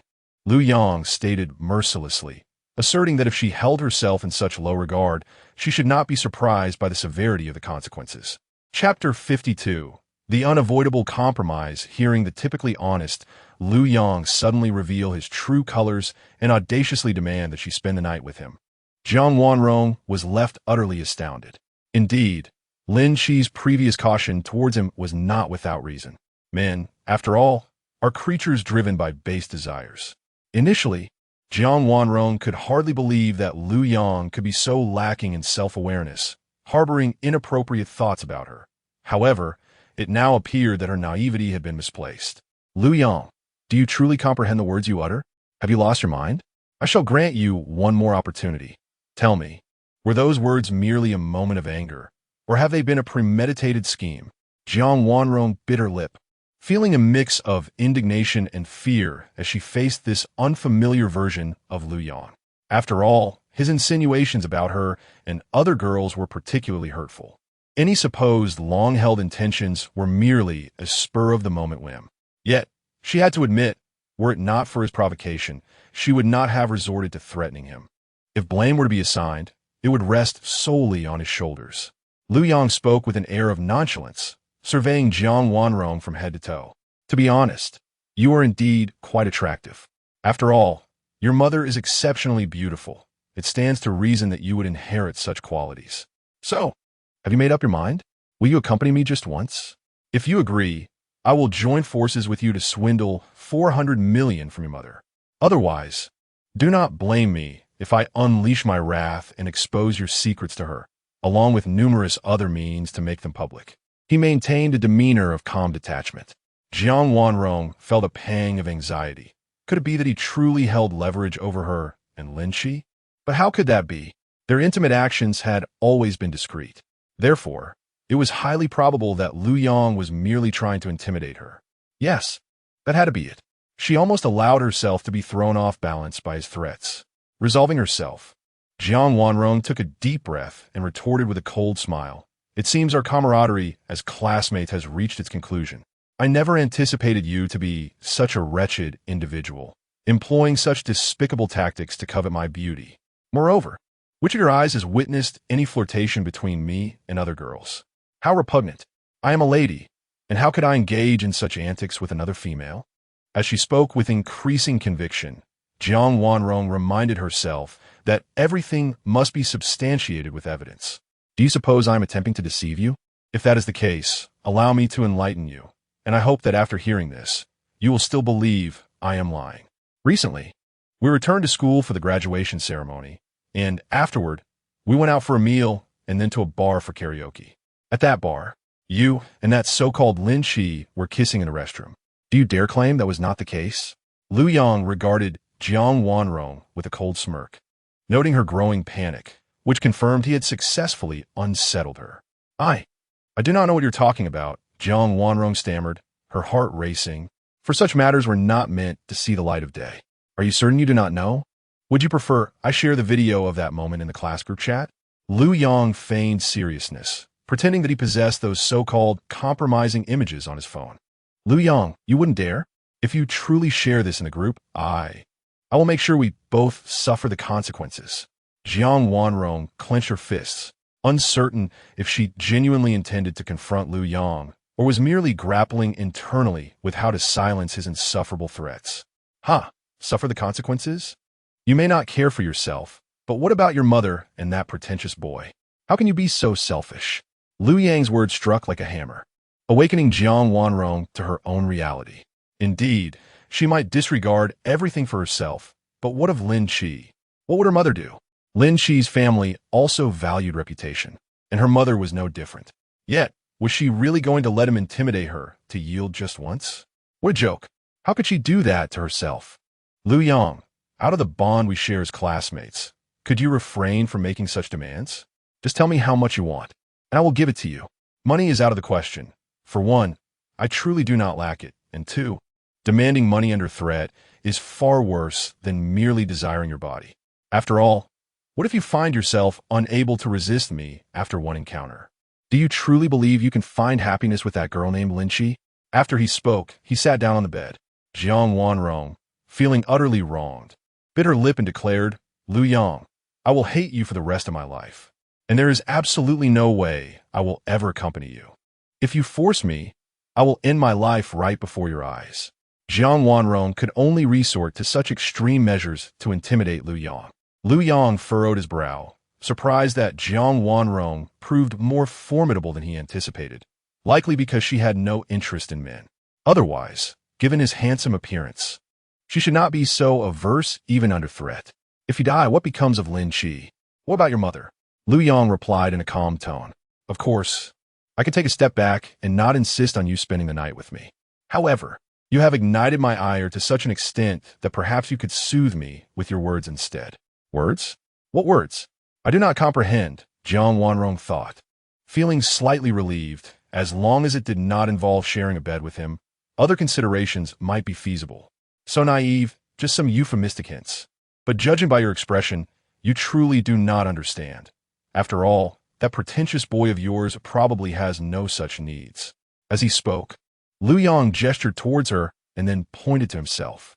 Jiang Wanrong, in her innocence, remained oblivious, prompting Lu Yang to take a more direct approach. He plainly stated his intention. Jiang Wanrong was taken aback, as if the sky had fallen upon her. You scoundrel! How can you treat me this way? I have been raised in luxury, never subjected to such humiliation.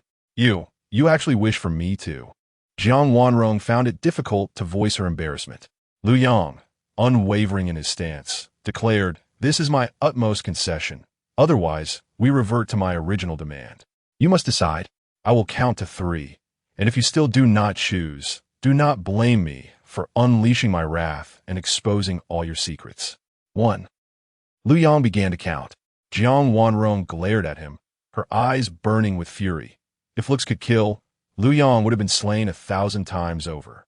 Yet, within her, a fierce struggle ensued, contemplating whether to acquiesce, as it would surely be preferable to sharing a bed with him. 3. Lu Yang abruptly deviated from the expected course, skipping the call for 2 and directly proclaiming 3. Fine, if you choose not to select, then so be it. I shall take my leave. With that, Lu Yang stood up to depart. Jiang Wanrong was on the verge of tears, her frustration boiling over as she shouted angrily, Lu Yang, stop right there. What do you mean by this? What happened to your call for two? Two? What two? I merely said to count to three. I never stated that two was mandatory. With that, Lu Yang cast aside his words and made for the door. Jiang Wanrong, furious, stamped her feet in exasperation. This fellow was insufferable, denying her even a moment to ponder. Yet, more than her anger, she feared Lu Yang might indeed expose her relationship with Lin Qi. Gritting her teeth, she rushed forward and seized Lu Yang's hand. You can't leave just yet. About that condition, I can agree to it. Did you truly believe you had no fear? Lu Yang let out a chilling laugh, reveling in his triumph. Chapter 53, Your Knees Are Red. How long have you been kneeling? It's about time. We can no longer linger in this room. Your mother is about to knock on the door. Before long, with his ability to see through walls, Lu Yang kept a vigilant eye on the movements of Mu Wanru outside the room. He observed her descending the stairs, only to return upstairs moments later.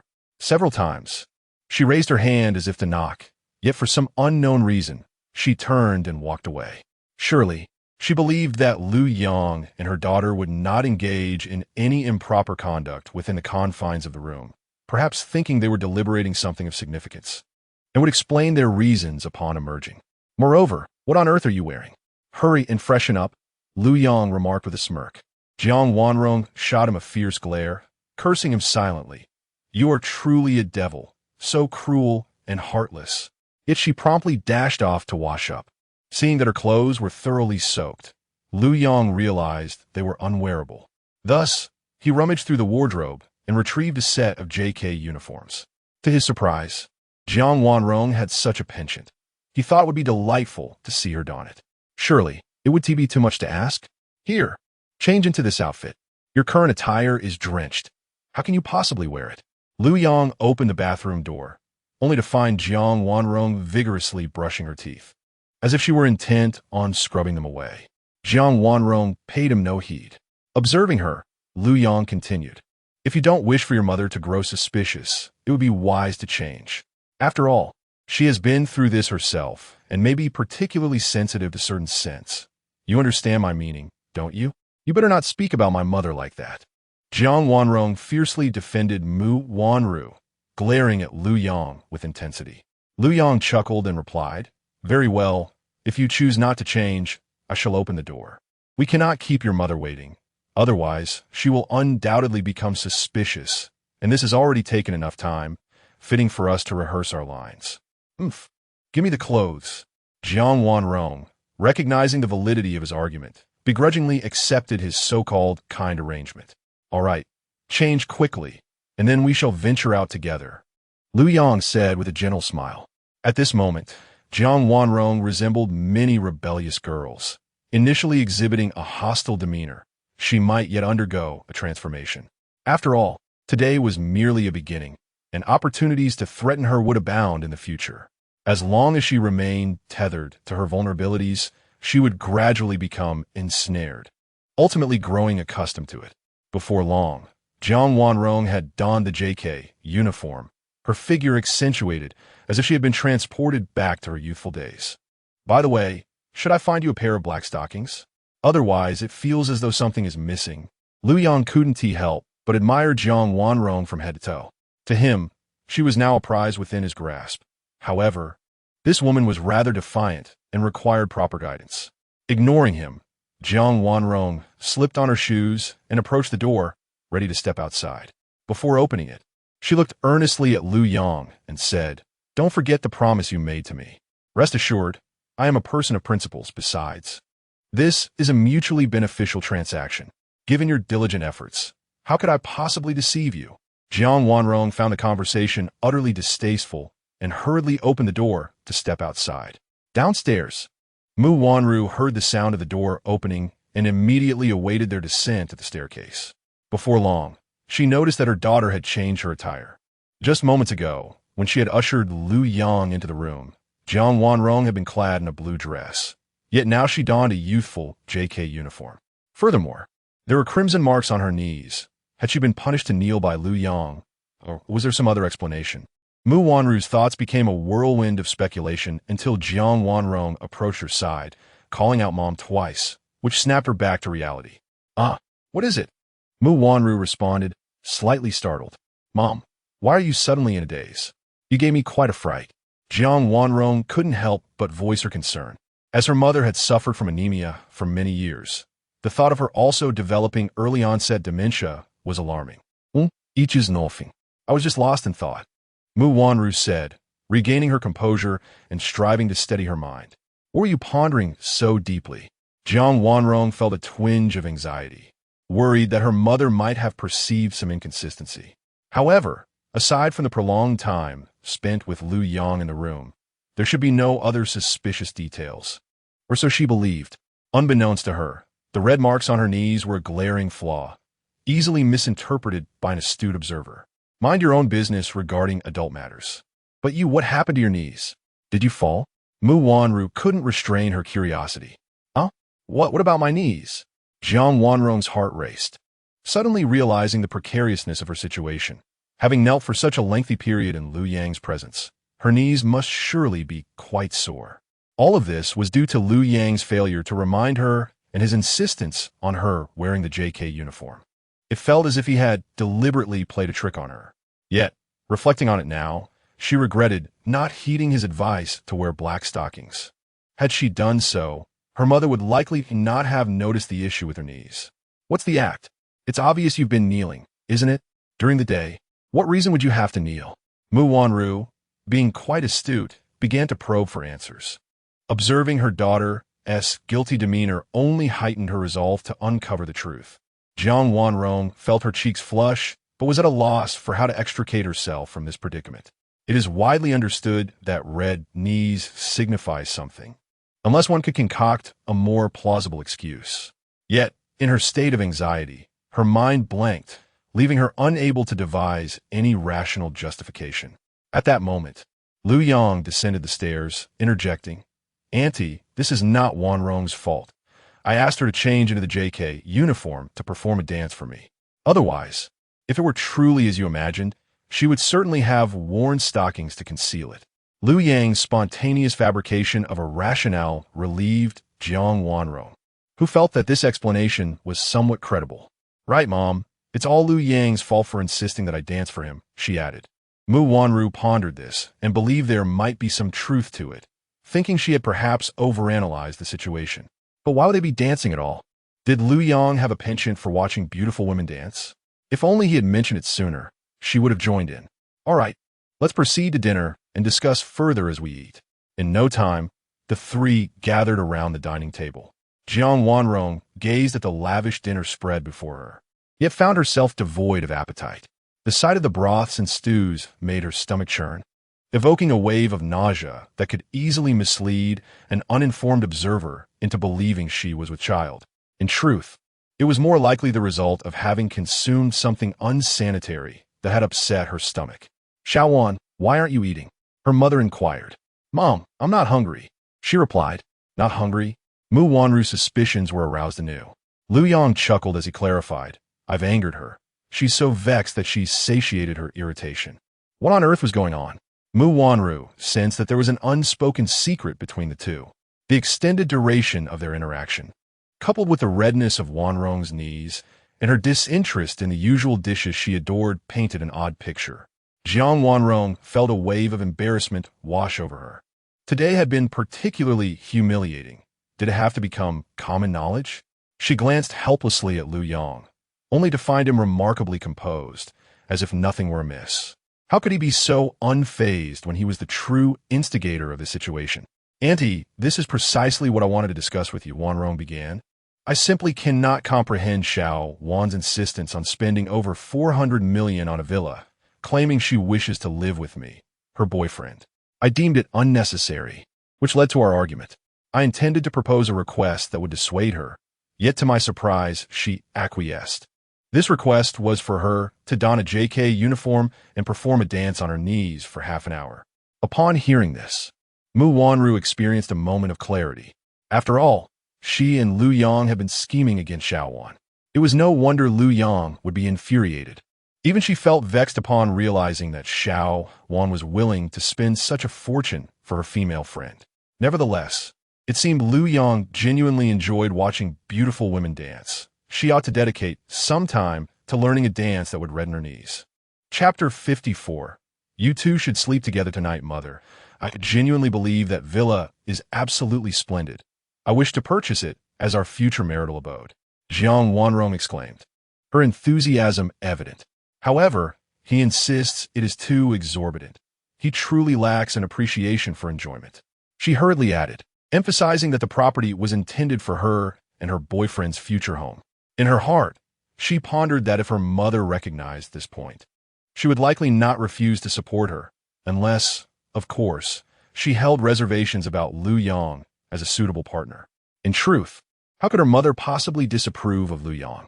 From the moment Jiang Wanrong had introduced him, her mother's eyes had sparkled with delight, clearly enamored by him. Utterly satisfied, it would not be an exaggeration to say that an uninformed observer might have mistaken Lu Yang for her mother's ideal suitor, with Jiang Wanrong appearing more like his sister or even a younger sibling. Upon hearing her words, Mu Wanru hesitated. Although she would wholeheartedly support the notion of a marital home, the crux of the matter was that Lu Yang was not Jiang Wanrong's genuine boyfriend. He was merely a fade employed to shield her true relationship with another woman. How could she allow Jiang Wanrong to be so reckless as to withdraw such a substantial sum for a property meant for her and her female companion? At that moment, Lu Yang subtly nodded towards Mu Wanru, signaling his agreement with Jiang Wanrong's proposal. Furrowing her brow, Mu Wanru found herself perplexed as to why Lu Yang would acquiesce. Did he feel compelled to honor a promise simply because he had witnessed Jiang Wanrong dancing on her knees? Why should she be the one to provide her with such a considerable amount? This money would not genuinely be allocated for a marital home. It was plainly intended to support her female partner. Mother, you and T possibly disagree, would you? Or is it that you are dissatisfied with Lu Yang? But we truly love each other, and who knows, we might marry someday. Jiang Wanrong, sensing her mother's reluctance, swiftly resorted to moral persuasion, questioning her mother in front of Lu Yang. Perhaps Jiang Wanrong's inquiry regarding her satisfaction with Lu Yang sparked a realization in Mu Wanru. Indeed, she was quite pleased with Lu Yang. Since he had implied his agreement, why should she hesitate any further? Surely, Lu Yang had his own reasons for this decision, and as a woman who could engage deeply with him, she ought to support all his choices. How could she possibly be dissatisfied with Lu Yang? She found him quite admirable, though she wondered if the sum they discussed would suffice. She had heard that more desirable villas might exceed this price. Mu Wanru smiled slightly. Upon hearing this, Jiang Wanrong felt a wave of joy. Her mother, after all, was still concerned for her, not only intending to agree to provide the funds, but also worrying about whether it would be sufficient. However, 400 million was no insignificant amount.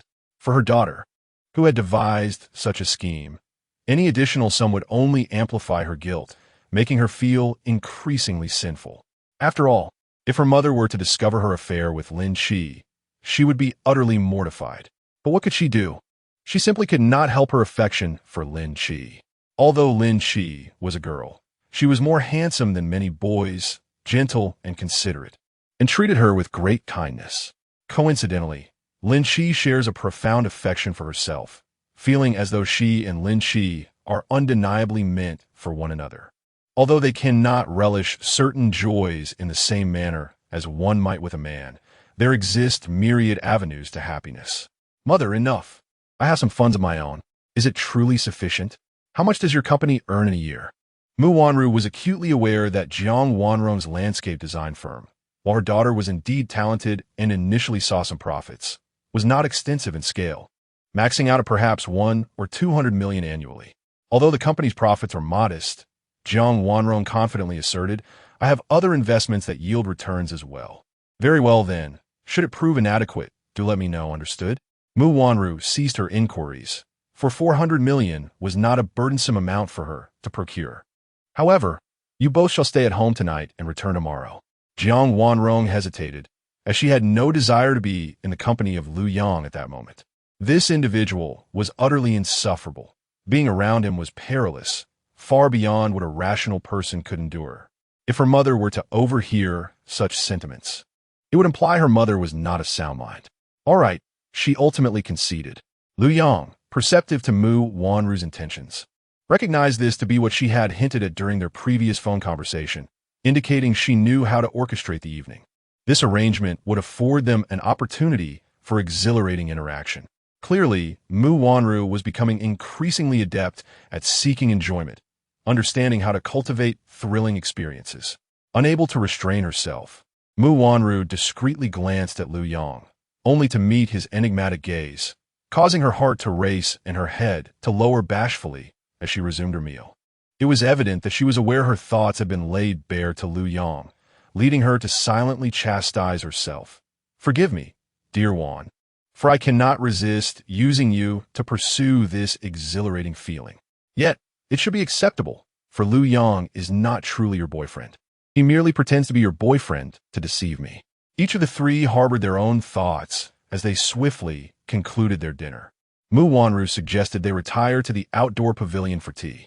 Before long, Jiang Wanrong excused herself to the restroom, leaving only Lu Yong and Mu Wanru. "Lu Yong, tonight I shall dance for you while kneeling. Would you care to witness?" Mu Wanru unexpectedly proposed, her cheeks tinged with shyness.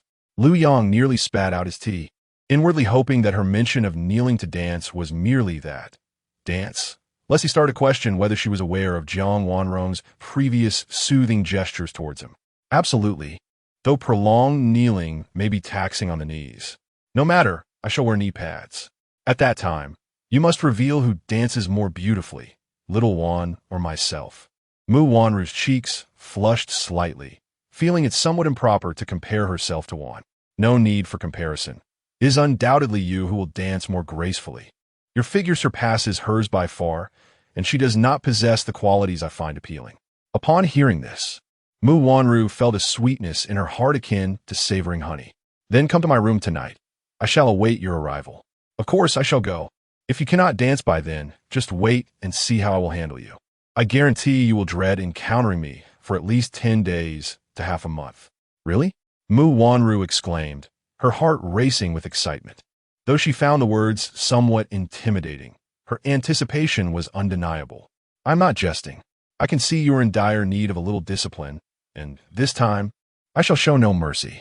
You will witness the true prowess of your man." I understand. I will first freshen up and take some time to find a few dance videos to study." As Mu Wanru listened to Lu Yong's words, she felt a wave of warmth envelop her, revealing her deep affection for him. "Go on, but be cautious. Watch your step and do not trip," Lu Yong advised.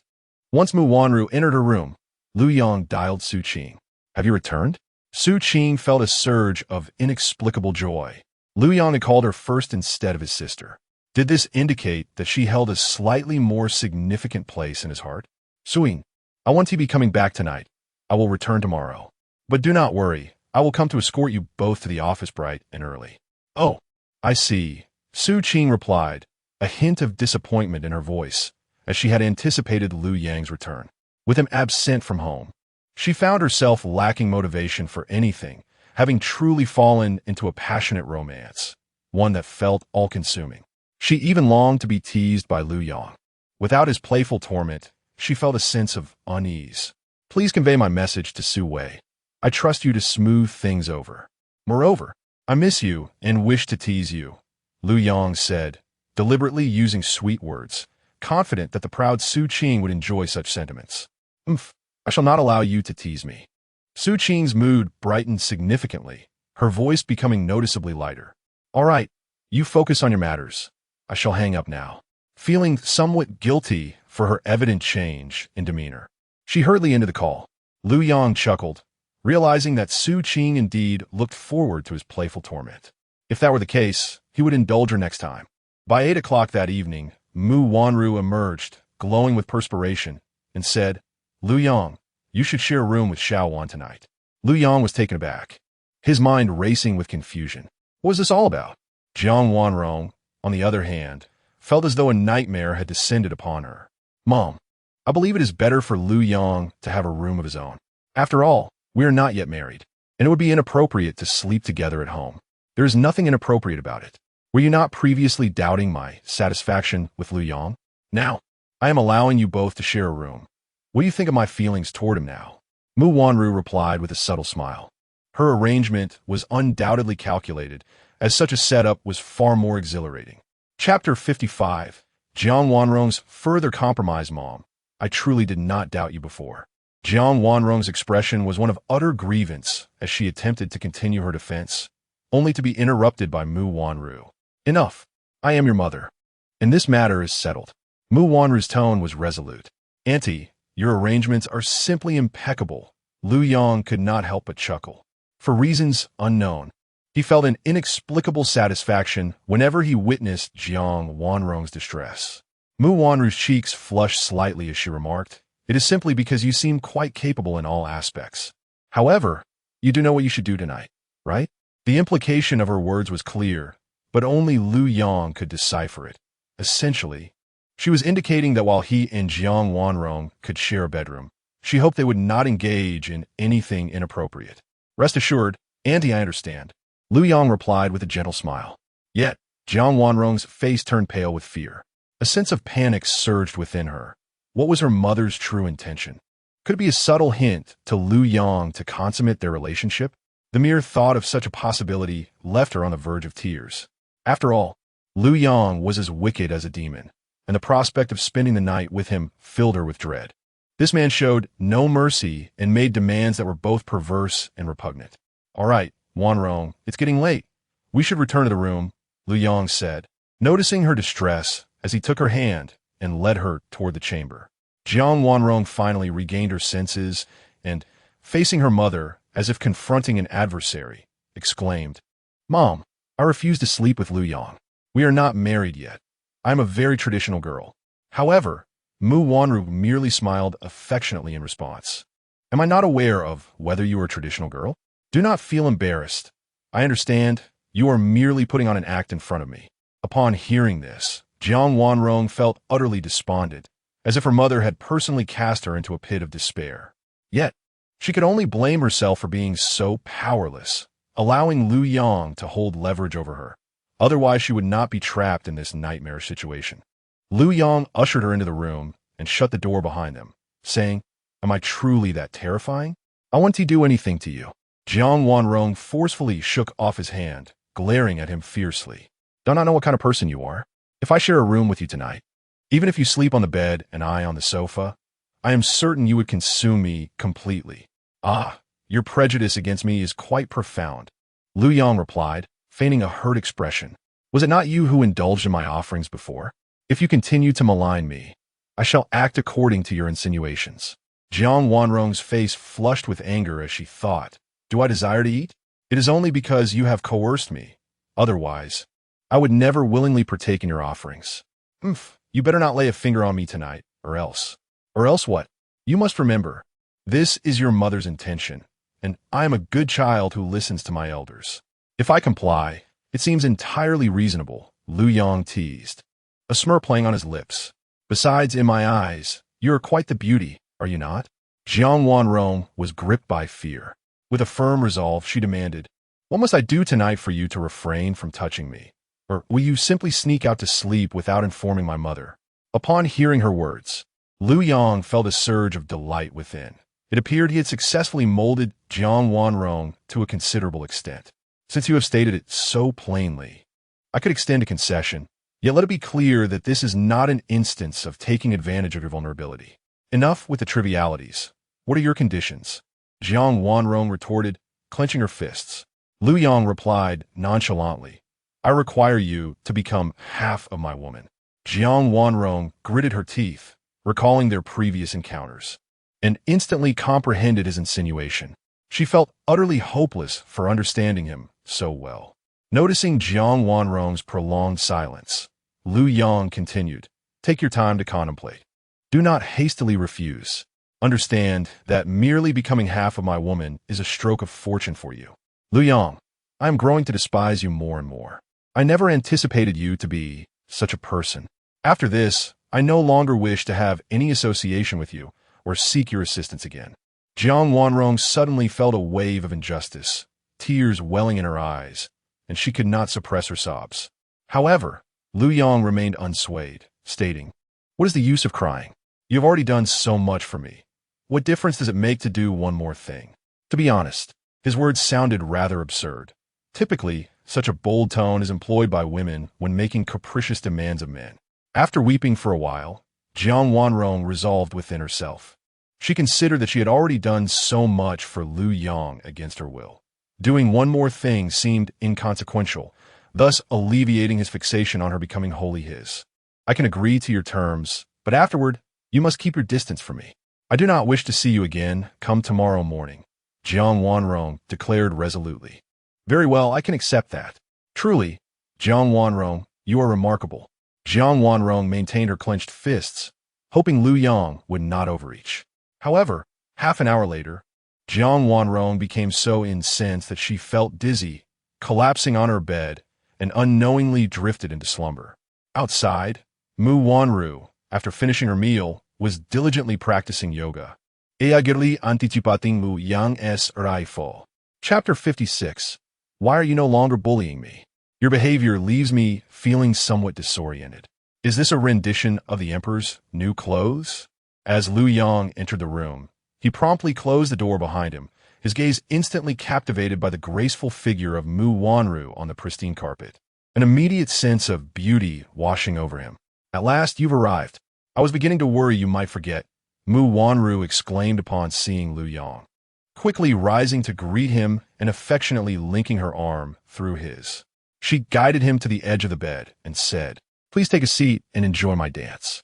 I've just learned several new dance styles, though some of the more complex movements require further practice. Please observe and let me know if anything seems amiss, and do correct me if necessary." "Very well. Pass me your phone. I shall compare it against the dance videos while watching you perform, and we can analyze it frame by frame. Afterward, I will provide you with thorough feedback." "All right then. You should don the Emperor's new clothes as well. It will enhance the atmosphere." Mu Wanru, warmed by her dance practice, radiated an alluring fragrance. It is well known that such scents can easily stimulate one's senses. "How fitting of you. I had intended to delve into your dance background tonight, and instructing you in dance serves that purpose splendidly." Upon hearing this, Mu Wanru eagerly helped Lu Yang into the costume, and once adorned, his physique was unmistakably revealed, leaving her entranced, nearly drooling at the sight. Evidently, since acknowledging Lu Yang, Mu Wanru had fully embraced her nature before him, relishing in various interactions with the one she admired. "Now, go ahead and dance. I will attentively analyze your performance and offer practical guidance." As she observed, Lu Yang gently patted her, unable to suppress his admiration. It must be said that a woman in her prime, brimming with vitality, certainly made an impression when she settled down. After Mu Wanru grew weary from dancing, Lu Yang tenderly lifted her and placed her upon the bed, urging her to rest while he quietly exited the room. He was not one to take advantage of another's vulnerability. After all, Mu Wanru was utterly exhausted, and such actions would be unconscionable. Lu Yang made his way to the underground garage and drove back to the warm encounter apartment. It was only 6:30, and the house was eerily silent, indicating that Su Qing and Su Wei had yet to awaken. For reasons unknown, the thought of them still resting stirred a sudden wave of longing within him. He mused, perhaps today he would see who had left their door ajar. With utmost care, he approached Su Wei's room and attempted to turn the doorknob, only to find it immovable. Evidently, it was locked from the inside. Next, he ventured to Su Qing's door, and to his surprise, it yielded to a gentle turn, allowing him entry. Lu Yang surmised that Su Qing had likely intentionally left the door open for him, a welcoming invitation. With this thought, he gently reclined on Su Qing's bed, enveloping her in his embrace, whispering softly, "Wife, it is I, Lu Yang." Su Qing's heart raced suddenly, yet she was not frightened. Instead, she resembled a docile kitten, instinctively turning over and curling into Lu Yang's arms, her entire being radiating an extraordinary softness. Lu Yang quietly savored the moment, reflecting on how delightful it was to be relied upon.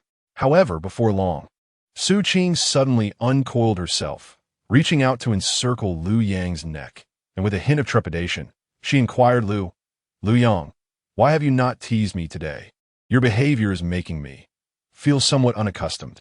Chapter 57. Su Qing takes the initiative. It was evident that Su Qing had fallen deeply and irrevocably in love with Lu Yang. Ever since she had experienced the joy and happiness of being a woman in his presence, she seemed to be perpetually in a state of infatuation. During this phase, it is only natural for one to yearn for more happiness and joy from the person they adore. Indeed, from the perspective of authoritative medical reports, the majority of women often experience heightened desires during specific phases of their menstrual cycle, particularly around ovulation. Upon the publication of this report, countless individuals, both men and women, confirmed their curiosity regarding this phenomenon, finally understanding the reasons behind their feelings. Lu Yang, holding Su Qing, said with playful interest, "Why don't you just tell me what you want, and I will fulfill your desires immediately." He sensed that Su Qing was still somewhat prideful, and he felt it was the perfect moment to help her overcome this. Su Qing was taken aback, suddenly feeling embarrassed. Having summoned the courage to be so proactive, how could she express herself any more directly? Her pride got the better of her, and she released her hold around Lu Yang's neck, breaking free from his embrace. Turning away to sulk, clearly intent on testing who would relent first. In her heart, Su Qing thought, "I refuse to believe you have no feelings for me. You sneak into my bed to sleep, and yet you claim to only be resting?" Lu Yang noticed her actions, but remained unfazed. Confident that he understood her thoughts, he pretended to be indifferent, even feigning sleep shortly thereafter. Su Qing, filled with longing, found herself not only waiting for Lu Yang to tease her, but instead met with his slumber. She couldn't help but let her imagination run wild, wondering if he had been unfaithful during his absence, seeking comfort in another's embrace, returning home only to want to cuddle with a soft, fragrant pet. The more she pondered, the angrier she became, feeling that Lu Yang was irresponsible and inconsiderate. When she needed him, he not only failed to satisfy her desires, but also set conditions. In a fit of determination, she could no longer hold back. She sprang up and charged at Lu Yang, boldly declaring, "Humph, I won't say I want it.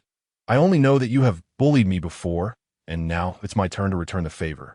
After all, this is my room, so I'm not afraid of you." Without caring whether Lu Yang was truly asleep, she plopped down onto him. The commotion was such that even if Lu Yang had been asleep, he would certainly be awakened, let alone the fact that he was merely pretending.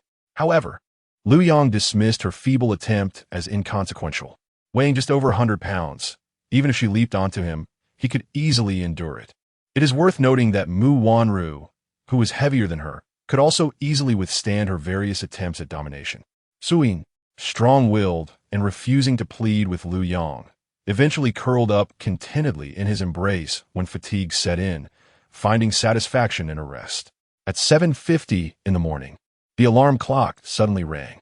Su Qing, bleary-eyed, opened her eyes to see Lu Yang lying beside her, instantly recalling the scene of her playfully bullying him, leaving her feeling incredibly embarrassed.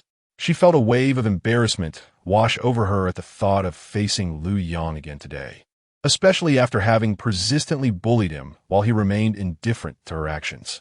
Such behavior seemed utterly wicked and malevolent.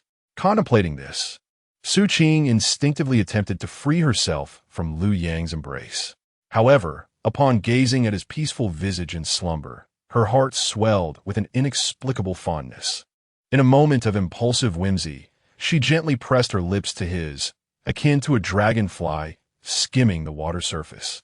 After this fleeting act, her heart raced, and her cheeks flushed crimson as she timidly extricated herself from his arms, tiptoeing to change her clothes. Suddenly, a grave realization struck her. Lu Yang was in her room, and if her sister Su Wei found out, it would spell disaster. In a flurry of urgency, she whispered to awaken him, "Lu Yang, you must get up. Su Wei is about to rise. It would be disastrous if she discovers you here." In truth, Lu Yang had already been awake. Opening his eyes, he rested his hands behind his head and, with a playful glint in his eye, teased, "You must confess, what did you do to me last night?" Su Qing's face turned a deep shade of red, wishing for a fissure in the earth to swallow her whole. In a moment of heated impulse, she had acted so boldly towards him. I don't know. I've forgotten." During the day, Su Qing was quite shy, resolutely deciding she would deny it to the end, fearful of becoming a subject of his amusement. At the same time, she felt a twinge of grievance. Convinced he was intentionally mocking her, and thought to herself, "Humph, Lu Yang, your teasing will diminish my enthusiasm before you. And if you wish for me to be this forward again, it shall not happen." With such thoughts swirling in her mind, Su Qing felt a sense of isolation. Recognizing her own guilt and finding no ground for rebuttal. Had she truly forgotten? She recalled a fleeting moment. Lu Yang gazed at her with a bemused expression. Feeling utterly embarrassed, she wished to evade his probing, quickly interjecting, "I truly forgot. Perhaps I was sleepwalking. By the way, how did you end up in my room?" Instantly slipping into her theatrical mode, she feigned anger, declaring, "You have gone too far, sneaking into my room without my consent. Humph, I shall ignore you for several days. You must leave at once." As she spoke, she tugged at Lu Yang, urging him to gather his clothes and head for the door, insisting he return to his own room. Auntie, Lu Yang blocked the doorway, refusing to budge. Panic set in for Su Qing. "If you don't leave now, Su Wei will come out and tell me, upon waking, 'Did you secretly kiss me?'" Lu Yang asked with a grin. Su Qing, feeling bashful, lowered her gaze, replying helplessly, I merely brushed against you." "Very well. Since you answered honestly, I shall spare you further trouble." Lu Yang smiled gently, ruffling her hair before dashing back to his own room. Lu Yang's audacity stemmed from his ability to see through walls, aware of the movements in Su Wei's room. At this moment, although Su Wei had awakened, she merely turned over, clutching her blanket, reluctant to rise. After Lu Yang departed, the lovely Su Qing covered her face with her hands, reflecting on the tenderness of Lu Yang's touch on her head, feeling as though she had been cherished. She couldn't help but think, though that insufferable Lu Yang often brings me distress, he still knows how to comfort me. Chapter 58, Tang Xiao Xiao and the Secretary's Aunt Soon. The sound of Su Qing washing up filled the bathroom, though it was not the usual clatter of brushing teeth or splashing water.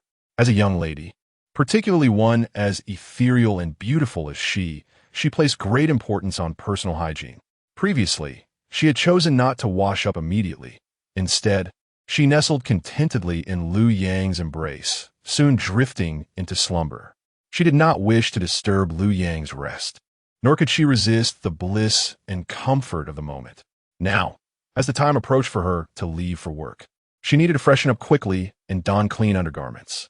Before long, both sisters emerged from their respective rooms, having completed their morning rituals. "Sister, what shall we have for breakfast?" Su Wei inquired, rubbing her sleepy eyes. Today, both Su Qing and Su Wei donned the light blue corporate uniforms, fitted dresses paired with crisp white shirts, their slender legs accentuated by delicate black stockings, perfectly highlighting their graceful S-shaped figures. They exuded an aura of pristine beauty, their sleek neck-length hair dark and lustrous, each strand seemingly nourished. Coupled with their fair skin and stunning features, they were truly captivating. Su Qing was about to suggest that cooking noodles might stain their uniforms, advocating for a simpler breakfast of bread and milk instead. After all, girls typically opt for a modest morning meal, milk and bread, fruit salad, or even a bowl of cherry tomatoes. On leaner mornings, a simple tomato would suffice. "Let us have a hearty breakfast. I'll take you out for buns." Lu Yang interjected as he stepped out. Upon seeing Lu Yang, Su Wei's face lit up with delight. She had thought he would not return until later. As her sister had mentioned, he would only be back today. "Lu Yang, when did you come back?" She eagerly approached him, affectionately linking her arm with his. It felt as though a day apart was akin to years. At that moment, seeing Lu Yang made her feel that he was even more handsome today, living up to her admiration for him. Though he was 3 years her senior, she felt an extraordinary compatibility between them, perfectly balanced in every aspect. "I just got back not long ago. I washed up and changed before coming out," Lu Yang replied, his gaze brightening as he looked at Su Wei, and then at Su Qing, equally impressed. The twin sisters boasted remarkable figures. Their previous ordinary dresses had not fully showcased their assets, but now, in their tailored black stockings and uniforms, their physical advantages were unmistakably highlighted. It was undeniable. The genetic makeup of these twins was extraordinary. Not only did they share identical features, but their bodies were also perfectly matched, possessing all the requisite curves: long legs, a slender waist, a full bust, and a pert backside. Lu Yong mused that while their genes were likely influenced by their father, their mother must have been an exceptionally beautiful woman as well. He felt an urge to meet this future mother-in-law and delve into the mystery of how such remarkable twins were conceived. Noticing Lu Yong's admiring gaze, Su Qing felt a twinge of embarrassment, avoiding eye contact with him. The events of the previous night lingered in her mind, leaving her feeling somewhat ashamed. She, a young woman, at that moment, completely abandoned her modesty, fearing that Lu Yong might perceive her as cold during the day, yet excessively passionate at night. Such a label would not bode well for a woman. Indeed, you two don this OL uniform splendidly. Your figures are accentuated, and your elegance is significantly enhanced. Especially with those black stockings adorning your legs, radiating beauty, Lu Yong generously complimented. Thank you, brother Lu Yong, Su Wei responded with immediate joy. Prior to donning the attire, she felt a tad shy, yet upon hearing Lu Yang's praise, her confidence soared. Although Su Qing remained silent, she too felt a profound delight within. Let us go out for breakfast together, after which I shall escort you to the office, Lu Yong suggested, gently nudging Su Qing and Su Wei. The trio departed the house, descended the stairs, and settled into the car, which whisked them away for a morning meal. As is well known, the steam bun shop in the early morning is always bustling with individuals hurrying to work. When Lu Yong appeared with two exquisite beauties, who were also twins, he instantly captivated the attention of all present, eliciting astonishment. Outside, Su Wei naturally clung to Lu Yong in the manner of a girlfriend, while Su Qing subtly surrounded him. Observant onlookers could not help but think that this fellow was indeed fortunate. In contrast, when they reflected upon their own mundane and monotonous lives, a sense of lethargy towards work washed over them, filled with envy and jealousy towards Lu Yong. After finishing breakfast, Lu Yong drove Su Qing and Su Wei to their workplace. Just as the sisters alighted from the vehicle, Lu Yong received a phone call from his good friend, Tang Xiaoxiao. During their previous conversation days ago, Tang Xiaoxiao was abroad, and he wondered if she had returned to the country today. Good buddy, calling me so early. Are you missing me? Lu Yong teased, glancing at the sisters who had already exited the car. Of course I've missed you. We haven't seen each other in months. Have we? But what about you? Aren't you happy that I called you first thing in the morning? Tang Xiaoxiao's voice was bright and melodious, akin to a celestial serenade.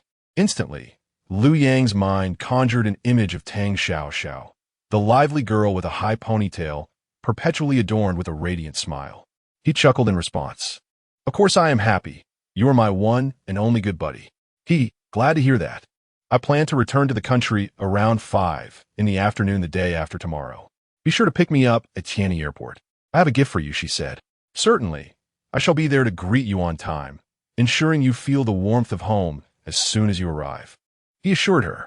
Great. I'll look forward to it. Bye for now. Tang Xiaoxiao cheerfully hung up the phone. Lu Yong felt a mix of sentiment and anticipation. It warmed his heart to know he was the first person Tang Xiaoxiao thought of upon her return, indicating his significance in her life. Now emboldened, he resolved to make Tang Xiaoxiao his own, eagerly awaiting the day that would come. After exiting the vehicle, Su Wei curiously inquired, Brother Lu Yong, who called you? An old classmate. Come, let us head to the office, he replied. Su Wei did not ponder further, but Su Qing sighed inwardly, thinking it was likely yet another girl. It must be said, Lu Yong had an undeniable charm with the opposite sex.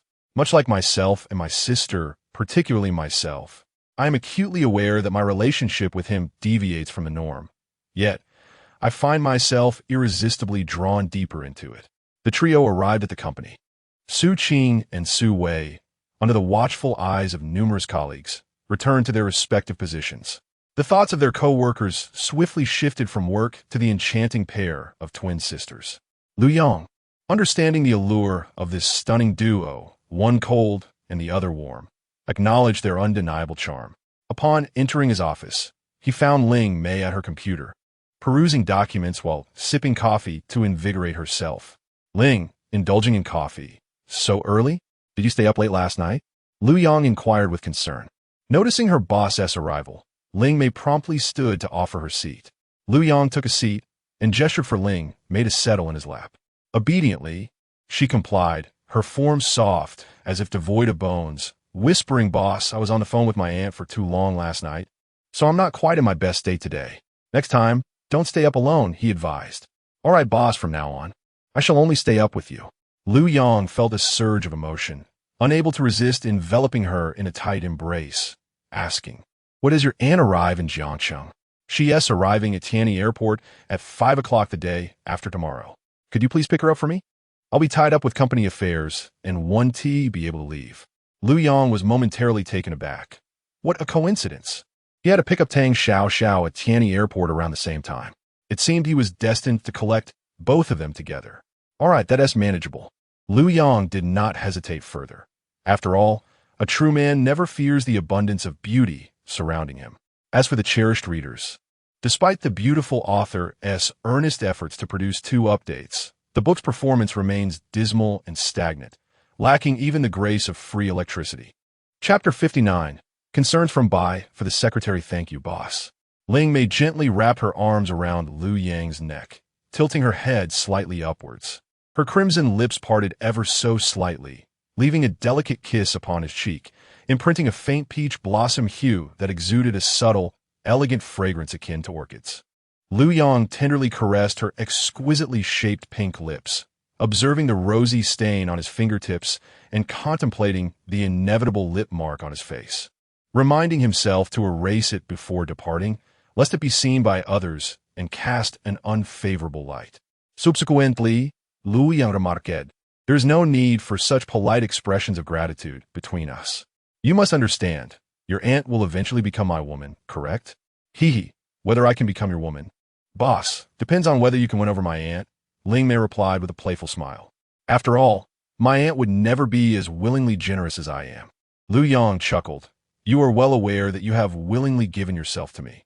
Initially, he thought the system had a hand in this, but it seemed clear that Ling Mei had chosen to offer herself to him. "I'm different. I dreamed of you long before, and from that moment, I recognized you as my destined companion. I believe that only by following you can I create unimaginable value. I have awaited your arrival, and upon finally meeting you, I unhesitatingly chose to be your secretary, aiming to be your most impeccable assistant. So, you decisively entrusted yourself to me without reservation, did you not?" Lu Yong inquired. "Indeed, and it has proven to be an immensely correct decision.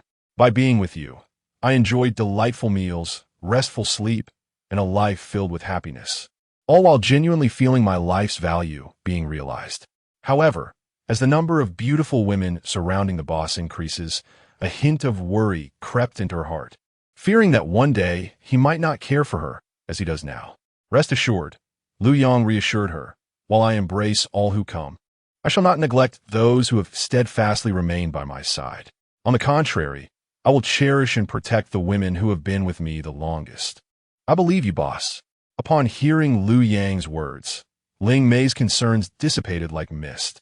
She nestled tightly in his embrace, a blissful expression gracing her features as she leaned against his chest. Lu Yong gently stroked her head, fingers weaving through her silky hair, when a thought suddenly crossed his mind. "Ling Mei, I noticed that several male employees in the company have shown interest in approaching the Su sisters, Su Qing and Su Wei." Ling Mei immediately grasped the gravity of the situation and, with a hint of remorse, replied, "I sincerely apologize, boss. I had intended to hold a meeting yesterday to clarify the identities of Su Qing and Su Wei to the staff, but I was sidetracked by other responsibilities and forgot. I will arrange for a meeting right away to remind all male employees." As she spoke, she quickly rose from Lu Yang's embrace, retrieving her phone to send instructions to her female assistant. Lu Yong, intrigued, asked, "How do you plan to emphasize the identities of Su Qing and Su Wei to them?" "It is quite simple. I merely wish to convey that Su Qing and Su Wei share a remarkably close friendship with the chairman.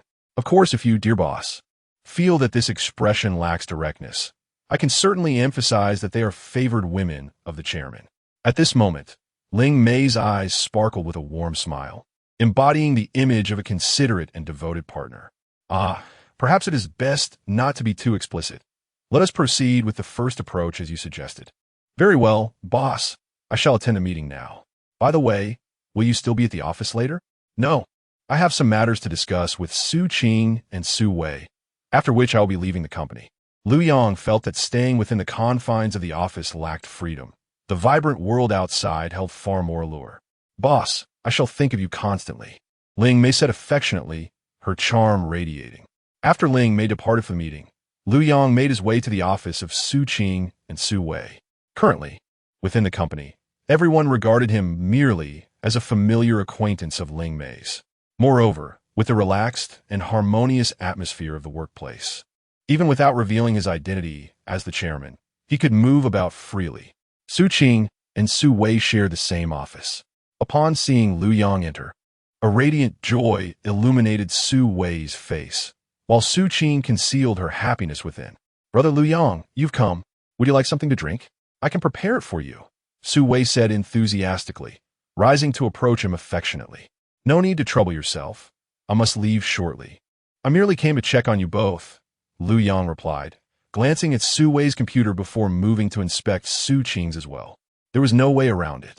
These twins were so equally matched in appearance that, having chosen to engage with them, he felt compelled to treat them fairly. Although in terms of deeper exchanges, he had yet to achieve absolute equality, as Su Wei had not yet matured. He at least aimed to maintain a semblance of balance on the surface, lest Su Qing, lacking a formal identity, feel slighted. I have another question. Can you both drive? Lu Yong pondered the future, realizing he might not be able to pick them up daily. It would be better to provide them with a car, enabling them to commute independently when he was unavailable. Yes, my sister and I obtained our driver's licenses 2 months after graduating high school. Very well. You may use my Rolls-Royce for your convenience in commuting, Lu Yong said, gently placing the car keys on Su Qing's desk. He chose to leave them with Su Qing, knowing that Su Wei invariably defers to her sister, often considering Su Qing's decisions in various matters. Su Wei, taken aback, exclaimed, Brother Lu Yong, this seems inappropriate. A Rolls-Royce is far too extravagant. There is nothing inappropriate about it. We are bound to become one family sooner or later, sharing everything without distinction. Wouldn't you agree? Lu Yong replied, with a meaningful undertone. Chapter 60. Introducing you to my sister. So she can witness the true prowess of our man Su Wei, not particularly adept at declining such significant matters, instinctively cast her gaze towards her sister, Su Qing. Su Qing, observing the Rolls-Royce keys resting on the table, furrowed her delicate brows and spoke. You previously mentioned that this car was lent to you by an old classmate. Is it truly appropriate to present it to us now? Wouldn't that be rather improper? It was then that Lu Yong recalled his earlier words, and a smile broke across his face as he explained, my old classmate possesses an abundance of cars. Lending it to me is almost tantamount to gifting it. So, rest assured, take it without worry. Su Qing remained hesitant, unmoved by his reassurances. Noticing her reluctance, Lu Yong gently yet firmly proclaimed, be good and listen. The moment those words escaped his lips, Su Qing felt a flutter of insecurity. After all, with her sister present, was he addressing her or her sister? Fortunately, her sister was rather innocent and unlikely to overthink his statement. Otherwise, Su Qing feared her cheeks would flush with embarrassment. Thus, she hurriedly said, Sister, since your boyfriend has allowed us to drive it, you should take the keys. Su Wei quickly nodded, grasping the keys and sweetly addressing Lu Yong. Thank you, Brother Lu Yong. Lu Yong smiled and advised, be sure to drive safely and don't feel anxious. If this is your first time handling such a car and you find it unfamiliar, seek out Aunt Ling. She is well versed in driving all types of vehicles. All right, Brother Lu Yong, she replied. Well then, I have some matters to attend to, so I shall take my leave. Having conveyed his instructions, Lu Yong departed from the company. He contemplated the necessity of purchasing a few cars that truly belonged to him. Otherwise, the cold figures in his bank account would hold little value. Lu Yong first retrieved his phone and called his good friend, Jia Hao. Jia Hao's family held a respectable status. His father managed a local oil and gas company, while his sister operated several car dealerships in Jiangshan. With the intention of buying a car, Lu Yong naturally aimed to support his friend's sister's business. Last time, Jia Hao had specifically emphasized that his sister was remarkably beautiful and had even offered to introduce her to Lu Yong. If such a fortunate opportunity arose, Lu Yong thought it would be unwise to decline. At present, he was quite receptive to new experiences. What are you up to? Lu Yang inquired as soon as the call connected. Oh, it's you, Brother Yang. I'm currently at work. Feeling as if I'm imprisoned in the office every day. It's utterly unbearable. Are you really working? Lu Yang chuckled. Unfortunately, yes.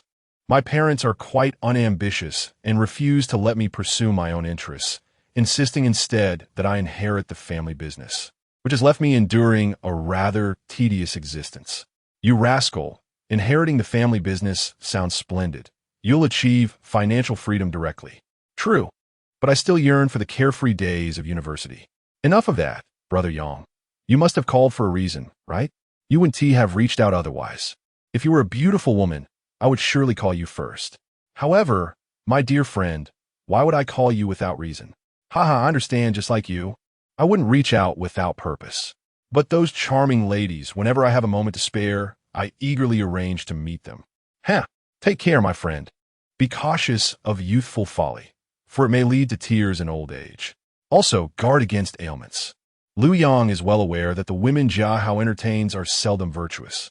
I am grateful to you, Brother Yang, for your concern in this regard. After exchanging a few pleasantries, Lu Yang delved into the matter at hand. You mentioned previously that your sister has established several luxury car dealerships in Jiangxing. Where are they located? Please provide me with an address. I would like to support your sister's business. Wait a moment, Brother Yang. Did I hear you correctly? You intend to assist my sister's enterprise? When did you become so affluent? Surely, you haven't found yourself a wealthy benefactor, have you? From his tone, it was clear that the cars his sister sold were indeed luxury vehicles. Wealthy benefactor or not, I shall no longer feign modesty. Over the years, I have earned a considerable sum through my own efforts. Even if Lu Yang spoke the truth, Jia Hao would remain skeptical and retorted. If you're not being supported by a wealthy woman, then I see how it is. You have taken a liking to my sister. Rest assured, I was serious about what I told you last time we returned to school. For instance, that day when my sister unexpectedly arrived at Wanyang Hotel and caught me and Xiao Fei in the act, she personally returned me to our parents. Afterward, she was relentlessly pressured by them to marry, which became quite bothersome. Seizing the opportunity, I introduced you to her and even sent a photo of you. To my surprise, she expressed that she could consider it. Brother Yang, how about I give you my sister's phone number, and you can call her for a chat? In any case, pursue her with confidence. With me around, I will certainly assist you, ensuring she only faces challenges, not you. Lu Yang couldn't help but feel a twinge of embarrassment. You truly are a good brother. If your sister knew your actions, she would likely come after you with a knife. How could that be? My sister is quite gentle. Jia Hao chuckled, clearly speaking in jest. Gentle, you say? I recall during your previous visits to school, you returned several times with bruises. Did you not mention that your sister was responsible? Is that so? It shouldn't be, right? In any case, I will provide you with the phone number. If you truly have feelings for my sister, treat her well. Do not hold back. Let her witness the true prowess of men like us. Lu Yang was momentarily taken aback. It was evident that Jia Hao genuinely regarded him as a brother, as he was indeed willing to introduce his own sister. Before long, Jia Hao sent Lu Yang a phone number along with a striking photograph of his sister. One must admit, the woman in the photograph exuded an air of elegance, perfectly embodying the archetype of an ice queen or a domineering female CEO. Particularly noteworthy was her impressive figure, which, one could say, was quite formidable, easily an E-cup, and coupled with her tall stature of around 178 meters, she appeared strikingly harmonious and flawless. Chapter 61, with illustrations. The allure of the woman in the photograph was undeniably captivating, and Lu Yang found himself yearning to behold her in person, wondering if she might be even more enchanting than she appeared in the image. Jia Xian, 27 years old, standing at 176 centimeters, exuded a demeanor that was cold on the outside, yet warm within. Thus, he dialed Jia Hao's sister's number, only to realize he had neglected to inquire about her name. Who is this? A woman's voice swiftly emanated from the other end, crisp and devoid of any emotional inflection. Hello, I'm a friend of Jia Hao. You mentioned that you deal in luxury automobiles, and I would like to come by and take a look. Could you provide me with an address? Lu Yang inquired in a straightforward manner. You must be Lu Yang, she replied in a detached tone. Yes. Has Jia Hao mentioned me to you? That rascal just sent me a message, saying you're his good friend, planning to buy a car, and that you are very fond of me. Wishing to learn more about me. Is that so? She continued, her voice remaining unvaried. Lu Yang was taken aback. Jia Hao was quite the opportunist, placing him in a rather precarious situation. It seemed he had no choice but to get to know her now. Indeed, but primarily, I came to meet you and perhaps purchase a few vehicles. He adeptly adjusted his statement. All right, come to Century Car City on Jiangxing Avenue. I will be at the office, she concluded, and after a brief exchange, they hung up. Immediately, Lu Yang messaged Jia Hao. You really set me up, didn't you? Are you that eager to push your sister onto me? You actually told her I'm very fond of her? Don't worry, bro. I guarantee you 1 TB at a loss. Once you meet my sister, you'll see how good I am to you. Ah, I really can't with you. By the way, what is your sister's name? Her name is Jia Xian, 27 years old, single, with a personality that is cold yet passionate, a bit assertive. But I believe you can charm her into obedience. That's all for now. I have to go. My beautiful secretary just arrived, huh? Lu Yang shook his head in exasperation at Jia Xian's plight as he read the messages. Subsequently, he hailed a cab, spending over 40 minutes to arrive at Century Car City on Jiangxing Avenue. The vicinity was replete with luxury cars and sports vehicles valued at millions. As he approached the uniquely designed Century Car City, resembling a bird's nest, a cluster of people nearby caught his attention with their chatter. 1 million for her first night to save her mother. Who knows if she is even a virgin? Are there still virgins these days? And starting at 1 million, does she think she is made of gold? It's surely a scam, looking for a big fool. To be fair, the girl is indeed beautiful, with delicate skin, dressed in a pure JK uniform, seemingly around 20. But precisely because of that, it seems implausible. With her attributes, would she truly need to resort to selling herself to save her mother? That is a valid point. If she were even remotely sensible, there would be a line of men eager to support her.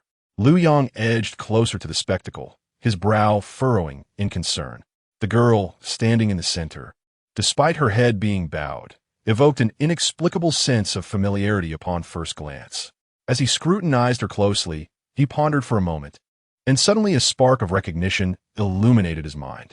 This sense of familiarity stemmed from none other than Wen Yuding, a 21-year-old with an introspective personality and a refreshing innocence, who had been his deskmate for 3 years in high school.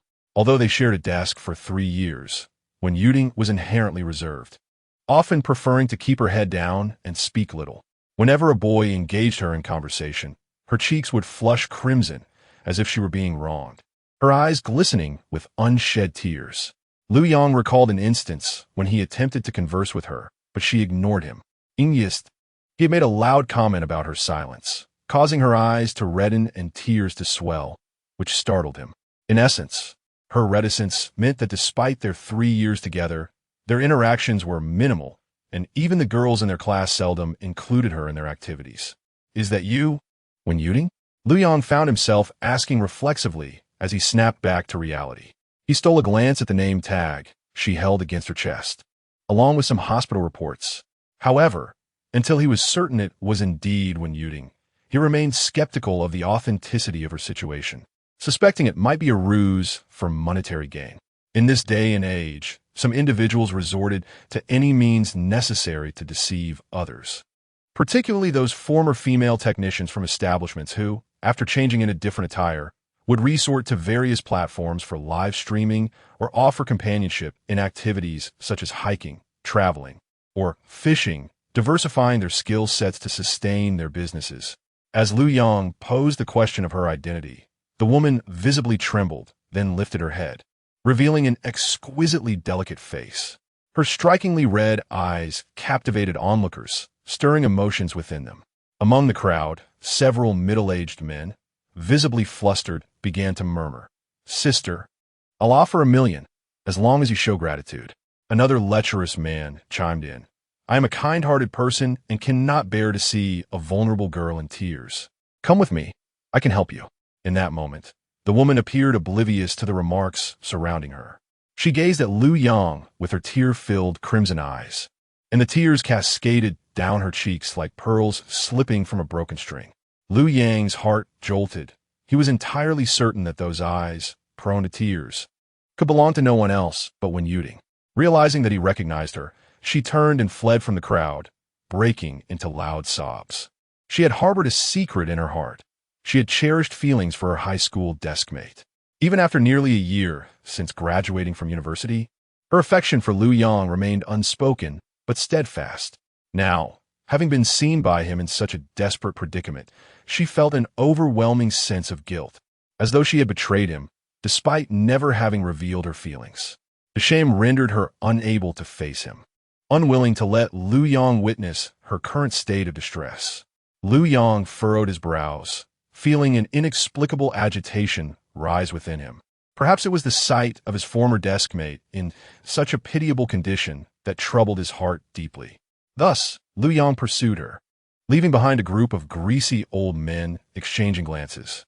Why do I suddenly detect the scent of innocence? I wonder if there's still a chance to catch up. I would even be willing to offer her 2 million. Never mind, my friend. Pursuing her now would only invite trouble. It's better to head to the car show. As today, the Century Car City has received a new batch of limited edition luxury vehicles.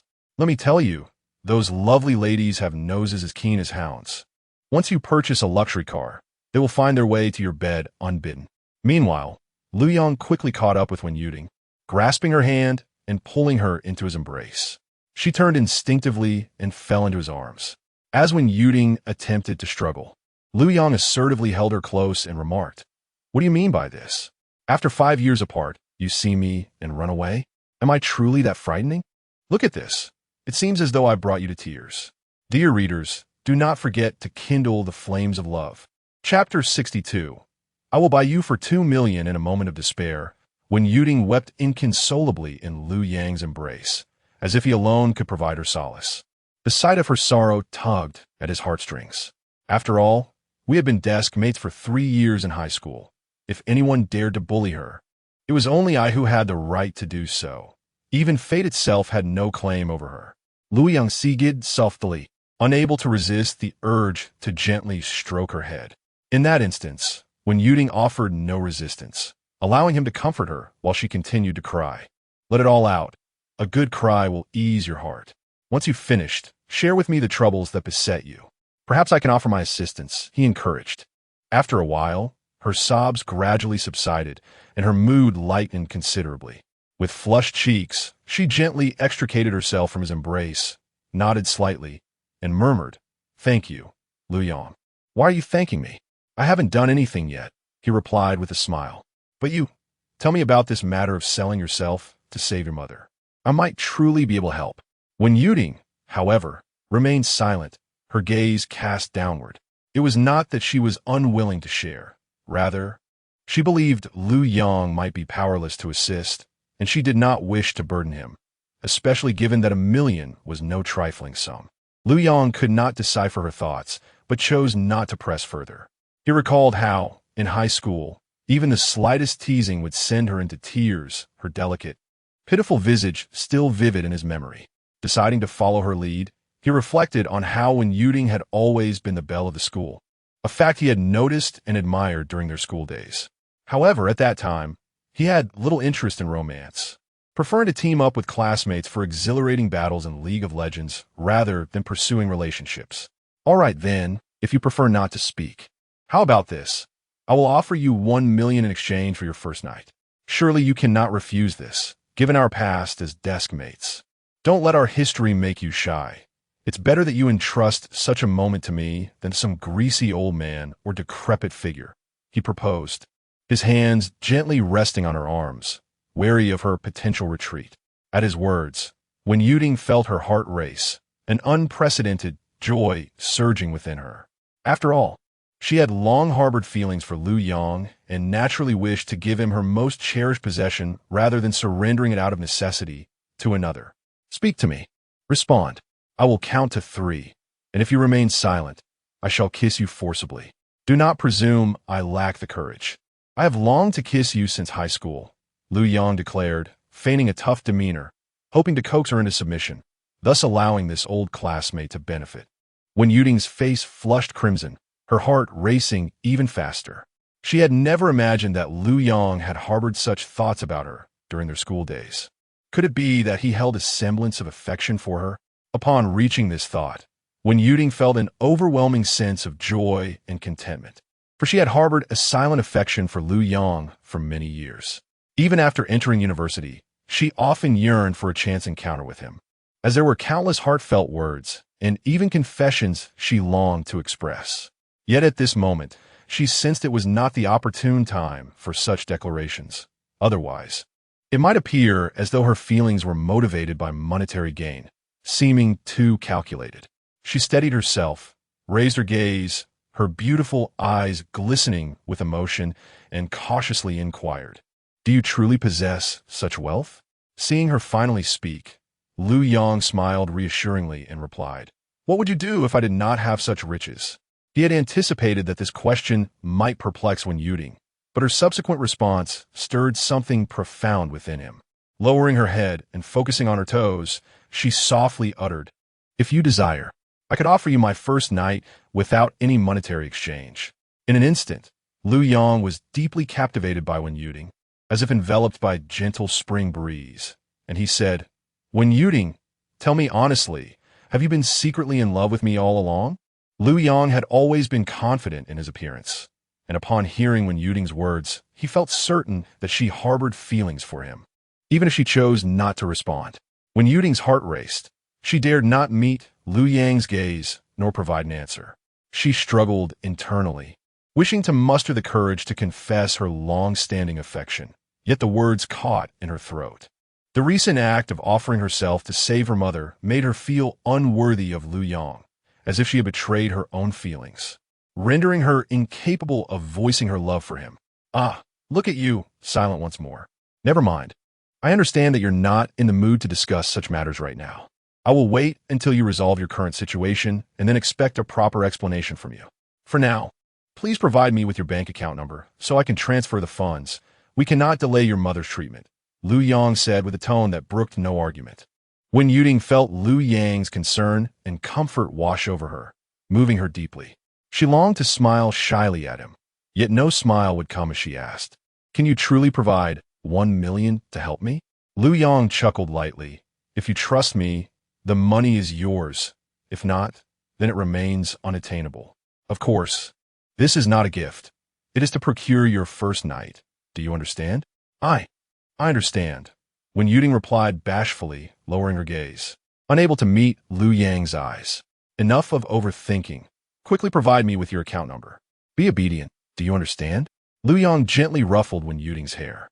"Lu Yong, I am truly grateful to you," Wen Yuding said, her eyes glistening with tears, nodding appreciatively as she obediently retrieved her bank card.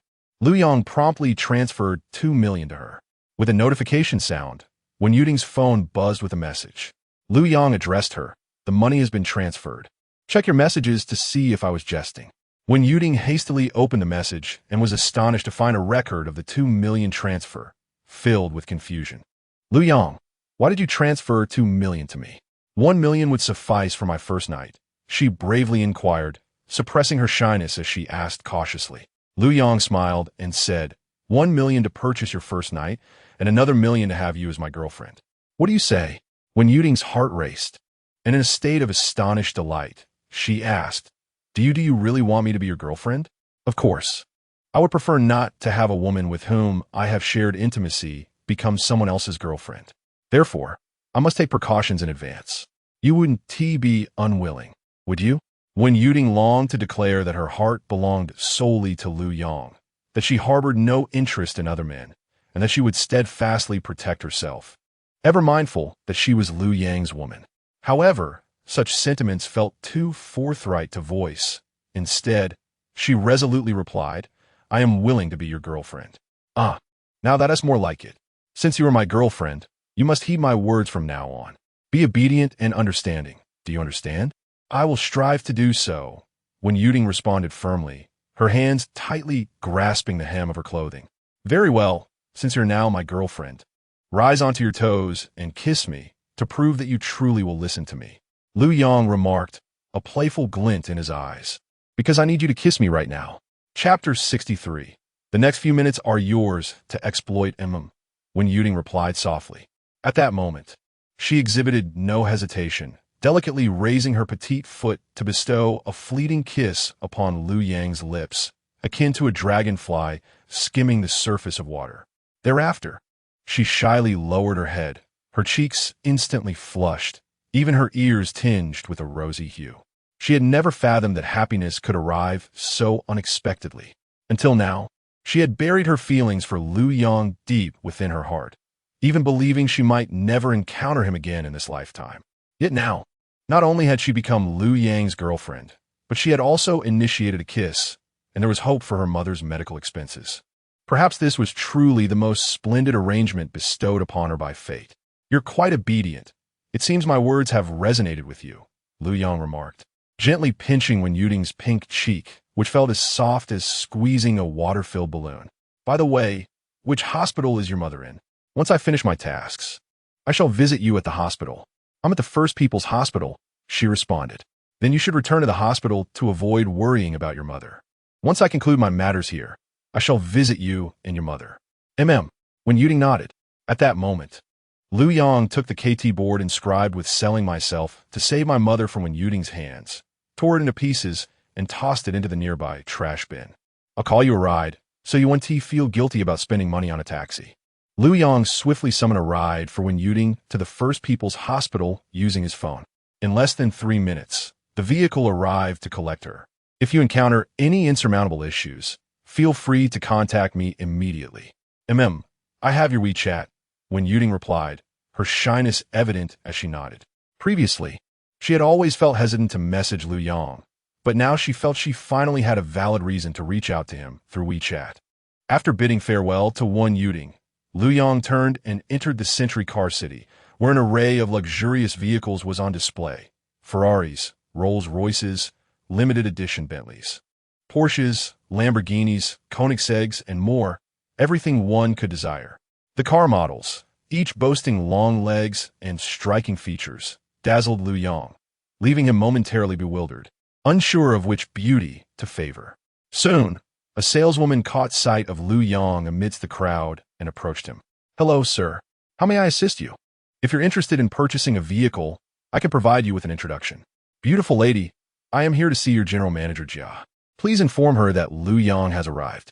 Upon hearing this, the saleswoman did not dare to delay and promptly replied, "Sir, our general manager, Jia, is on the 6th floor. Would you like me to escort you up and notify her?" "Certainly." Lu Yang followed the saleswoman to the 6th floor, where he was seated in a cozy CAF, sipping the coffee served by the staff.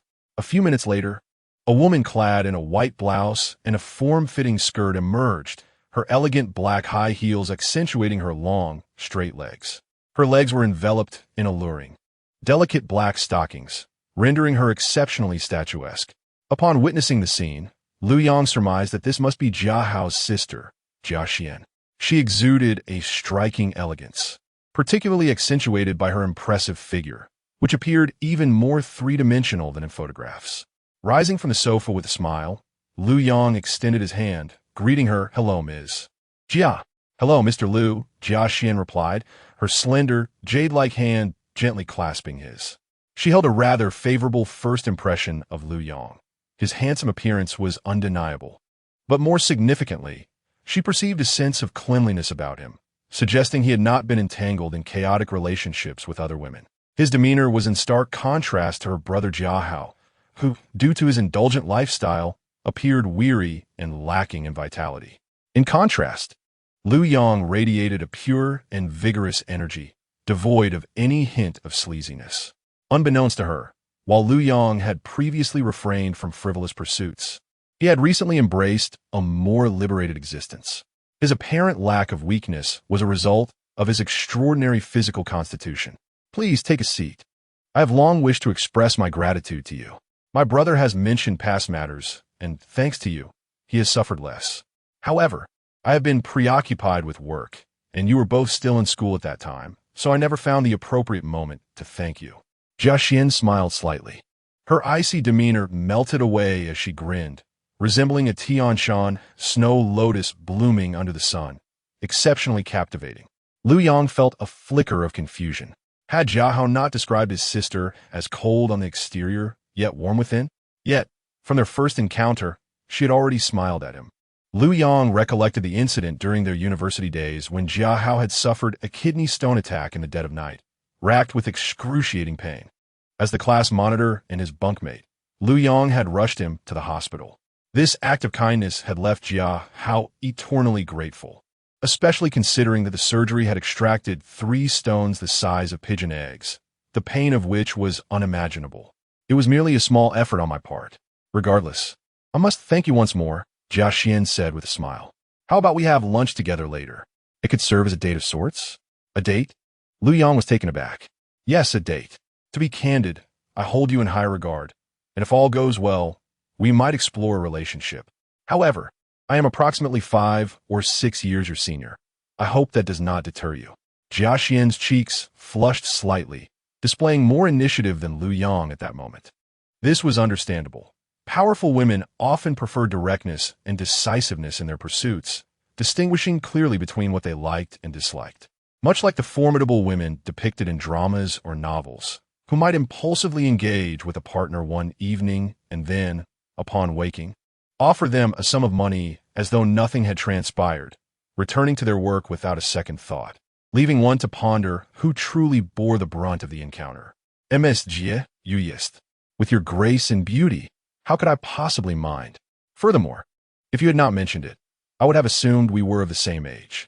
I shall take it as your consent. This Saturday, I would like you to accompany me home to meet my parents. I wonder if you have the time? I am quite weary of their incessant urging for me to find a boyfriend, and at last, I can provide them with an explanation. Lu Yong pondered for a moment. Saturday, which is merely 3 days away, holds no other engagements for him. He smiled and responded, of course, that sounds perfectly agreeable. Well then, you may call me Jia Xian from now on. Do refrain from addressing me as President Jia, for that is not a designation befitting lovers.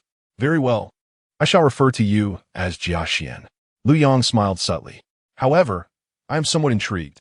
Previously, Jia Hao mentioned you possess a cool exterior yet a warm heart. Yet I find you particularly gentle and amiable. Generally, I reserve an aloof demeanor for those I dislike. Consider it merely a protective mechanism that women adopt in public. Jia Xian bit her lip and chuckled softly. At that moment, a knock resounded from outside the door. It was the assistant announcing, President Jia, young Master Wang has arrived, and he bears roses.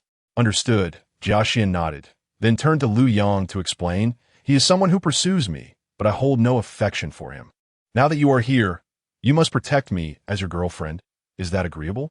Is this a test for me? Perhaps we can view it as such. Let us see if you're worthy of the title of boyfriend. If I prove worthy, will there be a reward? Such an unexpected request. I am uncertain. However, for the next few minutes, I shall allow you to take advantage of me. How does that sound? Upon hearing this, Lu Yang's eyes sparkled with delight, and he replied, shall I take liberties then? Yes, simply be your true self while being with me. Jia Xian rose, full of anticipation, and said, so I leave it to you. What do you intend to do? Lu Yong grinned widely. What do you think I will do? First, I shall embrace your enchanting waist. Chapter 64, Becoming Too Engrossed.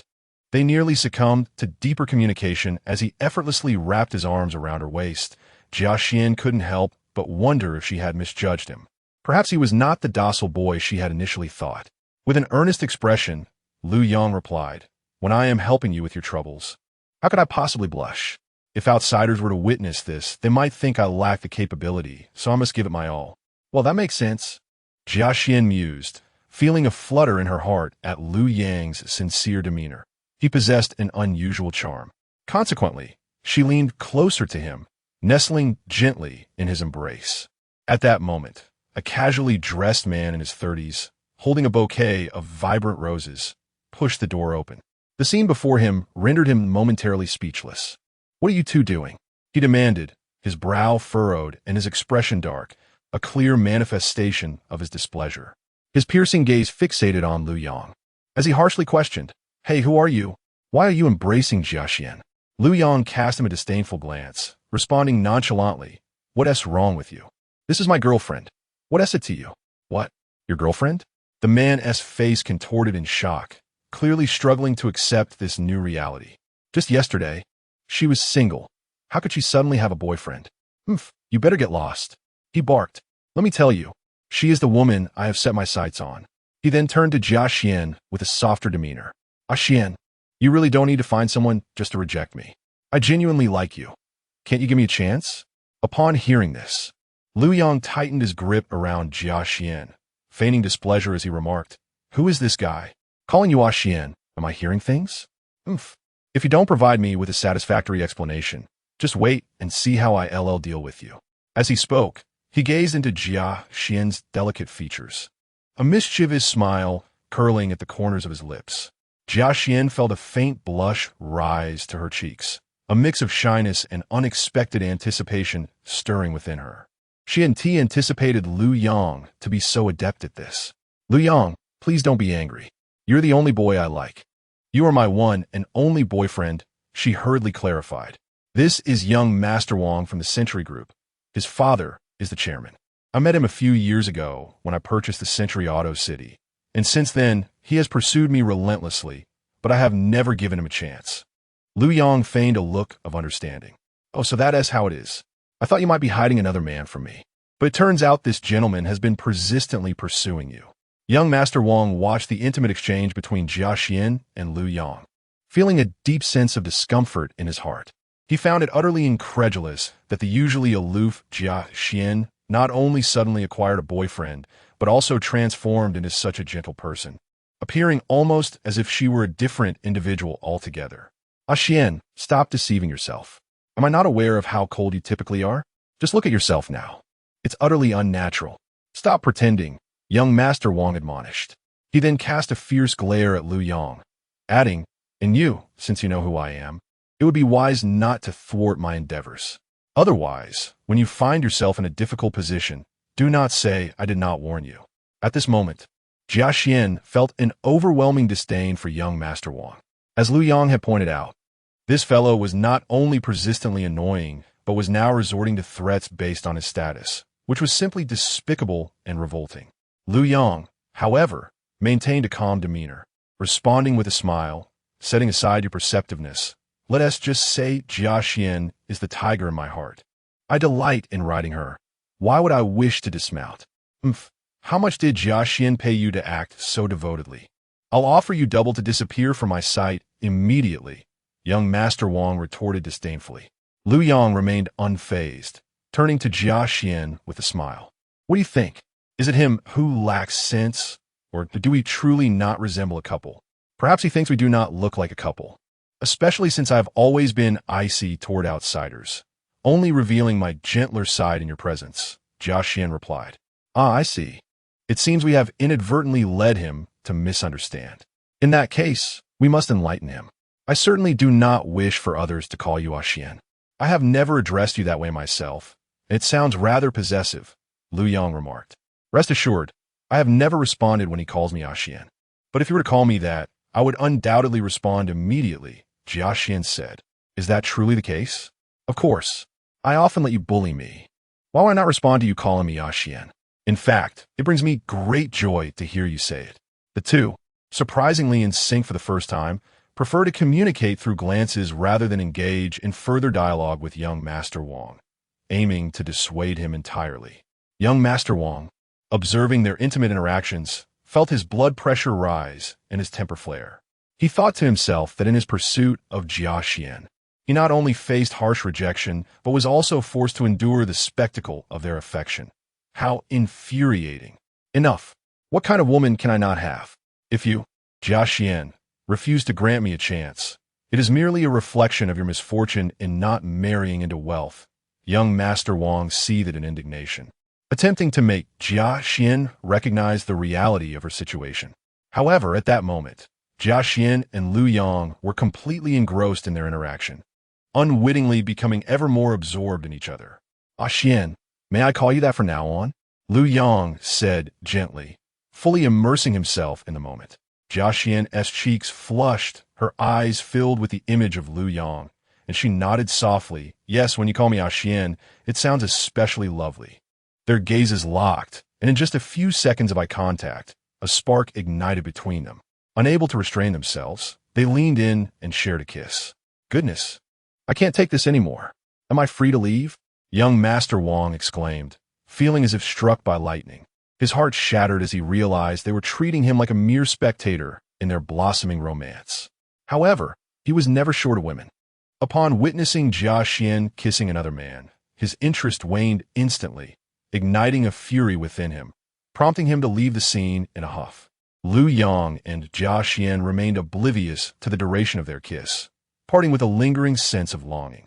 Had they been in the comfort of home, it was likely that their emotions would have spiraled into something far more intimate.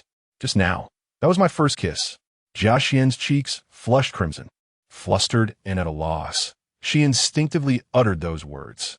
Lu Yang felt a surge of joy within, his desire for Jia Xian intensifying, and without a second thought, he responded, "It was my first kiss too."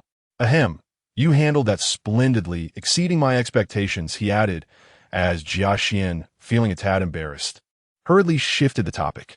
For the sake of his girlfriend, he certainly had to perform well. Look at the result. That young Master Wang must be completely disheartened now. Indeed, it seems he will no longer pester me. Fear not. Should anyone else harass you in the future, simply say you have a boyfriend. If that tactic fails, one day I shall buy you a ring to wear. Oh, that would be lovely.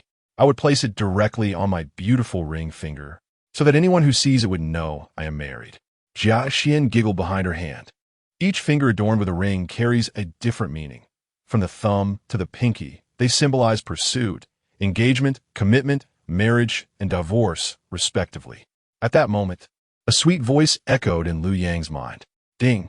Congratulations, Master, you have triggered the lucky system and obtained a 49% stake in Didi Company, becoming its largest shareholder.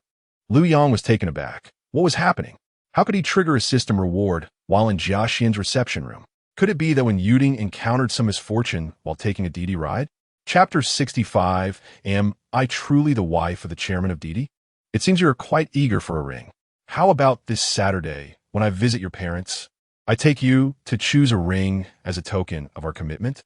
Lu Yang chuckled lightly, a hint of mischief glimmering in his eyes. However, once you wear my ring, you shall belong to me. That is fine. After all, you're the first boy to evoke such strong feelings in me, and I cherish that deeply. But should you harm me carelessly after winning my heart, I will not let you off easily. You will certainly witness my strength.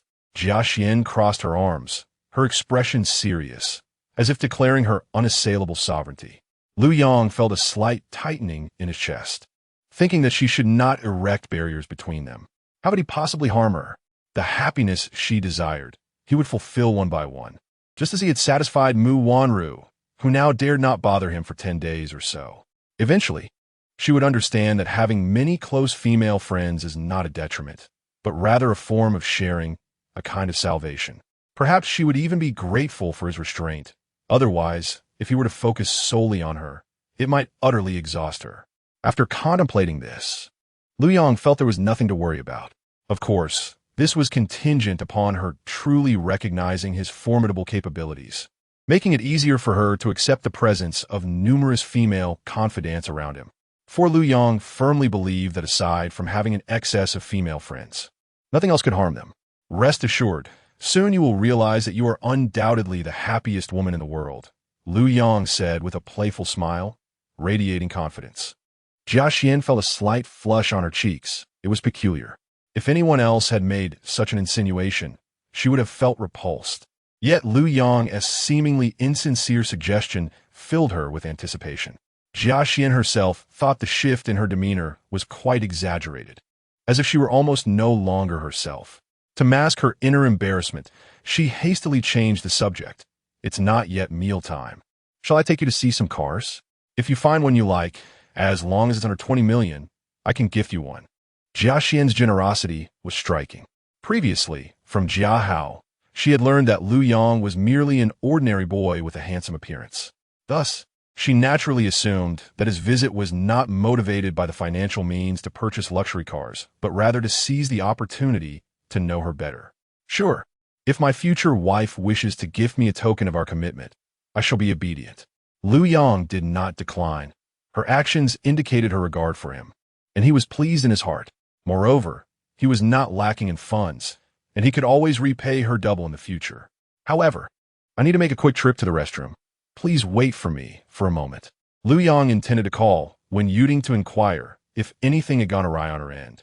After all, according to the triggering conditions of the good fortune system, it usually activated in times of trouble. I'll take you there. Jia Xian smiled gently, and the term wife made her possessiveness surge. Soon, under Jia Xian's guidance, Lu Yang arrived at the restroom. He entered a stall, closed the door, and dialed Wen Yuding's number for a voice call.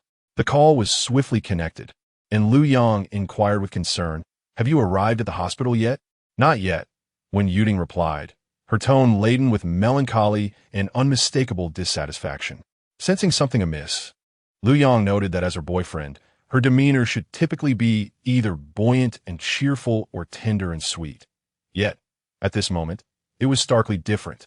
"Why haven't you arrived yet? By the time, you should have been there. Moreover, your voice suggests that you are not in the best of spirits. What is going on?"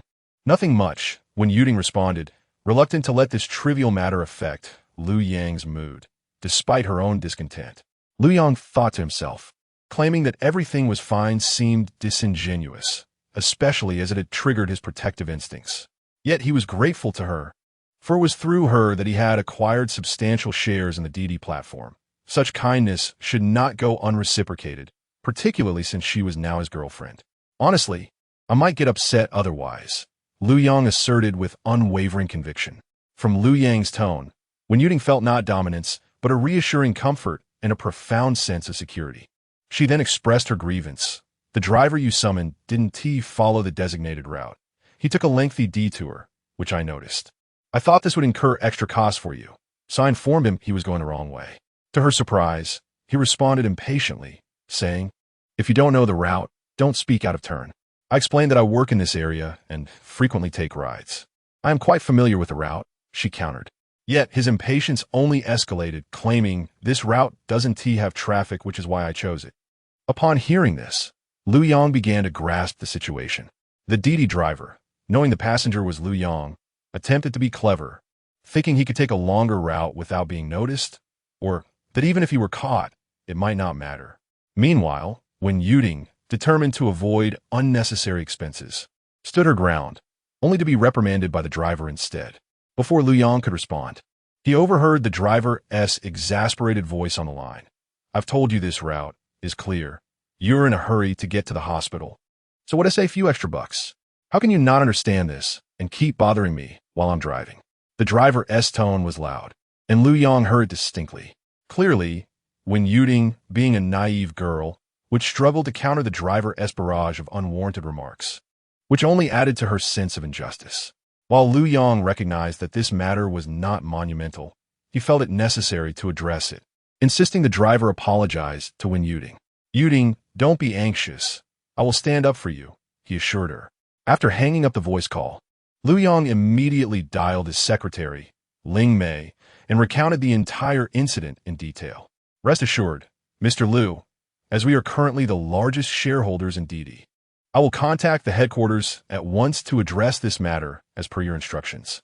"Good, and also, please ensure that Didi enhances its management protocols moving forward," Lu Yang mused, recognizing that only through proper oversight could he, as a major shareholder, reap substantial rewards. Within 3 minutes, the driver transporting Wen Yuding received a stern reprimand from a senior official at Didi headquarters. "Mr. Zhang, do you have any idea who your passenger is? That is the girlfriend of our Didi platform's chairman. You ought to apologize to her immediately." Upon hearing this, Master Zhang's face turned ashen, and he inwardly lamented his misfortune. How extraordinary it was that he had unknowingly picked up the girlfriend of the chairman of the Didi platform. Would he lose his job over this? With a family to support, relying solely on the meager earnings from driving for Didi, regret flooded his mind. The driver immediately adopted a gentle and pitiful tone. Speaking cautiously, "Miss, I sincerely apologize. The pressures of life weigh heavily on me, and in a moment of folly, I entertained misguided thoughts. I hope you can show leniency and not hold this against me. I assure you, I shall never resort to such clever tricks again." Wen Yuding was momentarily taken aback, her mind blank. When did she become the girlfriend of the chairman of Didi? Could it be that Lu Yang was indeed the chairman?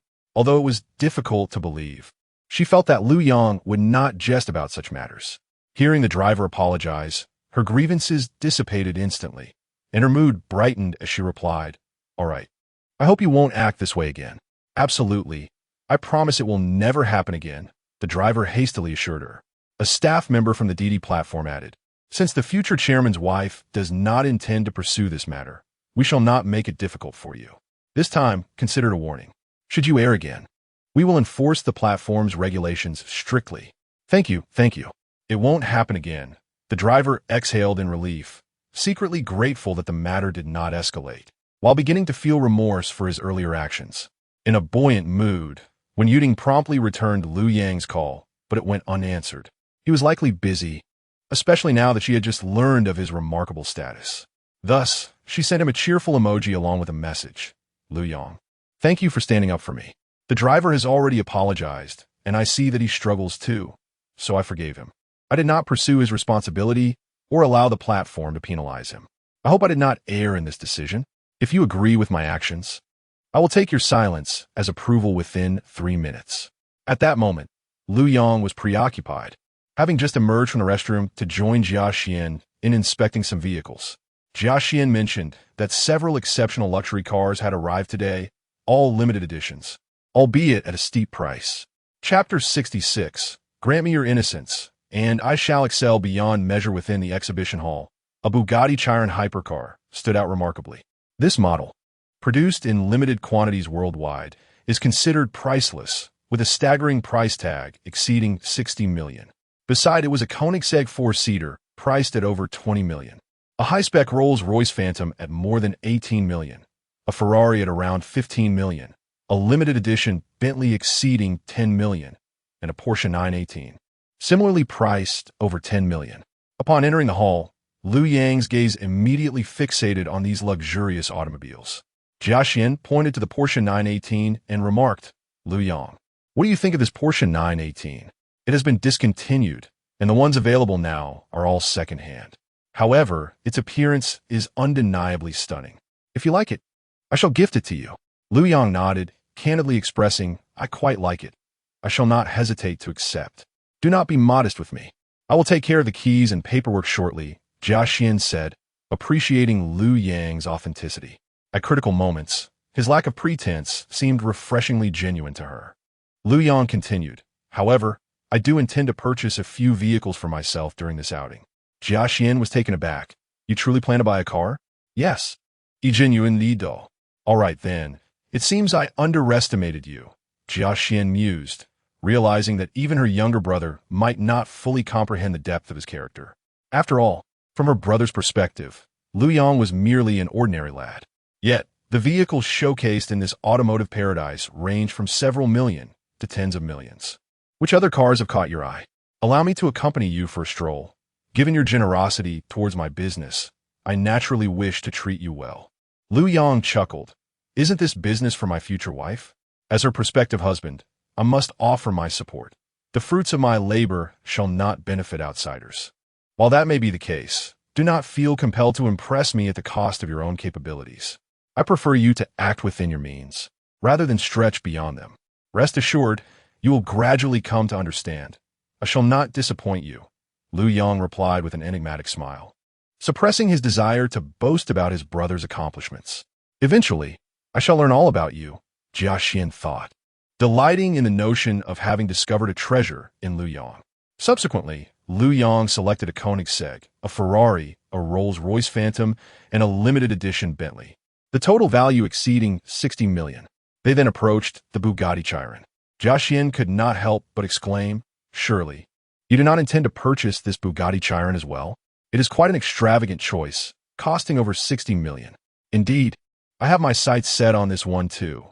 Please package it all for me," Liu Yang replied with an air of calmness. For someone with newfound wealth, spending over 100 million on cars was hardly a concern. "Truly, you are quite affluent, purchasing such expensive vehicles without flinching at all." At that moment, young Master Wang entered the crowd, accompanied by several wealthy heirs and their glamorous companions. Young Master Wang immediately spotted Jia Xian and Liu Yang and strode over with purpose. "Jia, your boyfriend surely cannot be eyeing this Bugatti Chiron as well, can he?" "Unfortunately, I must apologize. I had my sights set on it first." "Indeed, it is I." "Wang, who has claimed it first. Jia, you cannot deny me simply because this pretty boy is your boyfriend. One of the wealthy second-generation elites disregarded Lu Yong entirely. Clearly having been informed by young Master Wang about the previous matters with Jia Xian, and they collectively ostracized Lu Yong.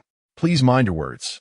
If my boyfriend's physique qualifies him as a pretty boy, then you all surely fall short of even that standard, Jia Xian retorted boldly, defending Lu Yong with vigor. Lu Yong, unfazed, calmly remarked, Xian, do not stoop to the level of these clowns. In my eyes, they are unworthy of affecting my mood. Jia Xian, upon hearing this, could not help but admire Lu Yong. He truly possessed a unique perspective and grandeur. Upon hearing Lu Yong address Jia Xian so familiarly, young Master Wang could not contain himself, as it revived unpleasant memories. He had called Jia Xian by that name countless times before, yet to no avail, and it irked him. They may not be qualified, but what about me? Young Master Wang asserted with conviction. His lineage was well known. His father had once been the richest man in the country. Even if his wealth had diminished, a starved camel is still larger than a horse, and he was certainly not to be compared with those frivolous friends. Well, you're just as you are, Lu Yong replied with a faint smile. Enough of this banter. Although we bear no deep-seated animosity, your presence is simply irksome. Why not gather a few people for a race? If you win, I shall forfeit my intention to purchase this car. What do you say? Young Master Wang, brimming with confidence, was undeterred, though his own racing skills were mediocre. There was among his entourage a reputed racing champion of Jiangcheng, and he had no doubt he would prevail over this unknown rival. Lu Yong pondered inwardly. A race? He had never even driven a sports car, and were it not for the support of the system, he might have genuinely been at a disadvantage today. Ding! Congratulations, Master, for triggering the luck system and acquiring elite racing skills. Lu Yong had become accustomed to the system's tricks, and just as he mentally prepared himself, the system's melodious voice echoed in his mind, instantly bestowing upon him mastery of top-tier racing techniques. Your calculations are astute, yet I find your ambitions rather petty. It is as if we are merely playing house, Lu Yong scoffed. How would you prefer to compete? Would you have any conditions? Feel free to share. With a smile gracing his lips, Lu Yong proposed. How about this? The losing party shall purchase the car outright and present it to the winner. Of course, if you wish to retract your challenge now, I could overlook this incident and treat it as if nothing transpired. Wang, this fellow is clearly just putting on a show, retreating while pretending to advance. To be frank, my uncle manages the Jiangcheng racetrack, and I frequently race there. I know nearly everyone in the racing community, yet I have never encountered him. I see that even if he knows how to race, it is likely just the result of watching too many films about the Akinoshita Mountain, merely engaging in empty talk. A wealthy second-generation individual with dyed red hair scoffed without restraint. Upon hearing this, young Master Wang thought to himself that, if that were the case, he would challenge him to a race. At 2 o'clock in the afternoon, let's meet at the racetrack for a showdown. Do you dare? Ding! Congratulations, Master. You have activated the serendipity system and acquired ownership of the Jiangcheng racetrack. Lu Yong was momentarily taken aback. What a delightful surprise. Not only did he gain the racetrack, but it also meant his opponents would struggle against him. I will arrive punctually, Lu Yong said with a confident smile.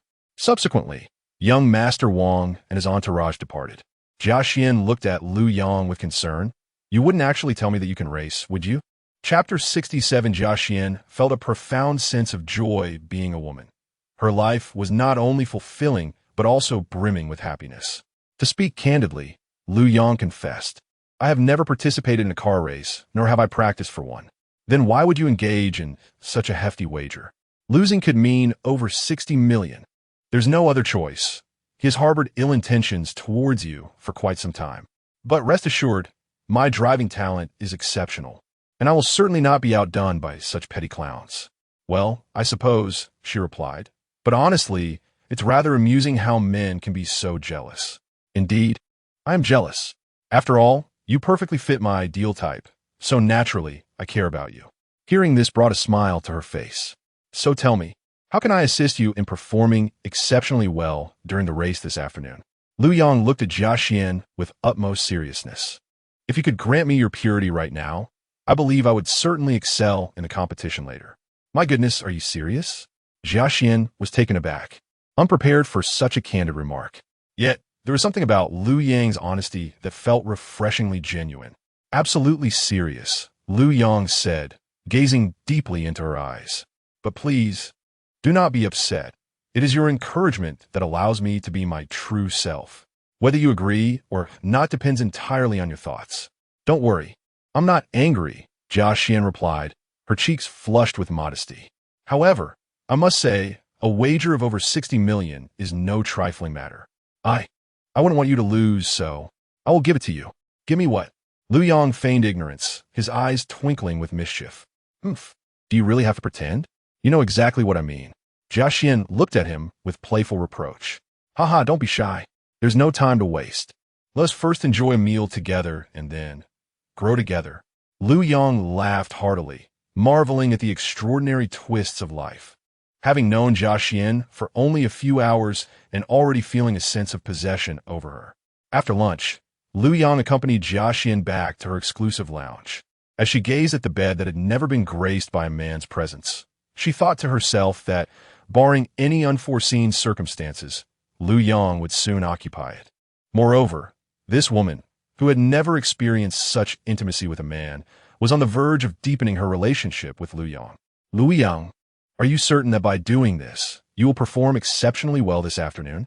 Jia Xian's cheeks tinged with a faint blush, fully aware that their relationship was progressing at an astonishing pace.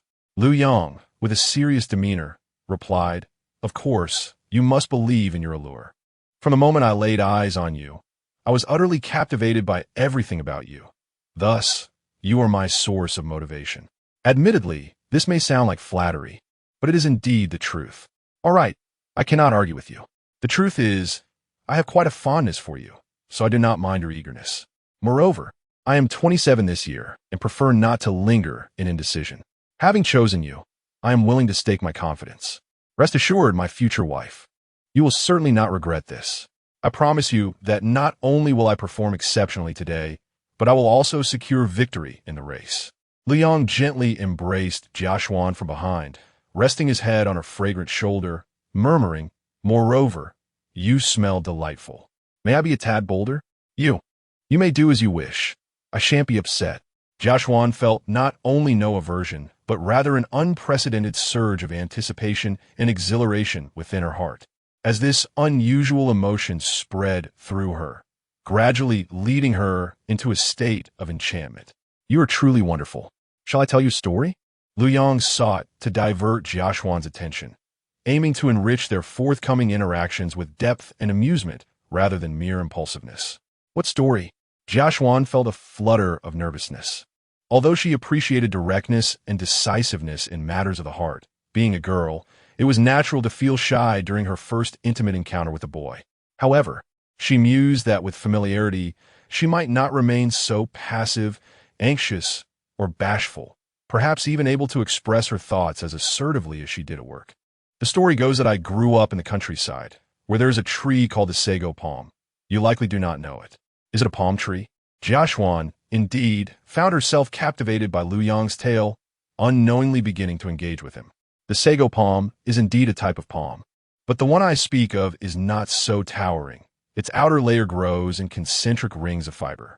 These fibers can be peeled away, layer by layer, to create sago shoes or mattresses. And then, Jia Xian listened intently. And then, once the fibers are stripped away, all that remains is the bare trunk. Lu Yang chuckled softly, gently squeezing the soft texture in his hand. It dawned on Jia Xian how easily this story could distract her. When had she become like the sago palm he described? She suddenly perceived Lu Yang as somewhat mischievous, yet also a man of stories, one who understood romance. In the next moment, feeling overwhelmed by shyness, she hurried to the bed, covering herself with a blanket, exclaiming, I need a rest. Ahem, let us rest together. After all, you will soon be my wife. So it is quite normal. Not yet. Soon enough. Then do prepare yourself swiftly. Lu Yang's eyes lit up, smiling. I shall wash up and return momentarily. A few minutes later, after Lu Yang had refreshed himself, they blissfully shared a 2-hour afternoon nap. Lu Yang, I find myself growing fonder of you by the day. Honestly, The best decision my troublesome younger brother made was introducing you to me. I have resolved to be kinder to him from now on. I will refrain from scolding him. Jiaxuan nestled contentedly against Lu Yang's chest, for the first time feeling the exquisite joy of being a woman. With a powerful man like Lu Yang by her side, every moment felt fulfilling and blissful. Do not be too lenient. When it is time to discipline him, you must do so firmly, lest you harm him. Just look at how feeble he has become. By the time he reaches his 30s, he may be utterly broken. I believe you have a point. When we return to see my parents on Saturday, I shall give him a proper talking to. Jiaxuan smiled gently, her demeanor serene. Xian, you mustn't act against him without cause. You need to find a justification, lest he suspect that I am the one orchestrating it. I certainly do not wish to be labeled as one who forgets loyalty in the face of desire. Rest assured, whenever I return and find him displeasing, I take him to the Taekwondo room for sparring, and each time he emerges with a bruised visage. You practice Taekwondo as well? Indeed, I am a black belt expert. Do not underestimate me, for I possess considerable skill. As Jia Xian spoke, a hint of pride appeared on her face, only to be replaced by a sudden blush. Lu Yang chuckled, saying, I have not underestimated you. I have just witnessed your prowess firsthand, and it is indeed remarkable. However, compared to me, there remains a slight disparity. Chapter 68. Unable to resist indulging again, I acknowledge your prowess, Jia Xian remarked with a satisfied expression. Then, feeling a touch of guilt, added, What I mean is, you provide me with an ample sense of security. Fool, don't be bashful. We have already been so candid with each other. Very well, I shall be straightforward. Next time, I propose we find an opportunity to engage in a proper contest. How does that sound? Jia Xian's interest in Lu Yang deepened, and her experience with him today left her yearning for more. She looked forward to finding a more suitable moment for a spirited exchange with him. That suits me perfectly. How about we spar when I visit your home this Saturday? Is it appropriate at my parents' place? It might feel rather awkward, what if? What are you afraid of? Your parents have been through it all. Besides, don't you think having more family around would make our contest even more entertaining? Think about it carefully. Is that not the case? Lu Yang attempted to guide her thoughts. Jia Xian obediently pondered this for a moment. For some reason, just the thought of it seemed delightful. All right then, I shall indulge you this once. Subsequently, Jia Xian glanced at the time and said, In half an hour. It will be 2 o'clock. We must get up and prepare to head to the racetrack. However, there is no need to rush. The racetrack is not far from here. Just a short drive of 10 minutes. Ah, Xian, had you not reminded me, I would have nearly forgotten. The racetrack is so close to your Century Car City. I intend to surprise you. What surprise? You will find out in due course. Lu Yang planned to entrust the racetrack to Jia Xian, believing that this would genuinely compensate her and allow her to feel his affection, even if, in the future, she learned of his other close female friends as a woman. She would possess a greater confidence in believing that she was indeed Lu Yang's most cherished one. It is worth noting that the market value of an international racetrack is no small matter, easily surpassing 50 billion. You are increasingly adept at keeping me in suspense. What? Are you still not satisfied?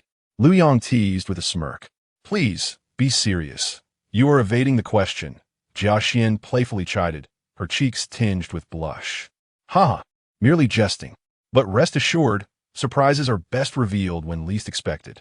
Now that you are mentally prepared, it won't be as surprising when I disclose it. Very well. I shall go tidy up then. Jia Xian leaned in and placed a kiss on Lu Yang's lips before wrapping herself in a towel and stepping into the bathroom. At that moment, Lu Yang's phone rang. It was Jiahao calling. Yanggu, tell me quickly, how is the situation? Has my sister, that ice-cold beauty, agreed to date you? Jiahao asked eagerly. Lu Yang felt an urge to exclaim loudly. You underestimate your brother too much.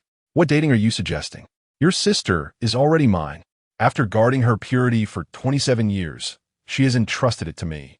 You should have seen it when my sister is with me. She is nothing short of elated. There is no trace of that ice-cold beauty. She is positively fiery and tender, and the experience is simply exquisite. Yet he managed to restrain himself and, with a faint smile, said, You ought to consider who I am, my friend. This trivial matter is merely a piece of cake for me. Your sister is already my girlfriend. Seriously? Is that true? Jia Hao exclaimed, his face a mask of disbelief. Brother Yang, you must be joking with me. Even if I haven't succeeded yet, do not fret. As long as you sincerely cherish my sister, I will go to great lengths to ensure that you two become an inseparable pair. Upon hearing this, Lu Yang couldn't help but feel a surge of gratitude for his brother's loyalty. He was willing to take such risks for him, even to the extent of scheming against his own sister. Truly, he was a commendable brother-in-law. Rest assured, your sister is indisputably my girlfriend now. If you doubt it, feel free to ask her later. All right, I must admit, you truly have become my sister's boyfriend. However, let's not forget that we are now in the same boat. If my sister ever bullies me, you must stand up for me. Absolutely. Since you've asked, I will certainly assist you. Lu Yang agreed readily, yet inwardly chuckled, thinking to himself, I truly wish to see how you fare when your sister gives you a hard time. By the way, this Saturday, your sister and I will be going home to meet our parents, so be prepared. Okay, but with my sister's assertive nature, you might find yourself in quite the predicament. Haha. Jia Hao felt a mix of happiness for Lu Yang and excitement for himself, thinking, now there will be someone to share the burden whenever I am bullied by my sister. However, he could not fathom that Jia Xian, in front of Lu Yang, was as docile as a lamb. After all, Lu Yang brought her an unprecedented sense of happiness, embodying the life she had longed for. Thus, she cherished him deeply and would never dare to be harsh with him. What have I to fear? I understand the art of winning my wife over. What do you mean? Your sister told me that she loves me dearly. That sounds exaggerated. You've only met today, and she professes her love? Unless the sun rises in the west. I knew you wouldn't believe it. But do you know why I refer to you as my brother-in-law already? Why? Because your sister and I have already taken our relationship to the next level. What do you mean? I mean your sister is currently in the shower. Do you hear that? Jia Hao paused, quickly bringing his phone closer to his ear. Straining to listen, he indeed heard the sound of the shower, his mouth agape in astonishment. No way. Your progress is this rapid? Have you both reached this stage already? Is my sister too eager? Or are you too desperate? You wouldn't understand. This is the charm of your sister and me. We fell for each other at first sight. By the way, your sister, Xian, is not at all the icy beauty you describe. When she warms up, she can melt anyone, and when she is gentle, she is softer than water. Lu Yang could no longer contain his pride and began to boast. A Xian? You can call her that? Wait, Brother Yang, are you sure you have the right person? How can my sister possibly be both fiery in spirit and gentle as water? Jia Hao was utterly bewildered, unable to believe the words he had just heard. Don't believe me?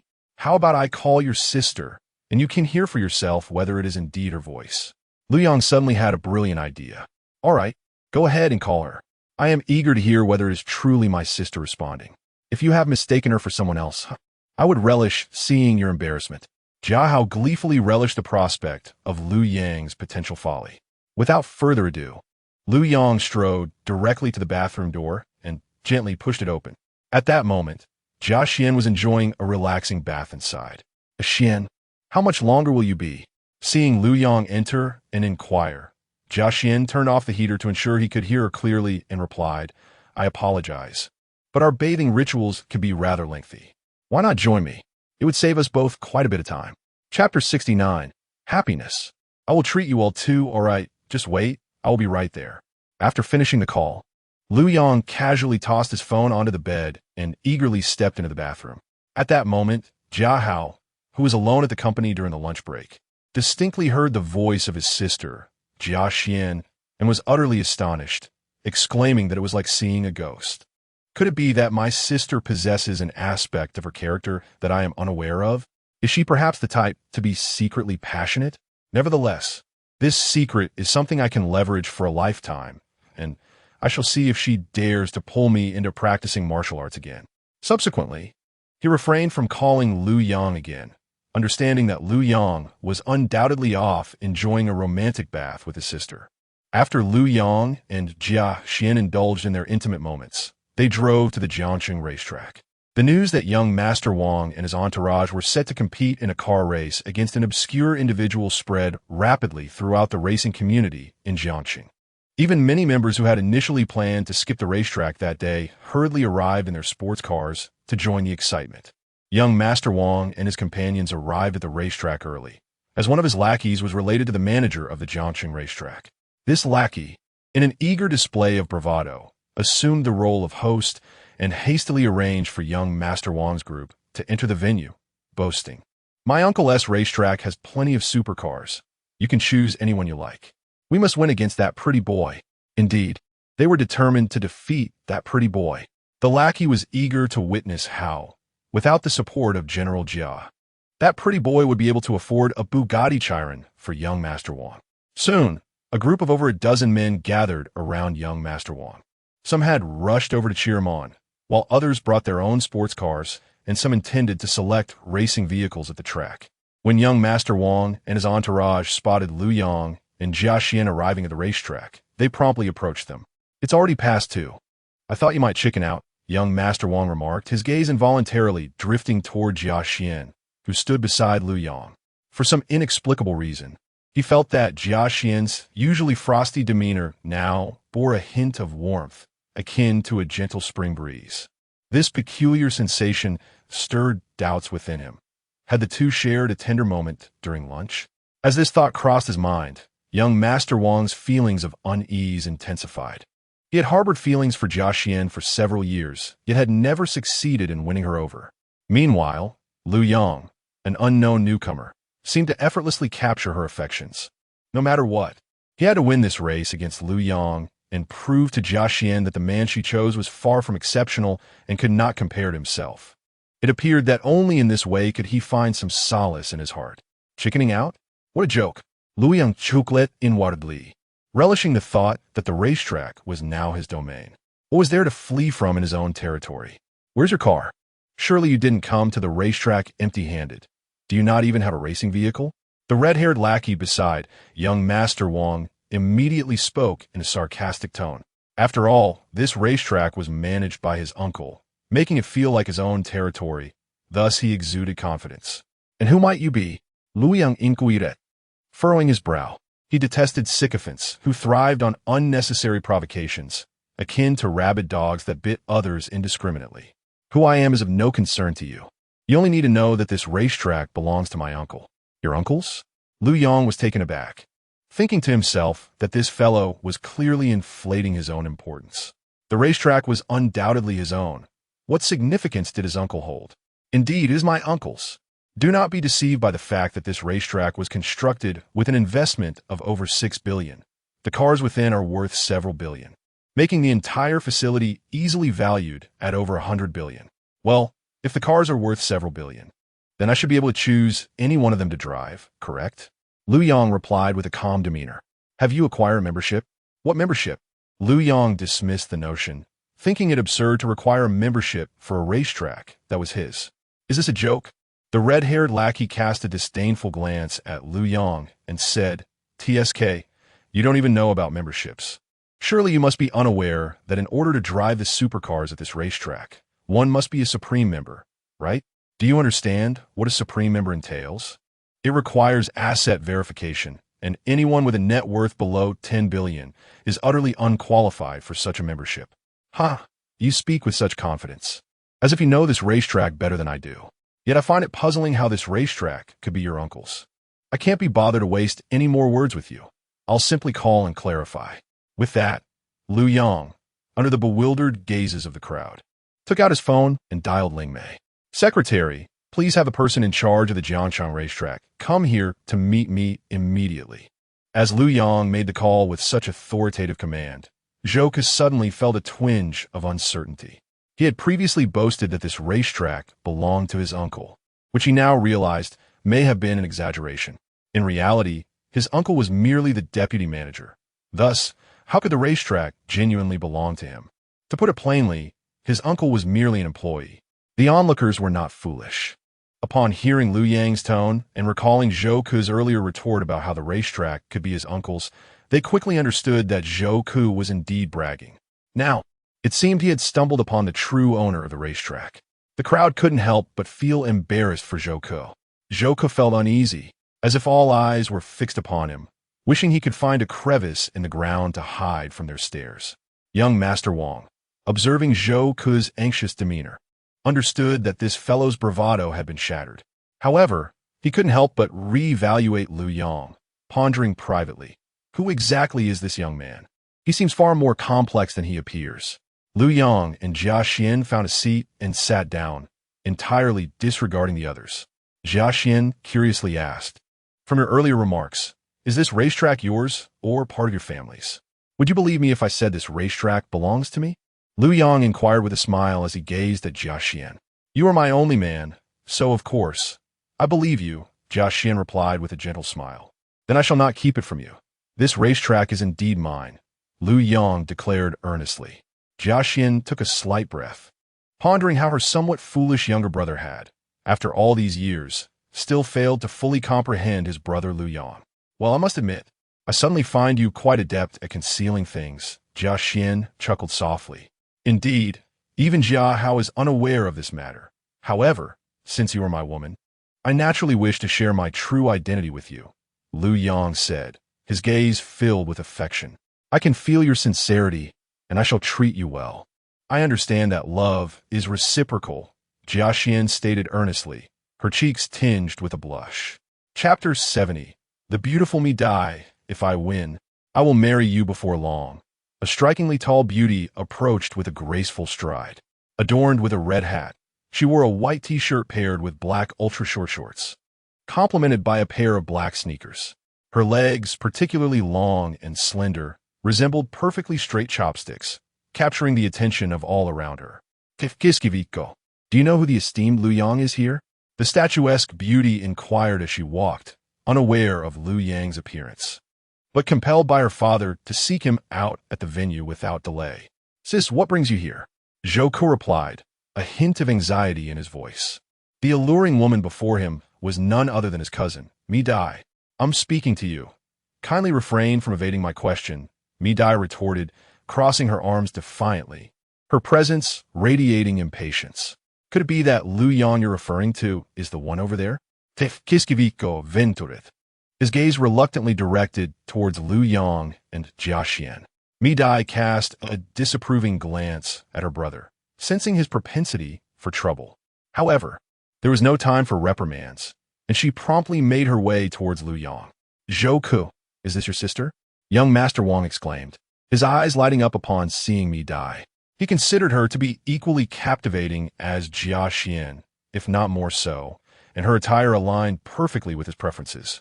"Indeed, young Master Wang, this is my uncle's daughter, Mi Dai.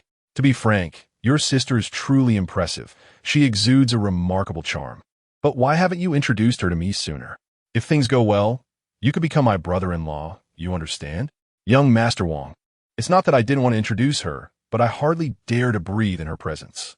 You saw how timid I was around her," Zhoukou confessed. "What's a big deal? She's just a woman. Why be so intimidated?" Young Master Wang scoffed. "Regardless, you must assist me in making an introduction later." "All right, I shall endeavor to do so. However, if my sister gives you a frosty reception, do not blame me for failing to warn you." Zhoukou pondered for a moment before responding. Meanwhile, Mi Dai approached Lu Yong with a hint of deference, inquiring, "Excuse me, are you the esteemed Lu Yong?" Upon noticing the uniquely styled beauty approaching, Lu Yang's attention was immediately captured. He mused to himself, "Her legs are extraordinarily long, fair, and straight, truly reminiscent of the legendary chopstick legs from online games." However, with Jia Xian present, he restrained himself from displaying too much enthusiasm, casually crossing his legs and responding coolly, "Indeed. I am Lu Yong.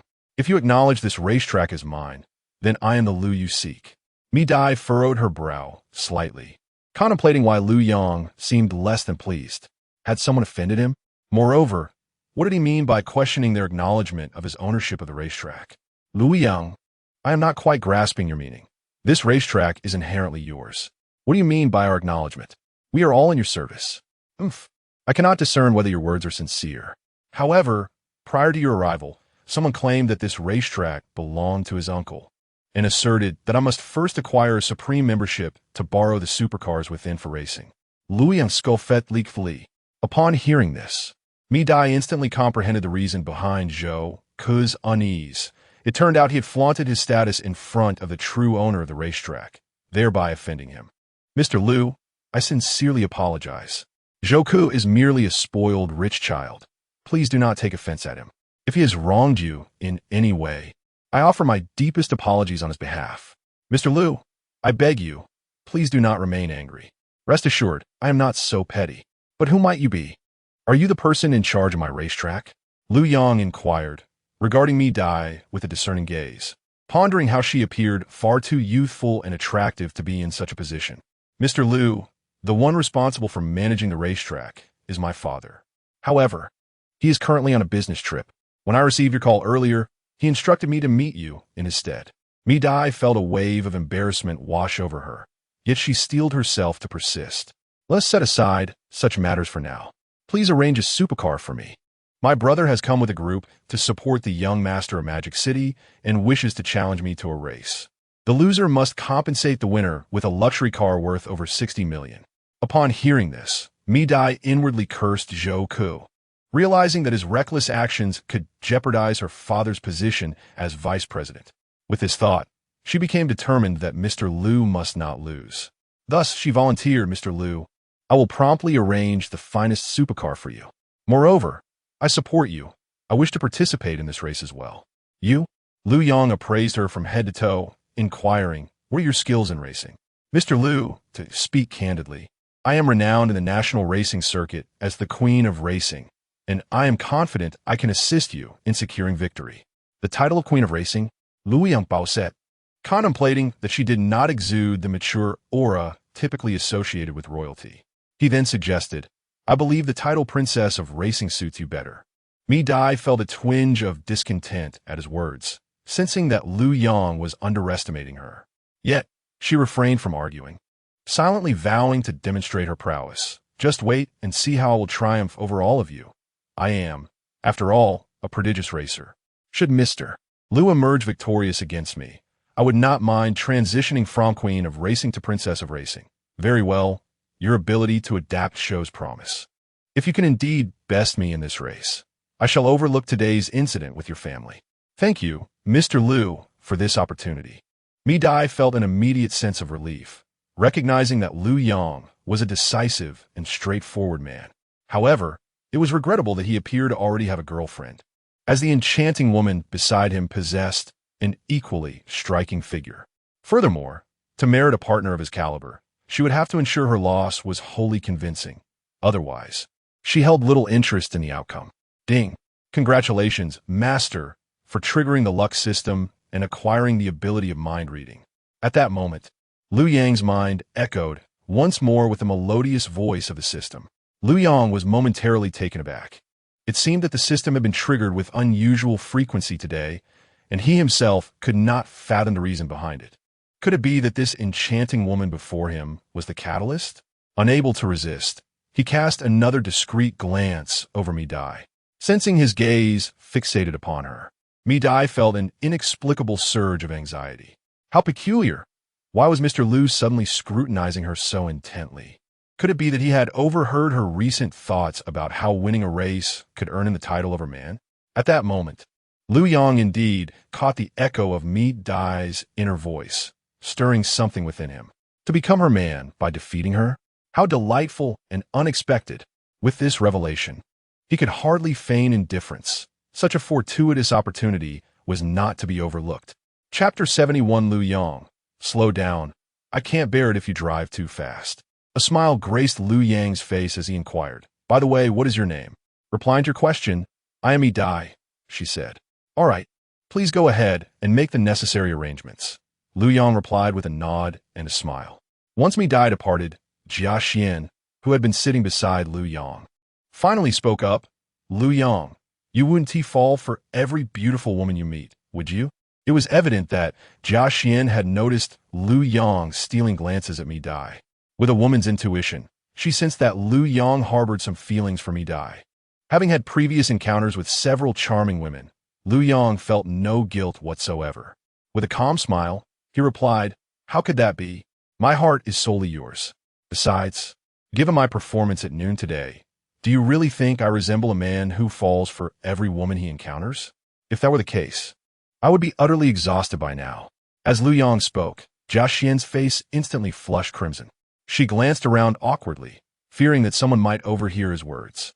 Once she confirmed that no one was paying attention, she sighed in relief and playfully chided, "How could you say such things in public? If someone hears, it would be quite embarrassing for me as a lady." Lu Yang, unfazed, intended to turn the tables.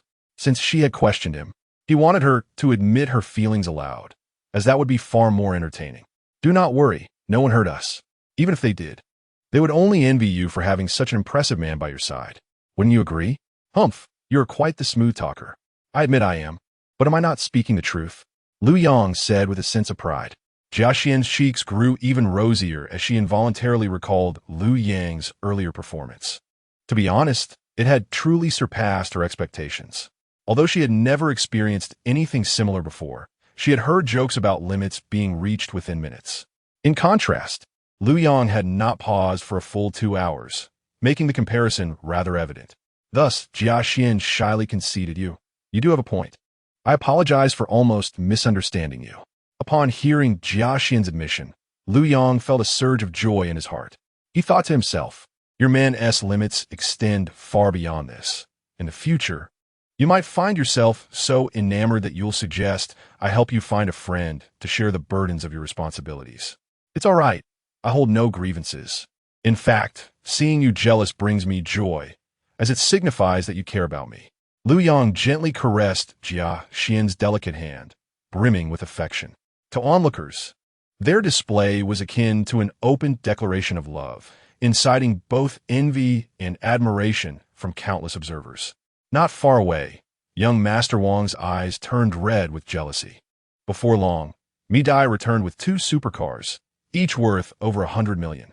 After all, the Jiangxing racetrack was of international standard, naturally attracting top-tier vehicles. "Ah Xian, get in. Let me take you on a ride to experience speed and thrill," Lu Yang invited with a smile. "Is it all right for me to join?" "I hope I won't be a burden," Jia Xian hesitantly asked. "Not at all. Just relax in the passenger seat. Who knows? Your presence might even give me an extra boost of energy." As the moment drew to a close, Lu Yang leaned closer to Jia Xian's ear and softly murmured, "Can you please take this seriously? What if an accident occurs?" In Lu Yang's presence, Jia Xian found herself unable to maintain her usual assertiveness. The profound experience he had provided her during lunch lingered in her heart, filling her with a delightful sense of happiness. "Rest assured, nothing will happen, I promise you," Lu Yang replied earnestly. "Do you not trust me?" After all, his unparalleled racing skills rendered any potential mishap a mere afterthought. Sighing helplessly, Jia Xian responded, "How could I not? You are my man. Of course I believe in you." Given Lu Yang's earnest demeanor, any refusal on her part would seem akin to doubting him, an impossibility in her eyes. Thus, she settled into the passenger seat of Lu Yang's racing car. Meanwhile, Mi Dai stood by Lu Yang's side, ready to join him in the vehicle. A group of over a dozen individuals accompanying young Master Wang also took their positions in their respective cars. With a resounding bang of the starter pistol, the engines of several racing cars roared to life, releasing a cacophony of sound as they surged forward like untamed stallions. Sparks flying from the friction of tires against the asphalt. Lu Yang propelled forward with unrestrained vigor, not holding back in the slightest to impress. He took the lead from the very beginning, his speed skyrocketing to a staggering 500 kilometers per hour, maintaining this velocity throughout the race. Even when navigating sharp turns, his speed never dipped below 480 kilometers per hour. In less than 30 seconds, the other racers could no longer even glimpse the taillights of Lu Yang's car. Spectators in the stands gasped in astonishment, their eyes widening as they rose to their feet, exclaiming in disbelief, "How fast is this? What driving skill is this?" The screen displayed a speed of 500 kilometers per hour. It was utterly insane, shattering the previous world record of 480 kilometers per hour. Remarkably, there was even another person seated beside him in the passenger seat. The audience instinctively turned their gaze to the racing queen, Mi Dai, who held second place, but was trailing Lu Yang by over 800 meters, a gap that continued to widen by the second. In contrast, Chen Yifeng, known as the racing god of Jiangxing, occupied third place. It was only a few meters behind Mi Dai, poised to overtake her at any moment. The remaining racers seemed almost inconsequential, like a disorganized mob, their skills dwarfed by Liu Yang's prowess. Inside Liu Yang's Bugatti supercar, Jia Xian pressed herself firmly against the seat, her body reclining with the force of their speed. As she observed the speedometer consistently hovering above 500, she experienced the intoxicating thrill of speed and passion. However, this initial experience left her feeling anxious. The velocity far exceeded her comfort zone, and she suddenly felt the urgent need to relieve herself. Liu Yang, slow down. It's too fast. I can't bear it. What if something happens? You didn't even reduce speed during that 270-degree turn. It's utterly reckless. Jia Xian exclaimed, biting her lip and clenching her legs together, her face a portrait of concern. With his indomitable physique, Liu Yang felt no sense of danger from the exhilarating speed of the race. He even calmly freed one hand to gently rest on Jia Xian's thigh, soothingly assuring her, Xian, we cannot afford to slow down. There are still a dozen contenders closely pursuing us. In truth, he had glanced into the rearview mirror and had not spotted a single competitor in pursuit. Jia Xian suddenly regained her focus, realizing, indeed, this was a competition. How could they reduce their speed? Yet, she voiced her concern, but, can you drive with just one hand? I truly worry that something might happen. Not a worry, he replied. Observe how steady I am with one hand. In reality, it was her anxiety that heightened the tension. How about this? I will drive while also diverting your attention. So, you Auntie be constantly on edge. It pains me to see you so anxious. Liu Yang spoke in a gentle tone, his hand tenderly reassuring Jia Xian. Chapter 72. She takes the lead. Is there any issue with me being the second? 10 minutes later, Liu Yang was the first to reach the finish line, shattering the world record in the process. As the car came to a halt, Jia Xian, her face flushed with embarrassment, exclaimed, Liu Yang, I need to freshen up. Go ahead, but take your time and mind your image, Liu Yang advised, unable to resist the urge to remind her. A few seconds later, the racing queen, Mi Dai, finally crossed the finish line. Upon witnessing Liu Yang secure victory with a lead of several seconds, she felt an undeniable admiration for him, realizing that only a man of such extraordinary caliber could evoke feelings of infatuation within her. Mr. Liu, congratulations. Not only have you won the race, but you've also broken the world record for the highest speed. Mi Dai gazed at Liu Yang with starry eyes, akin to an enamored fan. It was impossible for her to contain her admiration for Liu Yang's charisma. With an air of calmness, Liu Yang remarked, Is it merely about winning the race and breaking the world record? I can't shake the feeling that I've also captured your heart. Mi Dai's heart skipped a beat. Could Mr. Liu have discerned her hidden affections? She nervously glanced around, relieved to find that Mr. Liu's girlfriend seemed to be absent. Summoning her courage, she blushed and confessed, It appears nothing escapes your keen gaze, Mr. Liu. I truly cannot help but like you. However, I am aware that you have a girlfriend, and rest assured, I will not cause you any trouble. Liu Yang remained composed, stating, What trouble could there possibly be? If you like me, then continue to do so. It just so happens that my girlfriend has been seeking a sister. A sister? Mi Dai was momentarily taken aback, but quickly recovered, her breath quickening as she inhaled deeply, joyfully exclaiming, Mr. Liu, I understand now. I'm glad you do. However, this matter cannot be rushed. My girlfriend is still in a state of hesitation. Liu Yang smiled. Yes, I understand, Mi Dai replied, feeling overwhelmed with surprise at the unexpected turn of events. It seemed Mr. Liu might be open to her feelings. Yet, she found herself puzzled as to why such an exceptional man's girlfriend would seek a sister.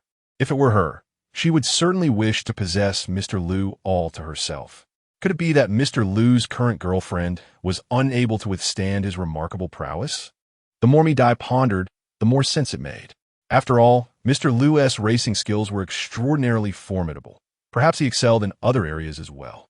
This thought made Mi Dai blush, and she couldn't help but steal a glance at Liu Yang's companions. At that moment, Jia Xian returned from the restroom, noticing Liu Yang engaged in conversation with Mi Dai, but she thought little of it. It was Mi Dai, however, who felt flustered, her cheeks still warm. Mr. Liu, I concede gracefully. From now on, I shall no longer refer to myself as the racing queen. As you suggested, I will be the racing princess. Mi Dai suddenly recalled this and hurriedly spoke, attempting to mask her discomfort and unease. You certainly know how to accept defeat. Furthermore, I had a delightful experience racing with Jia Xian today, so I shall let bygones be bygones regarding your brother's earlier offense. Thank you, Mr. Liu. Thank you, Sister Xian. Mi Dai expressed her gratitude hastily. Jia Xian recalled the intimate gestures of Lu Yang in the car, feeling a tinge of embarrassment even now. Yet she still smiled and nodded, acknowledging his presence. Meanwhile, young Master Wang and his companions approached, equally impressed by their defeat, harboring no resentment. After all, a previously obscure individual had astonishingly shattered the world record, leaving everyone in awe. Mr. Liu, I accept my defeat wholeheartedly. I will honor my bet and pay over 60 million to purchase that Bugatti Chiron as compensation for you. Very well, but let me remind you, she is my woman. Do not entertain any further intentions, understood? Rest assured, since Ms. Jia is already yours, I shall not pursue her any longer.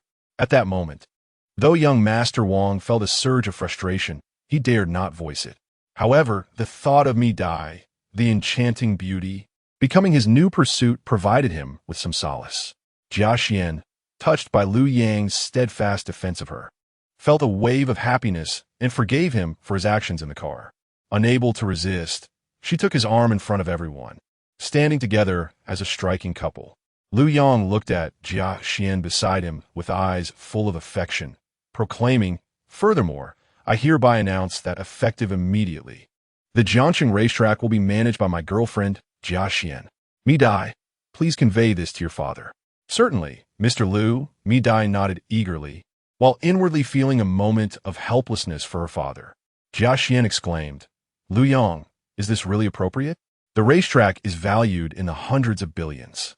There is nothing inappropriate about it. You are my woman and will soon be my wife. I am merely presenting you with an early betrothal gift. What is wrong with that?" Lu Yang's gentle and generous demeanor was utterly irresistible. Jia Xian's heart melted completely as she joyfully replied, "Very well, rest assured. I will manage the racetrack diligently." For Jia Xian, having this racetrack would provide her with an excellent channel for selling luxury cars. Mi Dai, filled with envy, could not help but fantasize about what kind of betrothal gift Mr. Liu would bestow upon her once she truly became his girlfriend.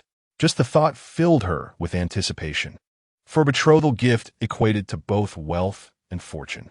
"Ah Xian, I truly adore this Bugatti Chiron I drove today. I intend to take out of the racetrack. Is that all right?" "Of course, no problem at all. I am yours now, especially when it comes to this car," Jia Xian said happily.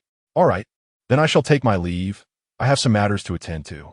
Lu Yang had no intention of accompanying Jia Xian back to the Century Car City and instead planned to visit Wen Yuding's mother at the First People's Hospital. "What about the cars you purchased today at Century Car City? Let them stay there for now. I will arrange for someone to drive them away later." Please drive carefully," Jia Xian blushed, involuntarily recalling their earlier moments in the car. "Mr. Liu, take care." Mi Dai hurriedly bid farewell, fearing that Lu Yang might forget her. "All right, you two tend to your own affairs. By the way, Ah Xian, let us assign the position of Deputy General Manager to Mi Dai. Her father is not quite suitable for the role." Lu Yang remarked that it could be considered a way of providing an explanation to Mi Dai. "Very well. I shall make the necessary arrangements," he assured her. Jia Xian nodded in agreement, not pondering too deeply, merely perceiving it as a gesture of camaraderie among fellow drivers. Especially since Mi Dai had indeed accomplished much today. A wave of joy surged within Mi Dai. It seemed that President Liu had not forgotten her. Furthermore, having attained the position of Deputy General Manager, she believed it prudent to cultivate a good rapport with Sister Xian early on. In the future, if Sister Xian were to rise to prominence, it should not be problematic for her to secure the second position. Chapter 73. Wen Yuding's Mother. Gentle yet graceful Lu Yang drove his luxurious supercar, valued at over 100 million, to the First People's Hospital with remarkable speed. Upon parking, he promptly called Wen Yuding. "I've arrived at the hospital. Which room is Auntie in?"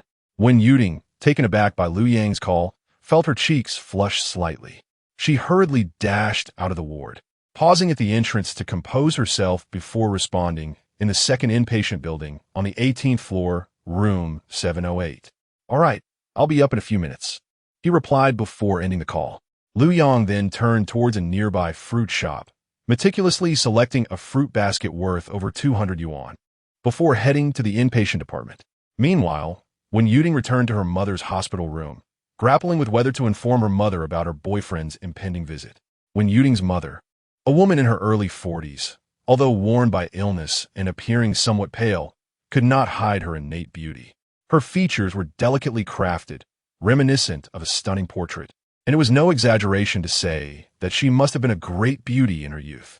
After all, with a daughter as lovely as Wen Yuding, it was only natural that the mother would be equally striking. Should she recover from her ailments and regain her former vitality, standing alongside Wen Yuding, passers-by would likely struggle to discern who was mother and who was daughter, as they would resemble a pair of enchanting sisters. Interestingly, Wen Yuding bore a striking resemblance to her mother. While they were not identical, they shared at least 80% similarity, making it easy to confuse them without careful observation. Yuding, who just called you? When Ro, lying on a hospital bed, could not help but inquire. It was the first time she had seen her daughter's cheeks flush so vividly. Mom, it was my boyfriend calling. He said he wants to visit you. Wen Yuding replied honestly, as she was never adept at lying in front of her gentle mother. Boyfriend? When Ro's eyes brightened and her spirits lifted, the thought of her daughter having a boyfriend filled her with joy. Recently, her greatest concern had been for her daughter's well-being, fearing that should anything happen to her, Wen Yuding would be left alone and vulnerable. Learning that her daughter had found support brought her immense relief.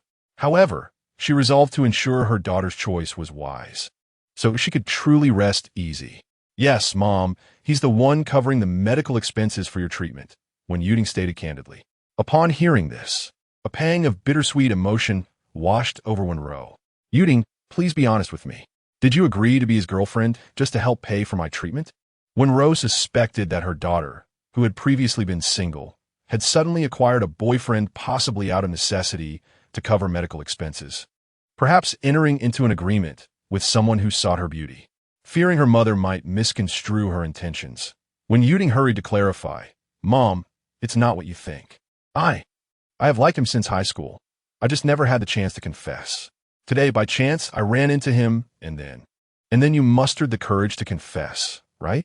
When Ro observed her daughter's excitement and anxiety, realizing that the situation might not be as dire as she had imagined, she gazed affectionately at Yuding, her eyes brimming with encouragement and support. Well, I confess my feelings. Fortunately, he reciprocates my affections, and we were high school classmates, having shared a desk for 3 years. When Yuding blushed. This was her first time so candidly expressing her innermost thoughts, naturally longing for her mother's approval. Tenderly, her mother observed her daughter, tears welling at the corners of her eyes as she said, Yuding, I have caused you much distress over the years. Otherwise, you should have enjoyed a wonderful youth, and you wouldn't only be with the one you love now. Mom, it's all right. We couldn't date in high school. It would have affected my studies, When Yuding replied, not wanting her mother to feel guilty. She made a concerted effort to display a radiant smile, revealing no trace of her grievances. Her mother, touched by her understanding daughter, smiled softly and asked, What about university? Surely, dating wouldn't hinder your studies now? University doesn't affect my studies, but we weren't at the same school, and fate simply hadn't aligned for us to be together, When Yuding explained. Her cheeks flushed. Such a silly child. Her mother affectionately ruffled her daughter's hair. At that moment, Lu Yang arrived at the door of the hospital room. He gently knocked and peered inside, only to see Wen Yuding resting on the shoulder of the woman beside the bed. At first glance, he was taken aback, mistakenly believing the person on the bed was Wen Yuding herself. Upon closer inspection, he realized it was not her. He thought, this must be Wen Yuding's mother. It must be said that even in illness, Wen's mother possessed an innate beauty. Once her health was restored, she would undoubtedly retain her charm. Upon noticing Lu Yang's arrival, Wen Yuding sprang up joyfully and hurried to greet him. Lu Yang, you're here. Feeling a mix of happiness and a hint of guilt, she silently prayed that Lu Yang had not overheard her earlier conversation with her mother, as that would be exceedingly embarrassing. Yes, I've come. Let us go see your mother, Lu Yang replied, one hand holding a fruit basket while the other naturally entwined with Wen Yuding's delicate hand. Wen Yuding nodded obediently, her heart brimming with joy as she walked alongside Lu Yang. Seeing her daughter's boyfriend arrive, Wen Yuting's mother promptly sat up, extending a warm welcome. Observing this, Lu Yang quickly set down the fruit basket. "Auntie, allow me to assist you," he said, stepping forward to gently support Wen Yuting's mother, thoughtfully adjusting the pillow behind her back. "Handsome boy, thank you so much." Wen's mother thought highly of her daughter's boyfriend. Not only did he possess striking looks, but he also seemed remarkably dependable. She believed her daughter would surely find happiness with him. "Auntie, no need to be formal. It's only right that I help. Your daughter is my girlfriend, and I hold her dear." Lu Yang introduced himself with a smile, adding, "By the way, Auntie, my name is Lu Yang." Wen's mother beamed with satisfaction, thinking this young man was charming and quite amiable. "Yuting just told me about you. I was surprised to learn you were desk mates in high school. However, with you covering such substantial medical expenses, I hardly know how to express my gratitude. But rest assured, this amount will be treated as a loan. I will find a way to repay you in the future." "Auntie," such words create a sense of distance between us, Lu Yang sincerely expressed. "From now on, we are family, and discussing these matters feels rather formal. In the future, Yuting will be my wife, and you, as her mother, are akin to my own second mother. Do not concern yourself with finances. Your focus should be on your recovery.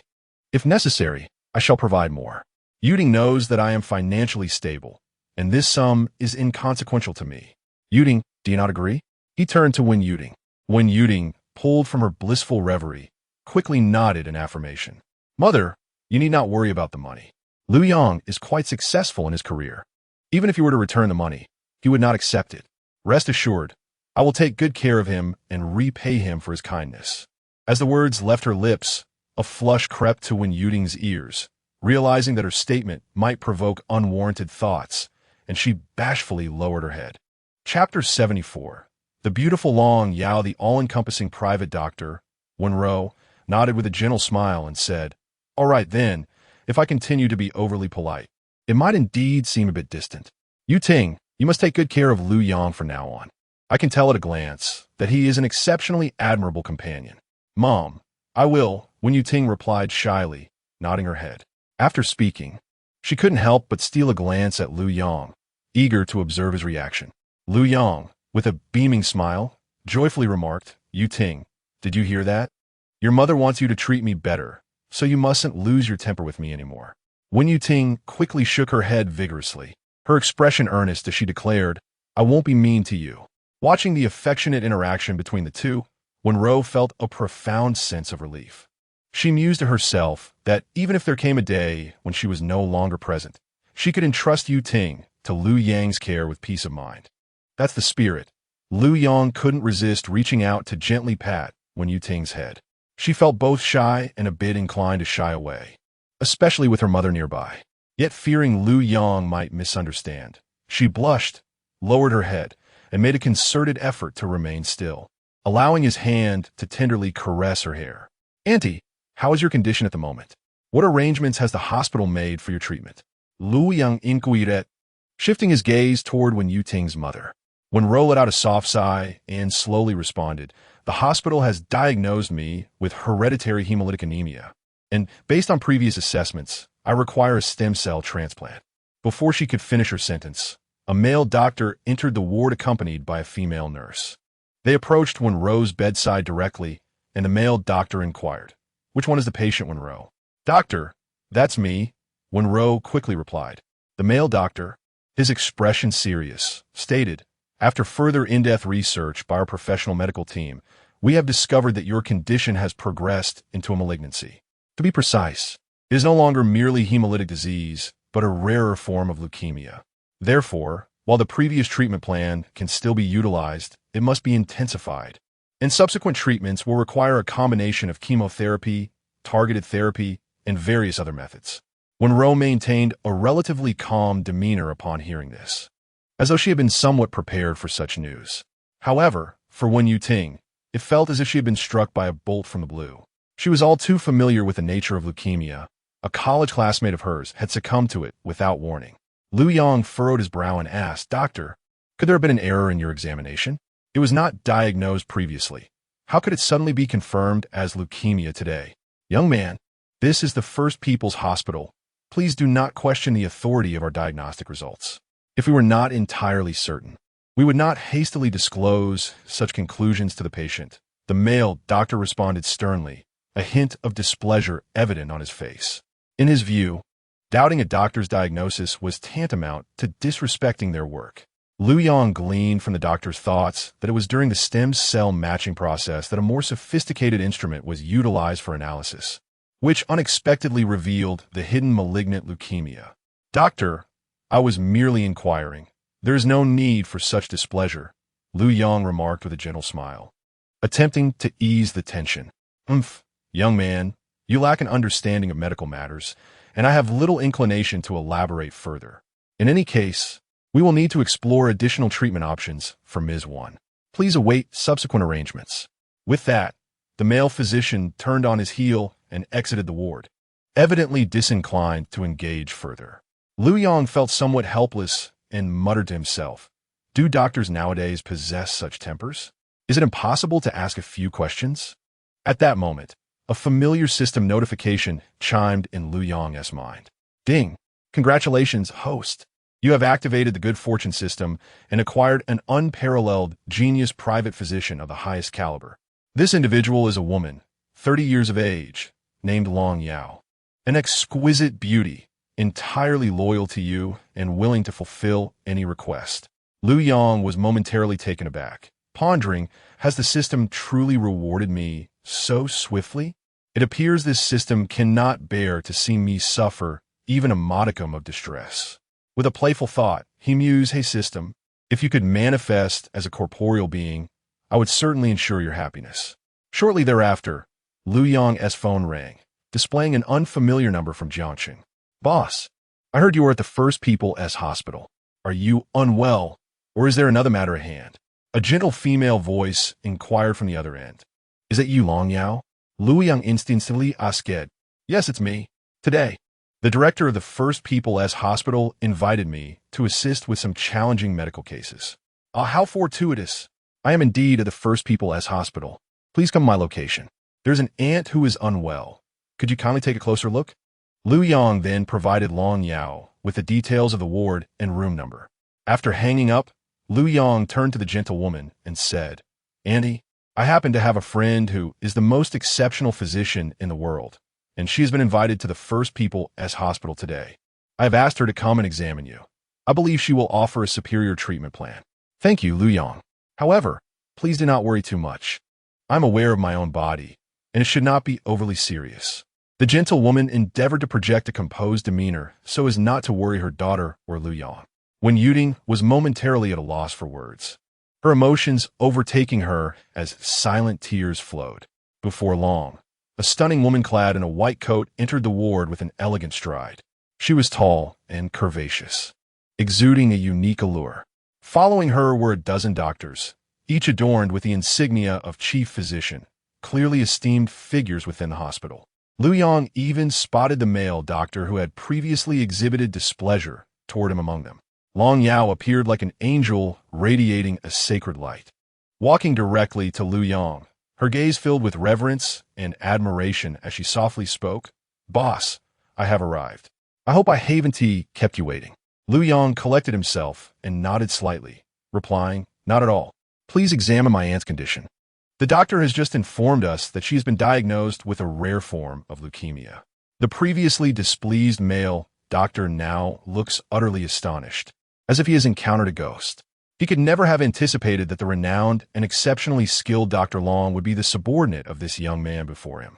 A wave of embarrassment washes over him, leaving his face flushed and his disbelief palpable. Sir, I sincerely apologize for my earlier demeanor. I did not mean to offend you. The male doctor hastily conveys. However, I must confess that it was Dr. Long who identified Ms. Wen's condition. Without her keen insight, we may have never uncovered this highly concealed leukemia. Chapter 75. Lu Yang's protein exhibits stability to cure any illness. Rest assured, I have not dwelled on past events. Lu Yang remarked. Moreover, since you mentioned that the results were from my private physician, Dr. Long, I have complete faith in her. Thank you for your trust, boss. However, Regarding this patient's condition, I currently do not possess an optimal treatment plan. Her leukemia is exceedingly rare. But do not worry. I will initiate research promptly to discover an effective remedy, Long Yao said with a serious expression. Very well. I appreciate your efforts. She is not only my aunt but also my future mother-in-law, so please take extra care, Lu Yang replied earnestly.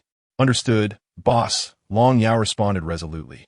At that moment, Mu Wanru called Lu Yang. He glanced at the screen and promptly ended the call. Instead of calling back, Mu Wanru sent a message a few seconds later. Darling, you truly are the man destined for me. Not only did you rescue me from the water, but ever since I have not experienced any symptoms of anemia. The hospital just sent me the test results, revealing a stable protein in my blood, which is why my anemia has ceased. I believe it must be due to you. Lu Yang naturally opened his phone to read the message. Initially, he thought something serious had occurred, given her persistent attempts to reach him. Upon realizing it was this matter, he was momentarily taken aback, pondering if it truly was his influence. After all, possessing an indestructible physique, it was likely that the substances within him were extraordinary. With this thought, an idea suddenly sparked in Lu Yang's mind. If Mu Wanru's anemia had improved due to their connection, perhaps sharing some of this with Aunt Wen could stabilize her condition as well. Thus, a daring notion blossomed within him. After all, Aunt Wen still possessed considerable beauty, and he had no aversion towards her. Furthermore, it would be cruel to stand by and watch her suffer from illness without attempting to alleviate her pain. However, as Lu Yang contemplated, he could not devise a suitable strategy for Aunt Wen to gracefully accept his assistance. Ultimately, he resolved to employ his special abilities, which he had intended to refrain from using, to influence her emotions. In the blink of an eye, Lu Yang activated his emotional manipulation ability, instilling the feeling of affection to the utmost degree. Instantly, Wenro developed a profound fondness for him. Unbeknownst to others, as she sat on the hospital bed, her gaze towards Lu Yang subtly transformed, filled with complex and intense affection. This sudden surge of emotion startled Wenro, causing her heart to race. She hurriedly lowered her head, feeling both shy to meet Lu Yang's eyes and fearful that those around her might notice her unusual demeanor. The realization that Lu Yang was her daughter Yuting's boyfriend stirred feelings of guilt and self-reproach within her. She anxiously pondered, have I lost my senses? Could this outrageous thought be a result of my deteriorating health? As Wenro bowed her head gently, the onlookers assumed she was feeling despondent due to her rare leukemia, inadvertently stirring sympathy within their hearts. Only Lu Yang remained composed, for he understood the true reason behind Wenro's demeanor. She felt guilty, fearing that others might perceive the sudden complexity of emotions stirring within her. At that moment, she had unwittingly fallen deeply in love with herself. Naturally, she was even more apprehensive about being discovered by Yuting, as she, a mother, found it difficult to suppress her feelings for her daughter's boyfriend. Lu Yang felt a secret joy, but chose not to reveal it. Instead, he calmly suggested, let us step outside for a moment, allowing Aunt Wen some time to rest. The accompanying physicians promptly concurred, turning to exit the room. Boss, I shall begin researching the treatment plan immediately, Long Yao declared a workaholic in the medical field, pouring her utmost dedication and focus into any task assigned by Lu Yang. Go ahead, I will call you later for dinner, he replied. All right, boss. Long Yao responded with enthusiasm.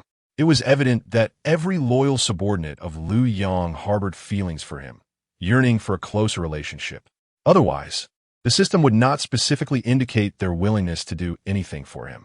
After Long Yao departed, Wen Yuting, still in a daze, followed Lu Yang out of the ward. Upon reaching the corridor, Lu Yang spoke. Yuting, I've just remembered something I wish to discuss with you and hear your thoughts. Oh, what is it?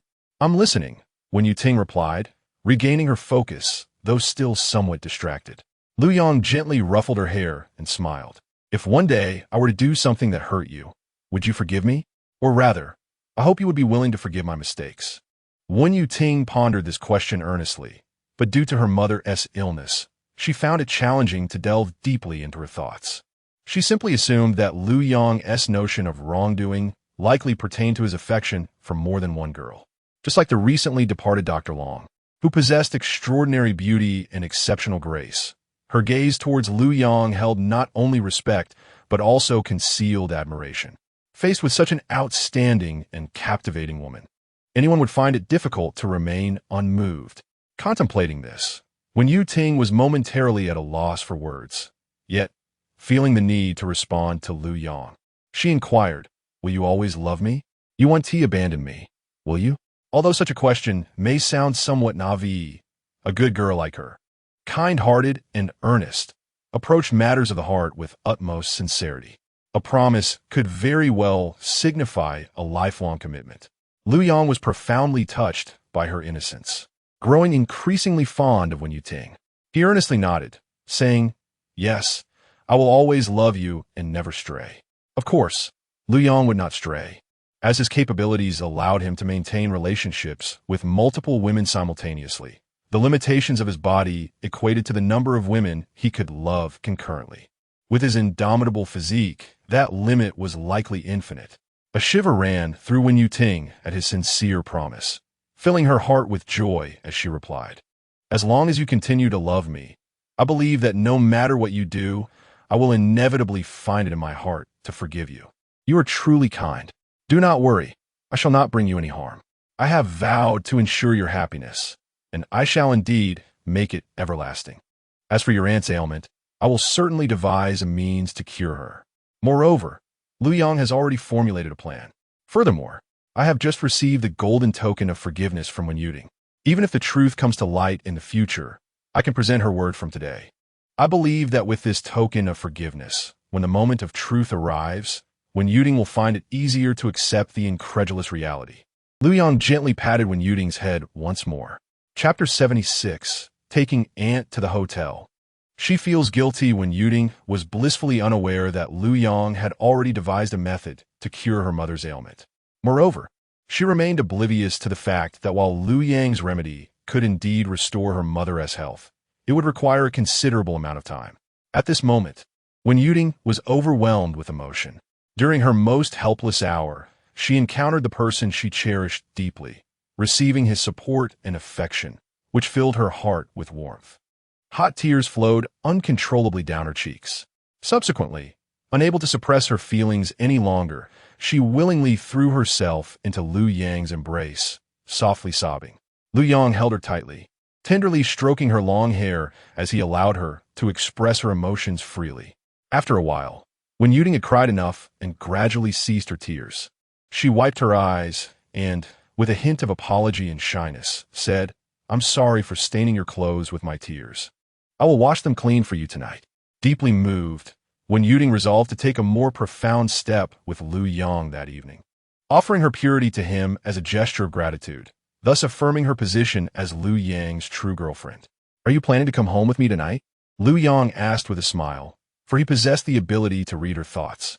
However, returning home was evidently not an option, as both of his residences were already occupied by charming company, one with Ling Mei and the other with Su Qing and Su Wei. Moreover, it was entirely out of the question to bring another woman to Mu Wanru's place. Thus, they could only go to a hotel, and, coincidentally, he owned a 6-star hotel, the Galaxy Hotel. Wen Yuting's face instantly flushed crimson. Being a modest girl, she felt utterly embarrassed as Lu Yang had so astutely disowned her thoughts. Yet, summoning her courage, she replied, "Because you have already given me money, I cannot keep you waiting, so I wish to give you." "Give me what?" Lu Yang inquired with keen interest. "My purity, my first time." Overwhelmed with shyness, Wen Yuting buried her face in Lu Yang's chest, unwilling for him to see her blushing cheeks. Nevertheless, the rapid beating of her heart was undeniable, and Lu Yang could sense it clearly. "Very well. If I were to refuse, you would certainly feel unsettled," Lu Yang replied with satisfaction, readily agreeing. Wen Yuting exhaled a sigh of relief. She had worried that Lu Yang might decline, which would not only dampen her enthusiasm, but leave her feeling desolate. However, tonight held significant meaning for them, so she suggested, "What if we also brought my mother along? Not as a witness, but merely to keep her informed. What do you think?" Lu Yang proposed earnestly. Upon hearing this suggestion, Wen Yuting felt a wave of conflict within her. While she knew her mother supported her relationship with Lu Yang, The thought of her mother knowing about their impending intimacy filled her with an awkwardness that could make her toes curl into the floor. Yet, if her mother could be informed, perhaps it would not be entirely unacceptable. The only concern was her mother's health. Was it truly appropriate to take her away from the hospital? Noticing the expression on Wen Yuding's face, Lu Yong gently remarked, "Are you worried about your mother's health? There is no need for concern. I will arrange for a private car to transport your mother. And I will reserve a presidential suite at a 6-star hotel for her stay, where the ambience is undoubtedly far superior to that of a hospital. Are we headed to the hotel tonight?" Wen Yuding initially anticipated visiting Lu Yang's residence, but felt an inexplicable sense of disappointment upon learning they would be going to the hotel instead. "Yes, to the hotel. There, we can both unwind and feel more at ease. Wouldn't you agree?" Lu Yang spoke in a relaxed tone, appearing nonchalant. After some contemplation, Wen Yuding found merit in Lu Yang's words, and her fleeting disappointment swiftly dissipated. She obediently nodded and stated, "I will ask my mother shortly to see if she is willing to join us. Without delay, we should inquire so that your mother can prepare herself mentally. Moreover, since she is not currently undergoing treatment, it will simply serve as a delightful respite." Lu Yang was genuinely looking forward to the evening, as he not only intended to deepen his relationship with Wen Yuding, but also hoped to assist her mother in her recovery, yearning to see her regain her former vitality. Perhaps soon, they would witness a refined elegance reminiscent of Wen Yuding herself. "I will follow your lead." Wen Yuding felt a deep sense of reliance on Lu Yang, utterly uninterested in opposing his wishes. With that, the two returned to Wen Ro's hospital room. At that moment, Wen Ro was lying on the bed, utterly distressed. Her mind was consumed with thoughts of Lu Yang, filled with longing for him, leaving her utterly bewildered and feeling as though she had lost her sanity. How could she inexplicably harbor such affection for Lu Yang? She repeatedly admonished herself not to feel this way, yet she found herself unable to suppress this sudden, peculiar emotion. Just then, she noticed Lu Yang and Yuding entering the room. Especially upon seeing Lu Yang, her face flushed with embarrassment, and she instinctively pressed one side of her face into the pillow. Wen Yuding, ever perceptive, immediately noticed her mother's flushed complexion and, filled with concern, asked, "Mom, your face is so red. Do you have a fever? Shall I call a doctor?" Wen Ro hastily intervened, saying, "Yuding, I do not have a fever. I merely find the hospital's air rather stifling. I was under the covers for too long, and now that I've gotten some fresh air, I feel a bit better." A thought crossed Wen Yuding's mind, recalling Lu Yang's earlier remark about the hospital's poor environment and his suggestion to take a break. She promptly suggested, "Mom, how about we don't stay in the hospital tonight? Lu Yang has offered to take us out for dinner, and after that, we can rest at the hotel. What do you think?"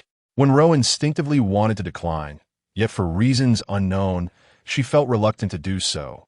She yearned to be closer to Lu Yang. Thus, she replied, "Very well. Having spent several days in the hospital, I truly wish to get some fresh air." As soon as the words left her mouth, she regretted them. Overwhelmed with guilt, she questioned how she could rationalize such an excuse, feeling unworthy of her daughter Yuding. She even began to wonder if she had fallen for Lu Yang at first sight. To develop feelings for the man her daughter admired felt utterly inappropriate. After enduring years of solitude, why was it now that she found herself attracted to the very man Yuding cherished? Lu Yang smiled gently and said, "Auntie, rest assured. I assure you that I will cure your ailment." Witnessing Lu Yang's earnest concern for her condition, she felt a mix of tenderness and emotion, as if she found herself utterly unable to resist his charm. Fearing that Yuting might detect any hint of her feelings, she quickly replied, "Lu Yang, thank you. Please, you all may step outside. I wish to rest alone for a while, so that I may gather my strength to take a stroll later." Chapter 77. As a dance student, her physical flexibility is remarkable, all right. Mother, please take good care of yourself. Lu Yang, and I shall not disturb you any further. Upon receiving her mother's straightforward consent, Wen Yuding felt an immediate lift in her spirits. With that, she clasped Lu Yang's hand and exited the hospital room. Once in the lobby, they found a secluded corner and settled into a chair, engaging in light conversation. Lu Yang, intrigued, inquired, "Which university did you attend?" "The Jiangchang Dance Academy," she replied. "It It was no wonder that when Yuding possessed such a graceful figure, merely holding her felt as if one were embracing water, soft and fluid, revealing her background in dance. It is well known that female dancers exhibit remarkable flexibility and great potential.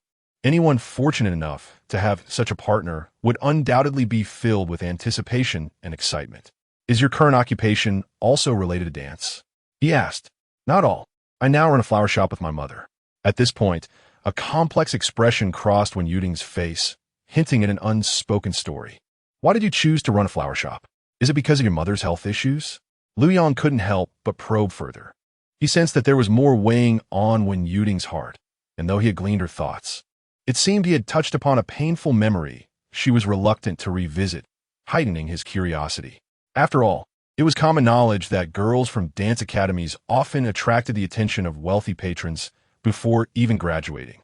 Not really, Wen Yuding replied, gently shaking her head, her expression revealing a hint of distress. Taking her small hand in his, Lu Yang spoke softly. It's all right. You can share it with me. After all, I am your boyfriend now. You can tell me anything that's bothering you, understand? Yes. Moved by Lu Yang's warmth, Wen Yuding gradually shared after I graduated. I joined a large company's dance troupe.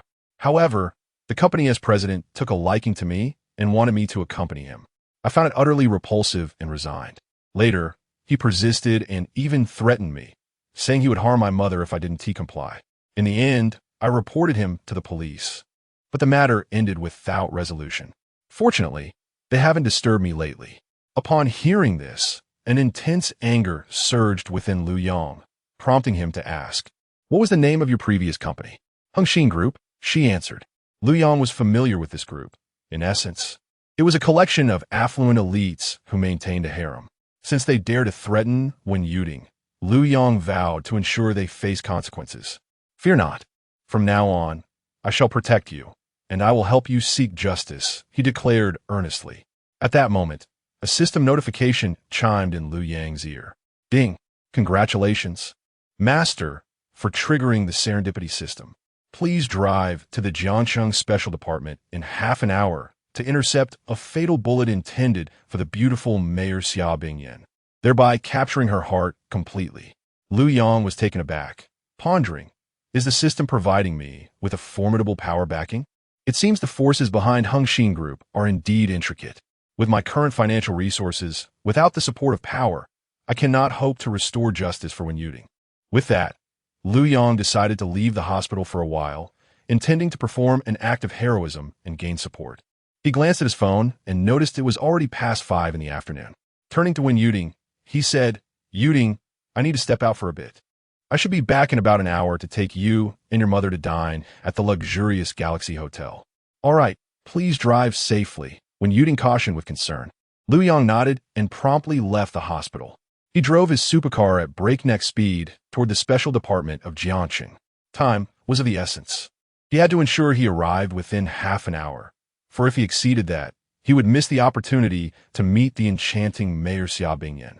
Despite having lived in Jiangcheng for 4 years, Lu Yang had never heard that the city's top official was a woman of striking beauty. He had always imagined the leader to be a middle-aged man. Well, I shall see her soon, he mused, pondering how he could shield her from a fatal blow.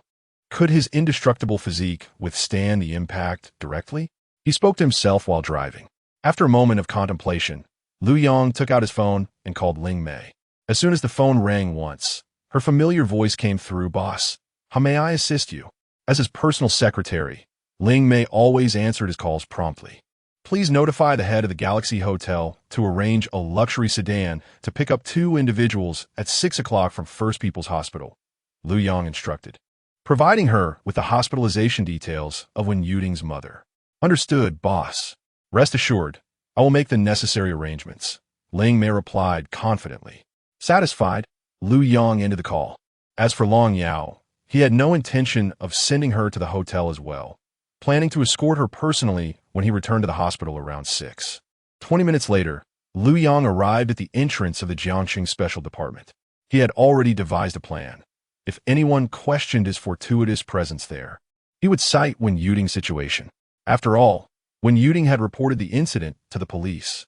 Yet the relevant authorities had turned a blind eye to the misdeeds of certain individuals within Hengxin Group, making his rationale both logical and justifiable. At that moment, just as Lu Yang parked his car and prepared to search for his target, a sleek black Hongqi SUV slowly approached and parked in an adjacent spot. Utilizing his enhanced vision, he discerned two individuals inside, a professional driver and a woman of remarkable poise. The woman appeared to be around 30 years old, with an ample figure and exquisite features, her long hair flowing straight and smooth. She was clad in a white blouse and a form-fitting black skirt with a daring slit. After exchanging a few words with the driver, she opened the car door and stepped out. Lu Yang estimated her height to be approximately 173 meters. Exuding en dunyabloha. Seeing this, Lu Yang also exited his vehicle. However, at that moment, a car sped into view like a wild stallion, its window already rolled down. Inside, a man wearing a mask and a black hat, without hesitation, brandished a handgun and fired 2 shots at the woman. "Watch out!" Lu Yang showed that, his reflexes sharp as he dashed forward like an arrow, pushing the woman out of harm's way. The woman was merely grazed by a bullet on her arm, while another bullet was deftly captured between Lu Yang's teeth with swift precision. To him, the bullet's velocity seemed to decelerate significantly, allowing him to perceive its trajectory with remarkable clarity. However, to conceal his extraordinary ability, he could not opt to catch the bullet barehanded or withstand it with his body unscathed. Thus, he resorted to using his mouth. Even if interrogated later, he could easily explain it away as a testament to his strong bite. The assailants likely never anticipated that neither shot would claim their target's life, and that one bullet would be caught by Lu Yang's teeth. Realizing the dire situation, the assailants hastily fled from the entrance of the special department in their speeding vehicle. Almost immediately, the driver of the red flag car leapt out, drawing a handgun from his waist to shield the injured woman while vigilantly scanning the surroundings. Simultaneously, dozens of armed officers surged forth from within the special department, swiftly encircling the woman and Lu Yang for protection. Some officers even vaulted onto vehicles, activating alarms as they pursued the fleeing assailants. Chapter 78. My name is Xia Bingyan, and I can fulfill any of your requests. Are you all right, Miss Xia? One of the officers inquired anxiously. The woman pressed her hand against her injured arm and calmly replied, "I am fine. This gentleman pushed me just in time, and I have only sustained a minor abrasion." "What? Miss Xia, you're injured?" The officer immediately grew tense, showing no signs of complacency. "Quickly, someone escort Miss Xia to the hospital. There is no need for such alarm. It's merely a scrape. A bit of disinfectant and a band-aid will suffice. Let us first check on this gentleman," as the assailant fired 2 shots. This woman was none other than Xia Bingyan, whose striking beauty was matched only by her exceptional poise. Her commanding presence and calm demeanor in the face of danger revealed her leadership qualities. "Sir, are you all right?" An officer promptly turned to Lu Yang. Lu Yang opened his mouth, revealing the bullet he had caught between his teeth. The onlookers gasped in disbelief, as if witnessing a miraculous scene straight out of a television drama. "It's nothing serious," Lu Yang remarked, "but, officer, please retrieve a bag. This bullet is a crucial piece of evidence." The officers quickly regained their composure, and one of them, wearing white gloves, carefully transferred the bullet from Lu Yang's teeth into a transparent bag. Xia Bingyan found the situation astonishing, yet her concern for Lu Yang's safety prevailed. After all, catching a high-velocity bullet with one's teeth was no small feat, and even if he had succeeded, the impact could have severely damaged his gums. "What is your name?" Xia Bingyan regarded Lu Yang with newfound appreciation, silently considering him her savior. Though she did not express her gratitude immediately, her demeanor was notably warm. She gazed at Lu Yang, feeling a flutter in her heart, as his handsome appearance stirred her affections, unbeknownst to her. "My name is Lu Yang. Are you asking for my cooperation in the investigation? Like you, I happen to disembark at this moment. I am here to inquire about my friend, Wen Yuding's case. She reported to your department that a certain executive from Hengxin Group had propositioned her for a night, and upon her refusal, she resigned. However, he has not relented, threatening her with her mother's safety to coerce her into compliance, resulting in the matter being left unresolved. Lu Yang explained leisurely. Please don't misunderstand. I intend to take you to the hospital for a checkup, concerned that the bullet impact may lead to future issues with your teeth. No need, she replied candidly. I have always had excellent dental health, and I feel no discomfort now. Are you truly unscathed? Xiao Bingyan remained unconvinced. I assure you, I'm fine. No, you must come with me. We should visit the nearby military hospital for an examination. It won't take much of your time, and I will also tend to my wound. Very well. It seems that if I do not accompany you, you will remain troubled. Lu Yang chuckled. He then turned to the officers. Gentlemen, please take my friend when Yuding's situation seriously. The officers frowned at his words, appearing unaware of the matter at hand. They were acutely aware that Lu Yang was the newly appointed savior of Xia City, and given the immense influence of the Xia Bingyan family in the capital, they dared not exhibit any semblance of negligence. They promptly assured him, Rest assured, Mr. Lu, we shall thoroughly investigate this matter. If the circumstances prove true, those who have committed unlawful acts will certainly face the appropriate consequences. Xia Bingyan, with a grave demeanor, instructed the officers, regardless of who may be involved behind the scenes. We must provide Mr. Lu with a fair and just explanation. Furthermore, regarding the individual who attempted to assassinate me today, I grant you 3 days to uncover every lead. The officers responded, Xia City can rest easy. We will spare no effort. Xia Bingyan then gently took Lu Yang's arm and said, Come, let's go to the hospital. With that, she signaled the driver to prepare the car. Lu Yang replied, I will drive myself.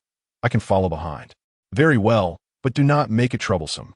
You must accompany me to the hospital, she insisted, her tone leaving no room for refusal.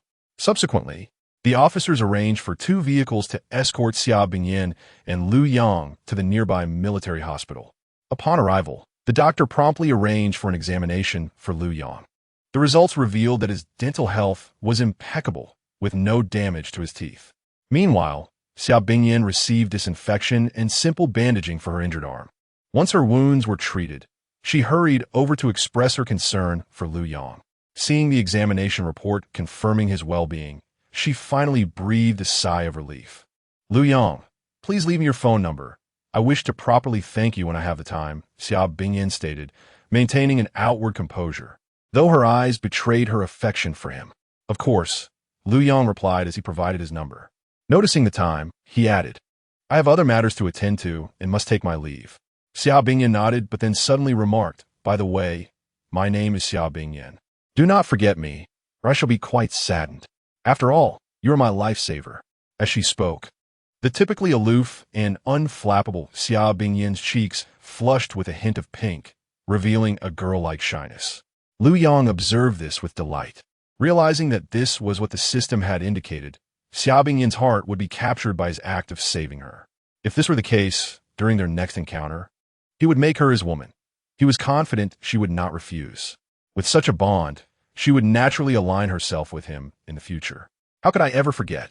Setting aside your illustrious position in Xia City, your unparalleled beauty and graceful figure would surely make it impossible for me to forget you in this lifetime. Lu Yang teased with a smile. A radiant smile blossomed on Xia Bingyan's stunning face as she replied, You are my lifesaver. To express my gratitude, I would be willing to grant you any request. This implication was unmistakable. Although Xia Bingyan did not explicitly state her willingness to be Lu Yang's partner, she subtly created an opportunity for their relationship to progress further. It was now up to Lu Yang to muster the courage and intent. If he did, their next meeting could elevate their relationship to new heights, and deeper exchanges could very well transpire. I shall not be too polite, although I have yet to determine how I might solicit your assistance. Upon our next encounter, I will undoubtedly make good use of this favor you have granted me. Lu Yang's lips curled into a subtle smile as he chuckled softly. Before entering his vehicle and gradually departing from the military hospital, Xia Bingyan remained rooted to the spot, her gaze unwaveringly following Lu Yang's car until it vanished from her sight. A ripple of emotion stirred within her heart as she pondered the possibility of Lu Yang harboring feelings for her. Deep down, she harbored a quiet hope that this favor could serve as a catalyst for the advancement of their relationship. Perhaps she wished for Lu Yang to consider her as his girlfriend, or at the very least, to engage in some affectionate gestures, such as hugs or kisses. She mused that she would undoubtedly accept such overtures without hesitation. Chapter 79. A midnight knock on Auntie's door. She is exhausted once Lu Yang's taillights vanished into the distance. Xia Bingyan retrieved her phone and dialed her mother's number in the capital, her voice tinged with the relief of having escaped a perilous situation. Mom, I have just taken up my post in Jiangsheng, and today I nearly fell victim to a gunman. Thankfully, I encountered a benefactor. Otherwise, you would likely be gazing upon my lifeless body now. On the other end, her mother was instantly engulfed in anxiety upon hearing of her daughter's near brush with death. Her voice trembling. Bingyan, are you hurt? No. I must inform your grandfather immediately, and I will catch the next flight to Jiangsheng to see you. Yes. Please tell grandfather to investigate who targeted me. After all, this matter is beyond the scope of ordinary inquiry. The location where I narrowly escaped was right by the entrance of a special department in Jiangsheng.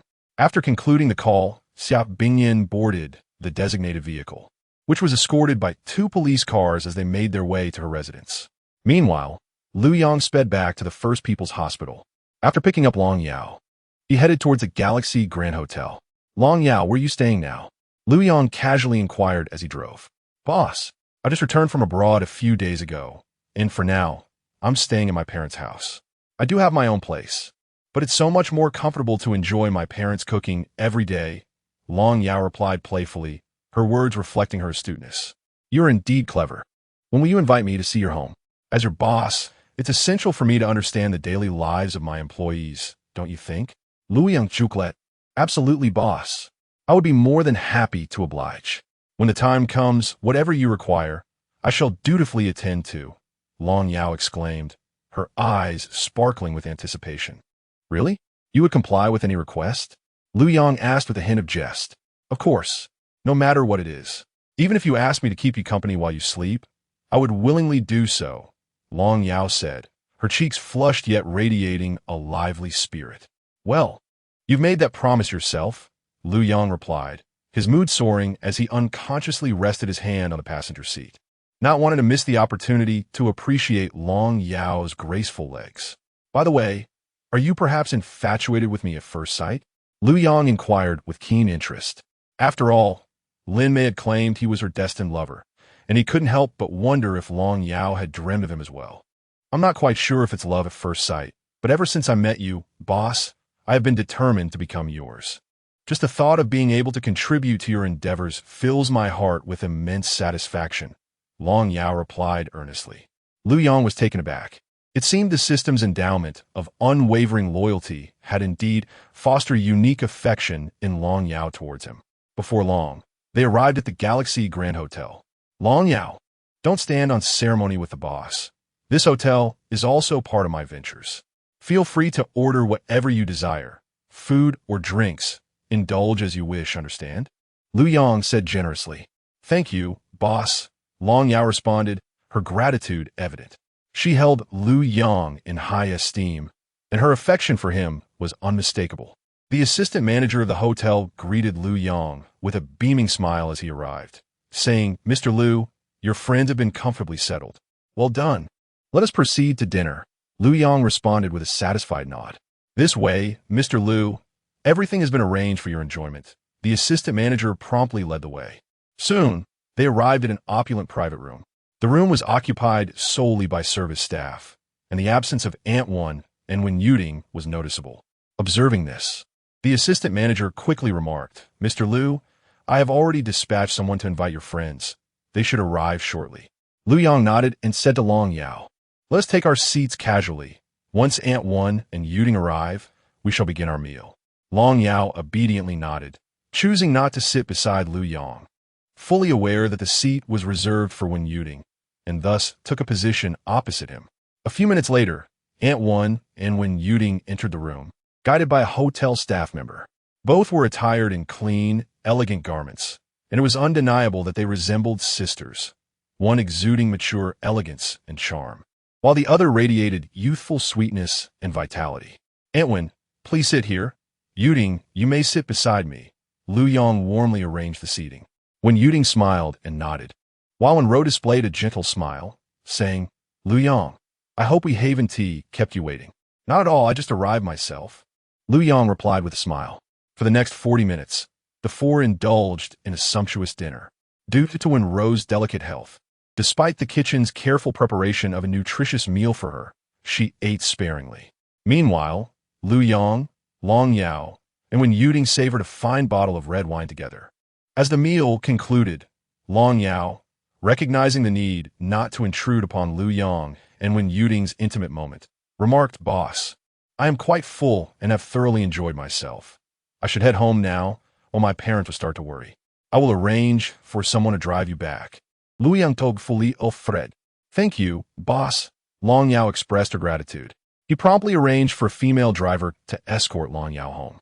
After finishing her meal, Wenrou returned to the presidential suite prepared for her.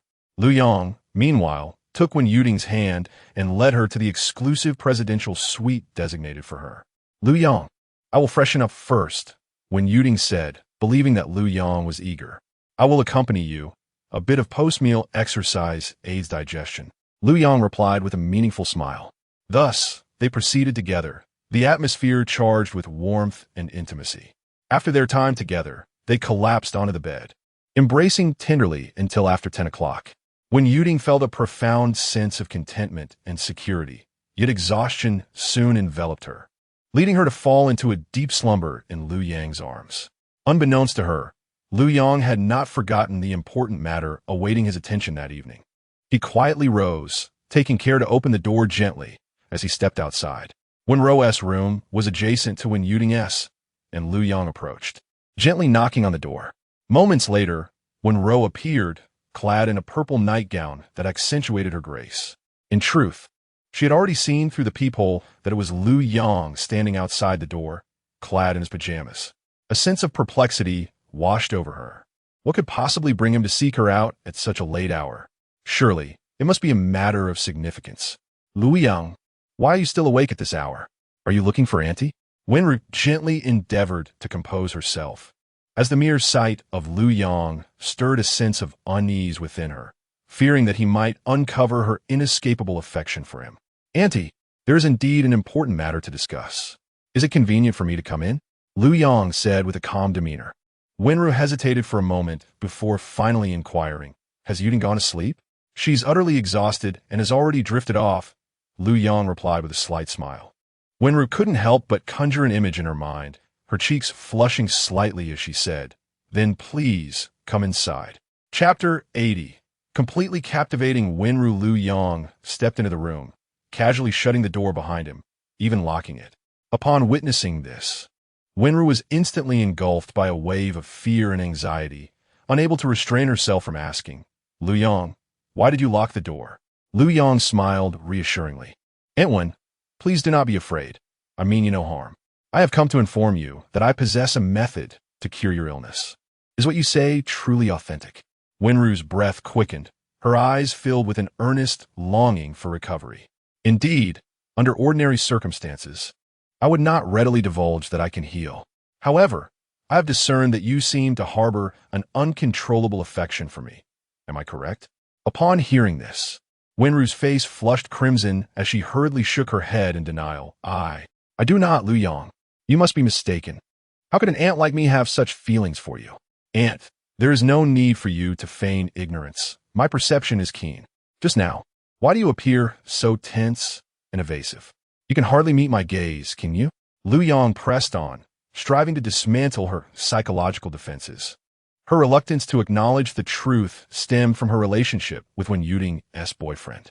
Were it not for this connection, with his emotional prowess, how could Wenrou possibly resist? She might readily confess, even stating that she would do anything if it meant regaining her health. Wenrou, acutely aware of her own vulnerability, felt a profound unease, particularly due to Lu Yang's association with Yuding, which made her hesitant to lower her guard.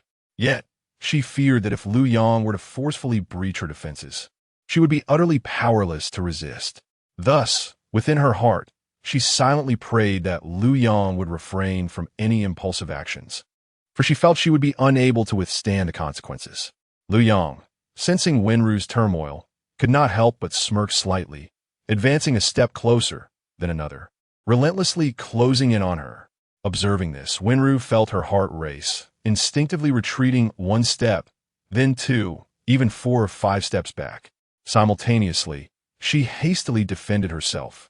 My anxiety is simply due to your sudden appearance in my room at such an hour, coupled with your words. Who wouldn't feel apprehensive? Furthermore, I have been single for over a decade, and I must admit, you possess a certain masculine charm that even a woman of my age cannot entirely dismiss. But to say that I cannot meet your gaze is a grave misunderstanding. I harbor no romantic feelings towards you. Why would I shy away from looking you in the eyes? However, should I gaze into your eyes without exhibiting any signs of embarrassment, you must promptly leave. Otherwise, should Yuding learn of this, how would we face her? Wenru feigned composure, speaking with utmost seriousness. Lu Yong found her reaction amusing, offering a slight smile. He thought to himself that he might as well grant her a chance to struggle, yet he genuinely felt that a captivating and thrilling relationship could be delightful. Very well, Aunt, if you claim you can look me in the eyes and assert that you do not like me, then do so now. I refuse to believe my instincts are incorrect. Lu Yong pretended to agree readily. Fine, I shall look. But I warn you, once I have looked, you must leave at once. Otherwise, at the end of her statement, Wenru left her words unspoken, merely pondering internally. I do not wish for Yuding to suffer because of my actions. What then? Lu Yong inquired. There is little to say. In any case, you should observe closely and see if I dare to meet your gaze. Wonjo took a gentle, deep breath, striving to adjust her state of mind, fervently attempting to divert her thoughts from the overwhelming affection she harbored for Lu Yong. She then lifted her eyes to meet his bright gaze. However, in the blink of an eye, before she could react, Lu Yong stepped forward, enveloped her in his arms, and kissed her, silencing her protests. Wonjo felt a tremor run through her soul, as if struck by a thunderbolt, and a disquieting thought echoed in her mind. This is it. It's utterly over. How could Lu Yong deviate from the expected course? What was to be done? Resistance was imperative. Otherwise, she feared becoming ensnared beyond escape, leaving her at a loss for how to explain herself to Yuding. Thus, Wonjo regained her senses and struggled with great effort. Unfortunately, Lu Yong held her tightly, and compounded by her already profound affection for him, she found herself utterly weakened by his advances, unable to summon the strength to resist. Minutes passed, and she remained ensnared. In a moment of desperation, she bit down on Lu Yang's lip, yet he felt no pain, and she had no desire to truly draw blood. Thus, she abandoned that tactic. Eventually, the notion of surrender, once it took shape, surged forth uncontrollably, akin to a flood breaching its dam. Consequently, she resolved to abandon all restraint. After assisting Wonjo, Lu Yong departed. Yuding remained blissfully asleep, entirely unaware of his comings and goings. As soon as Lu Yong returned and lay down, Yuding, in a sleepy daze, nestled into his embrace, wrapping her arms around him, sinking deeper into her dreams. Meanwhile, Wonjo, in the adjacent room, yearned for relaxation, wishing to cast aside all thoughts. As her emotions gradually settled, she recalled the absurdity of the recent events and sighed in resignation, muttering to herself, "What a little adversary he is. Well, I shall consider it a debt from past life." Nevertheless, it must be said, apart from feeling a bit weary, her body no longer felt as frail as it once had. It seemed to harbor a newfound vitality, rapidly disseminating through her blood and cells. Perhaps I am truly unwell. I feel entirely healthy now. How astonishing. Well, I shall know the truth by tomorrow. Yet I dread the arrival of that day. Thus, Wonjo unknowingly slipped into slumber. The following day, Lu Yong awoke naturally. Beside him, when Yuding had already risen but was loath to leave the warmth of his side, wishing to linger there, relishing in the happiness of the moment. As Lu Yong awoke and beheld Yuding nestled in his embrace, he smiled and inquired, "What occupies your thoughts?" Yuding sat up, shyly smiling as she replied, "Nothing much." "Well then, what time is it?" "It is 10:11. My apologies. Seeing you sleep so soundly, I thought to let you rest a while longer." Reflecting on Lu Yong's exhausting night, Yuding felt a pang of sympathy, believing that allowing him more rest would be beneficial for his health. "It's quite all right. However, You appear to have been awake for some time. Are you truly all right? Is your body able to cope? Lu Yang asked with genuine concern. After all, Yuding had previously been untouched, and now that they were together, he feared she might struggle, much like Ling Mei had expressed some reservations earlier. When Yuding sensed Lu Yang's concern and replied, "I'm fine. My biological clock is set for 8 in the morning, so I naturally wake up at that hour, and then I can't fall back asleep." Lu Yang smiled and inquired, "So, you woke up at 8, and then lay here with your eyes open for over 2 hours?" When Yuding blushed, feeling shy and at a loss for words, simply covering her face with her hands, avoiding a direct response. She then stood up, clutching her sleepwear to her chest, and shyly excused herself, saying, "I'll go wash up first." Lu Yang looked at Wen Yuding, admiring her graceful figure and fair complexion, which exuded sensuality. He remarked, "I need to wash up too. Shall we go together?"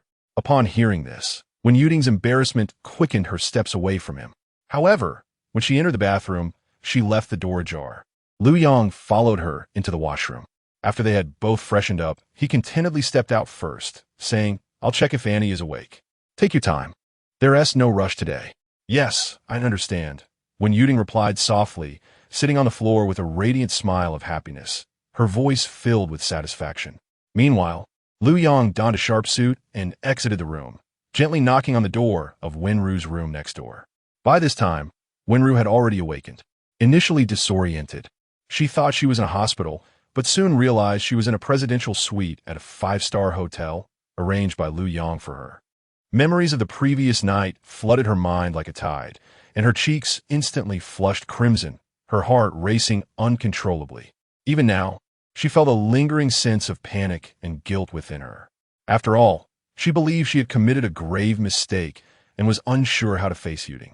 As for Lu Yang, she longed to see him but felt too embarrassed to do so. However, one thought brought her immense joy. Lu Yang had claimed he could heal her, and it seemed that promise had indeed come to fruition. Today, her reflection in the mirror revealed a vibrant and healthy complexion, devoid of any traces of illness. Even more radiant than during her healthier days, with an increasingly distinguished aura. Most notably, the slight crow's feet at the corners of her eyes had vanished without a trace, leaving her face firm and youthful. At that moment, a sudden knock echoed through the room. Sitting on the sofa, Wenru felt a wave of tension wash over her. Whether it was Lu Yang, Yuding, or both together, she felt an overwhelming sense of awkwardness and was reluctant to face them.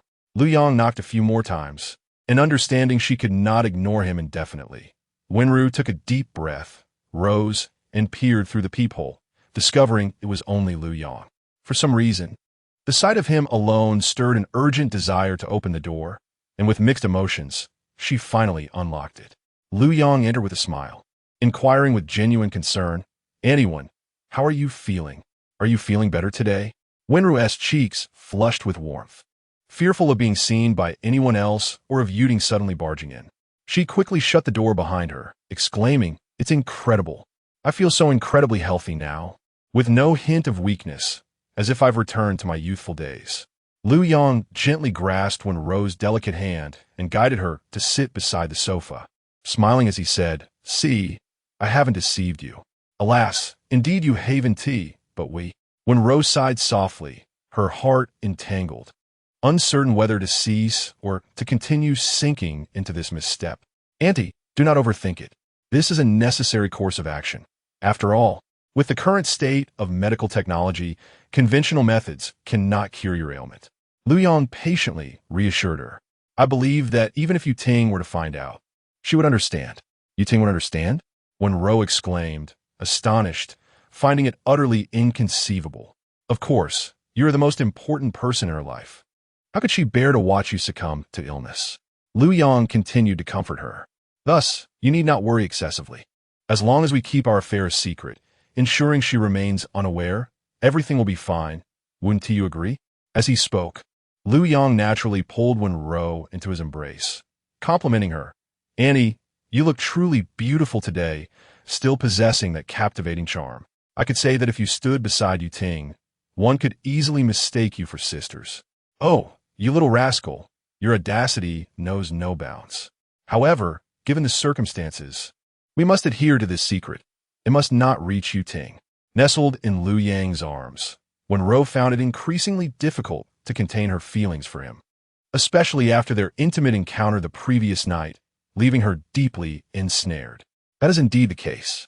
However, concerning your illness, as treatment has just commenced, I recommend daily sessions. Lu Yang said earnestly. Currently, injections and infusions may not be feasible, so I believe we should explore oral medication. Upon hearing this, Wenro felt a wave of anxiety wash over her. Must it be treated every day? Absolutely. You're facing a rare and severe illness. Early treatment necessitates a more intensive regimen. Very well, I will heed your advice. After completing the treatment, Wenro expressed her heartfelt gratitude. Lu Yang, I cannot thank you enough. Without your assistance, I fear my life would be at stake. Auntie, perhaps this is fate. You happen to admire me, and I am captivated by your enduring charm. Hence, I willingly wish to help you recover. Lu Yang, I'm at a loss for how to express my gratitude. But rest assured, should you ever require anything, I will gladly oblige. All right, Auntie, I shall remember your words. Do not forget them. Lu Yang looked at her with a playful smile. Wenro nodded earnestly, continuing, Moreover, you can be assured that your secret will remain with me. It will forever be buried deep within my heart. She understood all too well that if Lu Yang's ability to heal were to be revealed, it could lead to calamity, perhaps even being subjected to research. Keeping it to ourselves is undoubtedly the best course of action, Lu Yang acknowledged. In reality, even if the secret were to be exposed, it was likely that only women would come to know it. And typically, once a woman learns of his secret, she would be utterly devoted to him. Having already been captivated, how could she ever betray him? Indeed, Lu Yang, my health has remarkably improved, and I exhibit no signs of illness whatsoever. I fear that Yu Ting will surely notice this change. How shall I explain it to her? As this thought crossed my mind, a sense of unease enveloped me. Do not worry. Simply tell her that Dr. Long has tirelessly researched a miraculous remedy, and after taking it, your condition has improved dramatically. However, be sure to emphasize that it is a secret and must not be disclosed. She will certainly comprehend the gravity of the situation. Yes, I understand what I must do. Furthermore, both you and Yu Ting have become indispensable figures in my life, and I intend to surprise you both with a delightful gift. What kind of surprise? I shall reveal it during our meal. Then, let us hasten towards dinner. By the way, where is Yu Ting? If you have come to see me, she might grow suspicious. Are you not aware of my capabilities? At this moment, she is likely content, having just completed her grooming. No sooner had Lu Yang spoken than a knock resonated from the door. Mom, open the door. It's Yu Ting. Chapter 81. We are truly in love. As the atmosphere grew tense, Wenru gently patted her hand, signaling her to remain calm, assuring her that she would soon become accustomed to it. Enjoraget by Lu Yang, Wenru nodded affirmatively. Lu Yang rose to open the door. Are you all ready? Lu Yang inquired, glancing at Wen Yu Ting. I merely tidy my hair a bit. I usually prefer to go without makeup. Do you think I look unappealing without it? On the contrary, your natural beauty is truly captivating. I had always assumed you were wearing makeup. Now that I know you are a natural beauty, my admiration for you has only deepened, Lu Yang replied, gently taking her hand. Wen Yuting felt a sweetness in her heart, akin to consuming honey. Wenru, witnessing this exchange from the room, felt a pang of jealousy and silently chided herself for feeling envious of Yuting. It was utterly unwarranted. She repeatedly reminded herself that she must not indulge in such feelings, as she had already let Yuting down enough. Auntie, shall we go? Let's have breakfast together. Lu Yang called out. Absolutely. Auntie feels revitalized today and has quite the appetite, Wenru replied, donning a flowing purple dress that accentuated her mature charm. The ample light in the room allowed Wen Yuting to notice her mother's radiant complexion, appearing remarkably healthy, and she was taken aback by how much younger and more beautiful her mother seemed. She couldn't help but think, indeed, she is my mother, but wasn't she ill? Just yesterday, her complexion appeared a bit pale. How could such a transformation occur overnight? Mom, did you wear makeup? Wen Yuting couldn't contain her curiosity. Not at all. Thanks to Lu Yang's personal doctor, who is truly a genius, I received a special medication she developed overnight. After taking it, My vitality returned instantly. How extraordinary! When Yuding exclaimed, filled with excitement. Indeed, it is quite miraculous. However, Dr. Long mentioned that this matter is sensitive, and we should refrain from discussing it. Wenru said with a serious expression. Rest assured, I understand, Wen Yuding replied, aware that some ailments, despite having cures, could remain unaddressed due to the influence of capital. By the way, did you and Lu Yang? Wenru hastily redirected the conversation back to Yuding, fearful that focusing on herself might reveal any vulnerabilities. Upon hearing this, when Yuding shyly lowered her head, her cheeks flushed like a ripe apple, stammering, Mom, Lu Yang and I are genuinely in love, so. Haha, Yuding, don't worry. I completely understand. Now, let's go have breakfast, Wenru said with a bright smile, successfully shifting the topic and refraining from further inquiries. When Yuding felt a wave of relief wash over her, her heart brimming with joy. What can surpass the happiness of mutual affection and love and the seamless support of family? Thus, the three of them shared a warm breakfast together. At the dining table, Lu Yang entrusted the management of the Galaxy Grand Hotel to them. After all, they were all his cherished women, and naturally, they would not go against his wishes and were not overly formal with him. Once he had clarified their roles and positions at the hotel, Lu Yang set off for the Wanyang Villa. Due to Ling Mei's message informing him that Jiang Wanrong and Lin Qi had fully settled the final payment for the villa, the two were currently in the process of moving in, seemingly ready to take up residence that very night.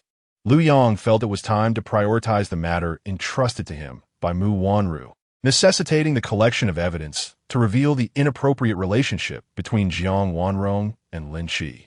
Subsequently, Lu Yang drove to the villa area developed by his own company, parking at Ling Mei's residence. He then activated his invisibility, departing from Ling Mei's villa and arriving at the number 10 villa jointly purchased by Jiang Wanrong and Lin Qi.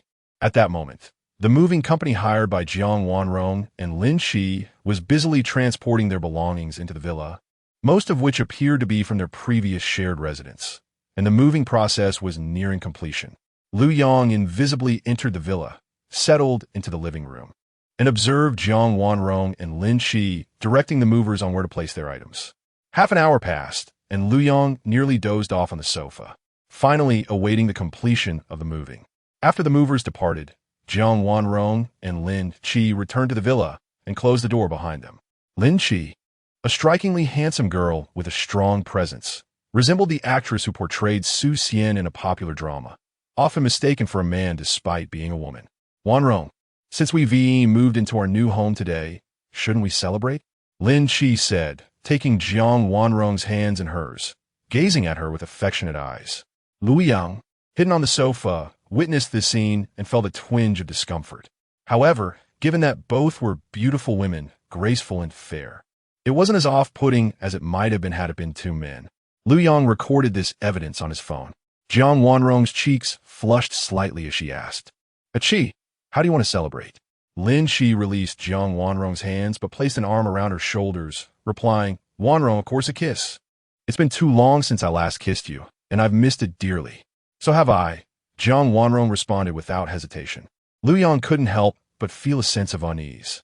Although he had witnessed romantic interactions between men and women, this was his first experience observing a romantic connection between women. He thought to himself, continue on, I'm just recording this for Mu Wanru. Once I have the evidence, I will come to correct you. As he continued to document their interactions, Lu Yang felt his irritation rising. Half an hour later, Jiang Wanrong's phone suddenly rang, and upon answering, her expression changed dramatically. The caller informed her that the company's business had been entirely intercepted, with previous partners requesting to terminate their collaborations. Lin Qi, there's an urgent matter at the company. Let us call it a day for now. I'll return later this evening, and we can enjoy ourselves properly then. All right, I can see you're preoccupied. To be honest, it dampens my spirits a bit, Lin Qi replied. I'm sorry, I've just been troubled by various concerns lately, affecting my mood, Jiang Wanrong said softly. Yet, deep within, she pondered why she felt so lackluster today with Lin Qi. Her mind inexplicably wandered back to the memories of being forcefully bullied by Lu Yang, a sensation that she found oddly nostalgic. However, Such sentiments were naturally not something she could share with Lin Chi. Lu Yang, who was nearby, was taken aback to hear Jiang Wanrong express such heartfelt emotions. It seemed that she had truly experienced the genuine joy of being a woman in his presence, leaving her unable to forget the feelings he had evoked within her. I will await your return tonight. Please think about what you would like to eat. I can either order takeout or hire a chef to prepare a meal. With that, she quickly donned her attire, tidied her appearance, took a deep breath, and stepped out the door. Observing this, Lu Yang promptly followed, for such opportunities were rare indeed. Chapter 82. Threatening Jiang Wanrong. Upon exiting the parking garage, Jiang Wanrong was taken aback to see Lu Yang waving at her from beneath a decorative tree. A wave of surprise washed over her. What was Lu Yang doing here? Surely he couldn't have witnessed her earlier encounter with Lin Chi. It seemed improbable. After all, she had closed the door behind her. Yet, what could have brought him to this location? With a mind full of questions, Jiang Wanrong instinctively halted her vehicle and opened the door, exclaiming, "Get in! What are you doing here?" A twinge of guilt gnawed at her. She wished for Lu Yang to refrain from lingering in her vicinity. As Lu Yang settled into the passenger seat, he remarked, "Given such a significant event as purchasing a house, I had to come and see for myself." Understanding dawned on Jiang Wanrong. Indeed, she had mentioned to her mother about acquiring a property in this area during her last visit home, and Lu Yang had been present. His visit today suddenly made sense. However, seeing him now stirred a mix of emotions within her. She felt both guilty and nostalgic for the times he had playfully tormented her. After all, Lin Chi had recently failed to satisfy her desires, igniting a yearning that only Lu Yang could fulfill. "What are you staring at?" Jiang Wanrong snapped back to reality, startled by the amused expression on Lu Yang's face. She feared he had discerned her innermost thoughts. "What do you think? With the way I'm looking at you? You should know what I want," he teased. "Oomph, I don't know," she retorted defiantly. "Is that genuine ignorance or feigned? You're infuriating. I truly don't know. And please, stop threatening me. That incident is behind us, and if you attempt to intimidate me again, I want to fall for it." Though her words conveyed defiance, deep down, she could not shake the delightful memories Lu Yang had bestowed upon her. Yet, she was too proud to admit it. Observing her reaction, Lu Yang sent her a recently recorded video, smiling faintly. "Take a look at this piece of evidence. Can I still threaten you with it?" When Jiang Wanrong heard her phone ding, an ominous feeling surged within her. Could it be that this rogue had captured yet another piece of compromising material? A mix of fear and anxiety washed over her, yet curiously, a flicker of excitement emerged. If Lu Yang truly held something incriminating, would she once again embark on an adventure akin to a treasure hunt with him? Although the last escapade had left her exhausted, the thrill of the experience lingered delightfully in her memory. With her heart racing and anticipation brewing, she opened her phone to find a video message on WeChat. Upon clicking the video, her eyes widened in shock as she was confronted with 30 minutes of intimate interactions between herself and Lin Chi. She barely managed to watch a second before her face flushed crimson, mortified to the point of nearly tossing her phone away. "Well, with this evidence, isn't it enough to keep you under my thumb for a while?" Lu Yang chuckled, his gaze fixed on her. The beauty before him, Jiang Wanrong, was indeed captivating, and the memories of their past escapades filled him with delight. Though Lu Yang is surrounded by numerous beautiful women, his indomitable physique renders him impervious to the constraints of fatigue, allowing him to revel in endless merriment without a hint of weariness. Moreover, he relishes the sight of the typically aloof Jiang Wanrong succumbing to temptation before him, an intoxicating thought that fills him with delight. "How did you come by the video of that moment?" Jiang Wanrong, overwhelmed with embarrassment, momentarily forgets her anger. Confusion swirls within her. How could Lu Yang possess such footage? Was he lurking in some corner of the room, clandestinely filming? Or had he perhaps installed hidden cameras in the villa, capturing that very scene? Jiang Wanrong, given the circumstances, do you truly need to uncover the source of the video? I advise you to brace yourself for the implications of my threat. Otherwise, I doubt you wish for everyone to witness these moments, do you? Lu Yang remarked with a smirk. Jiang Wanrong comprehended that querying the origins of the video was futile. Lu Yang held the reins of power, and probing further could lead to more individuals discovering the footage, an embarrassment she could not afford. What is it that you desire from me? She inhaled deeply, striving to maintain an impassive expression as she inquired. Unbeknownst to her, in comparison to her initial confrontation with Liu Yang's threats, she had grown less resistant. At this juncture, her sole wish was to swiftly conclude this ordeal, allowing her some solitude to focus on the myriad responsibilities awaiting her at work. After a moment of contemplation, Liu Yang declared, "Let us proceed to your company. If you can satisfy me there, I shall cease my threats. After all, we are classmates, and having ventured together to your mother's home in search of treasure, we are somewhat acquainted." Upon hearing the mention of her workplace, Jiang Wanrong hesitated. With so many colleagues around, she could not possibly engage in such activities there. Thus, she replied, maintaining her stoic facade, "No, let us choose another location. Otherwise, I would rather perish than comply." "Then perish you shall," Liu Yang retorted. "I can just as easily use this to threaten Lin Shi. I am confident she will have no choice but to acquiesce to my demands." Jiang Wanrong felt a pang of reluctance at the thought of Liu Yang threatening Lin Shi, for deep down, she yearned for Liu Yang's intimidation. Yet, she was resolute in her desire to protect Lin Shi from his vile intentions. In that moment, Jiang Wanrong seemed to mature, grasping the essence of self-sacrifice. "I warn you, do not lay a finger on Lin Shi, or else." "Or else what? Are you threatening me?" Liu Yang furrowed his brow. "Nothing." Jiang Wanrong could not hold back her tears.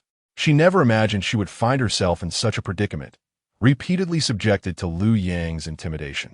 The thought of being trapped in this plight forever filled her with sorrow. "If that is the case, then let us drive to your company. You shall attend to my needs in your office, understood? After all, I'm sure you would prefer that your colleagues remain oblivious to these matters." Liu Yang proclaimed with satisfaction. "Liu Yang, I despise the manner in which you inflict pain upon me," Jiang Wanrong lamented, tears streaming down her cheeks. In that moment, she felt an overwhelming sense of humility, utterly powerless against the threats that loomed over her. She was no longer the proud individual she once was, having transformed entirely into the person Liu Yang desired. Yet Liu Yang remained unfazed, for he could discern the unspoken truths within Jiang Wanrong's heart. Contrary to her outward display of innocence, he sensed that her internal resistance to his threats was far less resolute. "Inflicting harm upon you? Is this what you deem as harm? Somehow, I perceive a glimmer of anticipation in your eyes." His words seemed to strike at the very core of Jiang Wanrong's insecurities, prompting her to shout defensively, "I did not. All right, you did not. There is no need to raise your voice so loudly." Liu Yang replied with a gentle smile, surprised by her feigned pride. In the next moment, Jiang Wanrong pressed the accelerator to the floor, racing towards the company with fervor. Chapter 83. You're not human. I'm exhausted. Half an hour later, they arrived at the company. Liu Yang walked ahead, while Jiang Wanrong followed behind with an expressionless face. Liu Yang's former colleagues were filled with confusion. Wasn't he dismissed by President Jiang? What would this possibly mean? Nevertheless, President Jiang remained as aloof as ever, her countenance devoid of any smile, her fair and beautiful complexion exuding an aura of purity. In the eyes of the numerous male employees, she was a paragon of grace, and they speculated in hushed tones about what kind of man would be fortunate enough to possess her. Jiang Wanrong quickened her pace, eager to retreat into her office, feeling as if those employees could discern the unspeakable secret she shared with Liu Yang. Fortunately, the current employees were preoccupied with their work and rather indifferent to interpersonal matters. Hence no one greeted Liu Yang, and he did not glance at them, making his way directly to Jiang Wanrong's office. Upon entering her office, Jiang Wanrong quickly locked the door. Although locking the door might provoke misunderstandings from anyone who might knock, it was far preferable to the sudden intrusion of an unexpected visitor. "Quickly tell me what you want me to do. I have many tasks to attend to later," Jiang Wanrong said as she closed the window, turned on her computer, and played a looping song. Liu Yang observed her series of actions, rendered speechless. He was ostensibly threatening her, yet she appeared more proactive than he was. Who, in truth, relished this situation more? Let us follow the previous steps. First, comfort me with words, then seek the treasure. Of course, today I must add an additional clause. I intend to possess you completely, Lu Yang declared. Jiang Wanrong felt a weight in her heart. Indeed, Lu Yang was becoming increasingly audacious. Yet, she was now too weary to resist, and even dissent would be futile. Fine, this is the last time. I hope you refrain from threatening me in the future, she said, taking a deep breath, though the remark felt more like a self-soothing mantra. Agreed, Lu Yang replied readily. However, we are becoming familiar with each other now. Should you have any needs in the future, do not hesitate to seek my assistance. After all, what Lin Chi cannot provide, I can, right? I do not comprehend what you are saying, Jiang Wanrong replied, pouring herself a glass of water and taking a sip, feeling somewhat parched to avoid discomfort later. Today, Jiang Wanrong donned a deep blue short-sleeve blazer paired with a form-fitting skirt, complemented by low-heeled shoes. Her long, elegant legs were adorned with delicate black stockings, exuding an air of sensuality. Now understanding is one thing. However, if you wish to save time, you should take the initiative and begin. The service package I ordered today contains quite a few offerings, enough to keep you busy for a while, she stated. This service package occupied Jiang Wanrong from just past noon until well into the afternoon, consuming over 4 hours. After such an intense work session during daylight, she was utterly exhausted, barely able to stand. Yet, to her surprise, she discovered that she rather enjoyed this work, provided it was alongside Lu Yang. Lu Yang, are you even human? Do you realize how much time you have wasted?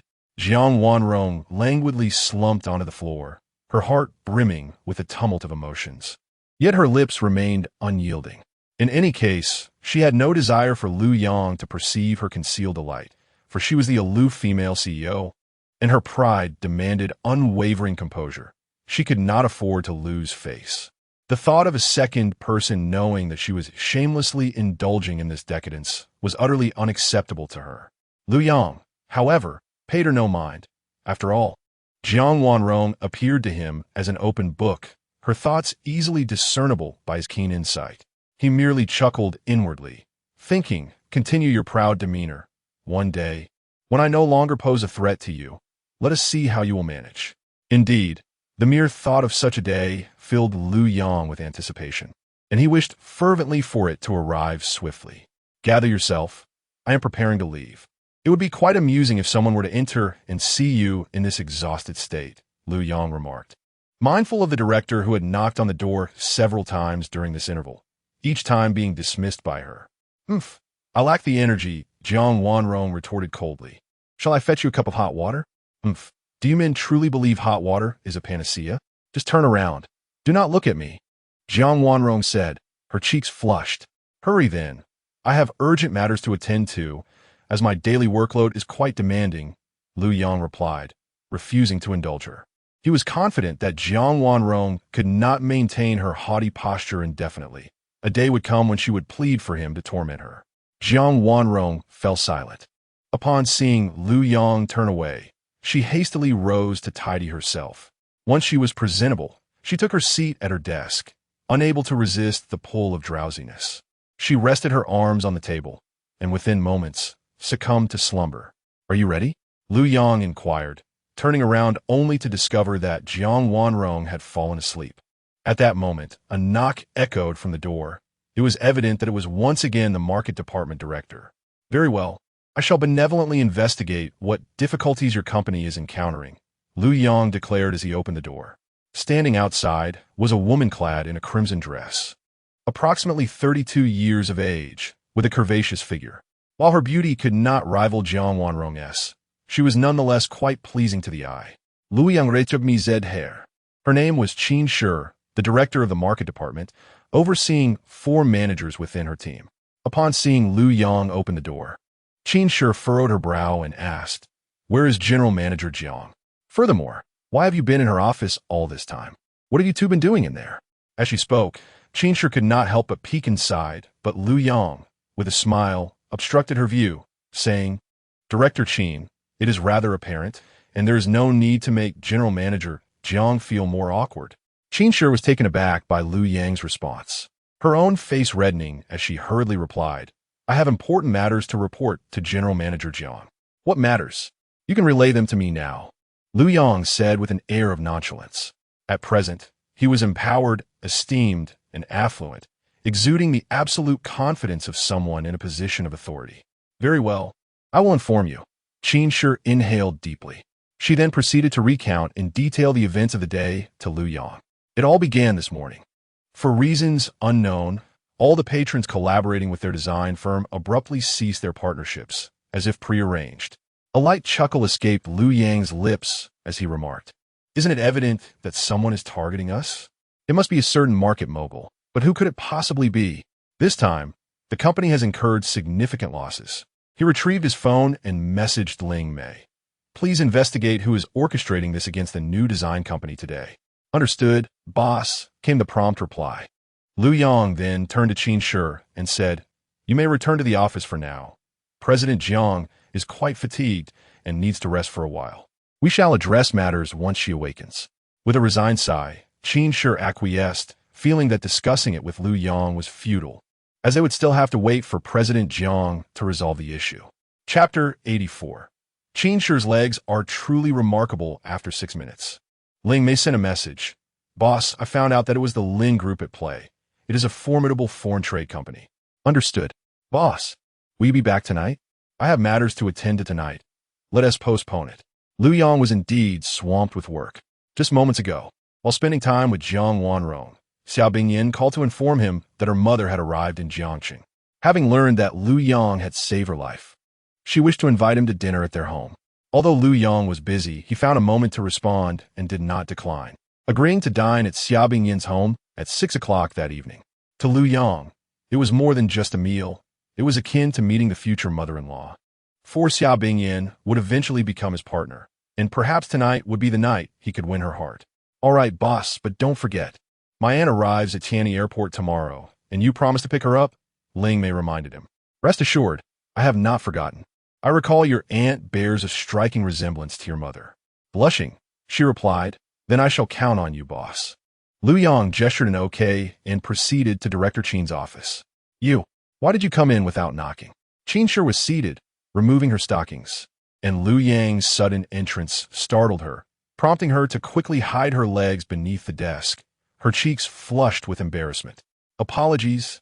I seem to have developed a bad habit lately. Should I knock now?" Lu Yang's eyes sparkled.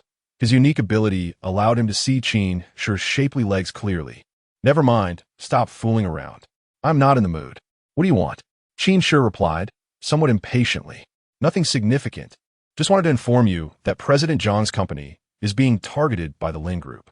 When President Jiang awakens, please relay the message that she can reach out to me should she require assistance." With that, Lu Yang turned to leave but paused to add, "Director Qin, your legs are truly beautiful." Qin was momentarily taken aback, feeling a wave of awkwardness wash over her. This rogue had indeed noticed. Yet, the compliment inexplicably stirred a hint of fondness for Lu Yang within her. After the dashing Lu Yang departed, it was not until past 5 in the afternoon that Jiang Wanrong finally awoke from her pleasant slumber. To be fair, this was the most refreshing and delightful sleep she had experienced. As she approached the mirror, she inadvertently noticed that it seemed as if she had awakened from a beauty sleep. Whether it was an illusion or not, she felt her skin appeared increasingly fair and dewy, as if bathed in a gentle glow. Could it be that the joys of companionship with a man not only brought intoxicating pleasure, but also enhanced her beauty? Jiang Wanrong couldn't help but murmur to herself. Deep down, she felt a stir of emotions, beginning to sense something lacking in her relationship with Lin Qi, as he could not offer her such a wondrous experience. Perhaps I have been too superficial in the past, utterly oblivious to what true happiness for a woman truly entails. But that Lu Yang, just thinking of him infuriates me. The moments spent face to face with him were simply too torturous, truly painful. Jiang Wanrong pondered quietly, concluding that it would be best to avoid frequent direct interactions with Lu Yang, as she found their indirect encounters far more gratifying. If Lu Yang could hear her innermost thoughts at that moment, he would undoubtedly comprehend the turmoil within her. Clearly, in her eyes, Lu Yang possessed certain masculine advantages that were beyond her expectations, even exceeding acceptable limits. Yet, Lu Yang felt helpless. He had excelled in certain aspects since childhood, to the extent that his chosen lucky number was 18. Jiang Wanrong took a deep breath, striving to adjust her demeanor. swiftly regaining the poise of a cool, aloof CEO. She then sent a message to Qin Shi. Please come to my office. Understood, President Jiang. I shall be there shortly. Qin Shi, who had long awaited news of Jiang Wanrong's awakening, finally received her message.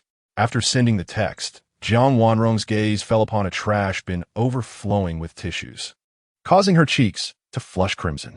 She hurriedly tied the garbage bag with a look of disdain, dreading the embarrassment if Qin Shi were to see it.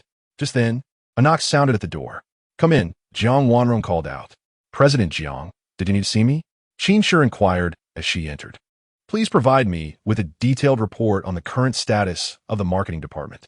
Certainly, President Jiang. Thus, Qin Shi meticulously conveyed the situation to Jiang Wanrong. Director Qin, who do you believe is behind the recent targeting of our company? Is it a competitor or someone else entirely? Jiang Wanrong found it perplexing. Her company had not provoked any significant figures recently, and given the current industry climate, it seemed unnecessary for competitors to take such drastic measures against her firm. President Jiang, previously Lu Yang mentioned that the Lin Group is orchestrating these troubles from behind the scenes. At this revelation, Jiang Wanrong's alertness heightened. The Lin Group was indeed the enterprise of the Lin Qi family. If the Lin Group was indeed targeting her, could it be that her affair with Lin Qi had been discovered by the Lin family? However, upon reflection, she doubted this possibility. If it had been uncovered, Lin Qi would have informed her immediately. Moreover, how did Lu Yang know that the Lin Group was behind the attacks on her company? Was it possible that Lu Yang had disclosed a relationship with Lin Qi to Lin Qi's family for personal gain? The thought ignited a furious blaze within Jiang Wanrong. The more she contemplated, the more convinced she became that Lu Yang had betrayed her. After all, Lu Yang had recently appeared unusually confident, almost transformed, and such a rapid change could very well be attributed to newfound wealth. Jiang Wanrong felt a wave of discomfort wash over her, realizing she had been played by Lu Yang time and again, ultimately leading to her betrayal. President Jiang, are you all right? Qin Shi, noticing Jiang Wanrong's disquieted expression, furrowed her brow with concern. Jiang Wanrong inhaled deeply, suppressing her anger as she replied, Please leave for now. Understood, President Jiang.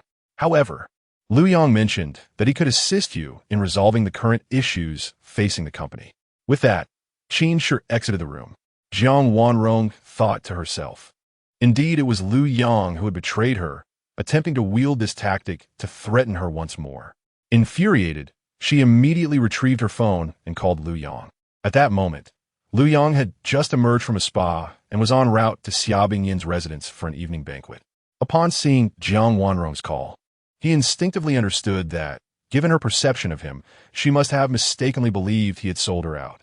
Nevertheless, he answered the phone, and before he could utter a single word, Jiang Wanrong erupted in fury.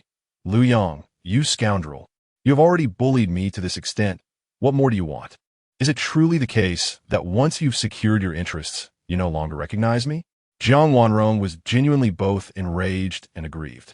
Chapter 85. Xiaobing Yin's exceptional mother, do you have a pig's brain? Lu Yang retorted with irritation. You don't really believe that the Lin Group is going after your company because I betrayed you, do you? Isn't that the case? Aren't you just trying to continue threatening me?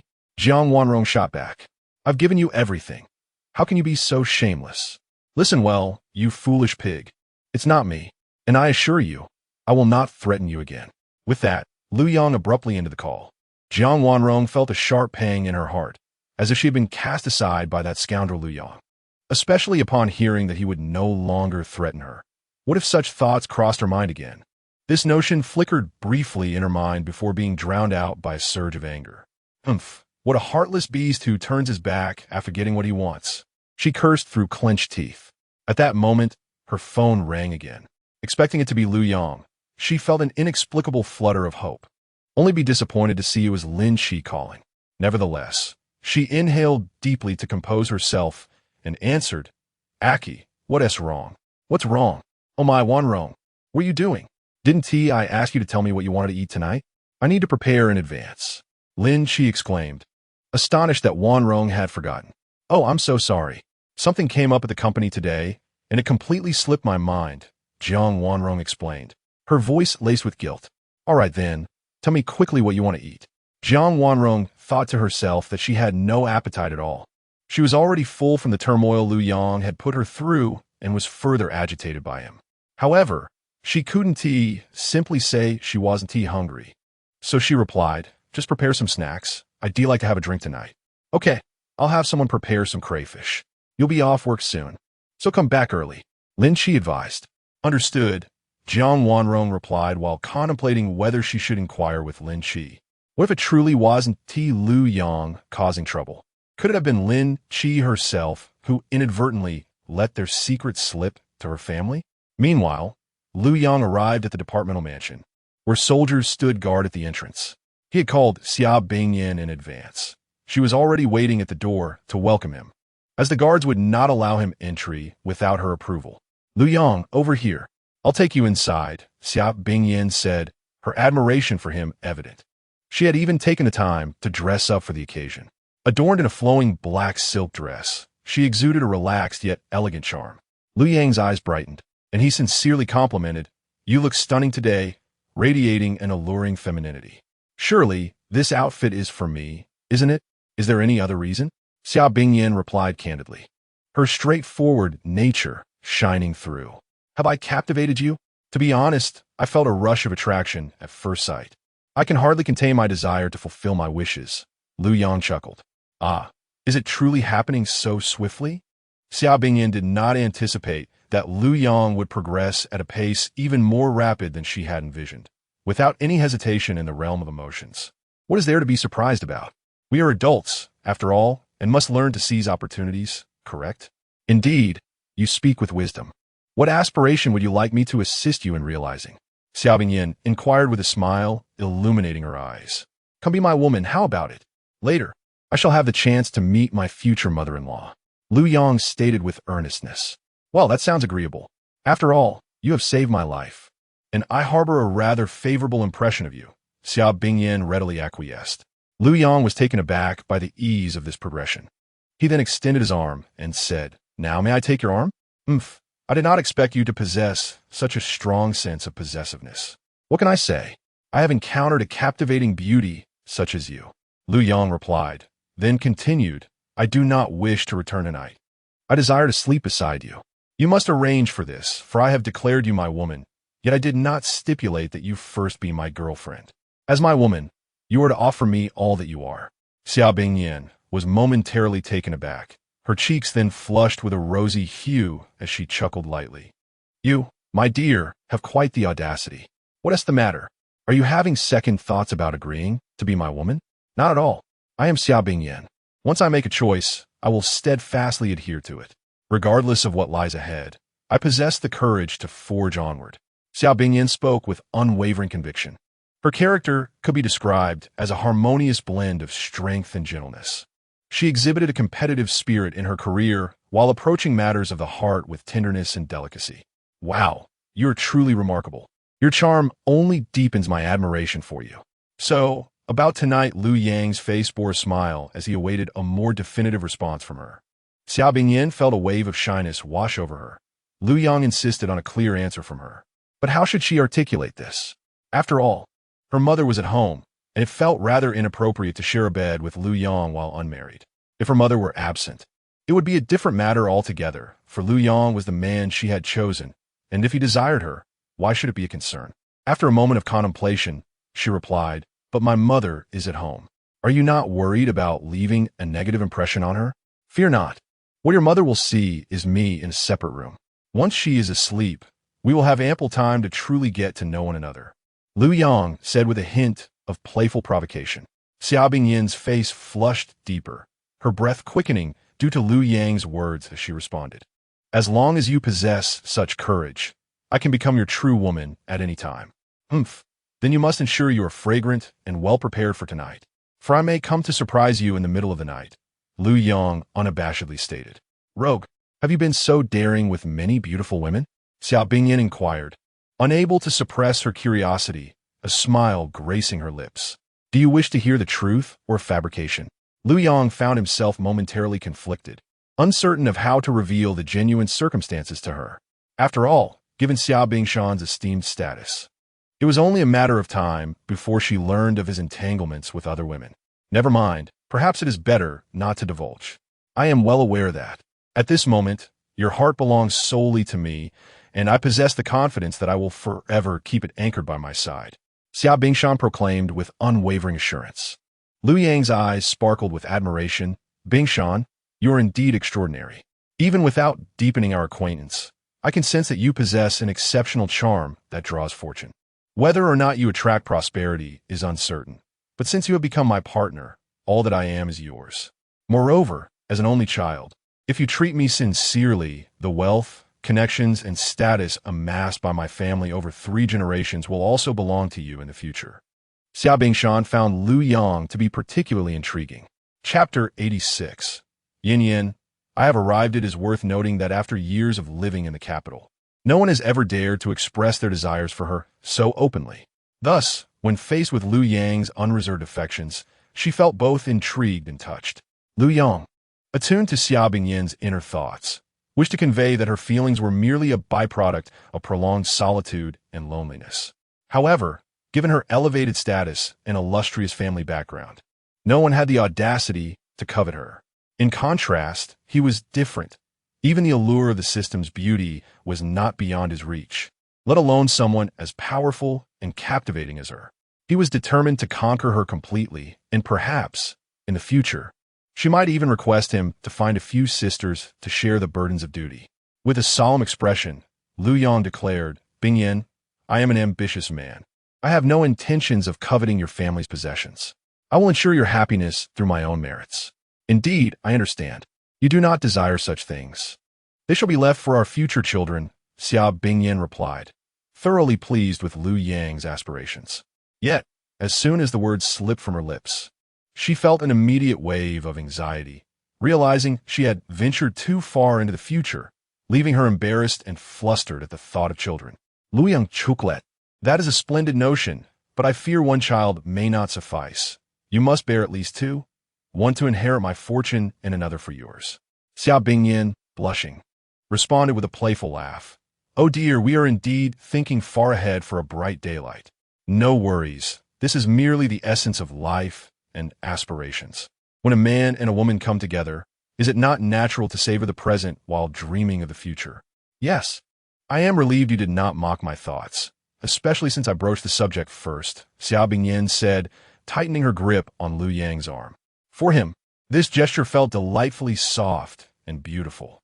Soon, they returned home. Mom, Liu Yang is here, Xia Bingyin called out, raising her voice slightly.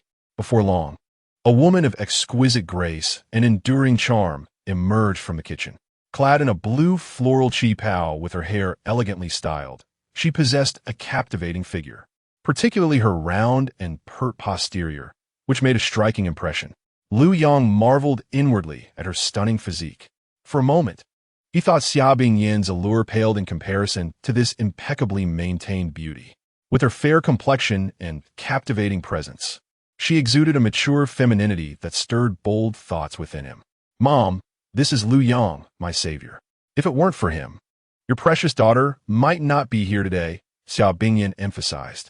She hoped her mother would acknowledge Liu Yang's significance and refrain from treating him as a mere suitor to be tested.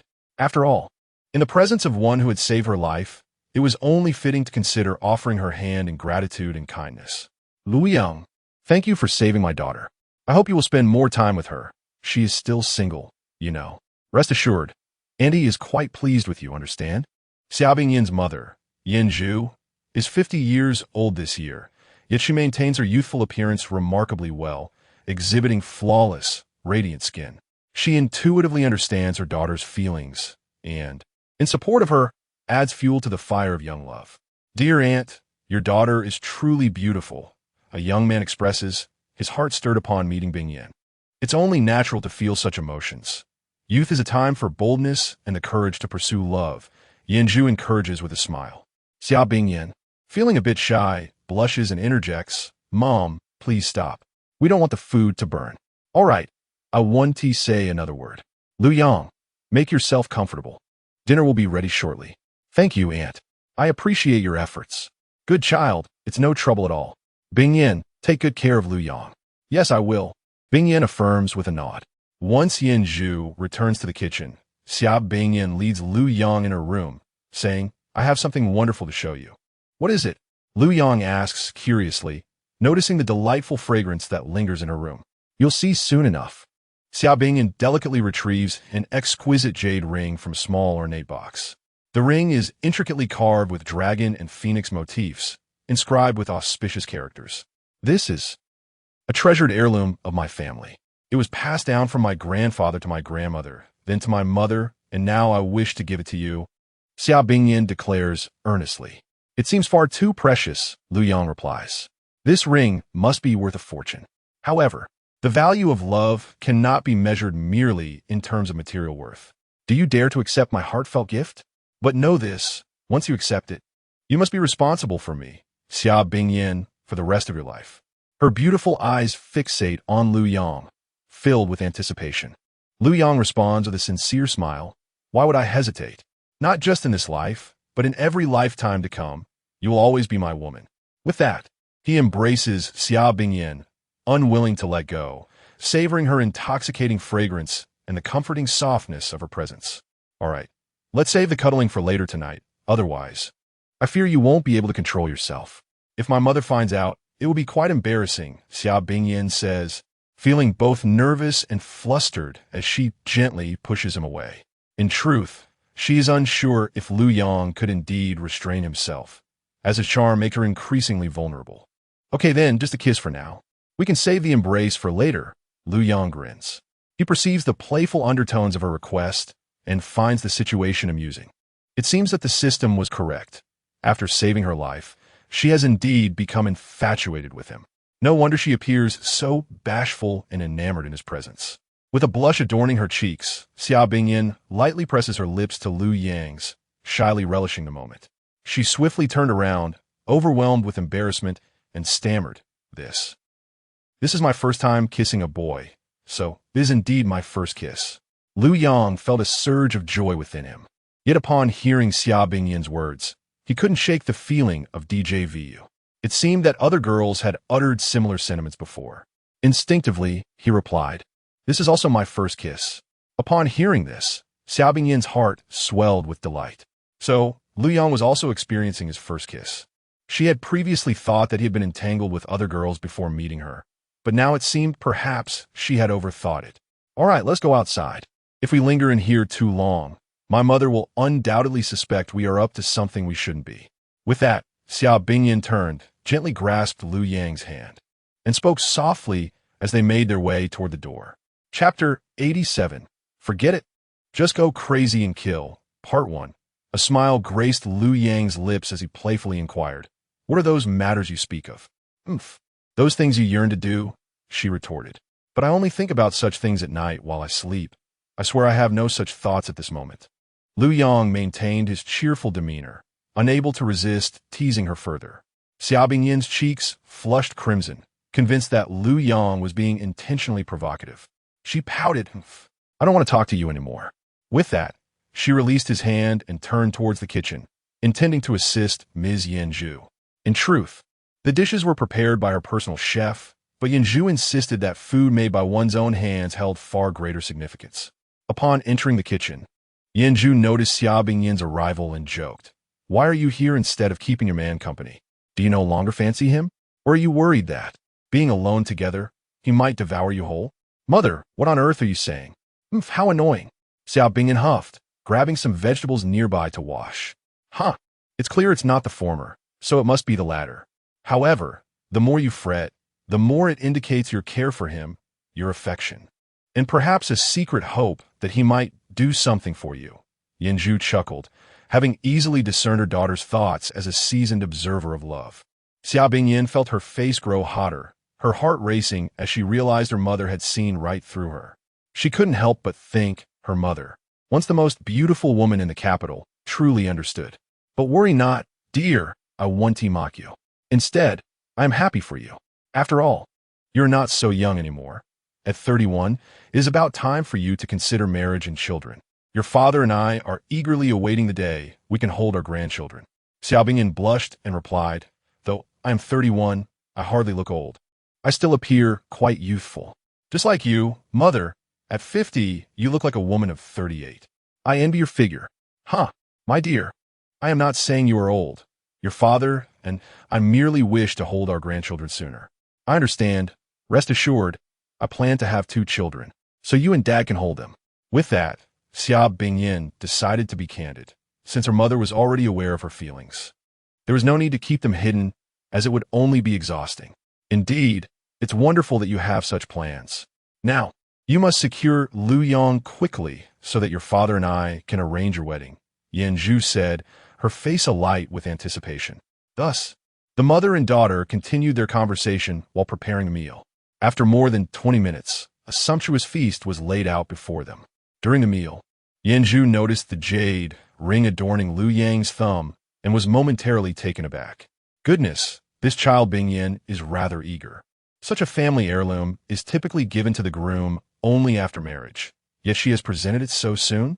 Sighing, she thought, indeed, a daughter grows up too fast. However, seeing her daughter genuinely fond of Lu Yong brought her comfort, as she no longer needed to worry about Bingyin's search for a beloved companion. When Xiao Bingyin turned 25, the pressure began to mount for her to find a partner. Yet by the age of 31, there had been no progress. Unexpectedly, during her trip to Jiangsheng for a bit of fortune, she encountered someone she truly admired. It seemed that destiny had intertwined their fates. Yin Zhu observed the jade ring on Lu Yang's hand, feeling no discontent. Instead, at that moment, she genuinely accepted him, already regarding him as family in her heart. Lu Yang, come, savor this braised pork. A man ought to indulge in hearty fare to have the strength for physical endeavors. Yin Zhu smiled brightly, enthusiastically serving him a piece of the succulent dish. Her every gesture radiated charm and allure, as if she were born with an enchanting presence. Thank you, Auntie. This braised pork is exquisite, rich yet not greasy, absolutely delicious, Lu Yang praised wholeheartedly. However, Xiao Bingyin felt a flush creep across her cheeks, sensing an underlying meaning in her mother's words. A wave of anxiety washed over her. Did her mother suspect that tonight would bring about a deeper connection between herself and Lu Yang? She decided to dismiss the thought, opting instead to drink, believing that inebriation might alleviate her unease. With that in mind, Xiao Bingyin drained her wine glass and declared, Lu Yang, come, let us drink together. If you get drunk, you can simply return home tomorrow. Upon hearing this, Lu Yang glanced at Yin Zhu, who nodded in encouragement. It's fine, drink up. We have plenty of rooms at home, so there's no worry about where to sleep. Then I shall not hold back. Lu Yang raised his glass and said to Xiao Bingyin, Bingyin, I will drink with you. And, Auntie, you should partake as well. Very well, I shall have a little, but not too much, or else I won't be able to wash the dishes later, Yin Zhu replied. 40 minutes later, the three finished their meal, and 2 bottles of red wine had been consumed, mostly by Xiao Bingyin and Lu Yang. Yin Zhu had only indulged in a couple of glasses, displaying her principled nature. Xiao Bingyin had drunk quite a bit and was feeling a touch tipsy. However, without external distractions, she could still manage to maintain some semblance of sobriety. Mom, let me help you with the dishes. Xiao Bingyin attempted to appear unaffected by her inebriation. No need, you seem a bit tipsy. Go sit on the sofa for a while, her mother insisted. Mom, I'm really not drunk. I want to help you. Xiao Bingyin was resolute in her decision. Auntie, how about this? I'll wash the dishes with Bingyin while you take a rest. You've worked hard cooking, Lu Yang suggested. All right then, you two wash the dishes. And I'll take a break. I still need to practice yoga later, Yin Zhu conceded. Thus, Lu Yang and Xiao Bingyin busied themselves in the kitchen for a good 10 minutes, tidying up the dishes and cleaning the space. Lu Yang glanced at Xiao Bingyin and teased, By the looks of you, you must be drunk. Are you trying to summon courage from the wine? I'm not. Xiao Bingyin vehemently denied. Yet in her heart, she mused. I want to tell you that I purposely drank to abandon all restraint tonight and revel in my passion. Very well, you're not drunk. We shall see how I unveil your true self tonight. Humph, that depends on whether you possess the capability. I am a strong woman, not so easily conquered, Xiao Bingyin retorted defiantly. Lu Yang nearly blurted out, I have a formidable older brother who specializes in addressing the grievances of women. Just then, Yin Zhu called out, Bingyin, Lu Yang, come out and enjoy the fruit. I've sliced some watermelon. We had just finished mopping the kitchen floor. Summer Bing Yin hurriedly led Lu Yong out of the kitchen, fearing that their mother might misunderstand their activities. With a beaming smile, Yin Zhu said, "Got it. Thank you for helping me with the chores. Come, sit down and relish the watermelon. This one is particularly refreshing and sweet." Chapter 88. Mother, how have you become so youthful and beautiful? Part 2. Thank you, Annie, Lu Yong said without hesitation, devouring several pieces. After savoring 2 pieces, Yin Zhu stood up and remarked, "Lu Yong, you and Bing Yin should enjoy each other's company. I shall leave now to practice yoga." With that, she exited the room. Lu Yong nodded in acknowledgement, and then he and Xia Bing Yin settled closely on the sofa in the living room. Given that the hour was still early, it felt peculiar to retire to bed at this moment. Thus, they turned on the television, engaging in casual conversation as they watched. As the clock approached 8, Xia Bing Yin rose and stated, "I'm feeling a bit tired now. Let me show you to your room for the night, and then I shall rest as well." After arranging Lu Yong's sleeping quarters, Xia Bing Yin gently reminded him within the room, "Auntie be closing the door. Should you wish to, feel free to come find me tonight. Regardless of what may transpire, I shall not hold it against you." With her words, Lu Yong felt compelled to go. "All right, I'll return to my room and wash up before resting." Xia Bing Yin said this with a blush, then turned to leave. At 9:30, the lights in the living room were extinguished. By 10:30, Lu Yong quietly exited his room, making his way to Xia Bing Yin's door. As anticipated, it was ajar. He gently turned the handle and slipped inside. She had not turned on the lights, likely due to shyness. Lu Yong navigated through the darkness to the bedside, recalling his previous visit when Xia Bing Yin had guided him here. "Yin Yin, I've arrived," he announced softly. "Darling, do you think you can manage again?" The woman in bed murmured sleepily, pulling Lu Yong into an embrace. He was taken aback. What did this mean? Yet, how could a man be questioned about his capabilities? Moreover, how could she conclude he was incapable without ever having tried? How dare you underestimate me? Just wait and see how I handle this." Lu Yong responded with newfound vigor, his tone fierce. Suddenly, Lu Yong froze. He not only discerned a melodious voice, but also caught a glimpse of her innermost thoughts. "What is happening, darling? This is incredible, a feat like I've never experienced before." Lu Yong pondered, what did she mean by never experienced before? Was she speaking in her sleep, or had she inadvertently revealed that she had been with other men? As he mused, that strange inner voice drifted back to him. "No, wait, am I confused? I'm in Jiangsheng. How can my darling be here with me? Then who exactly is with me now? Am I perhaps dreaming? It must be a dream, but this feels too real.